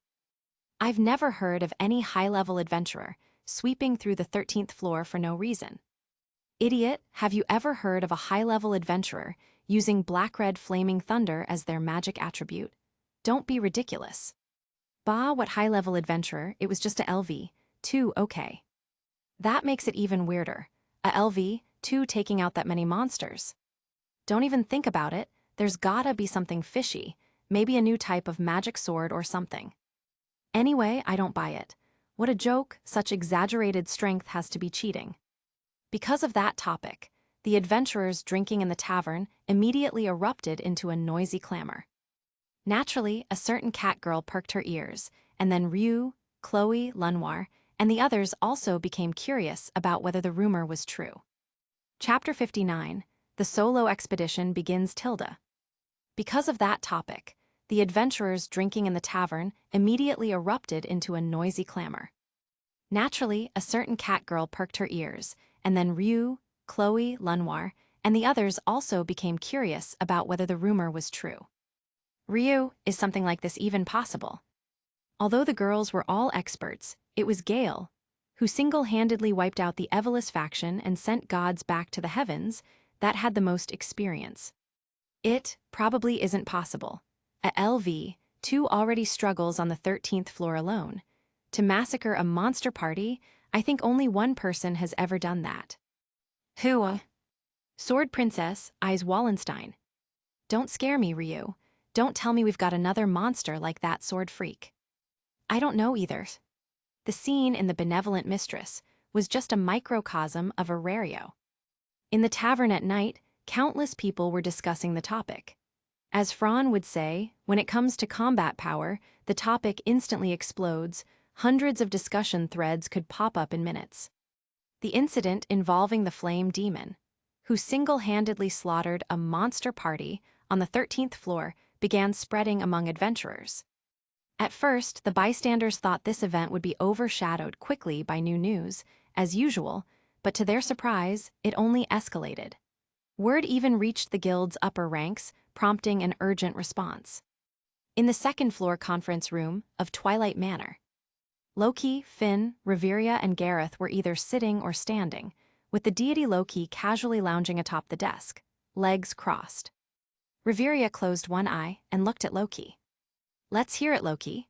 The Flame Demon incident is growing out of control. I don't think we can cover it up any longer. Cold sweat beaded on Loki's forehead, unsure of what to say. Loki, it's Fran, isn't it? Can't you just pretend not to know, Finn? The Palom leader swung his feet from the chair, smiling wryly. Even if I pretended not to know, the people below would figure it out. Black and Dread additional magic, lightning-like speed, explosive power, crisp and efficient combat. And most importantly, attributes far beyond a typical LV, too. It can only be Fran, right, with his absurd stats. Loki sighed. I didn't think things would blow up like this, though I kinda expected it would happen someday. Reveria smiled, trying to reassure them. While there are fewer adventurer parties on the 13th floor than the upper levels, it's not exactly deserted. Too many people witnessed it. Even if we wanted to keep it quiet, we couldn't. I bet the guild's investigators are already on their way. Hey Loki, don't tell me you haven't registered Fran's level yet. If we're caught hiding his stats, a compulsory mission is definitely coming our way. Loki groaned in frustration. Let's go talk to Fran. That kid isn't unreasonable, though I guess his sneaky growth plan is ruined now. The three big shots exchanged glances, their expressions grim. He really is something else. Most adventurers crave fame, he doesn't care about it at all, so strange. By the way, Reveria, how's his parallel chanting training going? It's been half a month, right? When Finn brought it up, even Reveria couldn't maintain her composure. How do I put it? If I had to use one word to describe that kid, it'd be monster. The others looked at her, confused, silently asking for clarification. His learning speed and ability to absorb knowledge are unreal. Photographic memory, instantaneous comprehension of knowledge. It took him only 3 days to master 2 techniques. Then 4 more days for 3 more, another 7 days for 4 more. After 10 days, he had mastered the entire system in less than a month. 2 days ago, he was already able to flawlessly use parallel chanting. Since then, he's been sparring with Bite, Tiona, Tioni, and others. That kind of learning speed isn't normal. Maybe if he had a magical background, like an elf raised with magic, then perhaps some genius might barely pull it off. But Fran is human. A human who only received a blessing less than half a year ago, a magic newbie. It's just absurd. Low-key, is he going to level up again? Finn bit his thumb, thinking back on Fran's recent behavior. A thought suddenly emerged in his mind, shocking even himself. His first level up took about a month, right? It's been 3 months since then. Judging by the time, he's probably at the limit again. Loki drained the rest of her wine and wiped her mouth with the back of her hand, eyes narrowing. The conditions for his great feat are already set. What's he planning? A solo takedown of the 17th floor boss, Goliath. Nanai, 3. Central Courtyard. After several days of training, Fran was now able to use the parallel chanting technique fluently. Even in intense battles with eyes and the others, he made no mistakes. With powerful mental fortitude and the reader traits immunity to mind effects, he embodied everything a mage should be. As long as he wished it, no one could break him out of his calm mind state. Looks like everything's ready. Tomorrow's the day. Back in his room, Franz sat on the edge of the bed, hands crossed beneath his nose, examining the neatly arranged equipment on the floor. The aquamarine staff and short sword number 4, one main weapon and one sub-weapon, plus a massive great sword specifically designed for fighting huge floor bosses. A fire spirit cloak, a double utility belt, 2 leg straps. Durable gloves and leather boots. 10 dual-type healing potions, 5 advanced healing potions, 20 healing potions, 5 high-grade mana potions, and 1 full recovery elixir. That was everything prepared for the floor boss raid. Do everything within your ability to prepare, that's one of the adventurer's creeds. Franz smiled. Under the moonlight, the blue rings in his golden eyes glimmered with mysterious light, swirling endlessly. The next day, warm sunlight bathed him, gentle and comforting. The sky was clear and cloudless, forming a seamless horizon like a mirror. The Babel Tower continued its duty, as it had for 1,000 years. People had long since grown used to its presence. The labyrinth city Orario, the center of the world, continued its lively clamor. Sorry to keep you waiting, eyes. The blonde girl shook her head, making a cute nasal sound to say she hadn't. All right, let's go. Emma, are you idiots or what? Can't you at least be professional about stalking? At the very least, wear a cloak to cover your face. Idiot Amazonas, what are you talking about? Why should I hide? Stupid wolf, we all came down to the dungeon together. Even an idiot would realize something's off. Aren't you worried the guild will go after our familia? Do you even get what Fran is trying to do? Too boring. Can you guys stop fighting? We're exposed. LV2 Fran challenging a massive LV, 4-floor boss solo, a legendary battle that crosses 2 levels. If he succeeds, even the gods will sing his praises. As for the adventurers, who knows how much of a stir it'll cause. Chapter 60, Crush, Crush, Crush, Dominate Everything Tilda. If he succeeds, even the gods will sing his praises. As for the adventurers, who knows how much of a stir it'll cause. Middle floors, floor 13. The overwhelming sense of oppression that was present the last time he came was now completely gone. After perfectly mastering the advanced magician technique parallel chanting, Fran had undergone intense training with his LV5 companions. And with the skill Calm Mind, fueled by something called knowledge, Fran's stats were increasing like mad. Until the day before departure, yesterday, he found Loki and updated his latest stats. Name, Fran Argon. Level, LV2. Stats, Strength, SSS 1555, Right Arrow SSS 1999, Endurance, SSS 1555, Right Arrow SSS 1999, Dexterity, SSS 1555, Right Arrow SSS 1999, Agility, SSS 1555, Right Arrow SSS 1999, Magic, SSS 1555, Right Arrow SSS 1999. Development Ability, Mystery H, Smithing G. The vessel was now full. He had reached his current limit for the second time. No matter how much he honed his skills or absorbed knowledge, it no longer had a substantial effect. To level up, he had to gain high-grade Excelia, that is, accomplish a great feat. Generally speaking, there was only one way to gain high-grade experience. That was to defeat enemies equal to or stronger than oneself. For ordinary adventurers, the safest and most efficient method to gain such experience was through team-based adventures.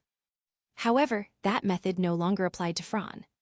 Because his true combat strength had completely overturned the laws of leveling. Even LV, 3 adventurers like that clearly didn't qualify anymore. Only LV, 4 adventurers at the F rank with 400 points could match the current Fran, provided he didn't use magic. So, if he wanted to achieve a great feat, his list of possible targets was already very short. Coincidentally, the floor boss of the 17th floor, Goliath, fit the bill perfectly. But another problem arose. Goliath's potential was indeed LV4, but this massive type monster was specialized in endurance. Even LV4 adventurers would struggle to deal with it properly. So to defeat Goliath, there was only one tactic. My attack exceeds your HP line, that kind of strategy. Pishing, with a light swing, he killed the monster easily. Fran sheathed short sword No. 4 back into the leather scabbard at his lower back. Throughout the battle, Eyes had shown no intention of joining.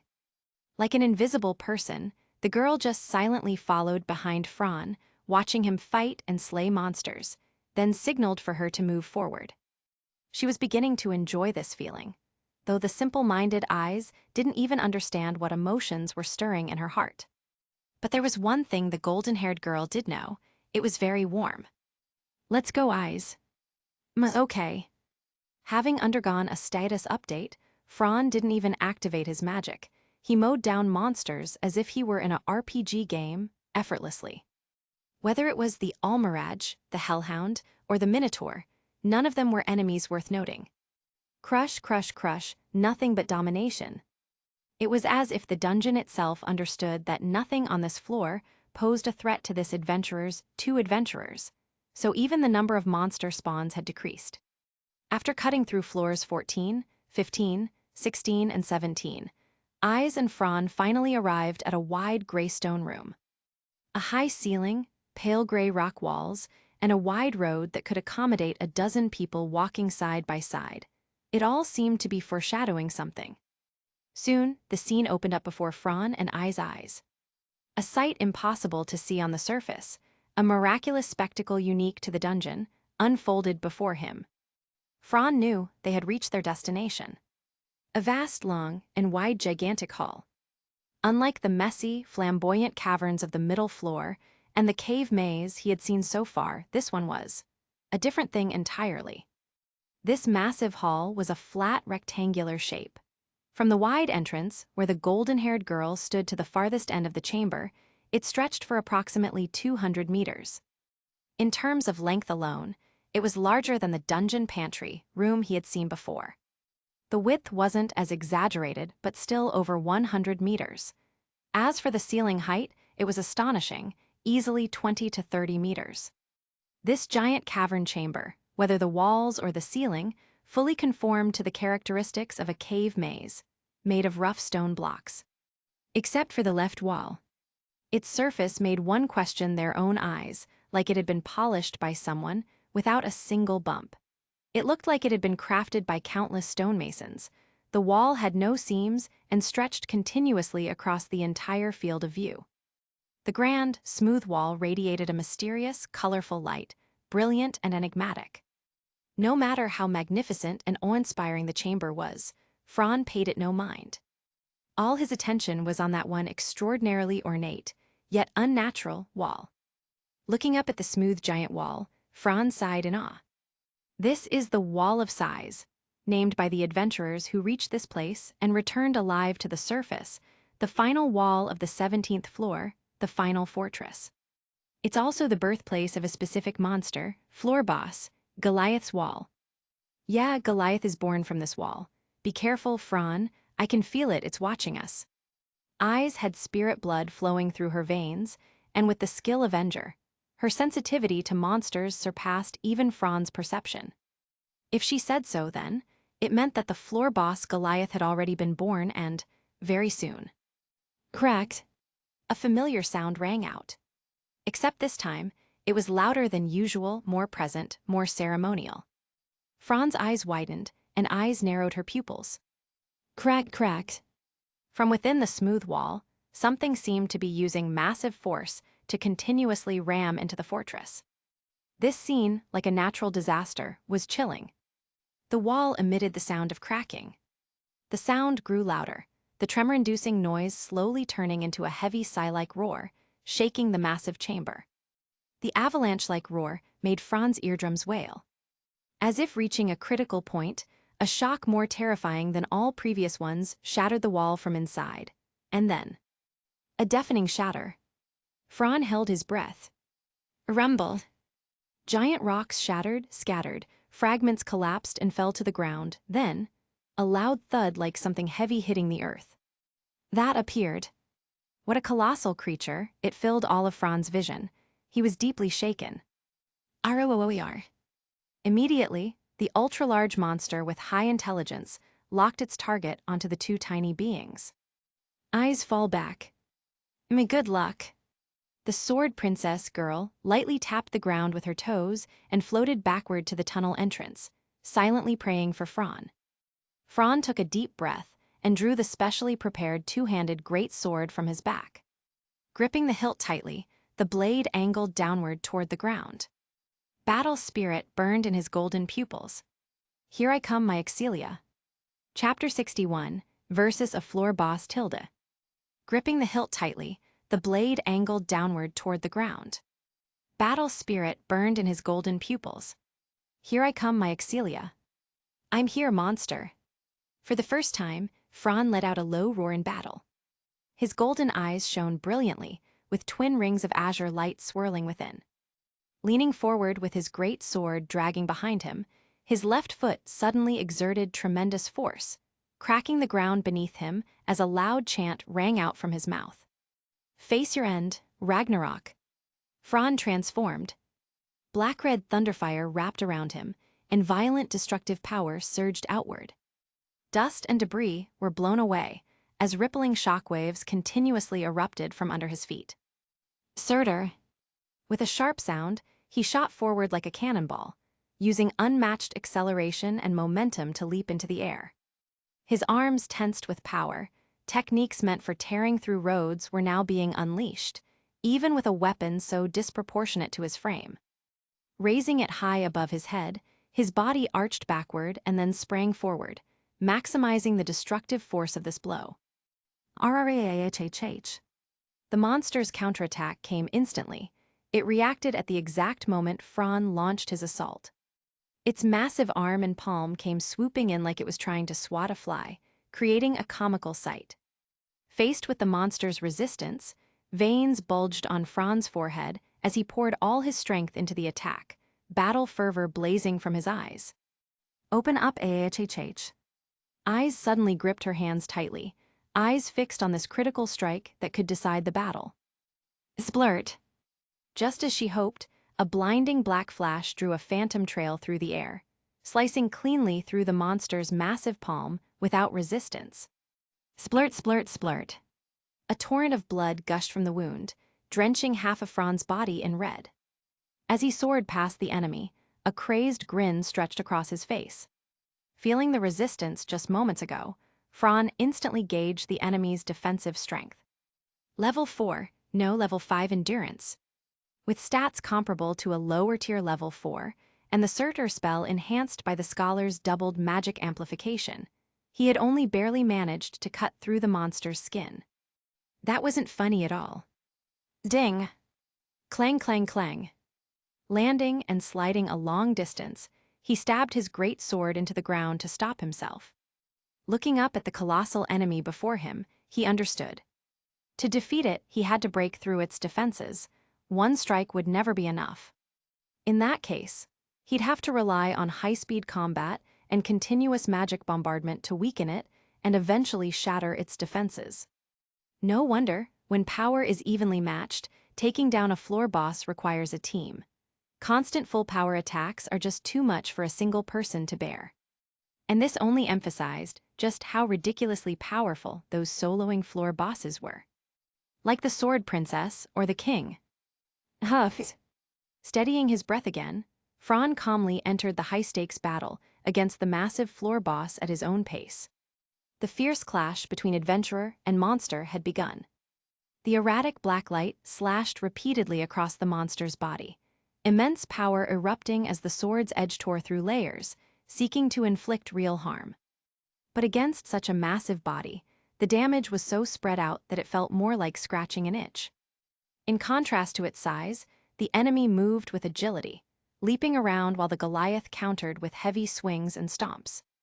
Even when it landed a hit, most of the force was neutralized by the enemy's nimbleness, making it hard to cause any significant damage.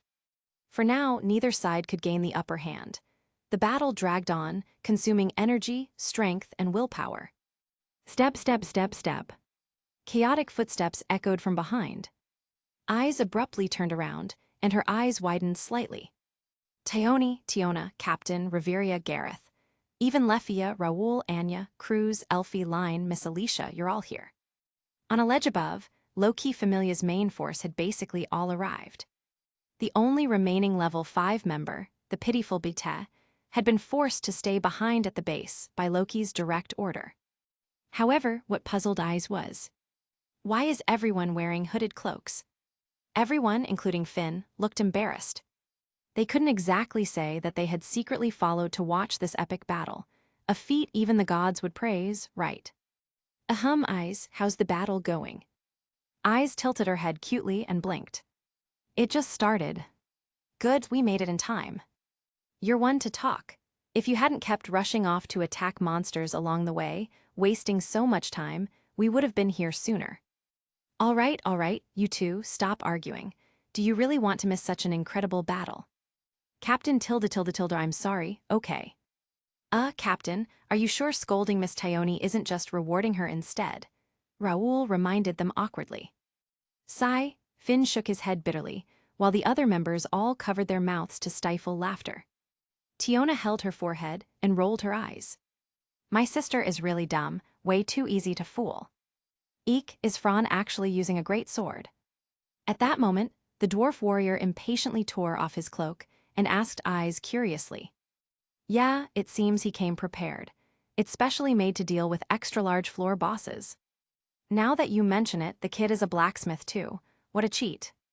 Even with a great sword, against a durability-focused Goliath, the damage is still limited.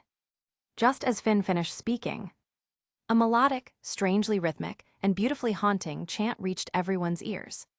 Proud warrior, snipers of the forest, take up your bows before the advancing plunderers. Answer the call of your brethren and ready your arrows. Everyone's eyes suddenly widened, staring intently at the black flame demon moving rapidly around the massive monster, swinging his great sword and carving wounds. Wait, no way. Unaware of what was happening, Raoul stared blankly at the shielded figure casting behind him. Miss Alicia gasped and covered her mouth, her gaze constantly shifting to Lefia. That chant, could it be? Lefia's big eyes sparkled, her expression filled with admiration. That's my magic.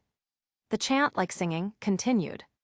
Tinge them with flame, the lamplight of the forest. Release them, the fire arrows of the fairies.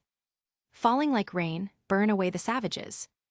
The voice rose higher and higher, and the raging magical energy even made the black and red flames around the caster begin to sway.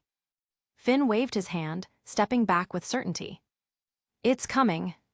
Fran's eyes opened wide, and a torrent of mental energy poured into the spell, reaching its peak. The blue rings in his eyes shone brilliantly. He moved rapidly, and his overhead slash mercilessly tore through the enemy's front defense, revealing deep crimson wounds. As he slid to the ground after landing, he held the 1.6-meter sword in one hand and drew a staff from his waist with the other. In a single second, terrifying magical power, amplified by the aquamarine staff, erupted. Fusillade Phalerica, blazing high-temperature magical arrows shot forth in golden arcs across the massive chamber, so densely packed they made one's scalp tingle. The scorching bolts completely engulfed the enemy. Bum bum bum bum bum bum bum bum bum bum bum bum bum bum bum bum. REHHH. The deafening screams echoed throughout the 17th floor and even shook the 18th. The terrifying bombardment inflicted massive damage on Goliath with its overwhelming magical force. Wounds all over its body were torn open and burned, blood evaporating, and the excruciating pain drove it into a frenzy. Wow, so that's a Goliath, huh? This is my first time seeing one. Low-key. Chapter 62, Life or Death Fight Tilda. Wow, so that's a Goliath, huh? This is my first time seeing one. Low-key. Witnessing this thrilling scene, the crowd suddenly heard the voice of their familiar god, and their thoughts came to a halt for a moment. Loki, hey, don't joke around. Gods are strictly forbidden from entering the dungeon. As long as I don't get caught, it's fine. Besides, with so many of you protecting me, what's there to be afraid of? Finn's blood, which had been stirred by Fran's battle, was completely cooled by Loki like a bucket of cold water poured over him. Well, since you're already here, then bete. HMPH. The young werewolf walked over, tail swaying, looking thoroughly annoyed. Riveria closed one eye and said with amusement, "How could Loki come to the 17th floor on her own? Only Bete's legs could have carried her here. So noisy." So what's the result? Loki narrowed her godly eyes, looking into the smoke filling the huge chamber ahead, searching for that figure. Fran used concurrent chanting to cast Lephia's bombardment magic, its power. Riveria narrowed her slender eyes and gave the answer. Enough to pose a fatal threat to a level 5 at least. With extraordinary magical attributes and long incantation Wideria annihilation magic, the power was greatly amplified. A full power bombardment, at least level 5 class. Riveria gave a conservative estimate of Fran's magic power, but everyone could tell this wasn't something a level 5 could withstand. So that means he succeeded. No, the Goliath's presence is still there. And, it's strange, the presence isn't weakening at all, it's even growing stronger. Eyes suddenly widened her golden eyes, full of disbelief. Hey, no way. Abnormal status mutation. Finn bit his thumb, narrowed his eyes and stared hard at the smoke, and firmly spoke the phrase that strikes fear into all adventurers. VMMM. Strange red light began covering the giant's body, and in just a few seconds, it had completely recovered to its state before the battle. At that moment, the youth's figure appeared in everyone's line of sight. Huffs. Fran bent over, the tip of his great sword planted in the ground, gasping heavily. Seeing Goliath's transformation, there was no trace of frustration on his face. On the contrary, there was even a faint hint of excitement. Did the dungeon sense Loki's divine presence? Under normal conditions, it's impossible for it to detect. But now I'm fighting the Goliath, maybe it noticed just by chance. In the eyes of the onlookers, the giant monster's body color gradually changed from brown to darker and darker tones, even giving the illusion of being indestructible. Fran, who understood this change, knew Goliath had been enhanced. Black Goliath, an ultra-rare species on the level 5 floor boss level. A special monster that only appears under the interference of divine presence. All its stats are enhanced to level 5, and in durability it can even reach level 6 standards, plus that special skin. Now this is interesting. Boiling fighting spirit surged in his heart. His long silent heart burned again, giving Fran the same feeling as watching hot-blooded manga in his childhood. This feeling, it's been a long time. He ripped off the fire spirit cloak from his body, revealing his bare upper body, and stood tall. His blonde hair fluttered in the black and red erupting thunderfire, and his determined eyes, shining with azure light, stared directly at the enemy. The immense pressure swept over him like a gust of wind, but the firm figure didn't retreat an inch.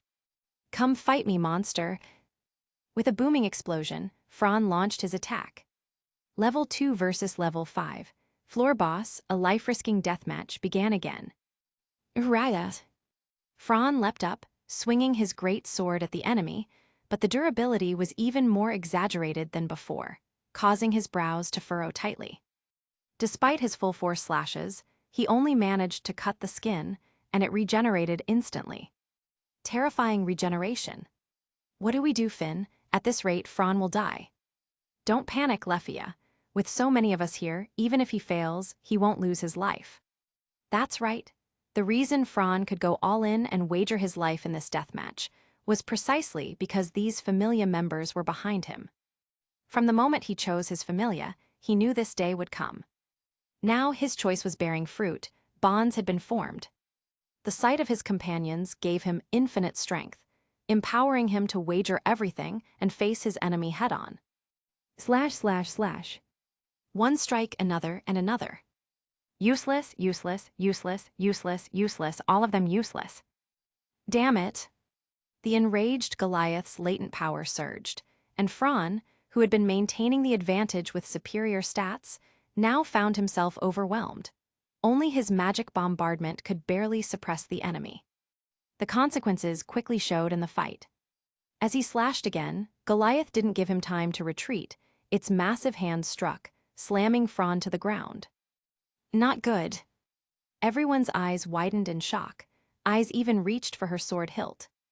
Stay back, eyes. Riveria held the trembling girl's shoulder and ordered her to remain still. My thumb is telling me that kid wouldn't go down so easily. Though Finn looked grim, he remained calm. With a loud crash, Fran was slammed to the ground. But it wasn't over yet. The youth, blood spurting from his mouth, was powerless on the ground and couldn't dodge in time. The giant's foot viciously kicked him, sending him flying like a rag doll into a pile of rubble. The brutal impact made him spit blood again before collapsing limply. RRAHHH. The Goliath, who had crushed the little bug with a combo, roared in excitement. Cough, cough. Struggling to his feet, the figure supported himself with one hand on the ground, continuously spewing blood. His face was drenched in red blood dripping from his chin. His body was severely wounded, torn muscles, exposed shoulder blade, even his organs, strengthened by stat enhancements, ached faintly. That blow nearly broke his spine. Who knows how many bones were fractured? Damn it. Spitting out bloody saliva, Fran cursed with a grim expression. But thinking this was enough to take down an adventurer with such strong willpower was far too naive. That figure, relying on astonishing determination, stood up once more. Then, in everyone's stunned gaze, he began an unusual chant. Healing droplets, tears of light, eternal sanctuary. Compose a medicinal hymn 360 and 5. The melody of the healer's almanac saves all things. Come, destruction of evil, the burial of wounds, interment of disease. Curses be gone in the light of vitality. In the name of all that is holy, I heal you. A gentle, sacred, pure, and heartwarming white magical radiance bloomed. A mysterious white holy light magic circle expanded from Fran's position. An astonishing amount of magic surged upward, then enveloped his body. See, Captain, I've only seen it once, but I'm absolutely sure. That's amids. Then Fran loudly declared the name of it. Diaphragtal. Betez's lips twitched subtly, turning his head and cursing under his breath. The battlefield saints full heal, a complete healing. Chapter 63, an epic myth belonging to one person, Tilda. Diaphragtal. Betez's lips twitched subtly, turning his head and cursing under his breath. The battlefield saints full heal, a complete healing. An astonishing magic occupied a corner of the chamber, shaking everyone to their core. The magic of the so-called D-Saintess, who was said to be able to support and heal the entire front line alone, was now emanating from the person before them. Tyone stared blankly, murmuring, This isn't a joke. This guy is a complete monster." Loki hadn't spoken the entire time, only stared with her red divine eyes, watching the dazzlingly brave figure. But that faintly smiling mouth revealed her heart's hidden clarity. This child even mastered this, then there's nothing to worry about. Feeling the shoulder in her hand had stopped trembling, Riveria released eyes. Yes, he can definitely win. The girl believed so, without a doubt. No one knew what she was thinking deep down, or why she would accompany the team. Almost as if her words had been a prophecy, the young man completed a healing spell just as the enemy was about to make another move. Though still appearing battered, his severely wounded body was undoubtedly no longer in danger, and his combat ability remained intact. Wiping away the blood that obscured his eyes, the young man's lips curled into a wild smile. Clenching his fists tightly, he gazed up at the massive enemy. Hey, round 2 starts now, monster. Welcome the end, Ragnarok.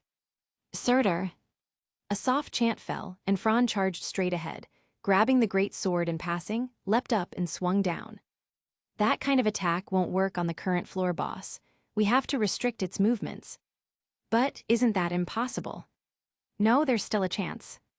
Thanks to the endurance specialization of a level 6, Fran's attacks were ineffective, but they successfully held the enemy's attention. Exerting all his strength and burning his ambition, Fran fought with everything he had, making his attacks swift and fleeting.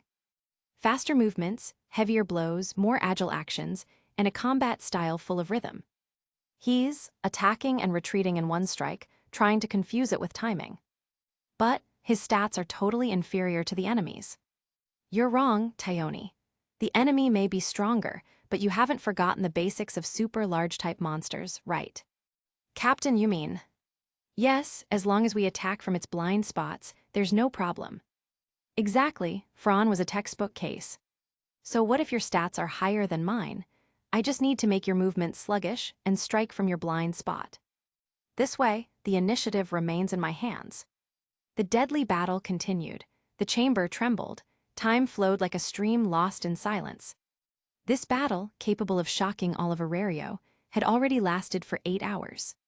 With proper technique and strategic maneuvering, both sides maintained a delicate balance, gradually wearing each other down. One after another, their supplies were consumed. Healing potions, high-grade healing potions, advanced mana potions, dual-attribute recovery potions. Until finally, the last elixir was used up. At this moment right now, Fran had no more retreat. The highly intelligent Goliath continuously used its advantages to wear down Fran's stamina, and with his attacks ineffective and all potions exhausted, the situation seemed desperate.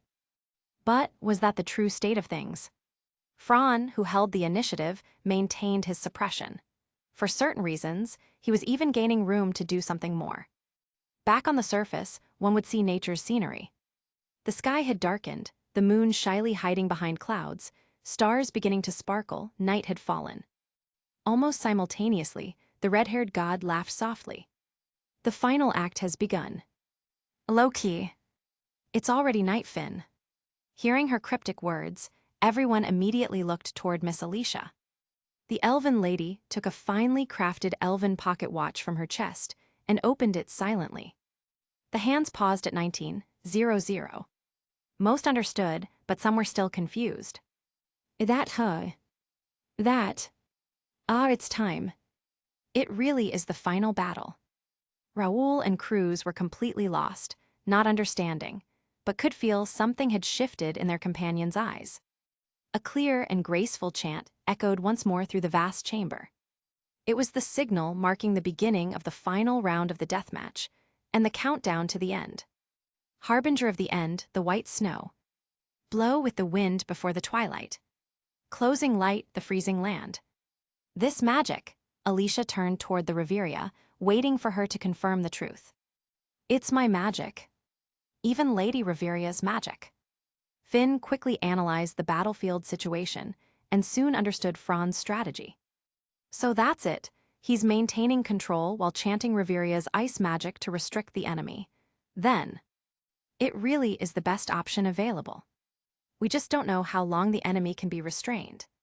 Then Tgthegood cut in bluntly. Oi oi oi, is that the key point? Shouldn't the focus be on how this guy has been using Ice's enchant-type magic repeatedly, blasted off 80% of that idiot's, Lefia's, magic power with a cannon spell, then followed up with the D. Saintess's healing magic. And now he's using Reveria's cannon magic. Does he have more spirit and mana than that idiot? Loki giggled, throwing her arm around Tgthegood's shoulder and whispered, "The reader, nighttime double mind, O tilde Tgthegood." The suffocating answer nearly made Tgthegood burst. Ha ha ha ha ha, doesn't it remind you of someone's beastification under the full moon? Shut up. Indeed, the reader and Tgthegood's Howl Under the Moon had similar activation conditions, one activated at night, the other on a full moon. Meanwhile, in the midst of prolonged intense combat, Fran felt the surging recovery speed of his magic power. The long-prepared plan had finally begun. Fran's stamina was decreasing, but did the Goliath not suffer losses too? Impossible. In its current state, Fran was 100% confident. Even Reveria's first-level spell could restrain it. Then it was time for annihilation. Blizzard, the 3 severe winters, my name is Alf. INVENCIBLE. Under the intense gazes of dozens, Reveria's magic, belonging to the strongest mage in the city, was completed. Whoosh! The final winter wind froze the ground, froze the walls, froze the chamber, and froze everything in sight, including Goliath. The giant ice sculpture over 10 meters tall, swinging its arm, face twisted in rage, was frozen in place, so lifelike it drew sincere awe from everyone. It still has a pulse, it's alive. Eyes clenched her hands tightly, heart pounding uncontrollably. An unexplainable tension filled everyone's bodies as they watched the young man, their hearts full of hope. Hoping that the young man would create a miracle. As if answering their expectations, the young man plunged his chipped and nearly broken great sword into the ground, spreading his arms. He gazed up at the massive monster, seamlessly connecting a second wide-area annihilation spell. Soon the flames shall be released. Creeping warfare, inescapable devastation. The horn of war sounds loudly, heralding the brutal chaos of war, O crimson flames. Merciless blazing fire, thou art the incarnation of inferno, sweep away the legions, and bring the great war to an end. Burn everything down, sword of Surtur, my name is Fran. As his chanting grew more impassioned, terrifying magical power erupted, shaking the very ground. Glittering motes of mana gathered around him, forming the eye of a storm. An incredible surge spread through the entire chamber, warping the very air. I pour all my spirit and mana into this blow. Ignite my ambition, answer my comrades' hopes, and offer everything I have. Grant me a miracle. Advanced Sword of Victory, Ria Levatine. Chapter 64, The Aftermath of the Boss Fight Tilda. Grant me a miracle. Advanced Sword of Victory, Ria Levatine. Burn, burn, burn. The ground was burning, the walls were burning, even the ceiling looked burnt. Rocks are scorched, the air is distorted, and the vision is filled with crimson. The massive chamber is engulfed in flames, and the pillar of fire annihilates everything the blade points to. The Goliath standing at the center was burned, incinerated, turned to ash, and even that enormous magical stone disintegrated due to the firepower. Standing before this raging crimson inferno, that figure achieved a feat that would drive even the gods mad, accomplished a great miracle, and answered the expectations of his companions. What a dazzling and magnificent story, an epic fairy tale is born. Praise it, gods, offer a hymn for my child. Loki opened her divine eyes, spread her arms, and loudly praised. What are you all waiting for? Didn't you see eyes already rushed forward? Finn teased the others still in a daze, glaring at the shadow of a pair of golden eyebrows. Huh, wah wah wah wah wah. Eyes, you sneaky little fox, you beat me to it, damn it. Tiona suddenly sprang up and also dashed out quickly. You-oh. Everyone looked at each other, then rushed over at full speed, surrounding Fran. Then, sure enough, the blond youth who created an incredible miracle and achieved such a great feat had fainted on his feet due to mental fatigue, mind down, and physical exhaustion. Reveria, Finn, Gareth, and Loki exchanged glances, smiling wryly. Seriously, what can we do? Bitte. Hey, why is this kind of job left to me? Surely you're not asking this old man to carry him. Have some respect for your elders. You damn old man, assigning me this thankless job. Who are you calling an old man? You, of course.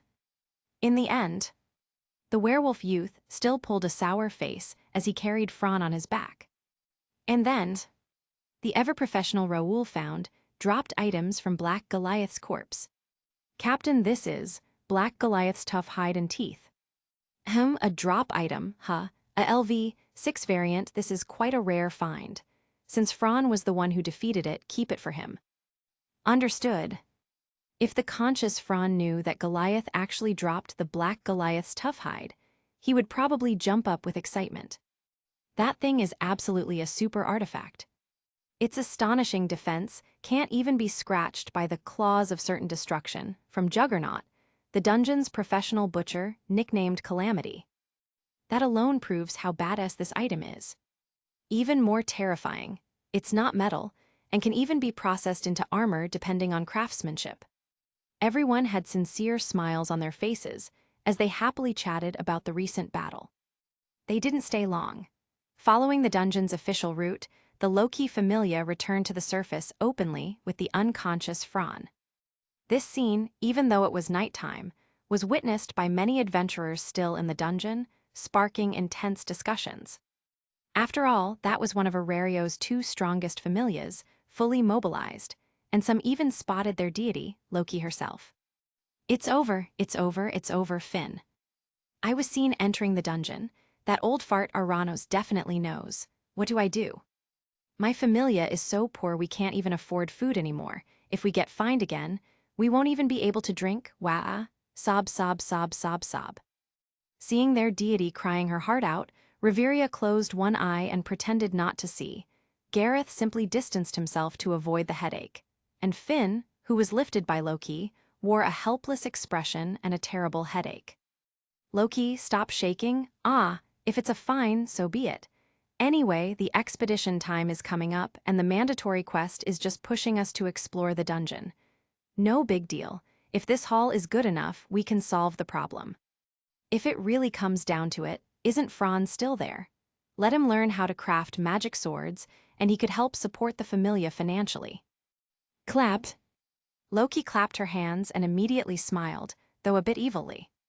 That's it, what a waste not to use such a top-class blacksmith. Still unconscious, Fran had no idea his future career had already been decided. Totally treated like a tool. Meanwhile, on the 18th floor of the dungeon, Riviera Town. This floor is one of the rare safe floors in the dungeon where monsters do not spawn. Here lies a town run by adventurers, Riviera City. Though it's constantly damaged by monsters that sometimes make it to this floor, these top-tier adventurers always manage to rebuild it immediately. So far, apparently, it's already the 332nd reconstruction. Also known as the 332nd rebuilt Riviera City. This is the city located at the deepest point of the world, and is essentially the front line of dungeon exploration. Riviera, filled with top-level adventurers, deals in all sorts of necessities for adventurers, and, of course, some luxury goods. Due to its location, everything from lodging, drinks, food, to merchandise is priced at 10 times the surface rate. In other words, it's a black market run by total crooks. Of course, with enough strength, a group could still make it here and survive. Riviera's unofficial head, Bors, grimaced as he quickly rushed back to his shop. Damn it, monster, monster, monster. That guy's a freaking monster. Are you kidding me? He soloed a mutated floor boss at LV, 5 and even 1? That's not funny at all. And Finn, Riveria, Gareth, those Loki Familia folks were there too. Don't tell me the guy's a new member of Loki Familia. Hiss, this is big news. No way, I don't want trouble, I'll just keep this to myself. But alas, things don't always go your way. Fran's solo boss fight wasn't witnessed by just the townsfolk. You saw that too, right? Yeah, scared the crap out of me. A solo boss fight, what the hell? Heard it's Loki Familia. Word on the street is, the whole Familia showed up. Oh boy, things are gonna blow up topside. You're telling me. Hey, I just remembered something. What? That flame demon incident. You mean, the black flame demon. Are you blind? That guy used the same magic enchantment as the sword princess, wrapped in black flames. If he's not the flame demon, who else could it be? Damn it, mystery solved. The flame demon is actually part of Loki Familia. Some idiot was spreading crap before, saying it was a scam for fame. This is gonna be fun. Come on, let's head to the surface and watch the show. Just as one storm settled, another was rising. The flame demon's identity had been exposed. It looked like Fran wouldn't be able to keep a low profile, even if he wanted to. By the time he wakes up, he'll probably find the whole world has changed. And his dreams, probably gone up in smokes. Chapter 65, The Aftermath of the Boss Fight 2 tilde. By the time he wakes up, he'll probably find the whole world has changed. And his dreams, probably gone up in smokes. Ground level, underground prayer room of the guild headquarters. The old god Orario sat on the stone chair, unmoving as he had for 1,000 years, his stern face calm and unshaken. At the foot of the stone steps before him, a slender figure in a pitch-black cloak silently observed the projection in the crystal ball, then slowly turned around.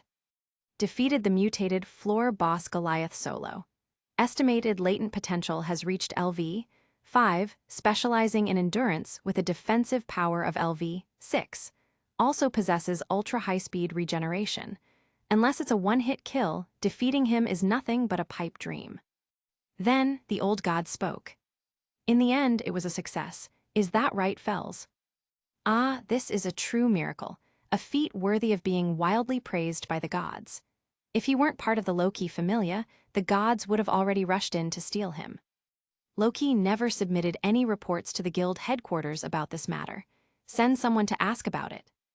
Orario's, now is not the best time to go against the Loki Familia. They've just gained another powerful asset, and the balance with the Freya Familia has already been broken. Especially regarding that incident, if they get any leverage over us, we'll be at a disadvantage tilde. Fine, but we still need to do some surface-level work. Let Misha and Ina make contact with Fran Argon. Even a verbal inquiry will do. Understood. Southwest district of the city, located in the 5th ward, nearly at the heart of the bustling street, a grand mansion with a wide courtyard despite being in the city's busiest area, surrounded on all sides by tall walls.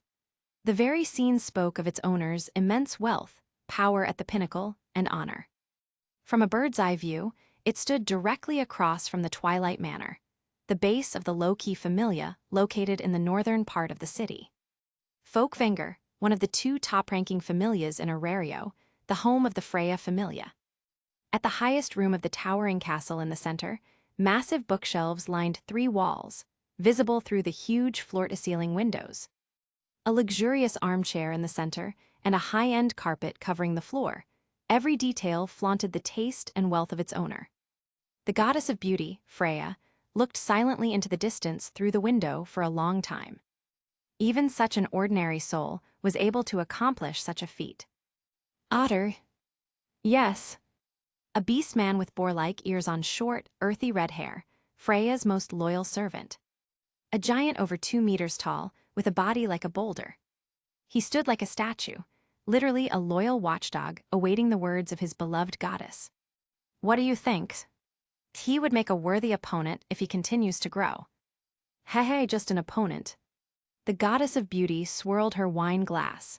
Her purple eyes, as if able to pierce the soul, reflected her breathtaking face, her lips curving into a seductive smile that could captivate anyone. Northeast district of the city, headquarters of the Hephaestus Familia. A red-haired youth stood dumbfounded, his wide-open mouth seemingly able to swallow a whole roast chicken. His ridiculous expression made Captain Tsubaki clutch her stomach in laughter, unable to straighten up. Behind her desk, the red-haired goddess folded her arms and watched the scene with amusement, then glanced at the intel on her desk. Someone with a hero's equipment? No, even that doesn't do him justice anymore. I wonder where Loki picked up that kid from. This can't be real. He's only LV2, soloing a floor boss. That can't be the Fran Argon I know. Yeah, it must be an illusion. The red-haired youth, devastated, refused to accept reality. Tusk, as a party member, well boy, you've been completely outclassed, If you don't pull out your best tricks, how will you even team up with him again? Mind your own business, damn it. Brushing off Tsubaki's arm, Welf shouted in frustration. Pathetic guy. While Fran was unconscious, news about the Loki Familia and the Flame Demon spread like wildfire. From Rivera town to eyewitnesses, it was uncontrollable, even reaching places outside the city. Adventurers were obsessed with uncovering the truth of his secret. Bards and singers praised his feats, and their tales had begun to spread beyond the city. In taverns, travelers and merchants discussed the shocking news, eager to meet such a heroic figure. But none of this had anything to do with the protagonist, still unconscious at the center of the storm. Or rather, thankfully protected and well-treated by the goddess. By the time Fran regained consciousness, 3 days had passed. In those 3 days, who knows how many things had happened, chaos had broken out in various districts. Adventurers pressured the guild, demanding answers. The guild questioned the Loki familia, asking the goddess Loki herself to explain. All of Orario began to stir beneath the surface. Of course, most of it was scheming rats using the incident for their own gain. Unfortunately for them, everything hit a wall when it came to the words, Loki familia. The strong-willed goddess forcefully silenced anyone trying to stir the pot, regardless of motive. "You're awake." The first person Fran saw, when he opened his eyes, surprised him a little. Eyes? Who knows how long the girl had been here? Even members of the familia whispered about it. Rumor had it that Loki had cried loudly in her divine chamber. Some passing members even vaguely heard something like, "My Aisjan no longer belongs to me." "Yeah, I was really worried about you." "She's flirting with me." Fran blinked and tried to sit up. But the exhausted body refused to cooperate. This feeling, better than a pillow and that deeply imprinted scent. Sniff, sniff, sniff. The innocent girl showed no reaction, only confused by his emotional display. Cough, cough, how long have you been here?" "The whole time." "Wasn't that a bother?" The girl shook her head, letting out a cute NN. Fran let out a sigh of relief at that. After all, he understood better than anyone how badly she wanted to get stronger. But something about her seemed different now. He tried to smirk, feeling the dryness in his throat, and turned to reach for a water cup. But his weak body had no strength left. Seeing this, Eyes got up and brought the cup to him then. Tilda. Chapter 66, Denatus, Franz alias Tilda. Seeing this, Eyes got up and brought the cup to him then, Tilda. "No need to help me, I can do it myself." But the girl meant well, wouldn't refusing her make her disappointed. As expected, he couldn't stop her. Hence, Fran contentedly let the girl start helping him. Bang! "Fran, you're awake, Nanny. You bastard, what did you do to my adorable Ice Tan? What's with that married woman vibe who?" The deity who just returned jumped at Fran. "Loki, calm down, Loki, listen to me explain." "Explain my ass." "Ooh, I'm still a patient Loki, spare me." The noisy daily life resumed the moment Fran woke up. In the main conference room of the Twilight Manor, a meeting about Fran was held. Black-faced Loki, Finn with a bitter smile, and Mama Reveria-san looking at the neatly seated Eyes beside Fran with the eyes of a mother finally at ease, and Gareth laughing loudly. The Amazoness little sister sat on Fran's other side, clinging to his arm nonstop. Tyone stood beside Finn, fully immersed in her role-playing. Beta leaned in the corner with arms crossed, full of attitude. Lefia was fidgety, glancing at Eyes, then at Fran, with a dramatic mental theater already unfolding in her mind. Raoul stood humbly at the doorway, looking around. And Anna-Kitty stared at her peer, fuming with suppressed frustration. Everyone's reactions were seen by Fran, whose head was still wrapped in bandages. He couldn't help but sigh at the variety of human experiences. The meeting regarding Fran is now officially starting. First thing, Loki has confirmed at the General Assembly of the Gods Denatus. Yesterday, Fran's alias, or rather, title. Fran's face twitched instinctively. Time goes back 24 hours. The Gods meeting, also called the Denatus, Council of the Gods, or whatever you like. The so-called Denatus traces back to a type of gathering some deities organized to kill boredom, similar to circle meetups. After painstaking management and accumulating enough strength and territory for their familia, the gods no longer confined themselves to idle storefronts and territory-bound spaces. Bored, they would invite fellow deities to pursue joy, chat about trivial matters, and kill time. To put it bluntly, it was a bunch of gods with nothing better to do gathering to pass the time, gossip, exchange information, look for something fun, and finally, the main dessert, deciding the title for someone who has leveled up. Titles/alias, born of the gods' mischievous tastes, was given during the Denatus, by a familia's main deity to those who leveled up. In other words, no matter how weird the gods made the title, the meaning behind it was that the person's strength had been recognized by the gods, an honor reserved only for upper-rank adventurers. It's just that, when it comes to titles, the gods' aesthetics are vastly different from those of mortals. Like Fallen Angel of Darkness, Dawn Holy Dragon Knight, Absolute Shadow, these super cringeworthy names. In our past life, if someone dared to yell something like that in public, like you're in class reading a novel on your phone and the teacher catches you. Teacher, Dawn Holy Dragon Knight, hand over the phone. That person, you better watch your tone or you'll regret it. Classmates, that's public humiliation if anything. But this is another world. It seems the kids here really like that kind of style. The venue of the DANMACHI was located on the 30th floor of the Babel Tower. This modified tower had an entire floor turned into a grand hall, all partitions removed. Thick, long columns lined up supporting the towering ceiling. In the vast space, only a large round table stood in the center, no other furniture. Huge glass windows lined the distant walls, surrounded by the sky from 30 floors up. And due to the unusually high ceiling, the entire space felt like a floating divine temple. Yeah, just like you imagined, a heavenly banquet hall. At this moment, gods seated with gaps between them numbered at least 30, meaning in Orario, the dungeon city, there were at least as many familia with LV, 2 or higher adventurers. The gods' appearances varied greatly. Some pursed their lips, visibly nervous. Others smiled softly with eyes closed, relaxing. Among them, a mysterious male god wearing an elephant mask stood in the center of the hall. After scanning the crowd, he was about to speak. Loki entered the venue grumbling. Loki, a dignified goddess with the same hair color as Loki, but wearing a black mask covering one of her eyes, greeted her. Heffy Tilda. Loki, eyes full of tears, immediately charged at the goddess she called Heffy.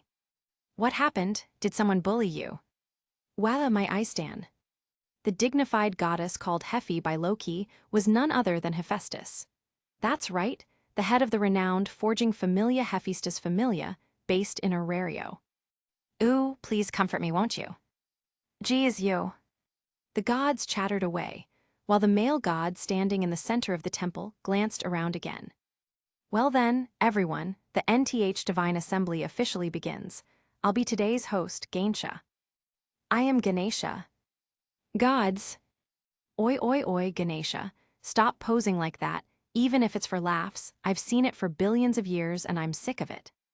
Yeah, just get on with the agenda already. Ahem. The elephant-masked god ignored the god's teasing. He cleared his throat and said loudly, First, we will exchange information. Everyone, please be serious. Yes, yes, yes. Things have been crazy lively in the city lately, right, Loki? Come on, tell us about your kid. Ah, that thing about the flame demon. Yeah, the flame demon. Tell us about him. Tell us. I heard that the sword princess is always seen with him. Is that true? Are they both a couple? Hearing the questions, or especially the last question, Loki's face darkened to a purple shade, her shoulders shaking in fury. Then she suddenly slammed the table and shouted, Shut up, all of you, or I'll strip you naked and hang you in the plaza, believe it or not. As expected, the gods immediately shivered and went silent. They might be curious to see someone else humiliated, but definitely not themselves. HMPH, warning you all, if any of you mess around at the end. Loki opened her divine eyes, giving them a naked verbal threat. Yes, we understand. The gods nodded furiously, responding like bobbleheads. This is the benefit of being a top familia: power, territory, strength. Loki, standing at the peak of everything except commerce in Orario, had terrifying influence. These troublemakers knew better than to mess with her. So what's my title? Fran looked at Loki with a numb expression, emotions mixed with anticipation and dread. Your title is Chapter 67, Preparations for the Next Expedition, Tilda. Fran looked at Loki with a numb expression, emotions mixed with anticipation and dread. Your title is on the giant bulletin board at the headquarters of the Adventurers Guild. In the very center, a large notice was posted. The main feature is a portrait of a person, with a simple description in the common language below, as well as a list of achievements. In the usually noisy hall, a pin drop could be heard at this moment. Intelligence personnel from various factions and familias, as well as passing adventurers, were all silent. One could even hear the hurried breathing of others. Fran Argon, Loki Familia, successfully defeated the 17th floor LV, 5 mutated floor boss Goliath alone.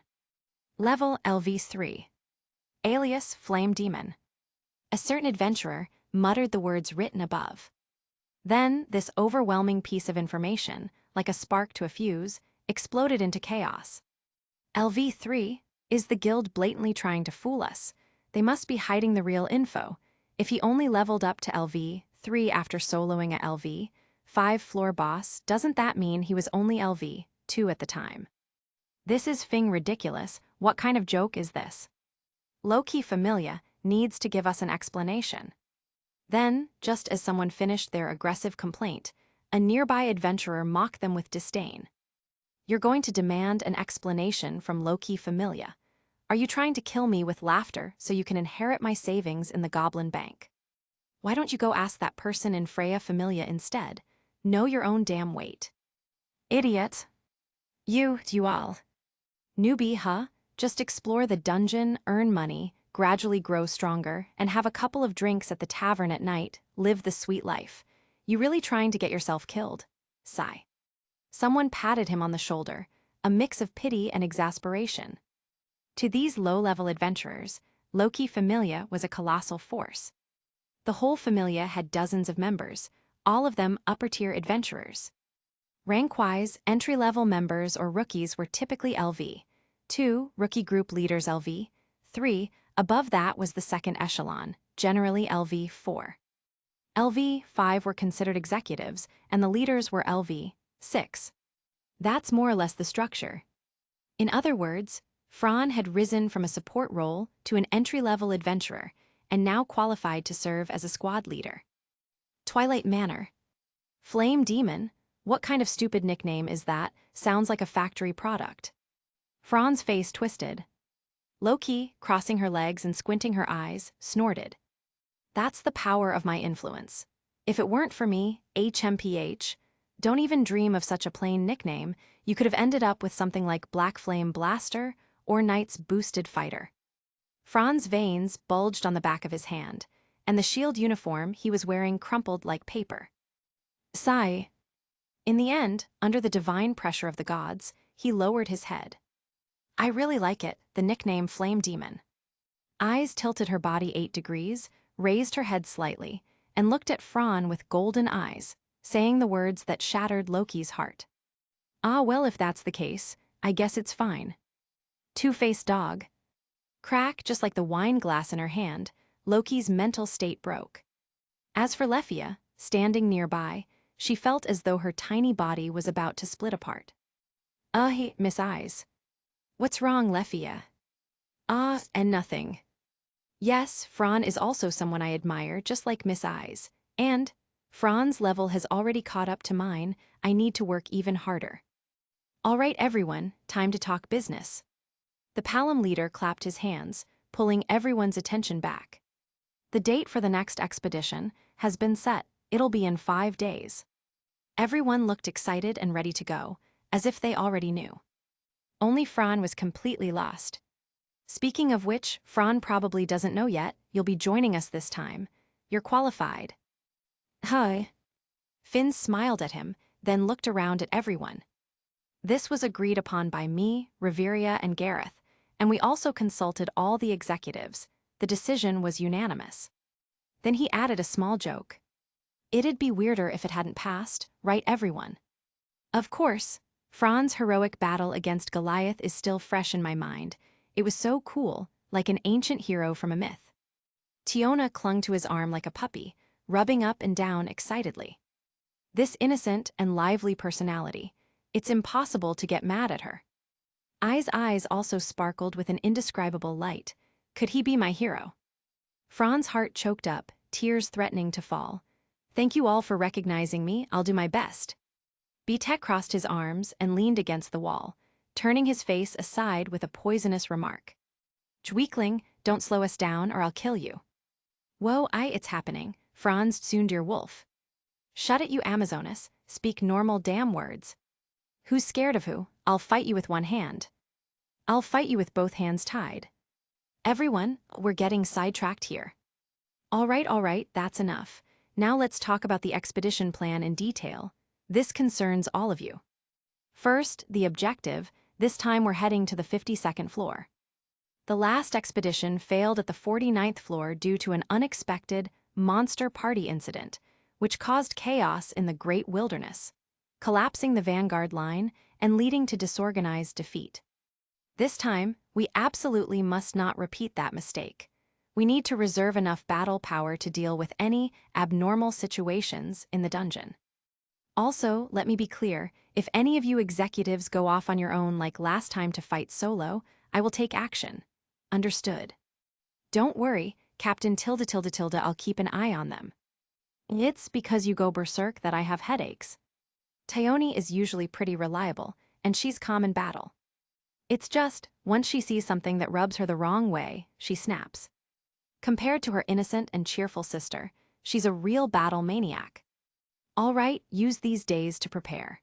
Make sure your weapons and supplies are well stocked. The Familia is under heavy financial pressure right now. To put it bluntly, the Familia was out of money. That's normal though, just do the math. A large number of backup weapons for combat members, great swords, spears, shields, etc., all of top-tier quality, with a starting price in the tens of millions.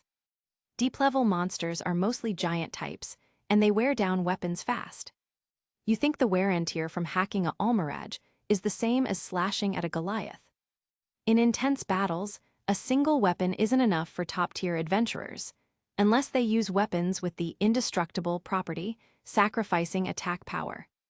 Chapter 68, Their Daily Lives Tilde. You think the wear and tear from hacking a Almiraj is the same as slashing at a Goliath. In intense battles, a single weapon isn't enough for top-tier adventurers, unless they use weapons with the indestructible property, sacrificing attack power. Then there are magic swords. As a price for easily gaining immense power, magic swords shatter once their magical energy is depleted. In other words, they are consumables. However, even the smallest dagger-type magic sword starts at a price of 1 million volley. The more powerful longsword or great axe types are exorbitantly expensive. For example, the magic swords forged by Tsubaki can easily threaten a first-tier adventurer. Don't even think about getting one of those for less than tens of millions. Next are potions. Not high-level healing or mind recovery potions, but let's talk about elixirs. One elixir, when sold by the Diane Sect Familia, is priced at 500,000 volley. The elixirs prepared for expeditions are usually bought in bulk. Weapons, equipment, potions, the total cost can easily reach several hundred million volley without breaking a sweat. As for other things like food, camping gear, and magic items, those aren't even included in the calculation. That's about it. So, upon returning, you need to at least obtain drop items and magic stones worth selling for that much just to break even. This doesn't even account for the time and effort spent on the expedition. There might even be casualties, and the cost of treating them afterward could be enormous. By the way, Fran, can you forge magic swords now? Remembering they had a high-level blacksmith in the Familia, Finn asked on a whim. Fran, still being passively clung to on both sides, twitched the corner of his mouth. I haven't tried yet, I haven't had the time. I'll head to the workshop and give it a go in the next few days. Well, let's skip it for this expedition, we're still just warming up anyway. Fran himself was looking forward to forging magic swords. Though he didn't have the boost from elf blood, so the magic swords he made wouldn't match up to Krazo's magic swords, in power, he had skills. Scholar greatly increases power when using magic swords or magic tools. Even an ordinary magic sword could put on quite a flashy display in Fran's hands. All right, that's everything. Go get ready. Oh right, let me remind you all, don't bring any of Fran's magic items on the expedition, all right? Don't forget. Everyone suddenly tensed up, then looked down at the magic items on their wrists. No wonder these LV5 first-tier adventurers were called monsters. It's only been a few months, and they've already adapted to life and even battle under gravity. Who knows how much their stats have increased? Eyes, how are your stats looking now? Fran quietly asked the girl next to him. Other than strength and endurance, everything's at S. That's ridiculous. Just wearing a suppression bracelet boosted you this much. From what he vaguely remembered, before Eyes leveled up to LV6, she only had 2 A's and 1 S. Now she's gotten this much stronger. Thank you, Fran. It's all thanks to your magic items that I can keep getting stronger. That's your own effort. The magic items just sped things up a little. All right, the smell in the room has changed. Can you two stop for now? Eyes. Fran. After the meeting, he finally had some free time. Fran, we're heading to the Diane Sect Familia. Want to come? Considering that after the fight with Goliath, all his weapons, equipment, and potions were trashed. Sure, I do need to restock. Adventurers Street, Diane Sect Clinic. Welcome, members of the low-key Familia. What can I help you with today? Long time no see, Amid. Taioni stepped forward to greet the elegant silver-haired girl, then leaned on the counter to chat closely. Amid, give me 20 high-level healing potions. I'll take 20 of the same. I want 10 high-level mind recovery potions. Taioni, Tiona, and Lefia all bought the potions they needed, making a substantial contribution to revenue. 5 elixirs, 10 high-level mind recovery potions, 10 high-level healing potions. Hi, Mr. Fran. Yeah, long time no see, Amid. Didn't expect you to visit together with Miss Taioni and Eyes. Well, it's a bit complicated, you know, with the expedition coming up and all. I see. In that case, could I ask you all to collect some items for me? Consider it a commission. Of course. We're such good friends, you'll give us a good price, right? Amid tilde.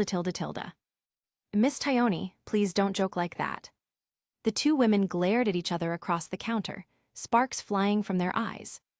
The intense atmosphere made Fran wonder if Goliath had started swinging his fists on the surface again. Maybe women during bargaining are terrifying. Having seen this before, Tiona had already fled to a safe distance. Oh right, Mr. Fran, your magic workshop renovations have started. According to Loki, it'll take about 15 days. Chatting with Lefia on the side. The Goibniu Familia is incredibly efficient. Well, they're the deity of construction, after all. Once my mystery skill level increases, I can help you maintain your magic staff. That'll save you quite a bit.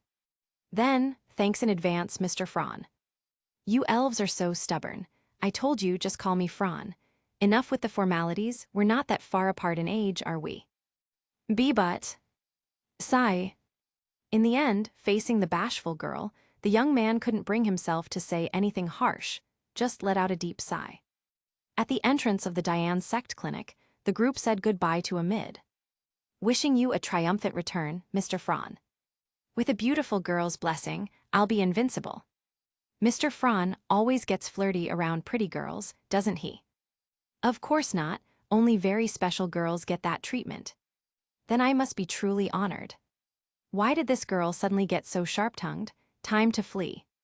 Blacksmith Workshop. After parting ways with the group, Fran called his teammate and headed to Welf's Blacksmith Workshop.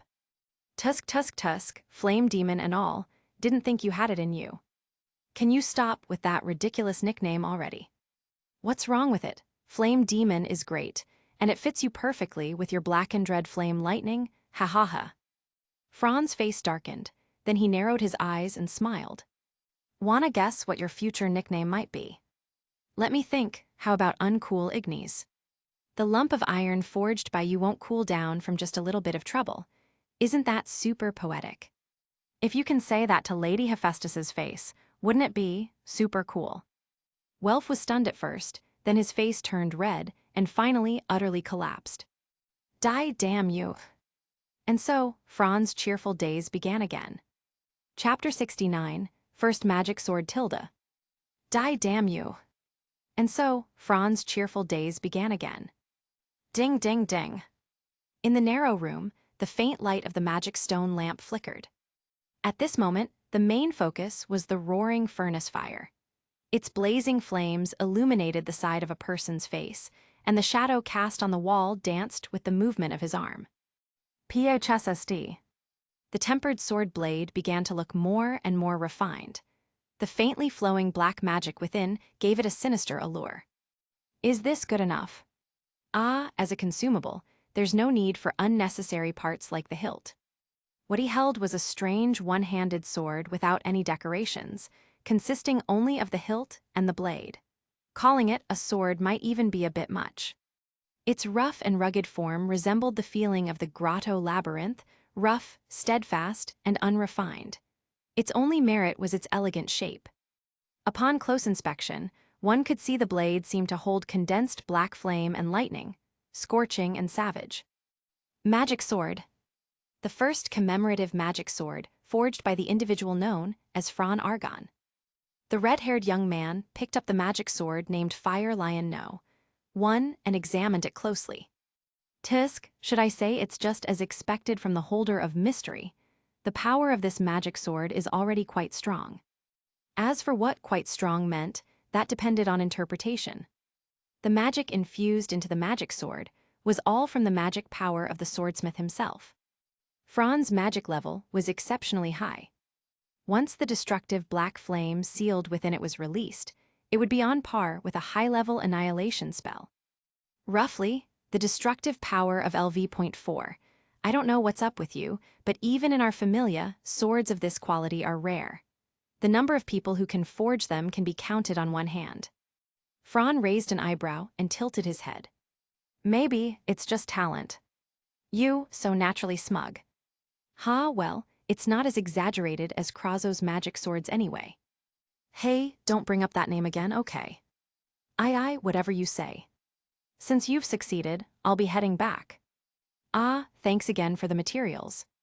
It's not like you asked me to forge a magic sword, so it's whatever.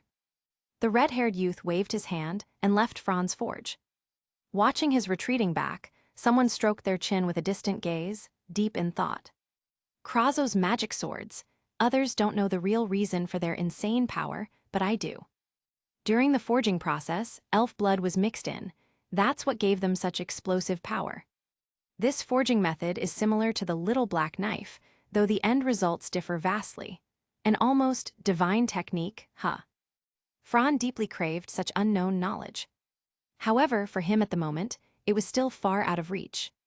4 days left. I'll forge another one. I also need to prepare my own weapons and gear. A few days flew by in focused forging. Worth mentioning, short sword number 4 was officially completed, and he also managed to barely repair the damaged aquamarine staff. Lastly, using the precious, or rather, super rare, tough hide of a black Goliath, Fron carefully crafted a stylish open coat cloak, a pair of gloves, a pair of boots, a double-layered belt with side pouch, 2 thigh straps, and a support backpack. In other words, the entire set of gear that had been destroyed during the Goliath subjugation had now been completely replaced with high-grade equipment. Compared to last time, his craftsmanship had improved tremendously, not just because his smithing had leveled up from H to G, but also due to increased experience, skill, and perspective. On this new gear, he engraved certain patterns with mithril powder. This was to use mystery to grant the equipment additional stats. Boots gave agility, gloves dexterity, belt strength, cloak magic defense, and the backpack and leg pouches endurance. With this, Fron's stats improved to some extent, and he now had greater defense and utility. Donning the new gear, Fron returned to headquarters. What, you want to update your stats again? Loki spat a mouthful of wine straight into Fron's face, and the young man calmly wiped it off, speaking matter-of-factly. Yeah, the expedition starts tomorrow, right? There's still time, and you probably aren't too busy right now, so I came early. Is that the point? Isn't the point that you just updated your stats a few days ago? I've learned a lot over these few days. My forging skills have improved significantly. Most importantly, I can now forge magic swords. Nanny, magic swords. You're already a magic swordsmith. Loki's eyes sparkled, as she grabbed Fran's shoulders and shook him furiously. Yeah, I've got a basic grasp, but it's nowhere near the level of Krazo's magic swords, just average. Even so, that's great. If you can make your own gear, we'll save a ton of money. Poor me, I can finally stop drinking the wind from the windows. The goddess hugged Fran, sniffling and sobbing with exaggerated sadness. I get it already. I'll prepare the future magic swords, all right? So stop crying. Really? Really? Hehehe, now I can afford Soma's wine again. Some habits never change, this drunkard. Divine blood dripped onto his back, renewing the stat chart with a new blessing. Coincidentally, eyes passed by Loki's chamber with a bundle of clean clothes. The faint conversation from within made the girl pause. Then, she elegantly brushed her golden hair behind her ear, revealing a curious expression as she tilted her head to listen. And then, phrases like only gained a little over 1,000 points. And it's only been 5 days. These outrageously monstrous, maddening statements made her face go completely blank. He got stronger again. I have to work hard too. To outsiders, if even the sword princess still felt the need to work hard, anyone else would just feel like disappearing into the background. This is the truth of the strong. The stronger you are, the stronger you become. Those who only care about making some quick coin on the upper floors and then waste away in taverns will never know the color of the sky beyond the well. The day before the expedition countdown. It was already late at night, yet the Twilight Manor was still brightly lit. The magic stone, lamps in the courtyard glowed, illuminating the members busy preparing for the expedition. Most spectacular of all was the long line in front of Loki's chamber. Everyone was queuing up to update their stats one last time before the expedition, hoping to show off their growth. Watching the growing excitement among the group, Fran stood in the skywalk above, a smile spreading on his lips. Chapter 70, Loki Familia sets off Tilda. Watching the growing excitement among the group, Fran stood in the skywalk above, a smile spreading on his lips. Name, Fran Argon. Age, 23. Titles, Flame Demon. Race, human. Occupation, Mage Smith Item Maker. Affiliation, Loki Familia. Reached floor, 17th floor. Possessed money, 2.24 billion. Level, LV3. Stats, Strength. I0 right arrow G288, Endurance. I0 right arrow G288, Dexterity. I0 right arrow G288, Agility. I0 right arrow G288, Magic. I0 right arrow G288. Development abilities. Mystery H, Smithing G, Magic Conduction I, Healing I. Weapons. Aquamarine Staff, II. A precious staff gifted by Reveria El Jas Alf out of friendship. In reality, it was forced upon her by a fellow kin visiting Orario. It is a very fine staff, a master-level weapon, more than enough for a novice mage. Damaged during the battle against the floor boss, Goliath. This is the second-generation, improved version made after skills were upgraded. Crafted from the rare ore, gemstone, produced on floors 25-27 of the dungeon. A magical zone stirred by gemstone beasts. Special effects. Slightly increases magic power. Short sword number 4. The third-generation short sword was shattered under the dual stress of battle and magic backlash. This is the brand new version, forged after skill advancement. The fourth-generation dual-edged dagger forged by Fran Argon, 40 cm long, a practical combat weapon. Crafted by combining Black Goliath Fang from the mutated floor boss on the 17th floor and ultra-hard refined metal adamantite. Special effects. A very sharp dagger, a true second-tier weapon. Nightfall Foii. Forged by Fran Argon, his latest defense-type masterpiece. Previous armor was completely destroyed in the battle against Goliath. This new version is improved in craftsmanship and material after honing his skills. The set includes gloves, boots, belt, leg pouch, cloak, and backpack. Crafted from Black Goliath hide, dropped by the floor boss Black Goliath, and a small amount of refined metal mithril. After processing, the weight was greatly reduced without compromising its integrity. Special effects. Top-tier defense rivaling or surpassing adamantite. Contains some mysterious special effects. Each piece of the set is imbued with attributes. Fire Lion No One. Fron Argon's first magic sword as a magic swordsmith holds commemorative value. Special effects. Emits a massive fiery maw of black flame and lightning that incinerates all enemies in a straight line. Has destructive power approaching LV, 4 magic. Magic. Surtur. Enchantment. Destruction attribute. Skills. Reader. Overdomain spiritual power enhancement. Doubled effect at night. Immune to mental contamination. Scholar. Can choose 2 development abilities at once.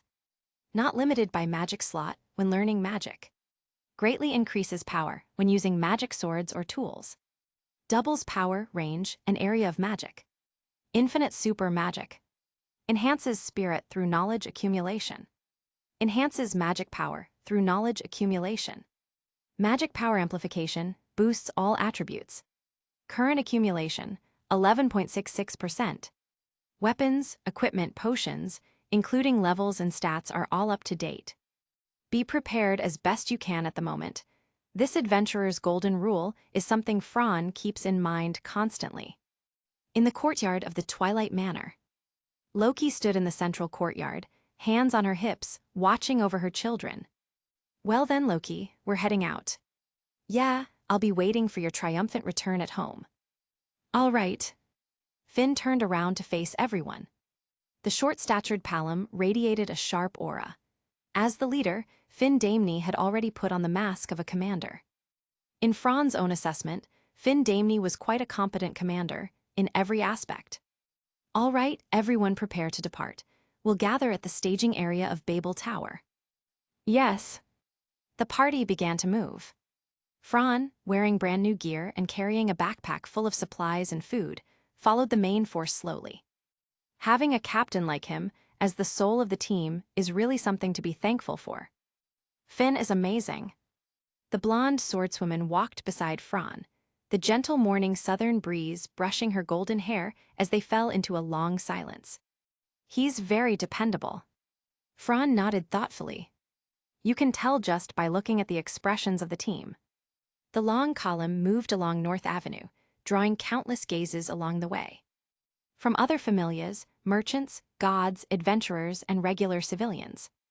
Hey look, it's Loki Familia's expedition team. So cool.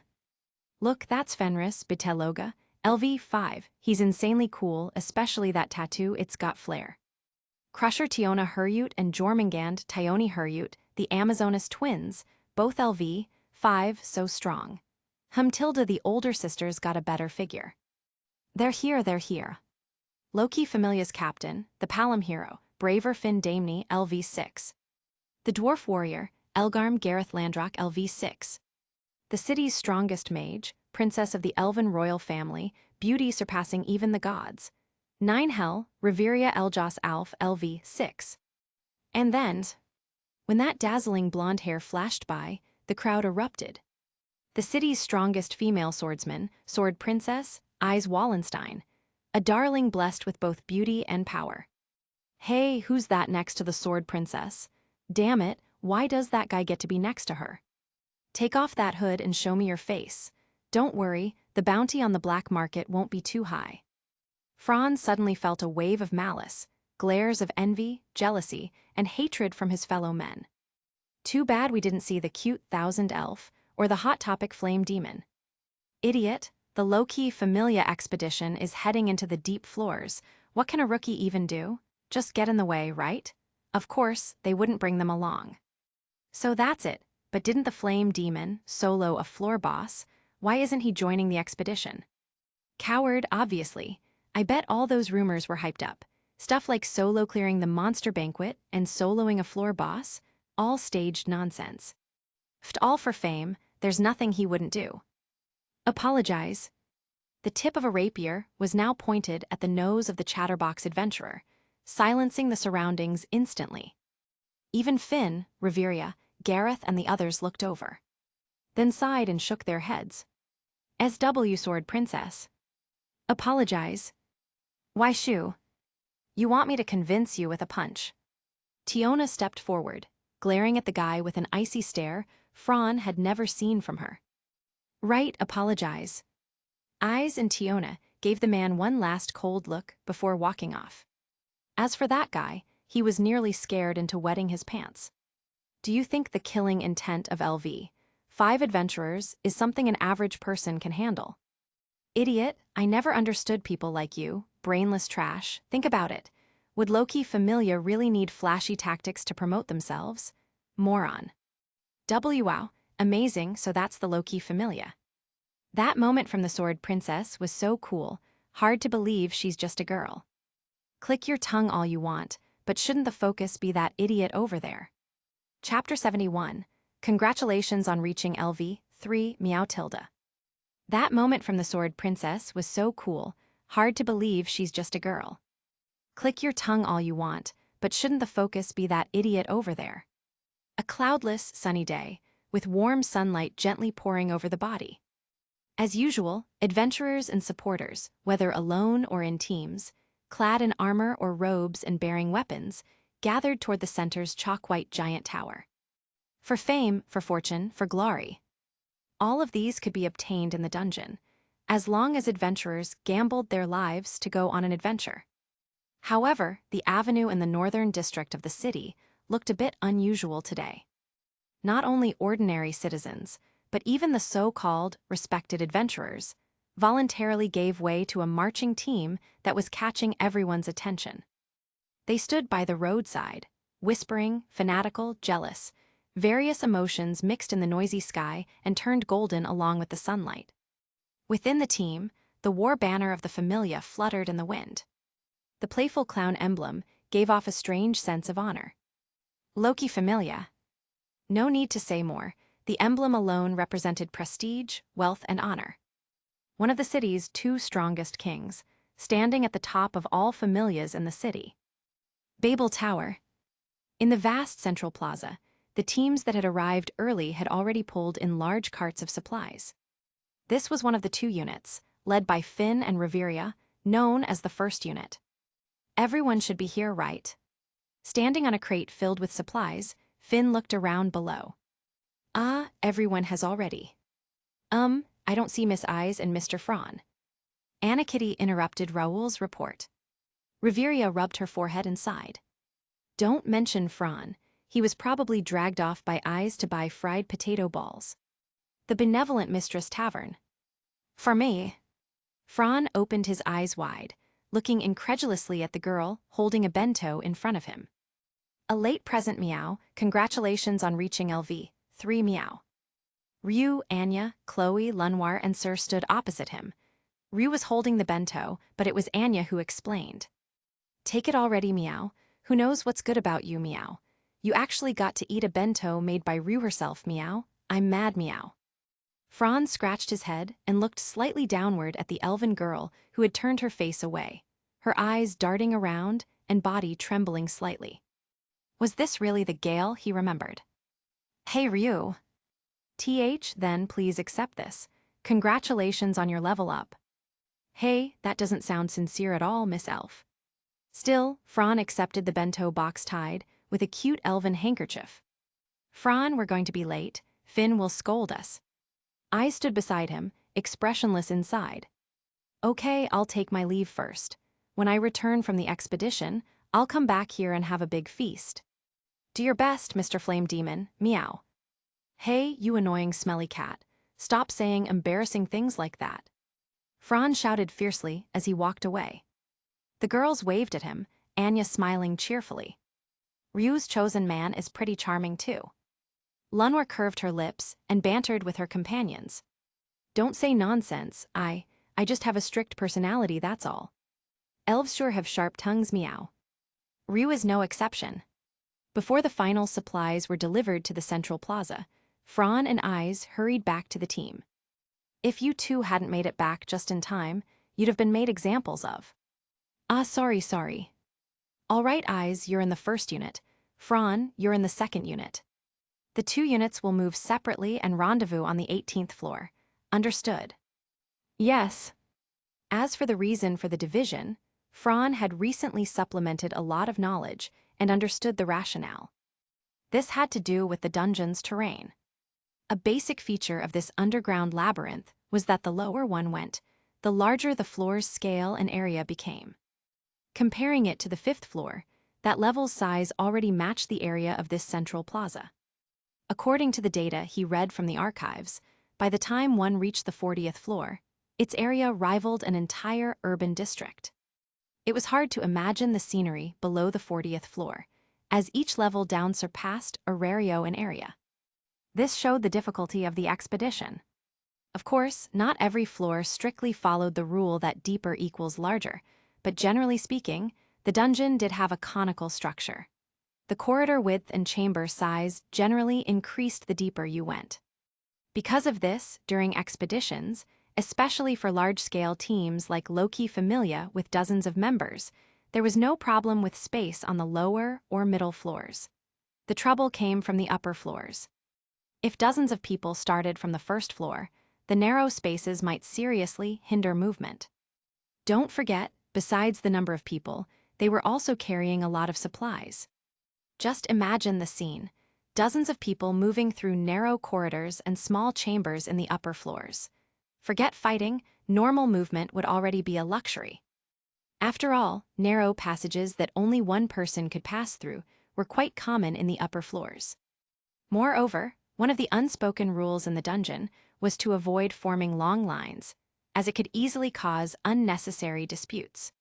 Hence, when going on expeditions, most major familias would follow the convention of splitting the team into 2, 3 groups, etc. And, as Finn instructed, they would regroup at a specific intermediate floor. The 18th floor was an excellent rendezvous point.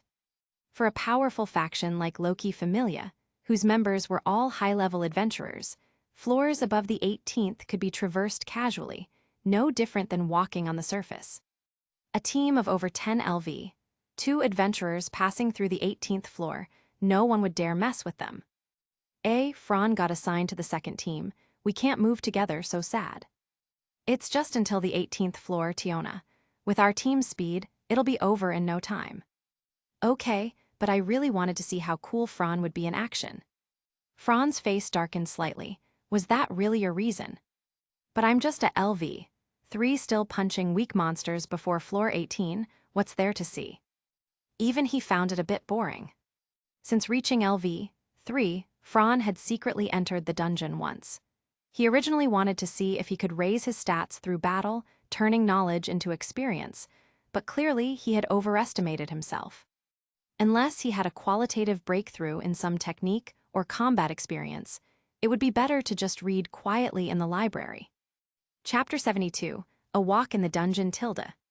Unless he had a qualitative breakthrough in some technique or combat experience, it would be better to just read quietly in the library. Everyone, this time our target is still the floor we failed to reach last time. And once we achieve this goal, we can set our sights on the unknown territories. I hope everyone can show their best side to face this expedition. The team distribution remains the same. The first team, led by me and Reveria, will depart first to the 18th floor to subjugate the floor boss. The second team, led by Gareth, is tasked with protecting supplies and supporters and will depart later. Is that clear to everyone? Yeah. Very well, then let's depart. Gareth, I'm counting on you over there. Leave it to this old man. The bustling team finally began the expedition. In the first team were mostly the main forces. Perhaps Finn wanted these high-level combatants to reach the 18th floor early to recover and ensure sustainability. Compared to the core members in the first team, the second team, besides Gareth, who is LV 6, mostly consisted of veteran mid-level adventurers. LV 4 Raoul, Anakitty, Cruz, Elfie, Alicia, and LV 3 Lefia, Fran, and 21 others. They departed later, responsible for protecting the cargo on the carts and logistics. As for why Fran was placed in the second team, Line, I'll be in your care. For this expedition, my role is rear guard, acting as both a fire-supporting mage and a team healer. FR, Fransan, pleased to meet you. Line Arsh, a cute human girl with big glasses, a white hair clip, and braided pigtails down to her waist. Compared to the 23-year-old, 185 cm tall Fran, who just got a year older, 16-year-old, 155 cm tall Line looked like a little sister who needed protection. And in fact she did. Line was LV, too, but her only magic was healing magic. That alone made her arguably more important than the LV, 4 frontliners. In dungeon exploration, whether there's a healer in the team makes a fundamental difference in overall performance. And in an expedition, this difference doesn't shrink, it grows exponentially. Potion quantities are limited, but a healer only needs to recover their mental stamina. Which is superior is obvious at a glance. Therefore, as the optimal choice, that tiny prum leader naturally wanted to maximize Fran's utility. That is, as a healer and rearguard mage protecting the team, his role was absolute and not to be compromised. Don't go causing trouble for this old man, Fran. Stay at the rear and protect Line, Alicia, Lefia, those delicate girls. Don't go charging to the front. The one-handed grip on his shoulder was firm as iron. Sweat dripped down Fran's forehead. Ahem, I'm very obedient and very afraid of dying. You can rest completely assured. Obedient, afraid of dying, you. Remembering how the youth fought on the 17th floor, the dwarf warrior gave a cold hiss. All right, you lot, get fired up, we're setting out too. Yes. With a grand wave of Gareth's hand, the second team also entered Babel Tower, starting their journey along the spiral path. Guild headquarters, the prayer room deep underground. The Loki familia has set out Aranos. Fel's gaze shifted from the crystal ball to the one seated on the stone throne. The old god's azure eyes looked downward, his divine will unreadable. The dungeon is undergoing a change. Soon, the answer will come. Is that a divine prophecy? No, a god's intuition. That doesn't sound very reliable. This time it will be. Northeast sector, a certain forge workshop. Yo, looks like Loki's bunch, set out on another expedition. Your familia members, teammates among them too. Give me a proper reaction, will you? Boring. One kept teasing, the other couldn't be bothered, and so, within the Hephaestus familia's headquarters, a goddess was lecturing another goddess. Listen, Hestia, even if we were friends in the heavens, you're way out of line now. Since coming to the lower world, you've been freeloading off my familia, eating, living, everything. You're not even trying to be helpful, so I've got an idea. Right now, immediately, you're going to move out and establish your own familia. No, I can't survive if I leave here. Besides, where will I get a house or money, and how will I recruit members? Fetifa, please don't kick me out. Useless shut-in goddess, work hard for once. No, I won't go. I heard Loki's familia is heading out on another expedition. HMPH. You two are sworn enemies, right? Aren't you afraid of meeting her again at the next banquet? The goddess's face darkened. Doesn't that feel awful? Stop talking. I found you a temporary place to stay, and even a job that even a useless goddess like you can barely get by with. Dungeon, 13th floor.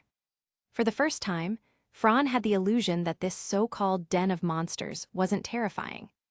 Starting from the first floor, it felt like going on a relaxing family outing, enjoying a dreamy journey. A never-before-felt ease filled his mind and body.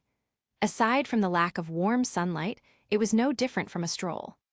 With a team of all LV, 2 or higher adventurers, it was like a bulldozer plowing through, pure overwhelming force.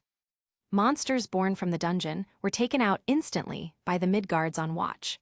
The smooth and effortless flow gave Fran an entirely new experience. It's completely different from a small party. Because it's a team, everyone handles 1 or 2 tasks, which makes it easier, and since we're all longtime comrades, it just works. Fran began to understand the intricacies of coordinated combat. This is too easy. At this rate, reaching the 18th floor won't cost us much stamina at all. Lefia, hugging her staff, walked side by side with Line next to Fran, giving cheerful commentary about the journey so far.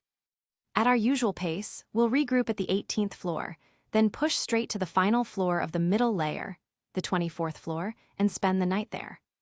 Then, at a pace of 5-6 floors per day, we'll reach the deep zone safe area, the 50th floor, within a week. Chapter 73, Great Tree Labyrinth Tilde.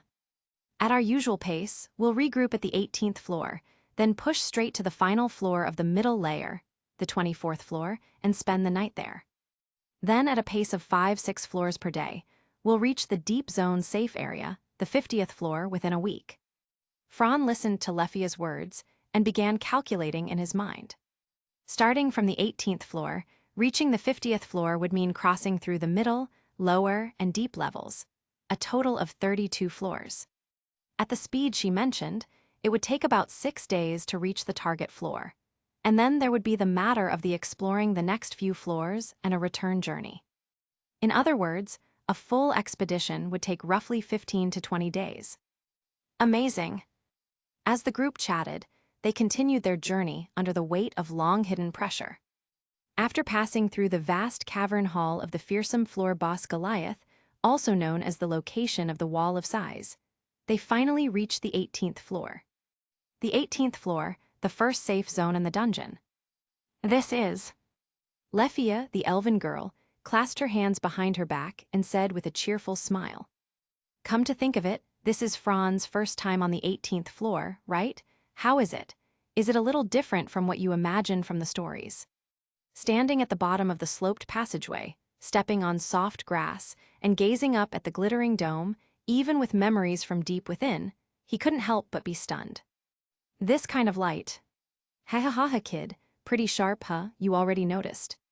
The dwarven warrior, having completed his role as leader, came over laughing when he saw Fran's dazed expression. They're all crystals. These things are pretty rare up on the surface, especially outside the city. I always thought they were high-value items. So why are they as common as rocks down here? Things are only valuable when they're rare. In here, these aren't anything special. True enough. He awkwardly scratched his nose, realizing once again that he had been thinking using his past world common sense and values and had stepped into a major pitfall. Only now did he realize how foolish he was. Let's go, you guys, stop spacing out. The supporters are still waiting for us. Yes. The 18th floor's passage was located on the southern plains, while the path leading to the 19th floor was to the north. To the west, a dilapidated little town made entirely of wood could be vaguely seen. It must be the famous Riviera, the adventurer's town. As they moved forward, Fran looked around. On both sides of the path, beautiful zones of translucent blue light spread before their eyes.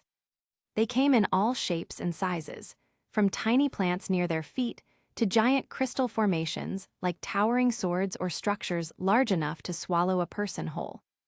These richly varied, fantastical blue crystals covered the forest.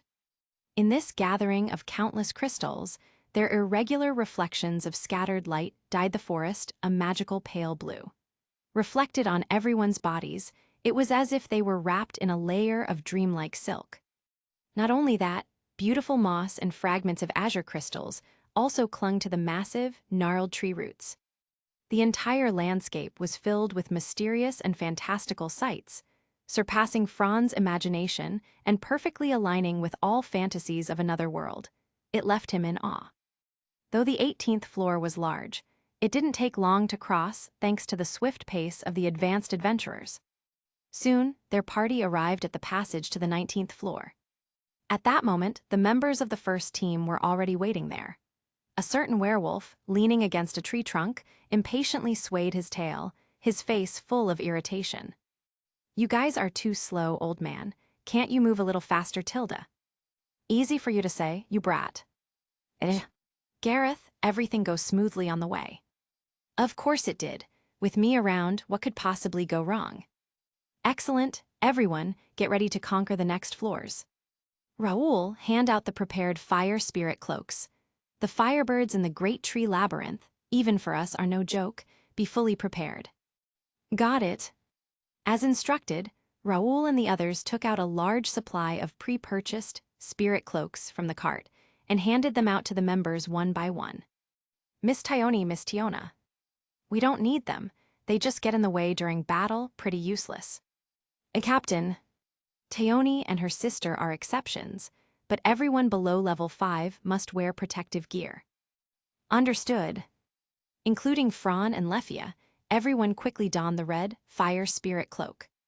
He was already wearing his usual black cloak, and now, with a red layer on top, his whole outfit looked pretty stylish. Double-layered protection, this is the most secure I've ever felt in the dungeon. Fran-san, is that cloak also some kind of gear? My cloak, it's my secret weapon. That sounds suspicious. The elven girl looked doubtful, her expression skeptical. He smiled without answering. After all, this cloak was made from black Goliath hide, and its defense would shatter her expectations. Fran, time to descend. The blonde swordswoman came over and gently spoke. Don't worry, I'm level 3 too. Ahem. All right, everyone, move out. With everyone ready and under Finn's command, they entered the passage. Their entire formation shifted. Bita and Tiona moved up front to break the trail.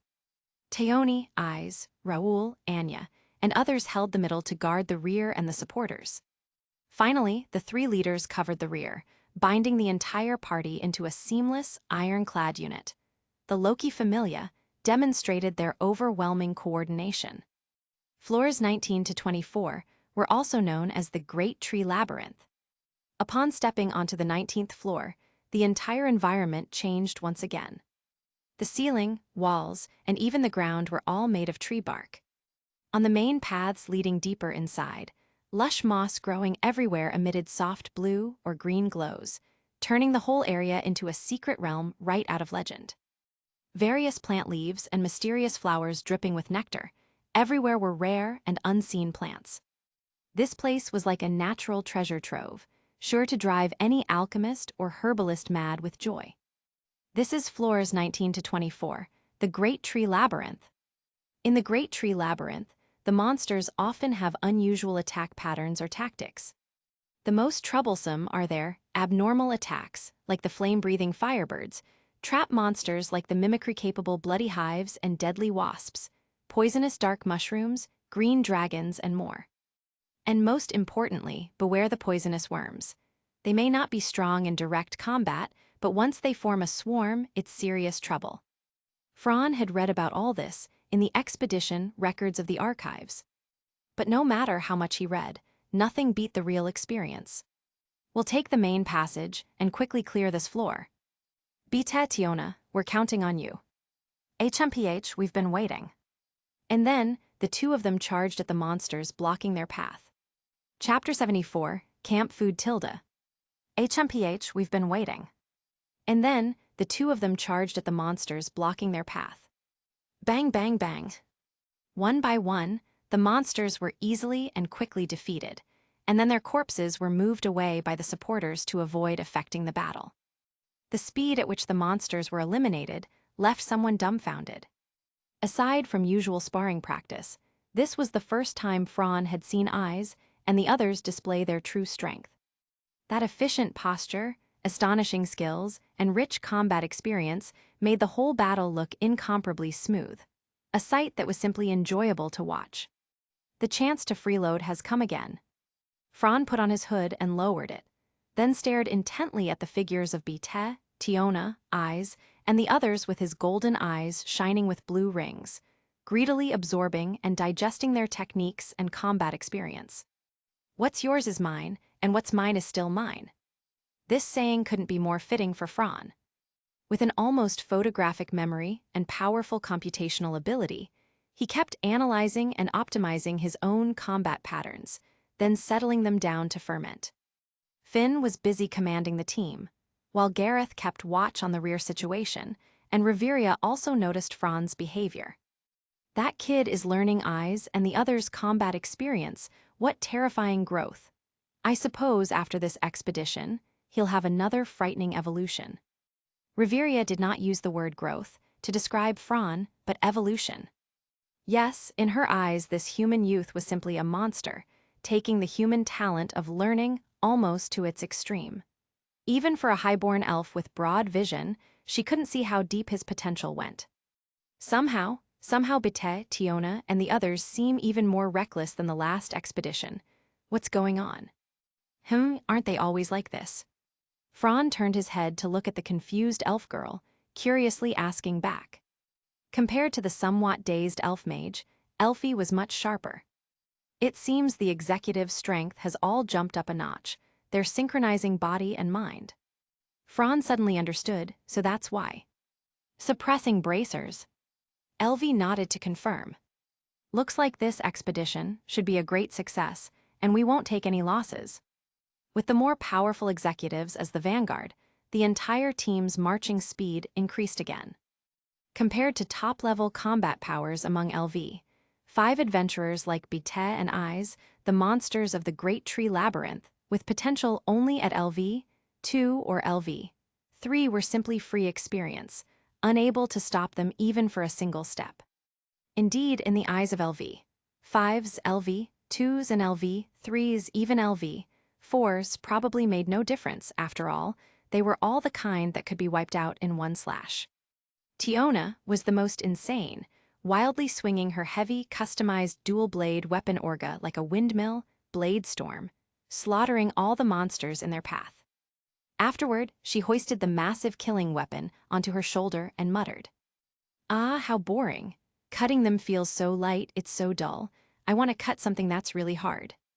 Everyone's. Fran was drinking water from a pouch, and after hearing Tiona's complaint, he directly spat it out. Raoul wiped his face gloomily, eyes filled with sorrow. Sorry, Raoul, it's just too shocking." You'll get used to it. According to my inside sources, when Tiona first requested Goibniu's master blacksmiths to forge her orga to her specifications, someone even spat blood. Apparently it took more than 10 master smiths an entire week of sleepless work to finish it, poor souls.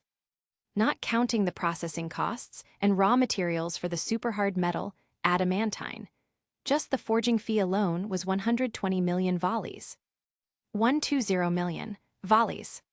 Fran felt a buzzing in his head, his entire body spinning. Even though he still had some money, he had already spent 50 million volleys to commission the Goibniu familia to build him a magical workshop. And after adding the costs of materials for weapons, equipment, and potions, only just over 200 million remained. This money, it really doesn't last long. Isn't that the truth? The team fought with the monsters, one-sided slaughter. Long swords swung, giant shields defended, rapiers flashed, long spears danced. Adventurers and monsters performed a symphony called Battle, pleasant and beautiful.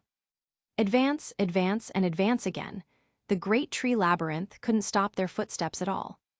Before sunset on the surface, they had already reached the entrance to the 25th floor passageway. Everyone set up camp here, pitch the tents, then start a fire and prepare dinner.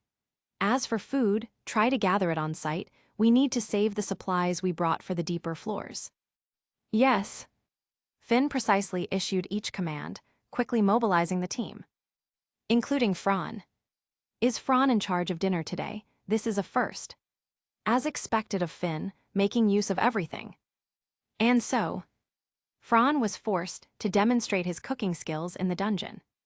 He built a campfire with wood, hung a large iron pot above it, and waited for the water to boil. Not long after, Lefia and the others returned. Fran held various kinds of fruit in his hands. For example, yellow fruit and red pulp berries. These were among the few edible ingredients in the dungeon, often used by adventurers to fill their stomachs. Though fragrant and filling, they were just far, far, far too sweet. Taking out his short sword, he cut them into pieces, threw them into the pot, then simmered them into soup. No extra seasoning was needed, the fragrance alone was strong enough. Adding a few green sour fruits and dried meat, a nutritious and tasty dungeon dish was ready. Soup made with yellow fruit and red pulp berries. A little too sweet for me. I'll add a little mead to adjust the taste. When the broth's color looked about right, Fran took a wooden spoon and tasted it. Just about done. Everyone, dinner's ready. Wow, soup made by Fran himself. I want some, I want some.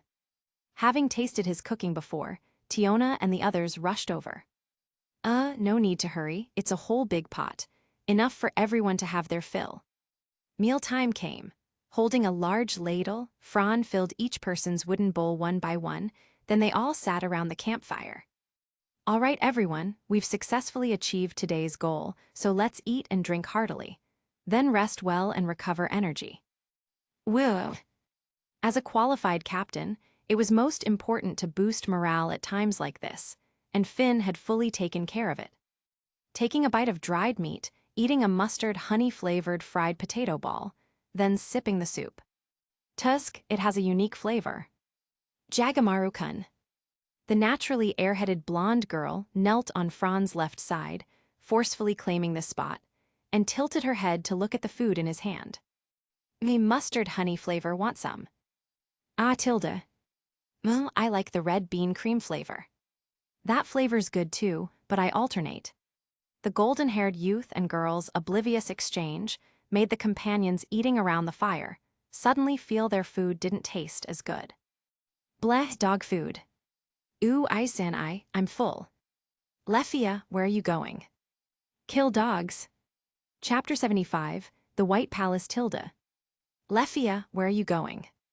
Kill dogs. The elf girl who admired the blonde swordsman ran out in tears, leaving Tiona with a face full of confusion.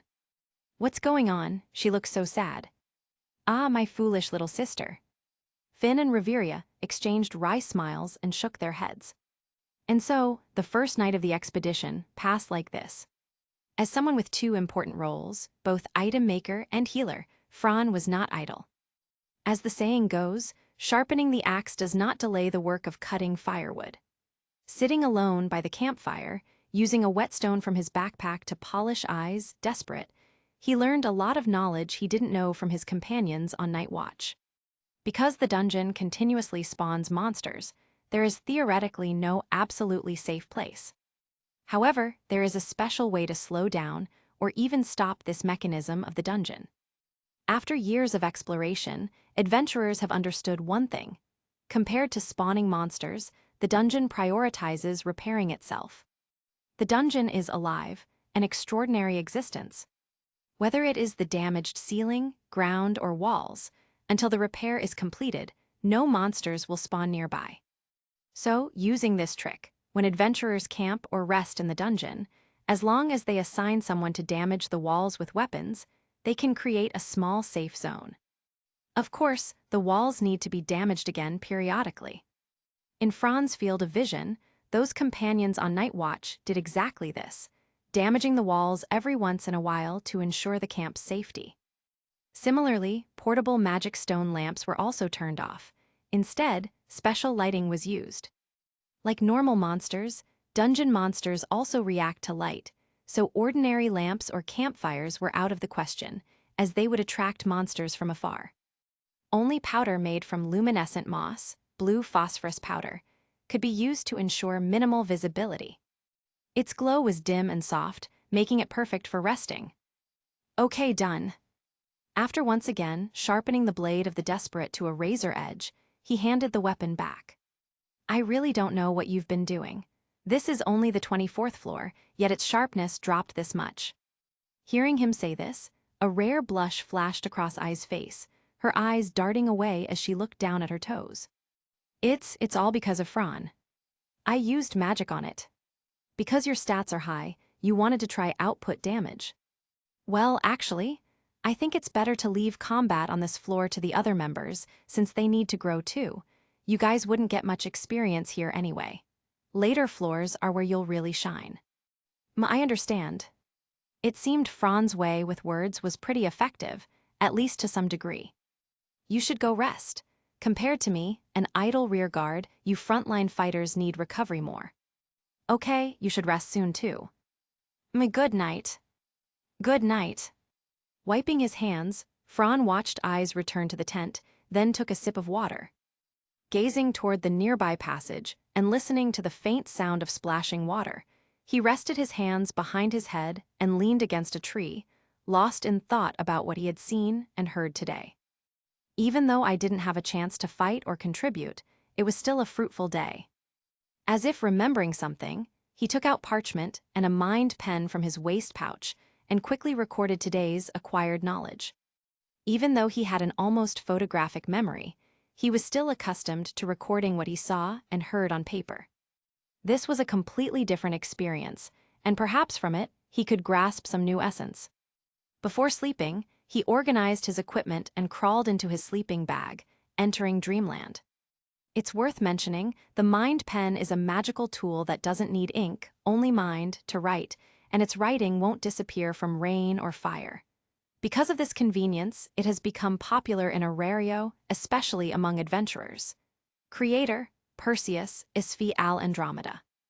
In the following days, under Finn's strong and precise command and coordinated teamwork, the Loki Familia advanced rapidly. They crushed the so-called New World floors 25-27, Water City, including the floor boss, the level 5 double-headed dragon Amphisbaena, which also couldn't escape being defeated. Then, after passing the 28th floor, they rested one night at the safe zone on the 29th floor and officially entered the 30th floor. From the 30th floor onward, the monster's potential power reached level 3, such as the well-known Bloodsaurus, which lower-level adventurers could not even approach. However, for their team, the real pressure only started from the 37th floor, White Palace. Frontliners hold the formation and only defend. Conserve energy to prolong battle time, focus on magical support. Reveria, the elven mage unit, is yours. No problem. Alicia, order the unit to begin bombardment prep. Yes, Lady Reveria. The elven unit was the magic division of the Loki Familia. Because of Reveria's skills, Loki specifically formed a special team composed entirely of elves. For the elf race, whether magical swordsmen, elf warriors, or archers, they all had one common trait: they all wielded magic. What kind of magical race is this? Speechless. Standing among the rear guards, Fran watched in awe as Alicia, Lefia, and the other beautiful elves collectively chanted incantations and deployed magic circles. This is insane. It wasn't until the 37th floor strategy battle that Finn used this trump card. Horrifying magic power gathered and rose, lighting up a corner of the floor. As the chanting grew more fervent, the massive magical energy blazed like a torch, illuminating the entire front. Ahead, shield-bearing frontliners and the constantly moving attackers like Eyes, Bite, Tyone, and Tiona all felt the heavy, dense magical pressure. Everyone fall back. With Finn's command, the frontliners immediately abandoned their clashes with the monsters and quickly tightened their formation. Reveria. With the little Palom leader's shout, the Elf Royal and the Magic Division's bombardment began. High Sword of Victory. Volley Fire Spears. Thunder Arrows. Ice Fang Blades. BOOM. Brilliant magical radiance instantly filled everyone's vision, multicolored spells crossing space and striking the monsters' bodies. Dense ice spikes radiating freezing cold dyed the ground white. Destructive thunderbolts blasted apart the earth. Countless scorching magical arrows rained from the sky to annihilate everything, and crimson fire pillars swept across the ground and ceiling, scorching everything. The wave of magic that destroyed all before it instantly wiped out everything within hundreds of meters. Monsters, soil, deadwood, even corpses, all returned to nothingness. This wide-area annihilation magic bombardment was the result of 10 elves casting simultaneously, amplified by Reveria's Skill Elf King's seal. The overwhelming magical might instantly boosted the entire team's morale. Take this chance to wipe out all isolated monsters. Yes. With the order given, the frontliners charged again. Fran, while using a mid's magic to heal the severely injured, looked at the battlefield ahead and sincerely let out words of praise. Chapter 76, The White Palace 2 tilde. With the order given, the frontliners charged again. Fran, while using a mid's magic to heal the severely injured, looked at the battlefield ahead and sincerely let out words of praise. What an amazing coordination! This is the technique I lack. Focusing on two things at once, not only completing the treatment of injuries, but also continuously learning until the battle ended. After experiencing a fierce battle, everyone remained mentally excited, but the physical fatigue and injuries slowed down the team's pace. This is the 37th floor, an entrance to the deep levels. According to the guild's evaluation, and analysis of the dungeon. Floors 112 are classified as the upper floors, 1324 as the middle floors, 2536 as the lower floors, 3748 as the deep floors, and everything after 49 as unknown floors. There is nothing much to say about the upper, middle, and lower levels. Any mid-tier familia in Orario can reach those floors. However, the familias capable of reaching the 37th floor and beyond are few and far between in the entire Orario. The Loki familia, Freya familia, Hephaestos familia, Ganesha familia, Ishtar familia, and some other dark familias like Hermes familia and Dionysus familia secretly operating in the shadows all have that capability. This alone shows how terrifying the deep levels are. Starting from the 37th floor, you might randomly encounter a Cadmus, a Peluda, or an elite lizardman. Without level 4 strength and high stats, you're basically done for. All of these monsters have potential strength at level 4, and with almost regular, irregular events, such as monster parties or monster mutations, even powerful familias like the Loki familia can end up suffering devastating losses, possibly even being wiped out.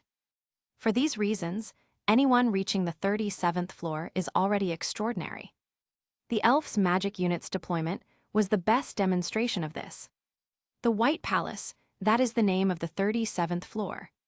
Huge, mysterious walls of pale white create an immense maze that stretches across the entirety of the 37th floor, almost the size of Orario. Even with dozens of people walking through the corridors and vast halls, there was no crowding. By rough estimation, the width on both sides easily exceeded 10 meters. The lighting in the deep levels was dim, and even if one couldn't clearly see the details, the ceiling height alone surpassed that of any floor Fran had ever seen. This underground dungeon, true to its name, was a real labyrinth on the 37th floor. Its defining feature was the circular giant walls. At the floor's center was a staircase leading further down, with the entire structure built like a throne, surrounded by several layers of massive circular walls. The team had to travel through the labyrinth corridors inside these circular walls, climbing countless steps and stairways while heading toward the center staircase. After fighting and resting at the outermost layer, the 5th circular wall, the team began moving toward the central staircase. We are now in what's called the Beast's Room, located between the 4th and 5th circular walls. Inside that are the Soldier's Room, then the Warrior's Room, the Knight's Room, and finally at the center, the Throne Room. The floor boss Udius will spawn in the Throne Room. The one explaining this to Fran was the blonde swordswoman, Eyes. The setup was almost identical to that of the 17th floor. The floor boss guarded the entrance to the next floor. In other words, defeating the floor boss was an unavoidable step to proceed. Udius, huh? What about it? No, just remembered something funny. Fran couldn't possibly tell Eyes that among the 4 known floor bosses, Udius's tragic fate was second only to Goliath's, and even weaker than the 2-headed dragon, which at least didn't get solo farmed constantly. All he could think was, a treasure invites disaster. Your weapon, Big Sword, is just too tempting. The Sword Princess looked puzzled. Fran, someone ahead has been poisoned by a Peluda. We need your healing magic now. On it. Peluda, one of the 2 kings of the 37th floor, along with the Cadmus. Cadmus was a level 4 melee specialist monster, already a headache to deal with in direct combat. But, if given a choice, adventurers would rather fight a Cadmus than a Peluda. This monster possessed an extremely potent poison, rivaling that of a lambton. Its poison could not be neutralized with ordinary antidotes. Only special antidotes could cure it. And this was the 37th floor. There weren't many such antidotes available even in the entire city. So once poisoned, it became a serious problem. However, with Fran in the party, who wielded Amid's magic, things became much easier to handle. Raoul and Cruz. Aye, cough, cough. Don't talk, I'll heal you now. Rushing to the middle of the party, Fran knelt down, placed his hands on the 2 of them, closed his eyes and began chanting. Diaphragtal. The holy magical light reflected off their pale faces, and the sight brought smiles to the faces of the vigilant companions nearby. As expected of the city's strongest healing magic, its effect was astonishing. The parts of their legs that had turned completely purple began healing rapidly under the warm, holy light, and even their intense pain eased significantly. You only use the detoxification function. You're getting really proficient with Amid's magic, Fran. Well, I've already used it so many times on this expedition. Besides my own magic, it's definitely the one I'm most skilled at. That's good. Make sure you conserve your mana. We still have a long way to go. Don't worry, Captain. My mana pool. Let's just say no one in the entire Orario can match it. Perhaps I could call myself the strongest mana user in the city. During the short break, Fran exchanged a few jokes with Finn and Reveria, while Raoul and Cruz finished recovering. I've also restored some of your stamina. Remember to buy me a drink later. No problem. After this expedition, we'll treat you to a good one. You guys, focus on the battle at hand. Just then, the scout returned with a report. Captain, we've reached the throne room. Finn licked his thumb and gave the command. Good, everyone rest here for 10 minutes, then prepare for the floor boss battle. Yes. Following this expedition, Fran had gained not only an immense amount of knowledge, but also a massive amount of advanced experience points needed for leveling up.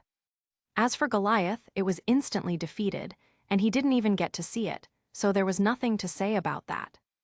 On the 27th floor, against the two-headed dragon, Fran alone activated Diaphragm, sustaining the entire front line and earning massive experience.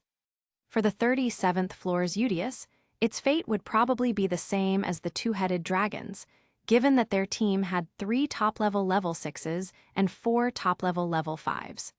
Their destiny was to steamroll everything. And if they added the floor boss battler on the 49th floor into the mix, 3 consecutive floor boss battles, by the time this expedition ended, Fran felt that he would have accumulated almost all the advanced excelia required for leveling up. Chapter 77, Safety Point, Floor 50 tilde. And if they added the floor boss battler on the 49th floor into the mix, 3 consecutive floor boss battles, by the time this expedition ended, Fran felt that he would have accumulated almost all the advanced excelia required for leveling up. Time passed, and the dungeon expedition slowly went by amidst heated battles. After wave of battles against monsters, the low-key Familia expedition team finally reached their intended target, the safe floor, the 50th floor. The noisy clamor lingered over the camp. The metallic clashing of armor and weapons overlapped with the buzzing chatter, as many members busied themselves with various tasks on the huge open ground. Some carried equipment, powerful dwarves hammered iron stakes into the ground, and swift runners delivered messages everywhere. In short, everyone had something to do. This was a mid-sized, much more formal camp compared to before, and inside one newly built tent, Fran was treating the injured, continuing his healing journey. Just as he had predicted, old Udius died peacefully. The 3 leaders didn't even need to act. With Eyes, Bite, Tione, and Tiona as the main attackers, Raoul, Anakitty, and Cruz providing cover, and Lefia and the other mages offering bombardment support, combined with Finn's brilliant command, the whole battle unfolded in a layered and orderly manner. With flawless rotations, defense swaps, and support, this second most tragic floor boss, even after summoning hundreds of Earthborn minions, could only fall unwillingly under a righteous group assault. It's worth mentioning that this Udia subjugation broke the low-key Familia's record: 0 casualties and injuries.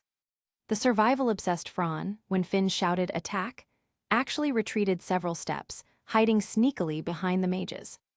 This sight almost made the 3 leaders spit blood, especially the dwarven warrior, whose eyes and expression basically screamed their speechless frustration.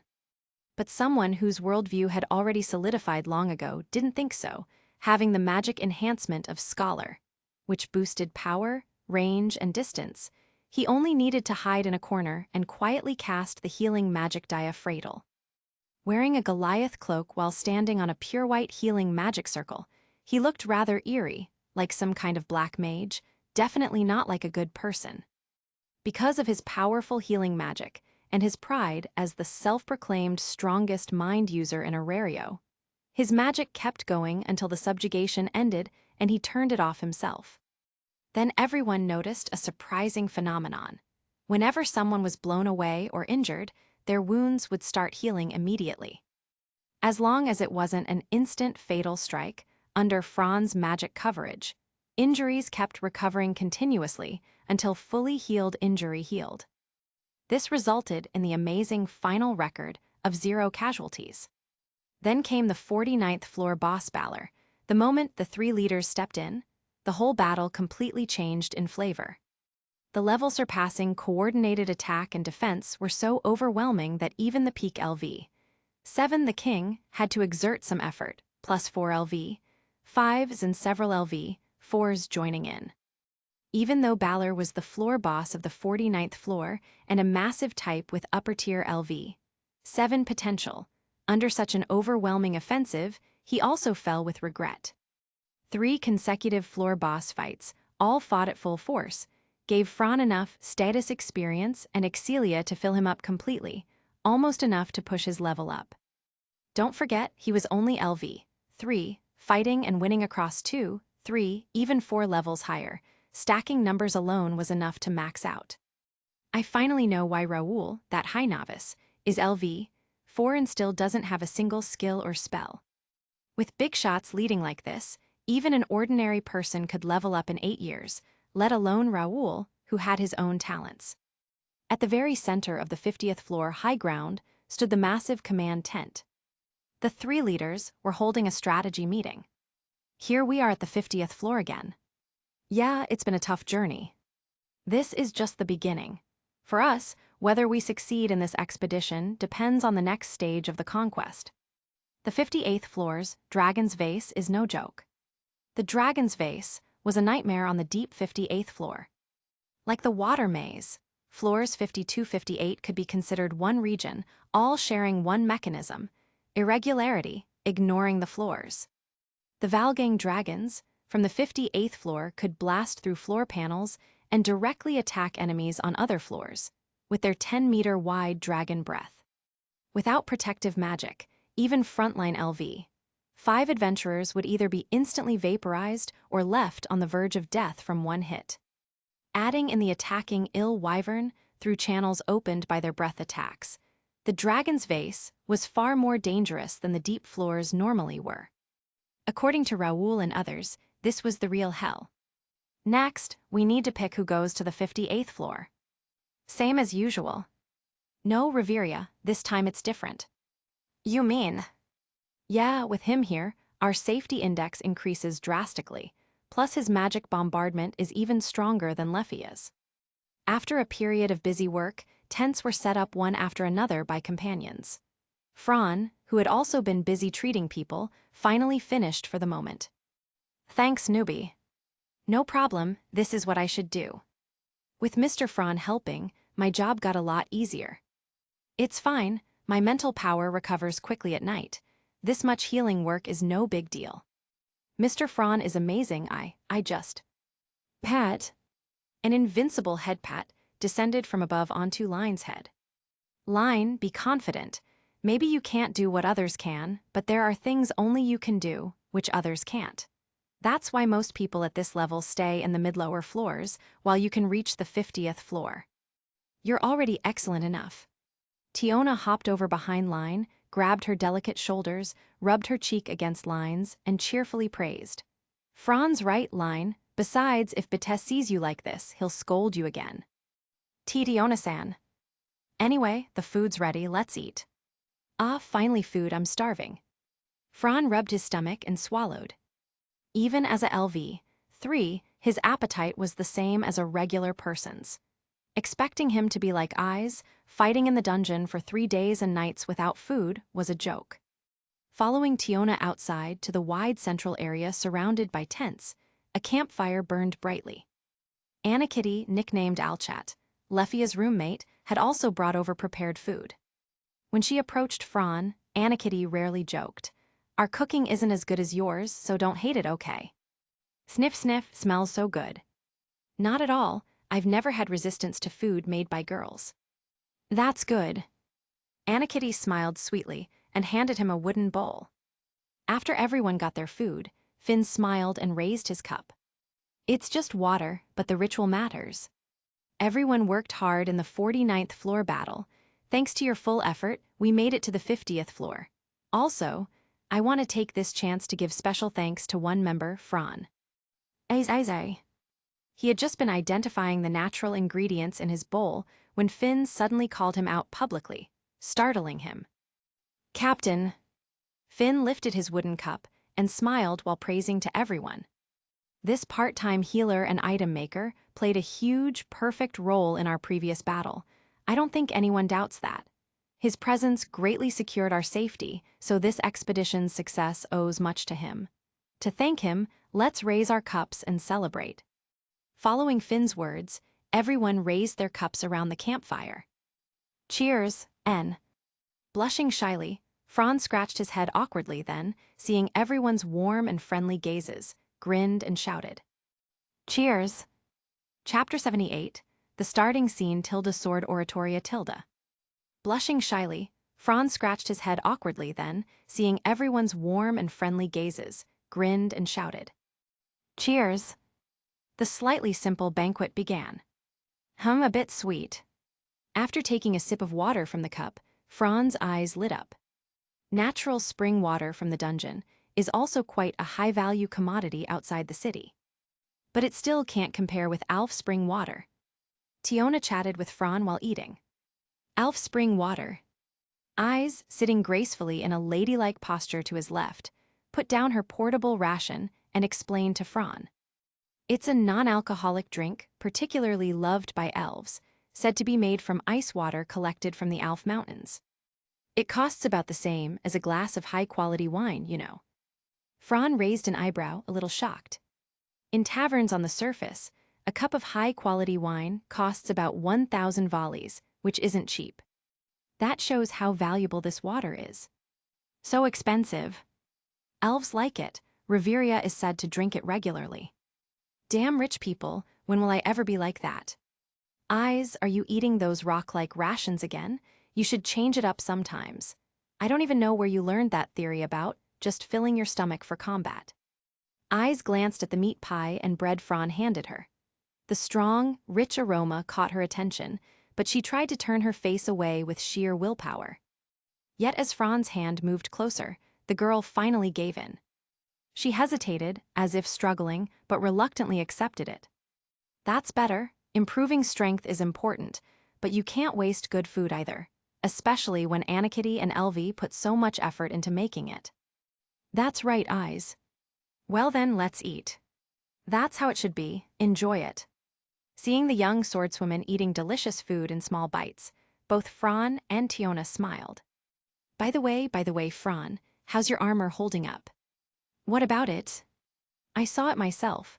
Even Balor's attack didn't leave a scratch. That defense is insane. Haha, it's okay. Even though he said that, he couldn't hide the crazy grin curling at the corner of his mouth.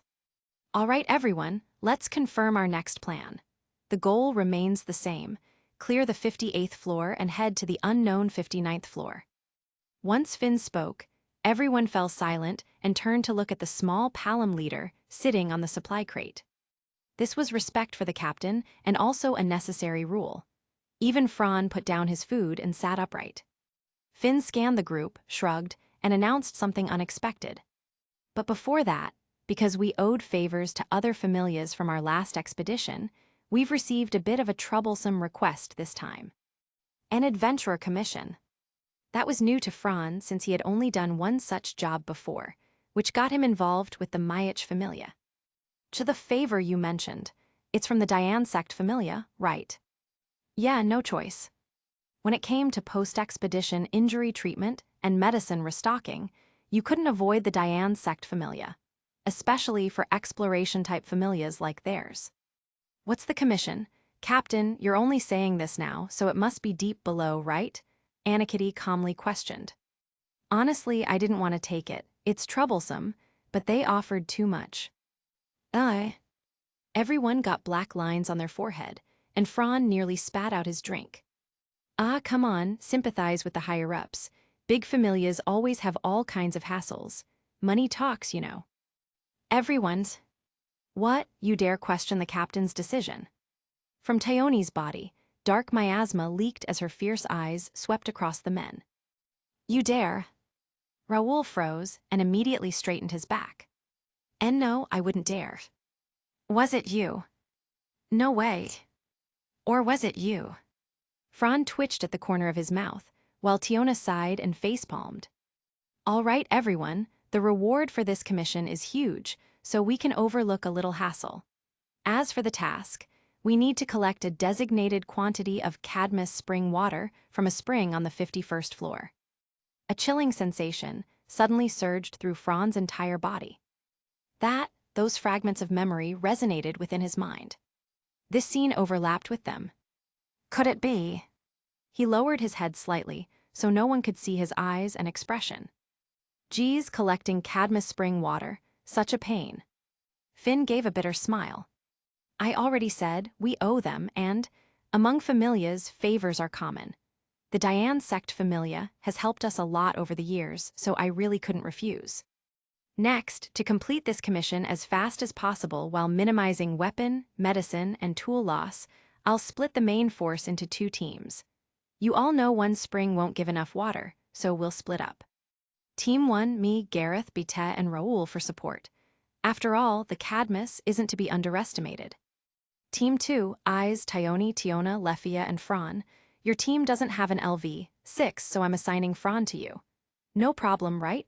Tyone, you'll lead. I can count on you, right?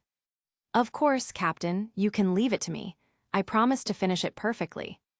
Good, Reveria, you'll stay and guard the camp. My thumb has been twitching, feels like a bad omen. All right, leave it to me. At this moment, Reveria walked over. Even though Eyes, Tyone, and Tiona are strong, they're still kids in the end. Fran, take good care of them for me, especially Lefia, she's still an immature mage. You understand, right? A request from a senior.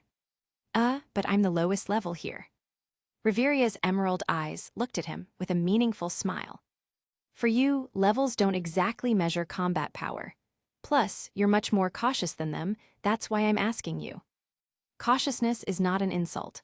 On the contrary, it's a rare and valuable trait. Because only with fear of death and careful prudence can a team survive deep and dangerous dungeons. Chapter 79, Fran's Thoughts tilde. Cautiousness is not an insult. On the contrary, it's a rare and valuable trait. Because only with fear of death and careful prudence can a team survive deep and dangerous dungeons. Finally, the personnel of the 2 teams were determined. First squad. Braver Finn Damney, LV6. Elgarm Gareth Landrock, LV6.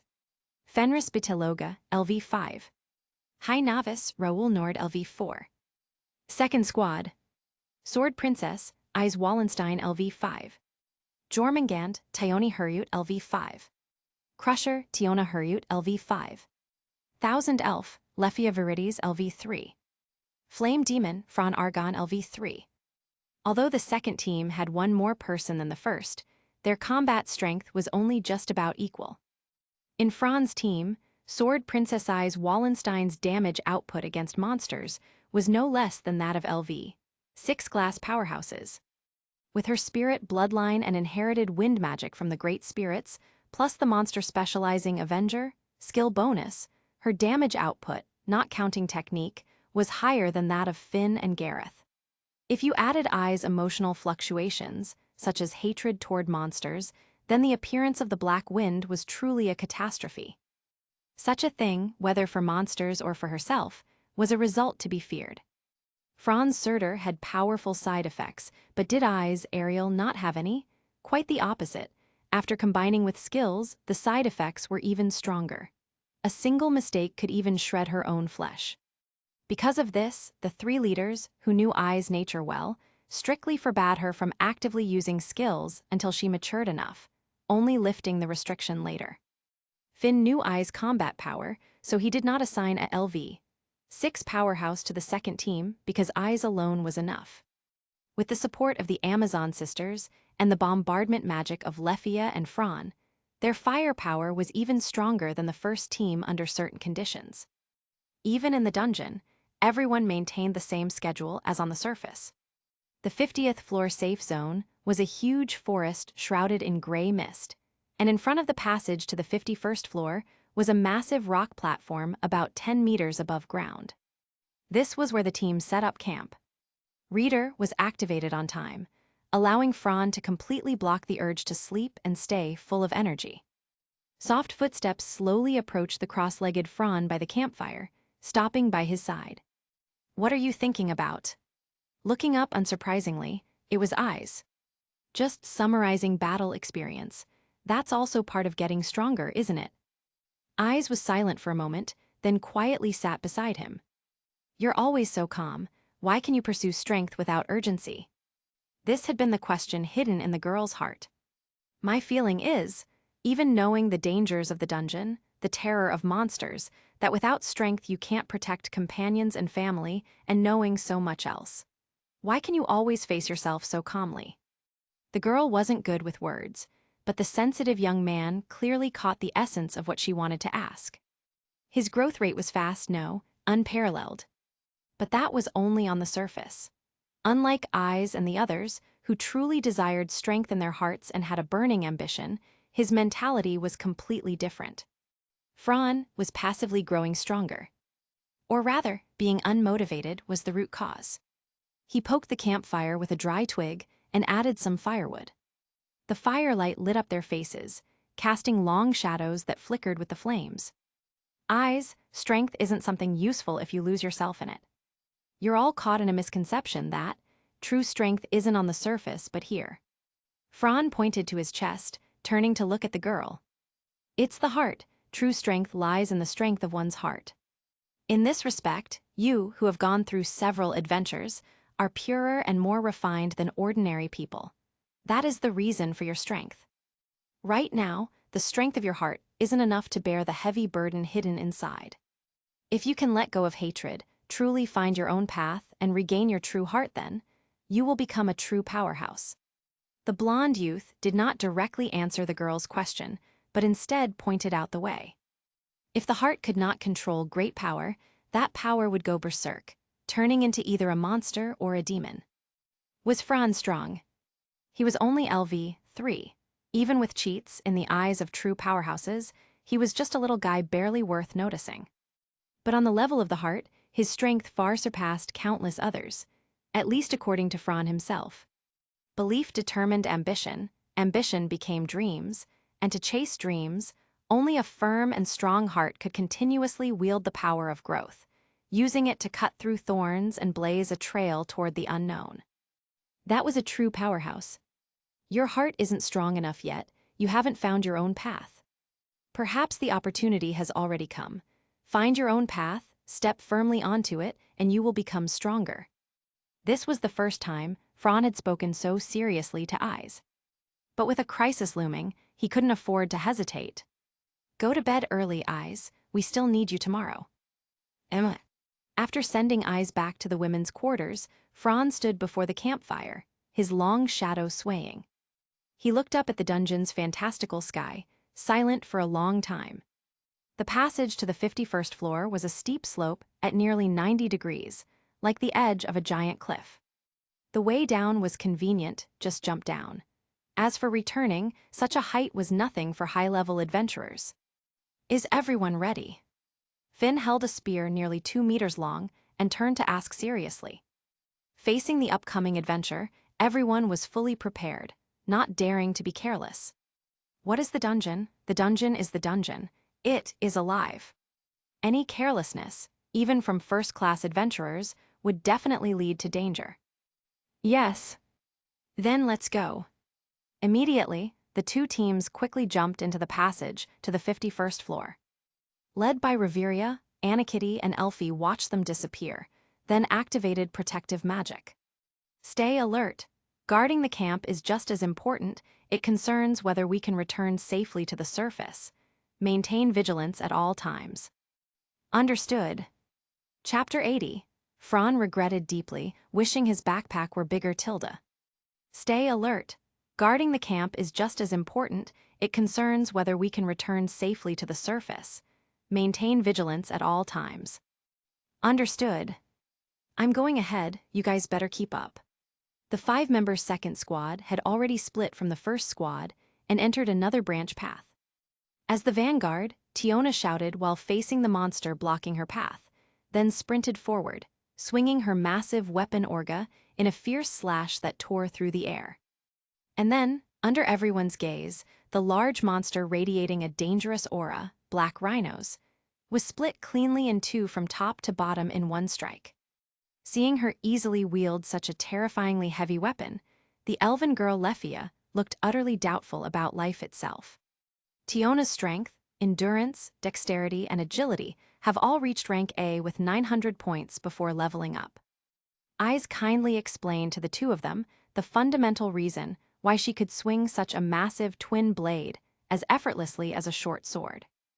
Lefia nearly fainted, rolling her eyes, and even Fran's mouth twitched continuously. Who was the real hexagonal warrior here? This Amazonas girl was way too aggressive, having 4 A's just like that.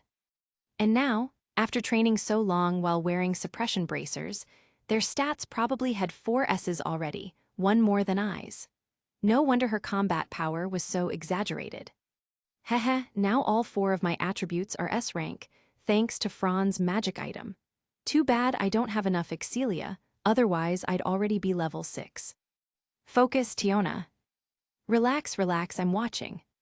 Tiona, incoming again. Got it. Then, a sharp roar came from a monster charging toward them.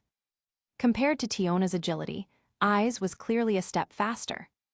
The silver rapier flashed in an instant, slicing the charging monster that attacked them with brute force cleanly in half. Her golden hair danced wildly behind her, as Eyes twirled through the monster's attack like a graceful dancer. The silver sword light intersected in intricate patterns, her nimble footwork spinning her body, combining elegant posture, divine beauty, and swordsmanship so artistic it befitted her title as the Sword Princess. Meanwhile, on the other side, Tiona, who had already rushed in, kept swinging her massive weapon with relentless force, clashing directly with the monsters. Fran, cover that idiot sister of mine, she's overextended again. Lefia, keep your magic on standby for any emergencies. Understood. Looking at Tiona, who was fighting fiercely among the monster horde some distance away, Fran raised an eyebrow. Black rhinos, potential ability level 5 monster. That'll do just fine. The black rhinos, born on the deep 51st floor, was a large type monster over 2 meters tall. It walked with a forward-leaning bipedal stance. Its muscular body combined with armor-like hide made it a genuine living tank. Compared to the farm where they fought on the 49th floor, its toughness made that one look like a joke. Even for top-level level 4 adventurers, half-hearted attacks could never break through its armor. It was a true monster. But Fran raised his hand from under his cloak, using the short chant magic he learned from the elven magic core. O light, hasten forth and tear through the darkness. The short chant echoed from his mouth, attracting Tiona and Eyes' attention. Executor, I am the light spirit, incarnation of light, sovereign of brilliance. A dazzling pure white magic circle expanded in front of his palm, about a meter in diameter. Light burst. BOOM. The massive light cannon was a whole circle larger than Lefia's single-target magic, shooting forward in a straight path, narrowly passing Tiona and instantly piercing through 200 meters of tunnel ahead. The result, every monster charging at them along the way, even the ones just landing, were completely erased by the light cannon that pierced through the labyrinth, leaving not even magic stones behind. Tiona stiffly turned her head, stunned, not even minding her singed bangs from the magic blast. Eyes' sword paused briefly before she quickly sliced another monster apart. Tiona, standing behind, facepalmed and sighed. Lefia, the elven girl, was utterly frozen, her delicate body stiff as stone. That's not what Miss Alicia's magic looked like. Fran himself stared blankly at his palm, dumbfounded. The short chant light attribute spell was, literally, a true light cannon. Though it lacked the homing properties of Lefia's single-target magic, it was short chant and still massively overpowered. Well, Reveria said your firepower was enough to handle monsters down here. I thought she was exaggerating, but it seems I underestimated you. You really are level 5. Thyone put away her curved blades, shrugged, and walked over.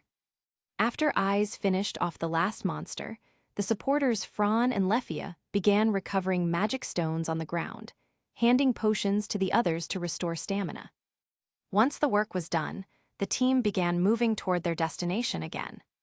The 5 of them walked in single file, Tiona leading, followed by Eyes, Lefia, Fran, and Thyone at the rear.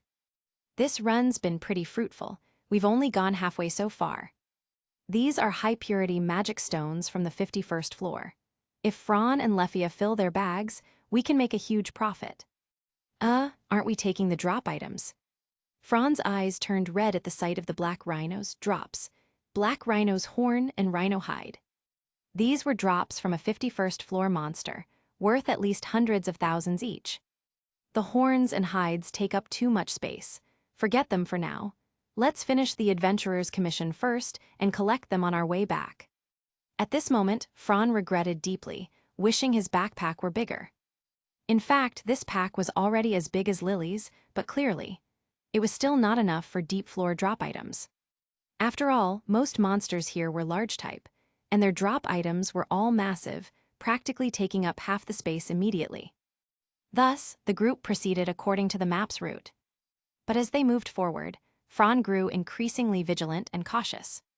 When no monsters appeared, the dungeon became eerily silent, an oppressive stillness that invoked boundless fear.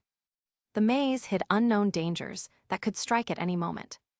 This aura made Fran narrow his eyes, alert to the extreme. The 51st floor's layout was an unusually rare maze type among known floors. Black-purple ground, walls, and ceiling made of unknown material. The passageways were wide, giving the impression of walking through a giant's palace. But it was still a maze, not easy to navigate. Huge uneven steps, T-junctions, and triple or quadruple branching paths made it a complex labyrinth. "Are you okay?" Sensing the girl's nervousness ahead, Finn suddenly patted her shoulder and spoke. The elven girl screamed in fright, almost collapsing, leaving Fran dumbfounded and amused. Clearly, her willpower was not as strong as her beautiful, determined face suggested. Lefia, Eyes glanced back while walking, silently asking with her eyes. Eyes, I'm fine. It was just Mr. Fran scaring me half to death." Chapter 81, Against the Cadmus Tilda. Lefia, Eyes glanced back while walking, silently asking with her eyes. Eyes, I'm fine. It was just Mr. Fran scaring me half to death. Lefia is quite nervous. And no, I'm not. And Miss Tiona, please don't just look back casually, it's dangerous. It's fine, I don't know why, but it's been so long since we last encountered a monster. It just feels kind of strange. The innocent and naive Amazoness had a somewhat childish personality, yet she had an astonishing talent for battle instincts. Not running into monsters is actually convenient. We're about to reach our destination soon. Everyone get ready, that big guy isn't easy to deal with. Thyone, who was acting as the temporary commander, reminded the party members with a heavy tone. Just as she said, as they continued forward, the originally wide passage gradually became narrower, clearly leading to a special chamber ahead. Check the mission details again while we walk. Our request is to obtain a sufficient amount of Cadmus spring, but this spring water isn't easy to collect. We have to fight that and kill it first. Because of the conversations among the group, Lefia gradually eased her nervousness a little. Yeah, the dragon, its name is Cadmus. Dragon Cadmus. Yes, if you look only at combat power, it might even be stronger than the 37th floor boss, Udius. The 37th floor boss, Udius, had a potential level of LV 6 at the top tier, and under special conditions, it could trigger its greatsword form, with attack power high enough to possibly reach LV 7. Gulp. The elf girl's throat moved as she swallowed, feeling as if a devil lived inside the chamber ahead. The deep darkness and overwhelming pressure made her shiver inside. Since it's such a powerful monster, can't we avoid fighting it, like luring it away? Impossible, Lefia. Do you know why it's called the Cadmus Spring? Because the dragon is the guardian of this spring. Fran cracked a joke. So, where there's a dragon, there's a spring. You could say that. Cadmus is the sole designated drinker of this spring. Skipping past it is impossible. There's really only one choice, and that is to take it down. Remember last time, I got sent flying by it, just like the first time I met Fran, my whole body torn up. I almost died, you know. Hey, what kind of mindset lets you say something so cruel with a smiling face? As expected of you, little angel. Since we're going for a frontal assault, there must be a concrete plan, right, Thyone? It's simple, eyes, Tiona, and I will pin it down head-on, giving Leffia time to chant her magic. Then we'll finish it off with a bombardment. And me. You'll handle our healing and also protect Leffia. Understood. Then they stepped carefully into the passage, leading to the area ahead. Moving further forward, they arrived at a wide, massive chamber. The Cadmus spring was at the deepest part of this chamber. Everyone stayed quiet as Thyone signaled them, and then they switched into formation.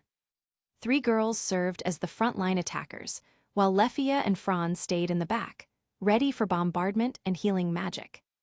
This was Franz's first time participating in such a high-level operation. He held his breath and tried to keep his heartbeat as normal as possible.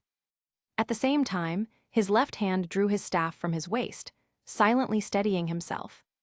Even the lively Tiona didn't chat anymore. Leffia gripped her staff tightly, and eyes focused intently on the chamber ahead. In the deep, dark environment, one could hear a pin drop. Even the sound of each other's breathing was audible. Everyone concentrated, adjusting their state to the peak.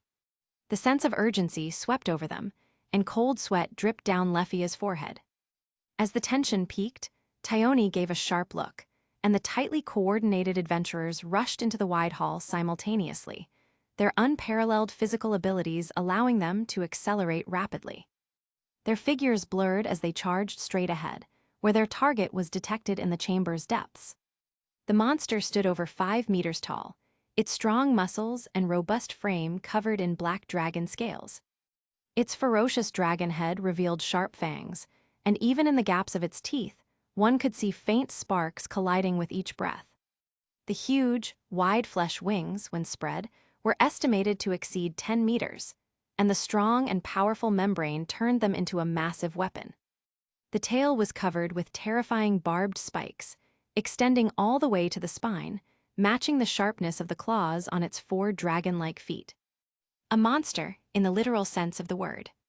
Powerful, terrifying, exuding an oppressive aura even in slumber, releasing an anonymous, chilling sense of dread. Awaken, Tempest. Avenger. The green magical wind blew the dazzling golden long hair into disarray. Eyes drew her beloved sword at her waist, disparate, then lightly tapped her toes, and faster than Tiona and Thyone rushed toward that monster. A clear ding rang out as the slash from the silver rapier, amplified by the spirit wind, merely struck sparks against the black scales. Leffia was dumbfounded, her body trembling in fear. Leffia, chant your magic. Fran firmly slapped the elf girl's shoulder, his words stern and resolute. Be but. The 3 of them entrusted you with the critical task of bombardment. Do you want to betray their expectations? At this moment, shouldn't you give it your all and respond to their trust? Be but, aye. Indeed, as a mage, Leffia was still too inexperienced. Facing such a powerful enemy, she shrank back, froze in place, unable to chant her spell with a calm mind, her magical energy faltering under fear. The one you admire is fighting with all her strength, and you're just standing there doing nothing, thinking you can just follow her. Leffia, where has your courage gone? Fran, you are not fighting alone. You need to believe in your companions more. Don't you trust them? And no, it's not like that. Believe that they can protect you, and then use your magic to protect them. That's what it means to be a mage. The elf girl's beautiful face, unique to her kind, shifted through many expressions as she struggled internally. I can do it. My companions are protecting me. I must answer their expectations. The confusion and shadows in her sky-blue eyes slowly faded away, tears forming as she bit her lip and steeled her resolve. In the name of Wish, I wish. The elf girl closed her eyes and began chanting her unique, powerful spell.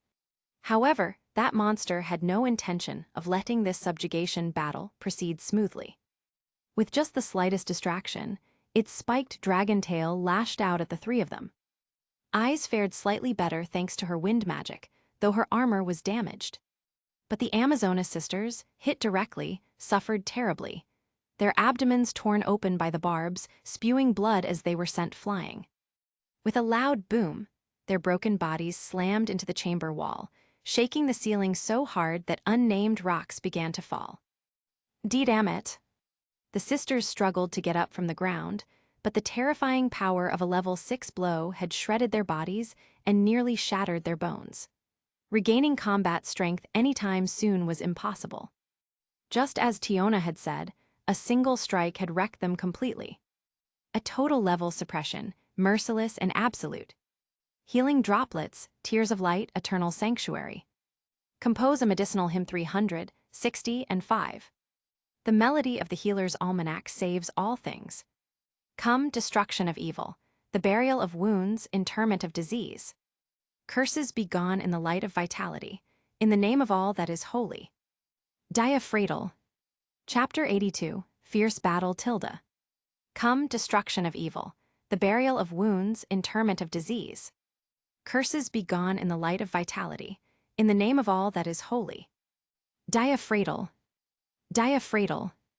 A pure white diamond-shaped magic circle unfolded beneath Fran's feet, reaching an astonishing diameter of 5 meters. Clearly, in order to quickly restore the Amazonas sisters' combat ability, Fran burned his mind to the fullest at this moment. The mind, converted into fuel, drove magic beyond its usual level, and with the amplification from the scholar's skill, the miraculous healing magic gently enveloped their bodies. Cough, cough, cough, damn it, hiss. It hurts like hell, even my guts feel like they're falling out. Tyone's face twisted with both pain and anger as she struggled on the ground, coughing up blood endlessly. The torn wound in her abdomen spurted blood without stopping, soaking the labyrinth floor, while her long black shawl-like hair was in complete disarray, leaving her body in a miserable state beyond recognition. Compared to her sister, Tiona had managed to block an attack with her weapon at the very last moment before it landed. Although she was also heavily injured, she was in far better shape than her sister, who was on the verge of death. Large weapons indeed had their advantages. After all, Orga cost 70 million faris more than Zola's cookery knives. As the holy magical brilliance activated, the sisters' torn wounds were bathed in a gentle glow, visibly healing before their eyes. Even the bone-deep pain felt like being immersed in a hot spring, a comforting and soothing sensation. Are you all right, Tiona? Don't worry, eyes, we won't die here. And with Fran supporting us from the back, we trust him completely. Eyes nodded expressionlessly, responding to Tiona with a nasal tone. Memo. Their bodies gradually recovered, and they once again stood up, speaking as they charged forward again. Thanks, Fran. The young man looked speechless and shouted loudly to remind them. Be a little more careful, will you? The enemy is still level 6, don't go getting yourselves shredded again. Hee, but we have you, don't we? That really makes us feel secure. Compared to her younger sister Tiona, who could still laugh out loud, Tyone's face twisted in anger. You bastard, you dare ruin my clothes like this. How am I supposed to face the captain later? Stop acting so cocky. I'll mash you into meat paste, crush your bones to dust, and make you crawl and die right here. Tyone once again entered her berserk mode, her small knives hacking furiously at the dragon's armor at a speed almost invisible to the naked eye, producing endless metallic ding-ding sounds. Useless, useless.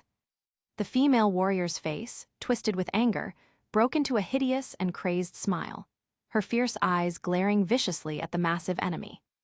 Watch me tear you apart alive. With a ripping sound, the joint between the scales was cut open. Roar. The pain stimulated the monster's nerves, and it wildly used its powerful body to drive away the 3 tiny pests. It shook its dragon head, swung its body, and lashed out with a dragon tail full of killing intent. The whip-like tail strike tore through the air, wreaking havoc within its massive attack range. Tiona spat out blood and gripped Orga tightly, constantly dodging the enemy's frenzied counterattacks. Facing the enraged Cadmus, Tiona, and Eyes distanced themselves. Eyes, Tioni's berserk again, cover that idiot. Even in the heat of battle, Eyes' tone remained incredibly calm. Her ability to remain level-headed during a fight was unmatched. Clang, clang, clang. The wind-wrapped swordswoman moved gracefully, her silver rapier leaving afterimages as she swung it, while the Amazon younger sister wielded her massive weapon with immense power, clashing head-on with the enemy. And Jormungand, she was even more frenzied than both of them, fighting with a style that abandoned all defense entirely. Ancestors of the forest, proud brethren, answer my call and come to the plains. Connecting bonds, the pledge of paradise. Turn the circle and dance around. Come, ring of fairies, please give me strength. Elf ring. Lephia's exclusive magic, Elf Ring, was activated. Beside Fran, as the girl chanted the spell name, a golden magic circle shattered, turning into a rainbow-like ring that wrapped around her waist. Elf Ring, a summoning magic. It allows the activation of limited elf-type magic. It was precisely because of this magic that Lephia earned the title Thousand Elf. For as long as she knew the chants and effects of elf magic, she could activate them freely. In terms of potential, this girl even surpassed the city's strongest magic caster, Reveria. Among the Familia, she was widely recognized as Reveria's future successor, something that was undeniable. Soon, the flames shall be released. Sure enough, without any delay at all, Lephia unleashed an advanced magic technique, chanting continuously, and then an ominous red magic circle switched into place beneath her, gathering an astonishing amount of magic power. Seeing this, Fran momentarily stopped his healing magic and shouted loudly, "Everyone, prepare to evade the bombardment." The experienced ones didn't look back. Feeling that familiar magical fluctuation, and with Fran's warning, Eyes and the other 2 forced back the mighty dragon with all their strength before quickly retreating. Silently advancing flames of war, inevitable destruction. The war horn sounds high and clear, surrounding everything with violent turmoil. Come forth, crimson lotus flames, merciless blaze, embodiment of karmic fire, sweep away countless armies and bring an end to great war. Burn all to ash, Surtur's sword, my name is Elf. Advanced, sword of victory. Boom, boom, boom, boom, boom, boom, boom. The crimson karmic flames erupted from the ground, tearing the earth apart, engulfing the ceiling, and burning down the walls. The mighty dragon's figure was burned by the swirling flames, letting out a deafening, sorrowful roar, but it was nothing more than futile struggling before death. Soon the flames shall be released. The same incantation, the same rhythm, the same magic circle, but this time from a different caster. Eyes, Tioni, and Tiona turned around in astonishment before the sea of flames, looking at the figure beside Lephia. There stood Fran, lips curled into a smile, feet stepping upon the complex red circular magic array, arms outstretched, left hand holding a staff, eyes sharp as he gazed toward the center. The war horn sounds high and clear, surrounding everything with violent turmoil. Come forth, crimson lotus flames, merciless blaze, embodiment of karmic fire, sweep away countless armies and bring an end to great war. Burn all to ash, Surtur's sword, my name is Elf. Advanced, sword of victory. Rumble, rumble, rumble, rumble, rumble, rumble. The cavern could no longer withstand the second blast of the powerful large-scale annihilation magic, collapsing under the intense pressure. The twin crimson flames formed a pillar of fire, shredding Cadmus apart, leaving it no chance to recover as Fran personally dealt the killing blow. At that moment, the young man and the elf stood side by side, their cloaks and robes flapping wildly in the fierce shockwaves, like heroes standing tall before the monster. Two Reverias. Tiona dumbfoundedly opened her mouth, saying something utterly ridiculous. What are you talking about, really now? Amazing, Fran and Lefia. Yeah, but with the chamber destroyed like this, I hope the spring isn't damaged. They all stared at the blazing sea of fire before them, silent for a long time. Only after the intense heat and flames completely dissipated, and there was no sign of the mighty dragon's figure, did they all finally exhale. That was way too dangerous, facing something like that head-on. After all, it's an LV-6 monster. Without the captain and others, it's still too much for us. Even if we win, it would be a Pyrrhic victory, leaving us unable to continue the mission afterward. Having Fran here is really great, Tiona said, then happily skipped over to the two rear guards, giggling. Nice work, Lefia. Tgthegood, this is what I should be doing, and also, thank you, Mr. Fran, if not for your encouragement. Fran put away his staff, exhaled, and then smiled in response. Congratulations, Lefia, you've grown and I'm happy for you. But you forgot again, didn't you? Don't call me mister. Gee, grown, that's not. Lefia's cheeks turned red as she fidgeted shyly, her ears twitching nervously. Ah, she's back to being like this again. It's still Lefia after all. A shy elf girl, huh? That character trait is kind of cute too. Tiona, and Fran all muttered inwardly, smiling as they looked at the protagonist. Beside them, the swordswoman put away her rapier and slowly walked over, her golden eyes looking at Lefia, without saying a word. She simply reached out and patted Lefia on the head. Ultimate technique, invincible head pat. Wah wah wah wah wah wah wah. Eyes, you actually patted my head. This instantly made Lefia blush to the extreme, her eyes spinning in circles, thoughts in chaos. Hey, you're making her cry now, you know. I didn't. But she's already crying. Everyone's. Fran smiled wryly. This kid was far too shy. Just a head pat and her eyes start spinning. Then again, she was still only 14. At 14, she was already a qualified mage, battling monsters on the front lines of dungeon exploration, while most kids her age were still doing homework. Compared to that, who could still call Lefia weak or immature? Don't joke around, she's ridiculously strong. All right, everyone, let's collect the spring water we were commissioned for and then return to camp. As for injuries and such, we'll deal with them later. Fran agreed with Tione's suggestion, because he had an ominous feeling. Those corrupted Virga, the new species, had likely already surrounded them, probably because his presence sped up the team's advance, allowing the Cadmus to live a little longer. While filling up the special crystal bottle with Cadmus spring water, Fran thought quietly. Chapter 83, Abnormal Situation Tilda. Those corrupted Virga, the new species, had likely already surrounded them, probably because his presence sped up the team's advance, allowing the Cadmus to live a little longer. While filling up the special crystal bottle with Cadmus spring water, Fran thought quietly. The 51st floor of the underground labyrinth, inside the innermost chamber. In a small puddle pool, there lies the objective that Fran and the others came for this time, the Cadmus spring. While Eyes and the other two kept watch, Fran and Lefia were carefully drawing spring water from the low-lying area.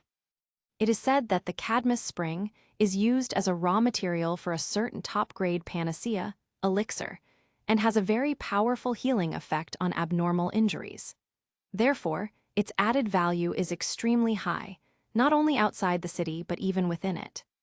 To issue an adventurer's commission to collect Cadmus spring, the remuneration alone is enough to scare off a large group of people, with the lowest starting fee being at least 10 million volleys. Such special spring water, with its miraculous properties, requires specific conditions to preserve its characteristics. Crystal bottles, special containers made by the mystery holder amid, can ensure the spring water's effectiveness for a certain period, and even just that item alone is already quite expensive. The crystal bottles in Fran and Lefia's hands held about 250 milliliters each, and the mission required filling 4 bottles. However, since the dragon had been in a dormant state earlier and probably hadn't drunk from it yet, plenty of spring water still remained at the source. Since it was a rare opportunity and also related to a mystery tool material, someone naturally wouldn't let it go and quickly filled an extra 10 bottles. Anyway, each bottle only weighed about as much as a can of coffee, so it wasn't a burden to carry. The two quickly finished their task and were packing up when Eyes placed her hand on her sword hilt, her golden eyes narrowing as she spoke with caution. We seemed to be surrounded.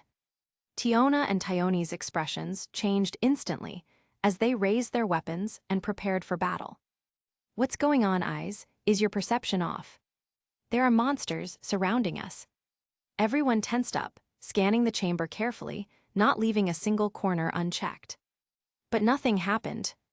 In this eerie silence, mysterious auras seemed to surge in the dark shadows, and a heavy, suffocating sensation filled everyone's body, making their muscles stiffen. The deep darkness gradually engulfed them, and fear crept in. What monsters? It was as if the labyrinth itself was mocking these adventurers. But only Fran felt a stabbing pain, as if pierced by needles, and his powerful mental energy was warning his body. I have a bad feeling too. This is bad, really bad. My spirit power is giving a warning. Tyone had already believed half of what Eyes said, but hearing Fran made her decision instantly. Let's get out of here, back to camp. Tyone immediately gave the retreat order without hesitation. But it seemed a bit late. Aza. A chilling, miserable scream reached Fran and the others' ears. Although it sounded a bit distant, having spent considerable time together, they instantly recognized whose voice it was. Did Raoul get kicked in his weak spot? Tyone's expression twisted slightly as she used her unique phrasing to convey the urgency of the situation. Let's go. As soon as she said that, the four of them rushed out of the giant chamber. Compared to them, Fran was a step slower, looking at a leftover drop item, the Cadmus hide from the dragon corpse, and quickly stooped to pick it up before putting it in his backpack. Speaking of which, Fran's appearance was quite different from Eyes, Tyone, Tiona, and Lefia's light gear. He looked more like a traditional adventurer. A black cloak robe, leg pouches, waist bags, backpack, spare short sword, and staff, with leather armor and long boots worn under the cloak. That appearance alone showed how thoroughly prepared he was. Fran, hurry. Coming. Tyone turned to urge the young man to hurry, and he quickly ran after them without hesitation. The five of them maintained their original formation, quickly moving down the corridor in single file. But before they had run far, their scalps went numb as they abruptly halted in the corridor. Many, very many, incredibly many. If someone had trypophobia, they'd probably faint right then and there, foaming at the mouth.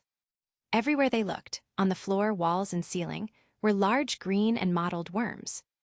Their swollen, soft bodies were covered in bizarrely colorful patterns that hurt the eyes. Below their rounded bodies were countless short legs forming the lower half, while their upper halves bizarrely sat atop their swollen lower bodies. On their faceless heads was only a flat mouth-like organ, with arm-like limbs on each side and 4 slits at the ends, enough to ruin one's perception of reality. Aliens, absolutely alien-like. From his past life to this one, Fran had always had one weakness he never told anyone. And that was flash, rush forth, and tear through the darkness. I, the substitute of the light spirit, the embodiment of light command. Light burst. Boom, boom, boom, boom, boom, boom, boom, boom, boom. That is, I freaking hate bugs, all of them. Yes, don't think this is something only girls get, Fran had it too. Compound eyes, segmented limbs, just disgusting. Even if these worms looked swollen and soft, they still gave him goosebumps all over. With bugs and trypophobia combined, his usual calm persona completely shattered. The young man, utterly broken by this, coldly threw back his hood, golden eyes bloodshot, and rapidly chanted spell after spell. Light burst. Light burst. Light burst. A barrage of short-chanted magic, beams of light piercing the corridor, completely annihilating the swarm. Advanced technique, continuous chanting. Hey Fran, you. Tyone, Tiona, even Eyes and Lefia were full of question marks. Seriously, just some monsters and this kind of reaction. In less than 30 seconds, with the blinding light fading, most of the worm monsters blocking their way had been eradicated. You don't have bug phobia, do you? No, this isn't a phobia, it's an instinctive counterattack. Righteous words that nobody could really accept at face value. Run, we don't know what's happening with the captain and the others. We need to regroup immediately. Just as Thyone finished speaking, several figures appeared at the intersection ahead. But their movements seemed strange. Led by Finn, with Gareth and Btek carrying Raoul, they were being chased by monsters. Yes, you didn't mishear, they were actually being chased. And the swarm chasing them was far larger than the one just destroyed. Thyone's face instantly softened into a sweet, charming smile, eyes sparkling. Captain Tilde. Hess, leave it all to me, HM, watch me cut them down with my orga. Yeah. Thyone grinned innocently, raising her massive weapon and charging forward, leaping high as she passed Finn and the others, and plunged her sharp weapon directly into the worm's back. The huge weapon completely pierced through the enemy's body, the first-class adventurer's weapon slicing through its defenses like tofu. Squelch, the monster stiffened. ROAHHH. Then its massive body twisted and thrashed in agony, wildly swinging as if to throw everything off. Hey! You idiots, don't jump on it. Thyone, run. But despite Finn, Gareth, and Btek shouting to stop her, it was already too late. Fran's mouth twitched slightly, his eyes filled with pity as he glanced at Thyone, then without looking back, he grabbed his full pack and ran, faster than most adventurers could manage. This isn't, wait, what is this? Before she could shout her victory, Thyone screamed in horror. Her precious custom double-bladed weapon, Orga, was now sizzling as the black-purple fluid gushing from the worm's wound completely, mercilessly corroded and dissolved it. Even after one blade evaporated, it wasn't over yet. The foul-smelling, corrosive fluid spread along the weapon's blade, and before she could react, she had to let go and watch helplessly as her treasured weapon melted away before her eyes. My Orgas. The custom double blade worth 120 million, Orga, was gone. Chapter 84, Mobile Turret Tilde. My Orgas. The custom double blade worth 120 million, Orga, was gone. My Orga, Thyone let out a scream. Then, without any hesitation, she made a tactical retreat just like Finn and the others. After regrouping with Finn and the others, except for the naive little angel, even Eyes and Thyone chose to follow Finn's orders, which finally saved the poor weapon. What's with those worms? They can even dissolve a first-class weapon. Thyone quickly caught up, her big axe raised in the passage.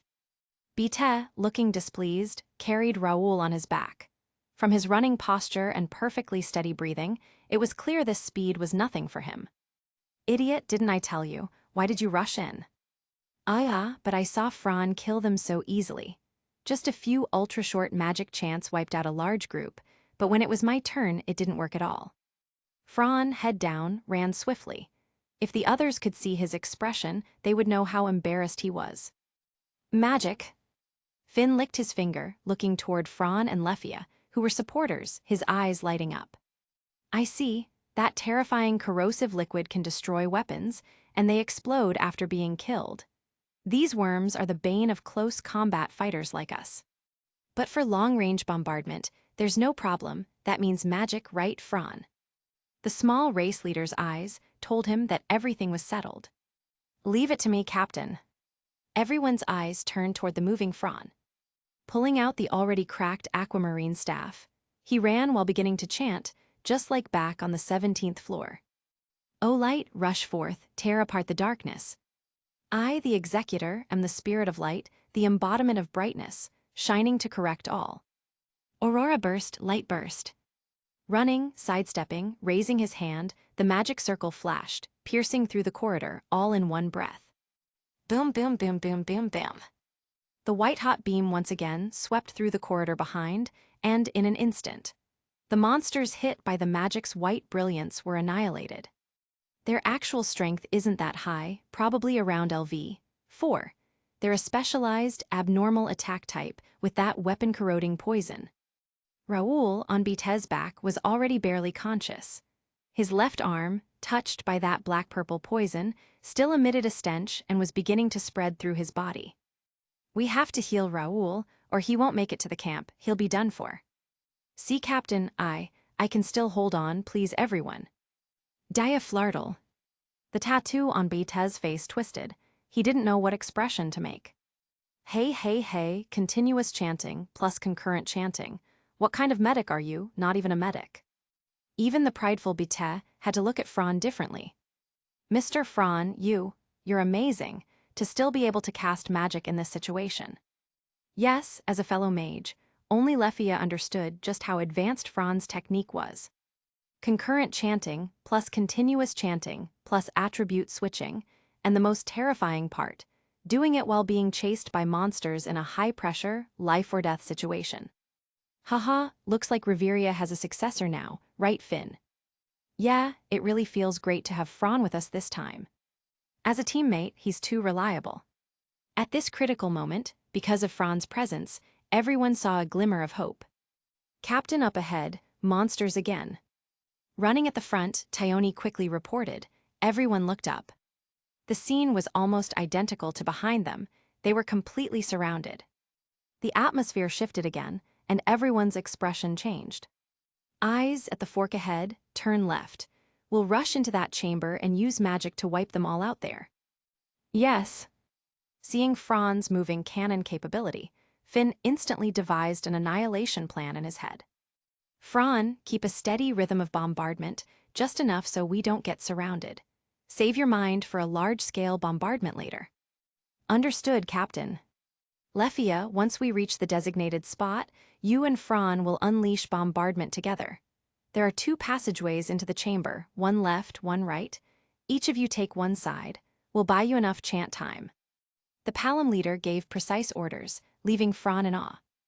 The 37th floor's area was almost equal to that of a city, and the 51st floor's was even larger. And it was still a dungeon. How strong must your mind be to memorize every bit of the terrain and adapt tactics accordingly? In terms of memorization, Fran admitted defeat. Aurora burst, light burst.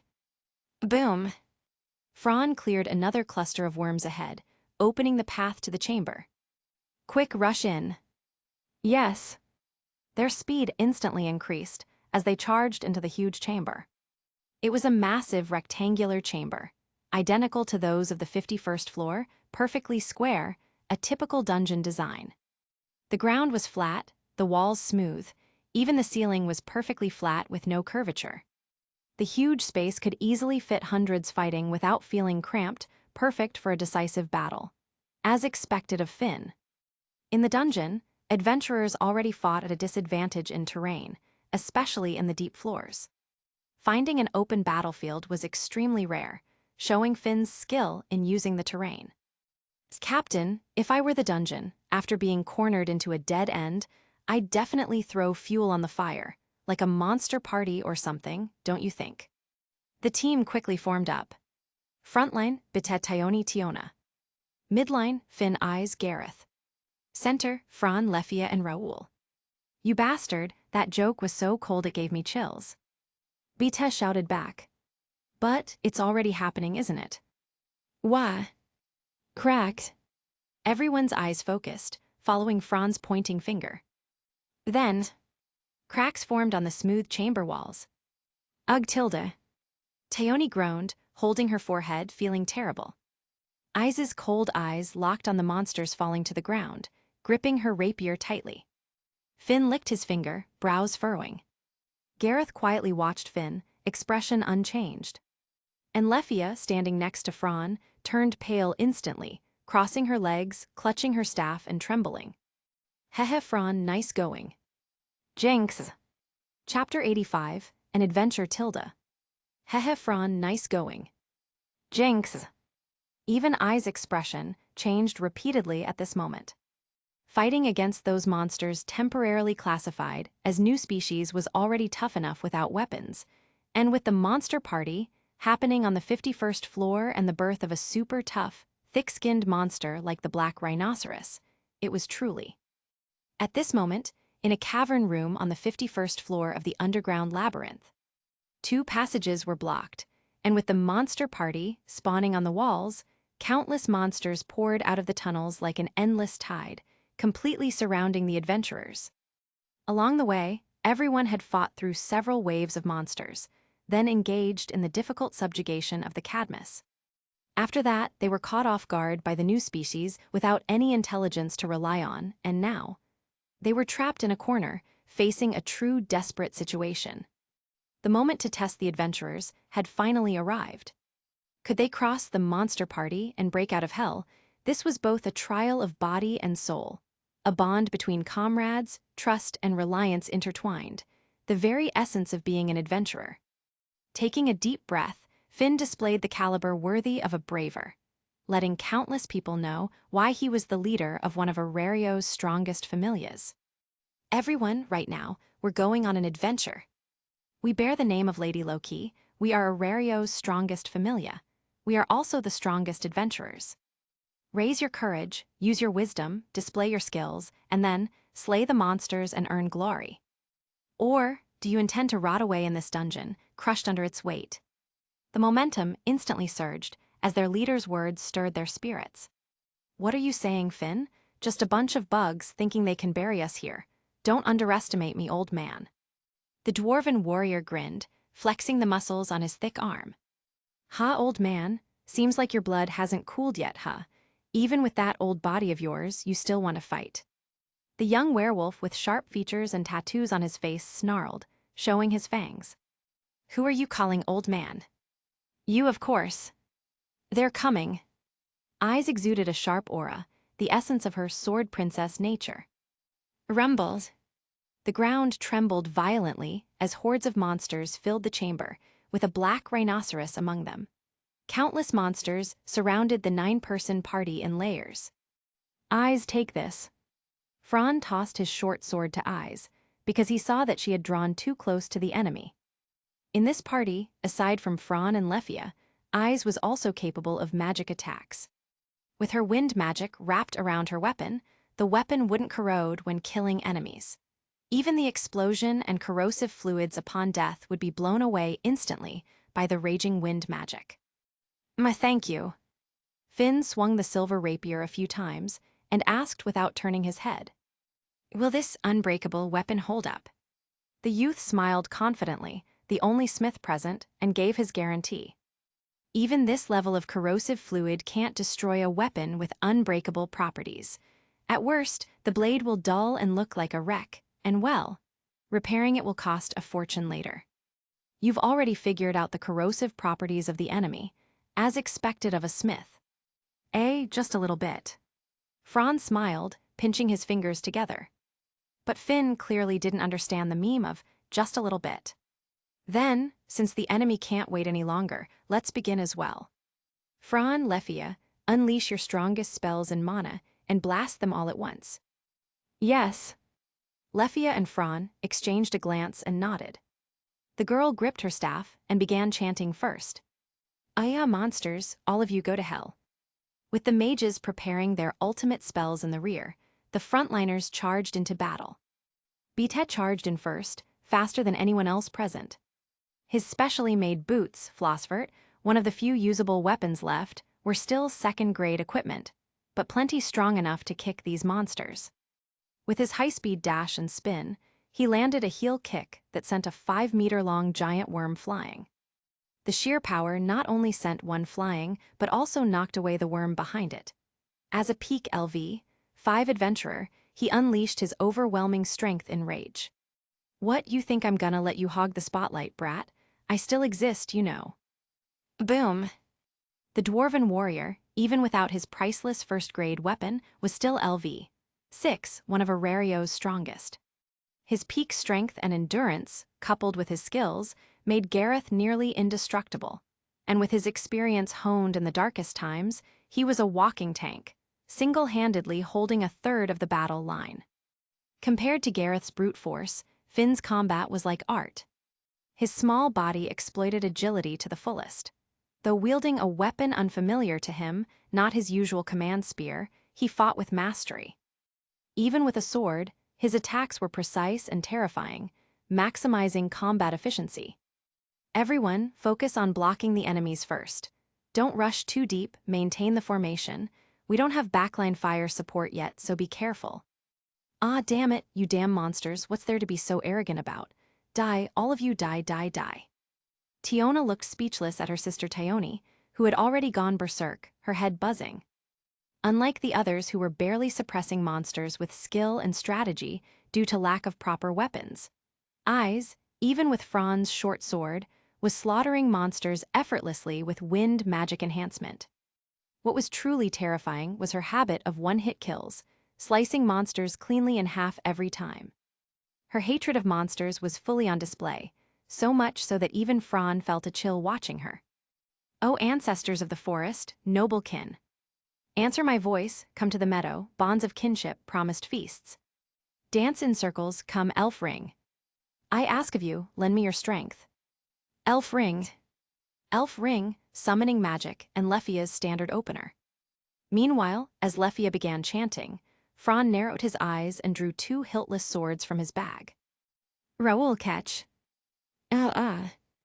This is. Try it out, my first series creation. You should know how to use it, right? A magic sword. Yeah, remember, when you activate it, you have to shout its name loud. A magic sword. Fran's trump card, kept hidden until now, was finally revealed. With a flash of his sword, the Palom leader severed enemy limbs, focusing on disabling them to ensure the spellcasters could unleash their magic, clearly prioritizing results over effort. A magic sword. As for the Amazonas sisters, they fought the black rhinoceros head-on, holding their line well. Hey, Fran, is that white-trapped thing on your back really a magic sword? I never heard about this. Even Eyes glanced back, golden eyes flashing in surprise. Well then, I won't hold back. Being able to use a magic sword was certainly exciting. After all, even the cheapest longsword-type magic sword cost at least 5 million volleys. Chapter 86, Ultrawide Area Annihilation Magic Tilde. Well then, I won't hold back. Being able to use a magic sword was certainly exciting. After all, even the cheapest longsword-type magic sword cost at least 5 million volleys. Burn everything, Fire Lion. Following Fran's sincere suggestion, Raoul shouted out the name of the magic sword in a Chunabu fashion. A huge black flame spewed from the blade, instantly transforming into a giant black flaming lion's head, pouncing toward the monster. Boom, boom, boom, boom, boom, boom, boom, boom. Once the magic sword was unleashed, its violent AoE attack was something the monsters couldn't resist, easily sweeping away a large group of black rhinos and rescuing the Amazonas sisters from their encirclement. This kind of magic sword, just what is it? Supporting her sister, Tiona was completely dumbfounded, then glanced at the cleared-out battlefield and the black flames still wildly destroying the surroundings. Gulp, her throat moved involuntarily.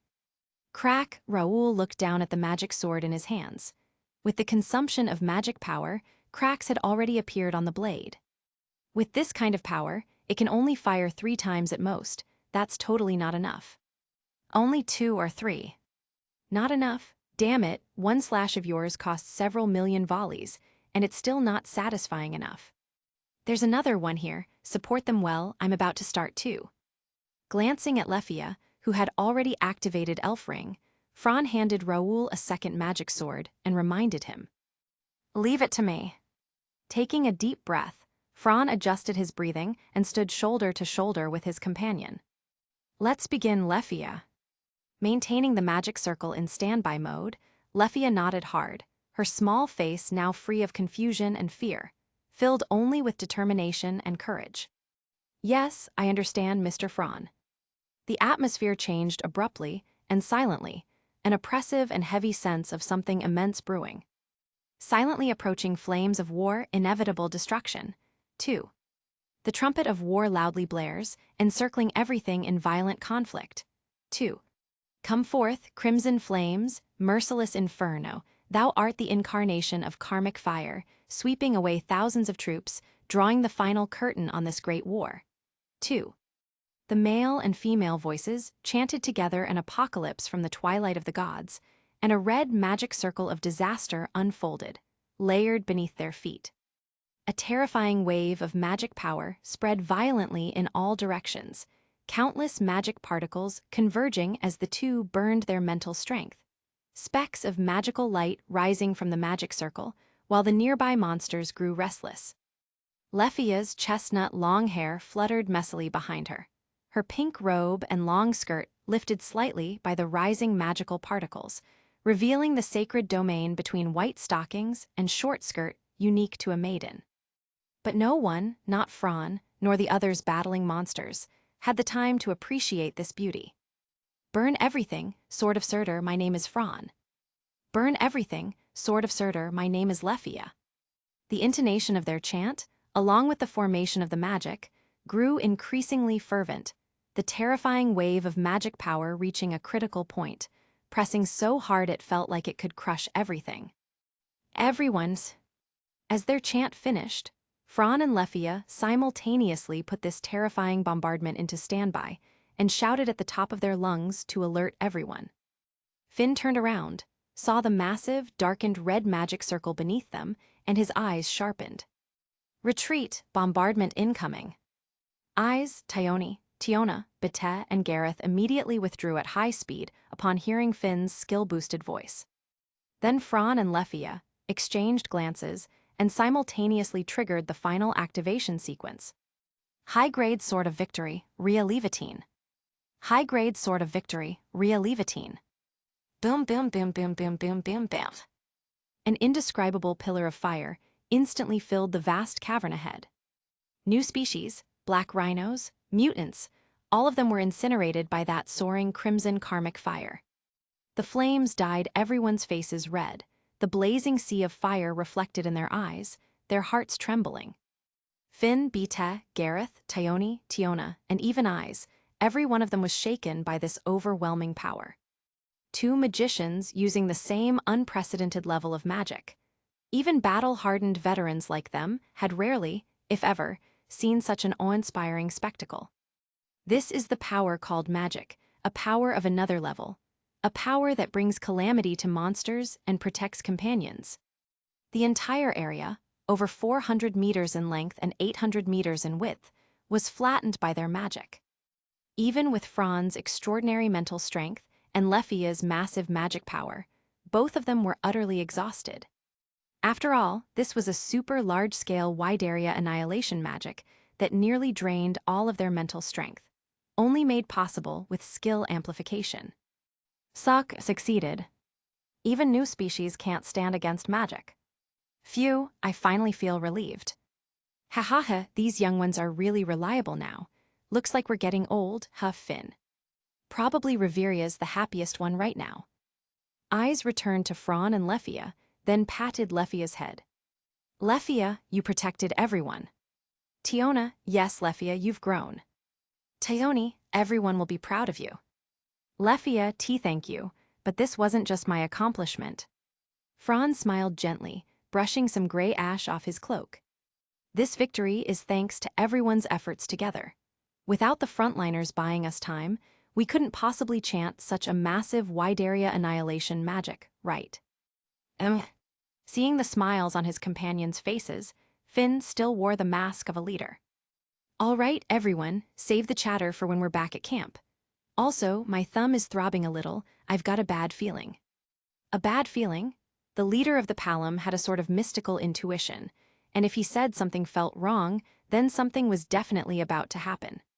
For now, the group ended their brief celebration, nodding seriously. Yes, Captain. Following Finn's orders, they quickly headed toward the 50th floor passage using the proper route.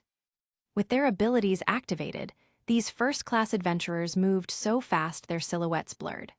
Climbing, descending, and navigating the complex maze routes were all effortlessly solved by the small race leader's keen insight. Soon, the group approached the floor passage. Rumbles. Just as they neared the entrance to the passage, chaotic tremors, metallic scraping, and screams echoed from above. I was going to say I hoped Reveria's group was fine, but looks like we're already too late. Quickly back to base camp. And then, facing a nearly 90-degree slope, these powerful adventurers climbed as if walking on flat ground, even Fran and Lephia showcasing impressive athleticism. Holy shit. Standing at the passage entrance, Fran cursed loudly as he looked toward the 50th floor's base camp. What he saw, countless new species had already surrounded the entire camp, crawling from all directions up the 10-meter-high rock platform. Even with their allies firing magic, arrows, and throwing weapons, they couldn't push them back.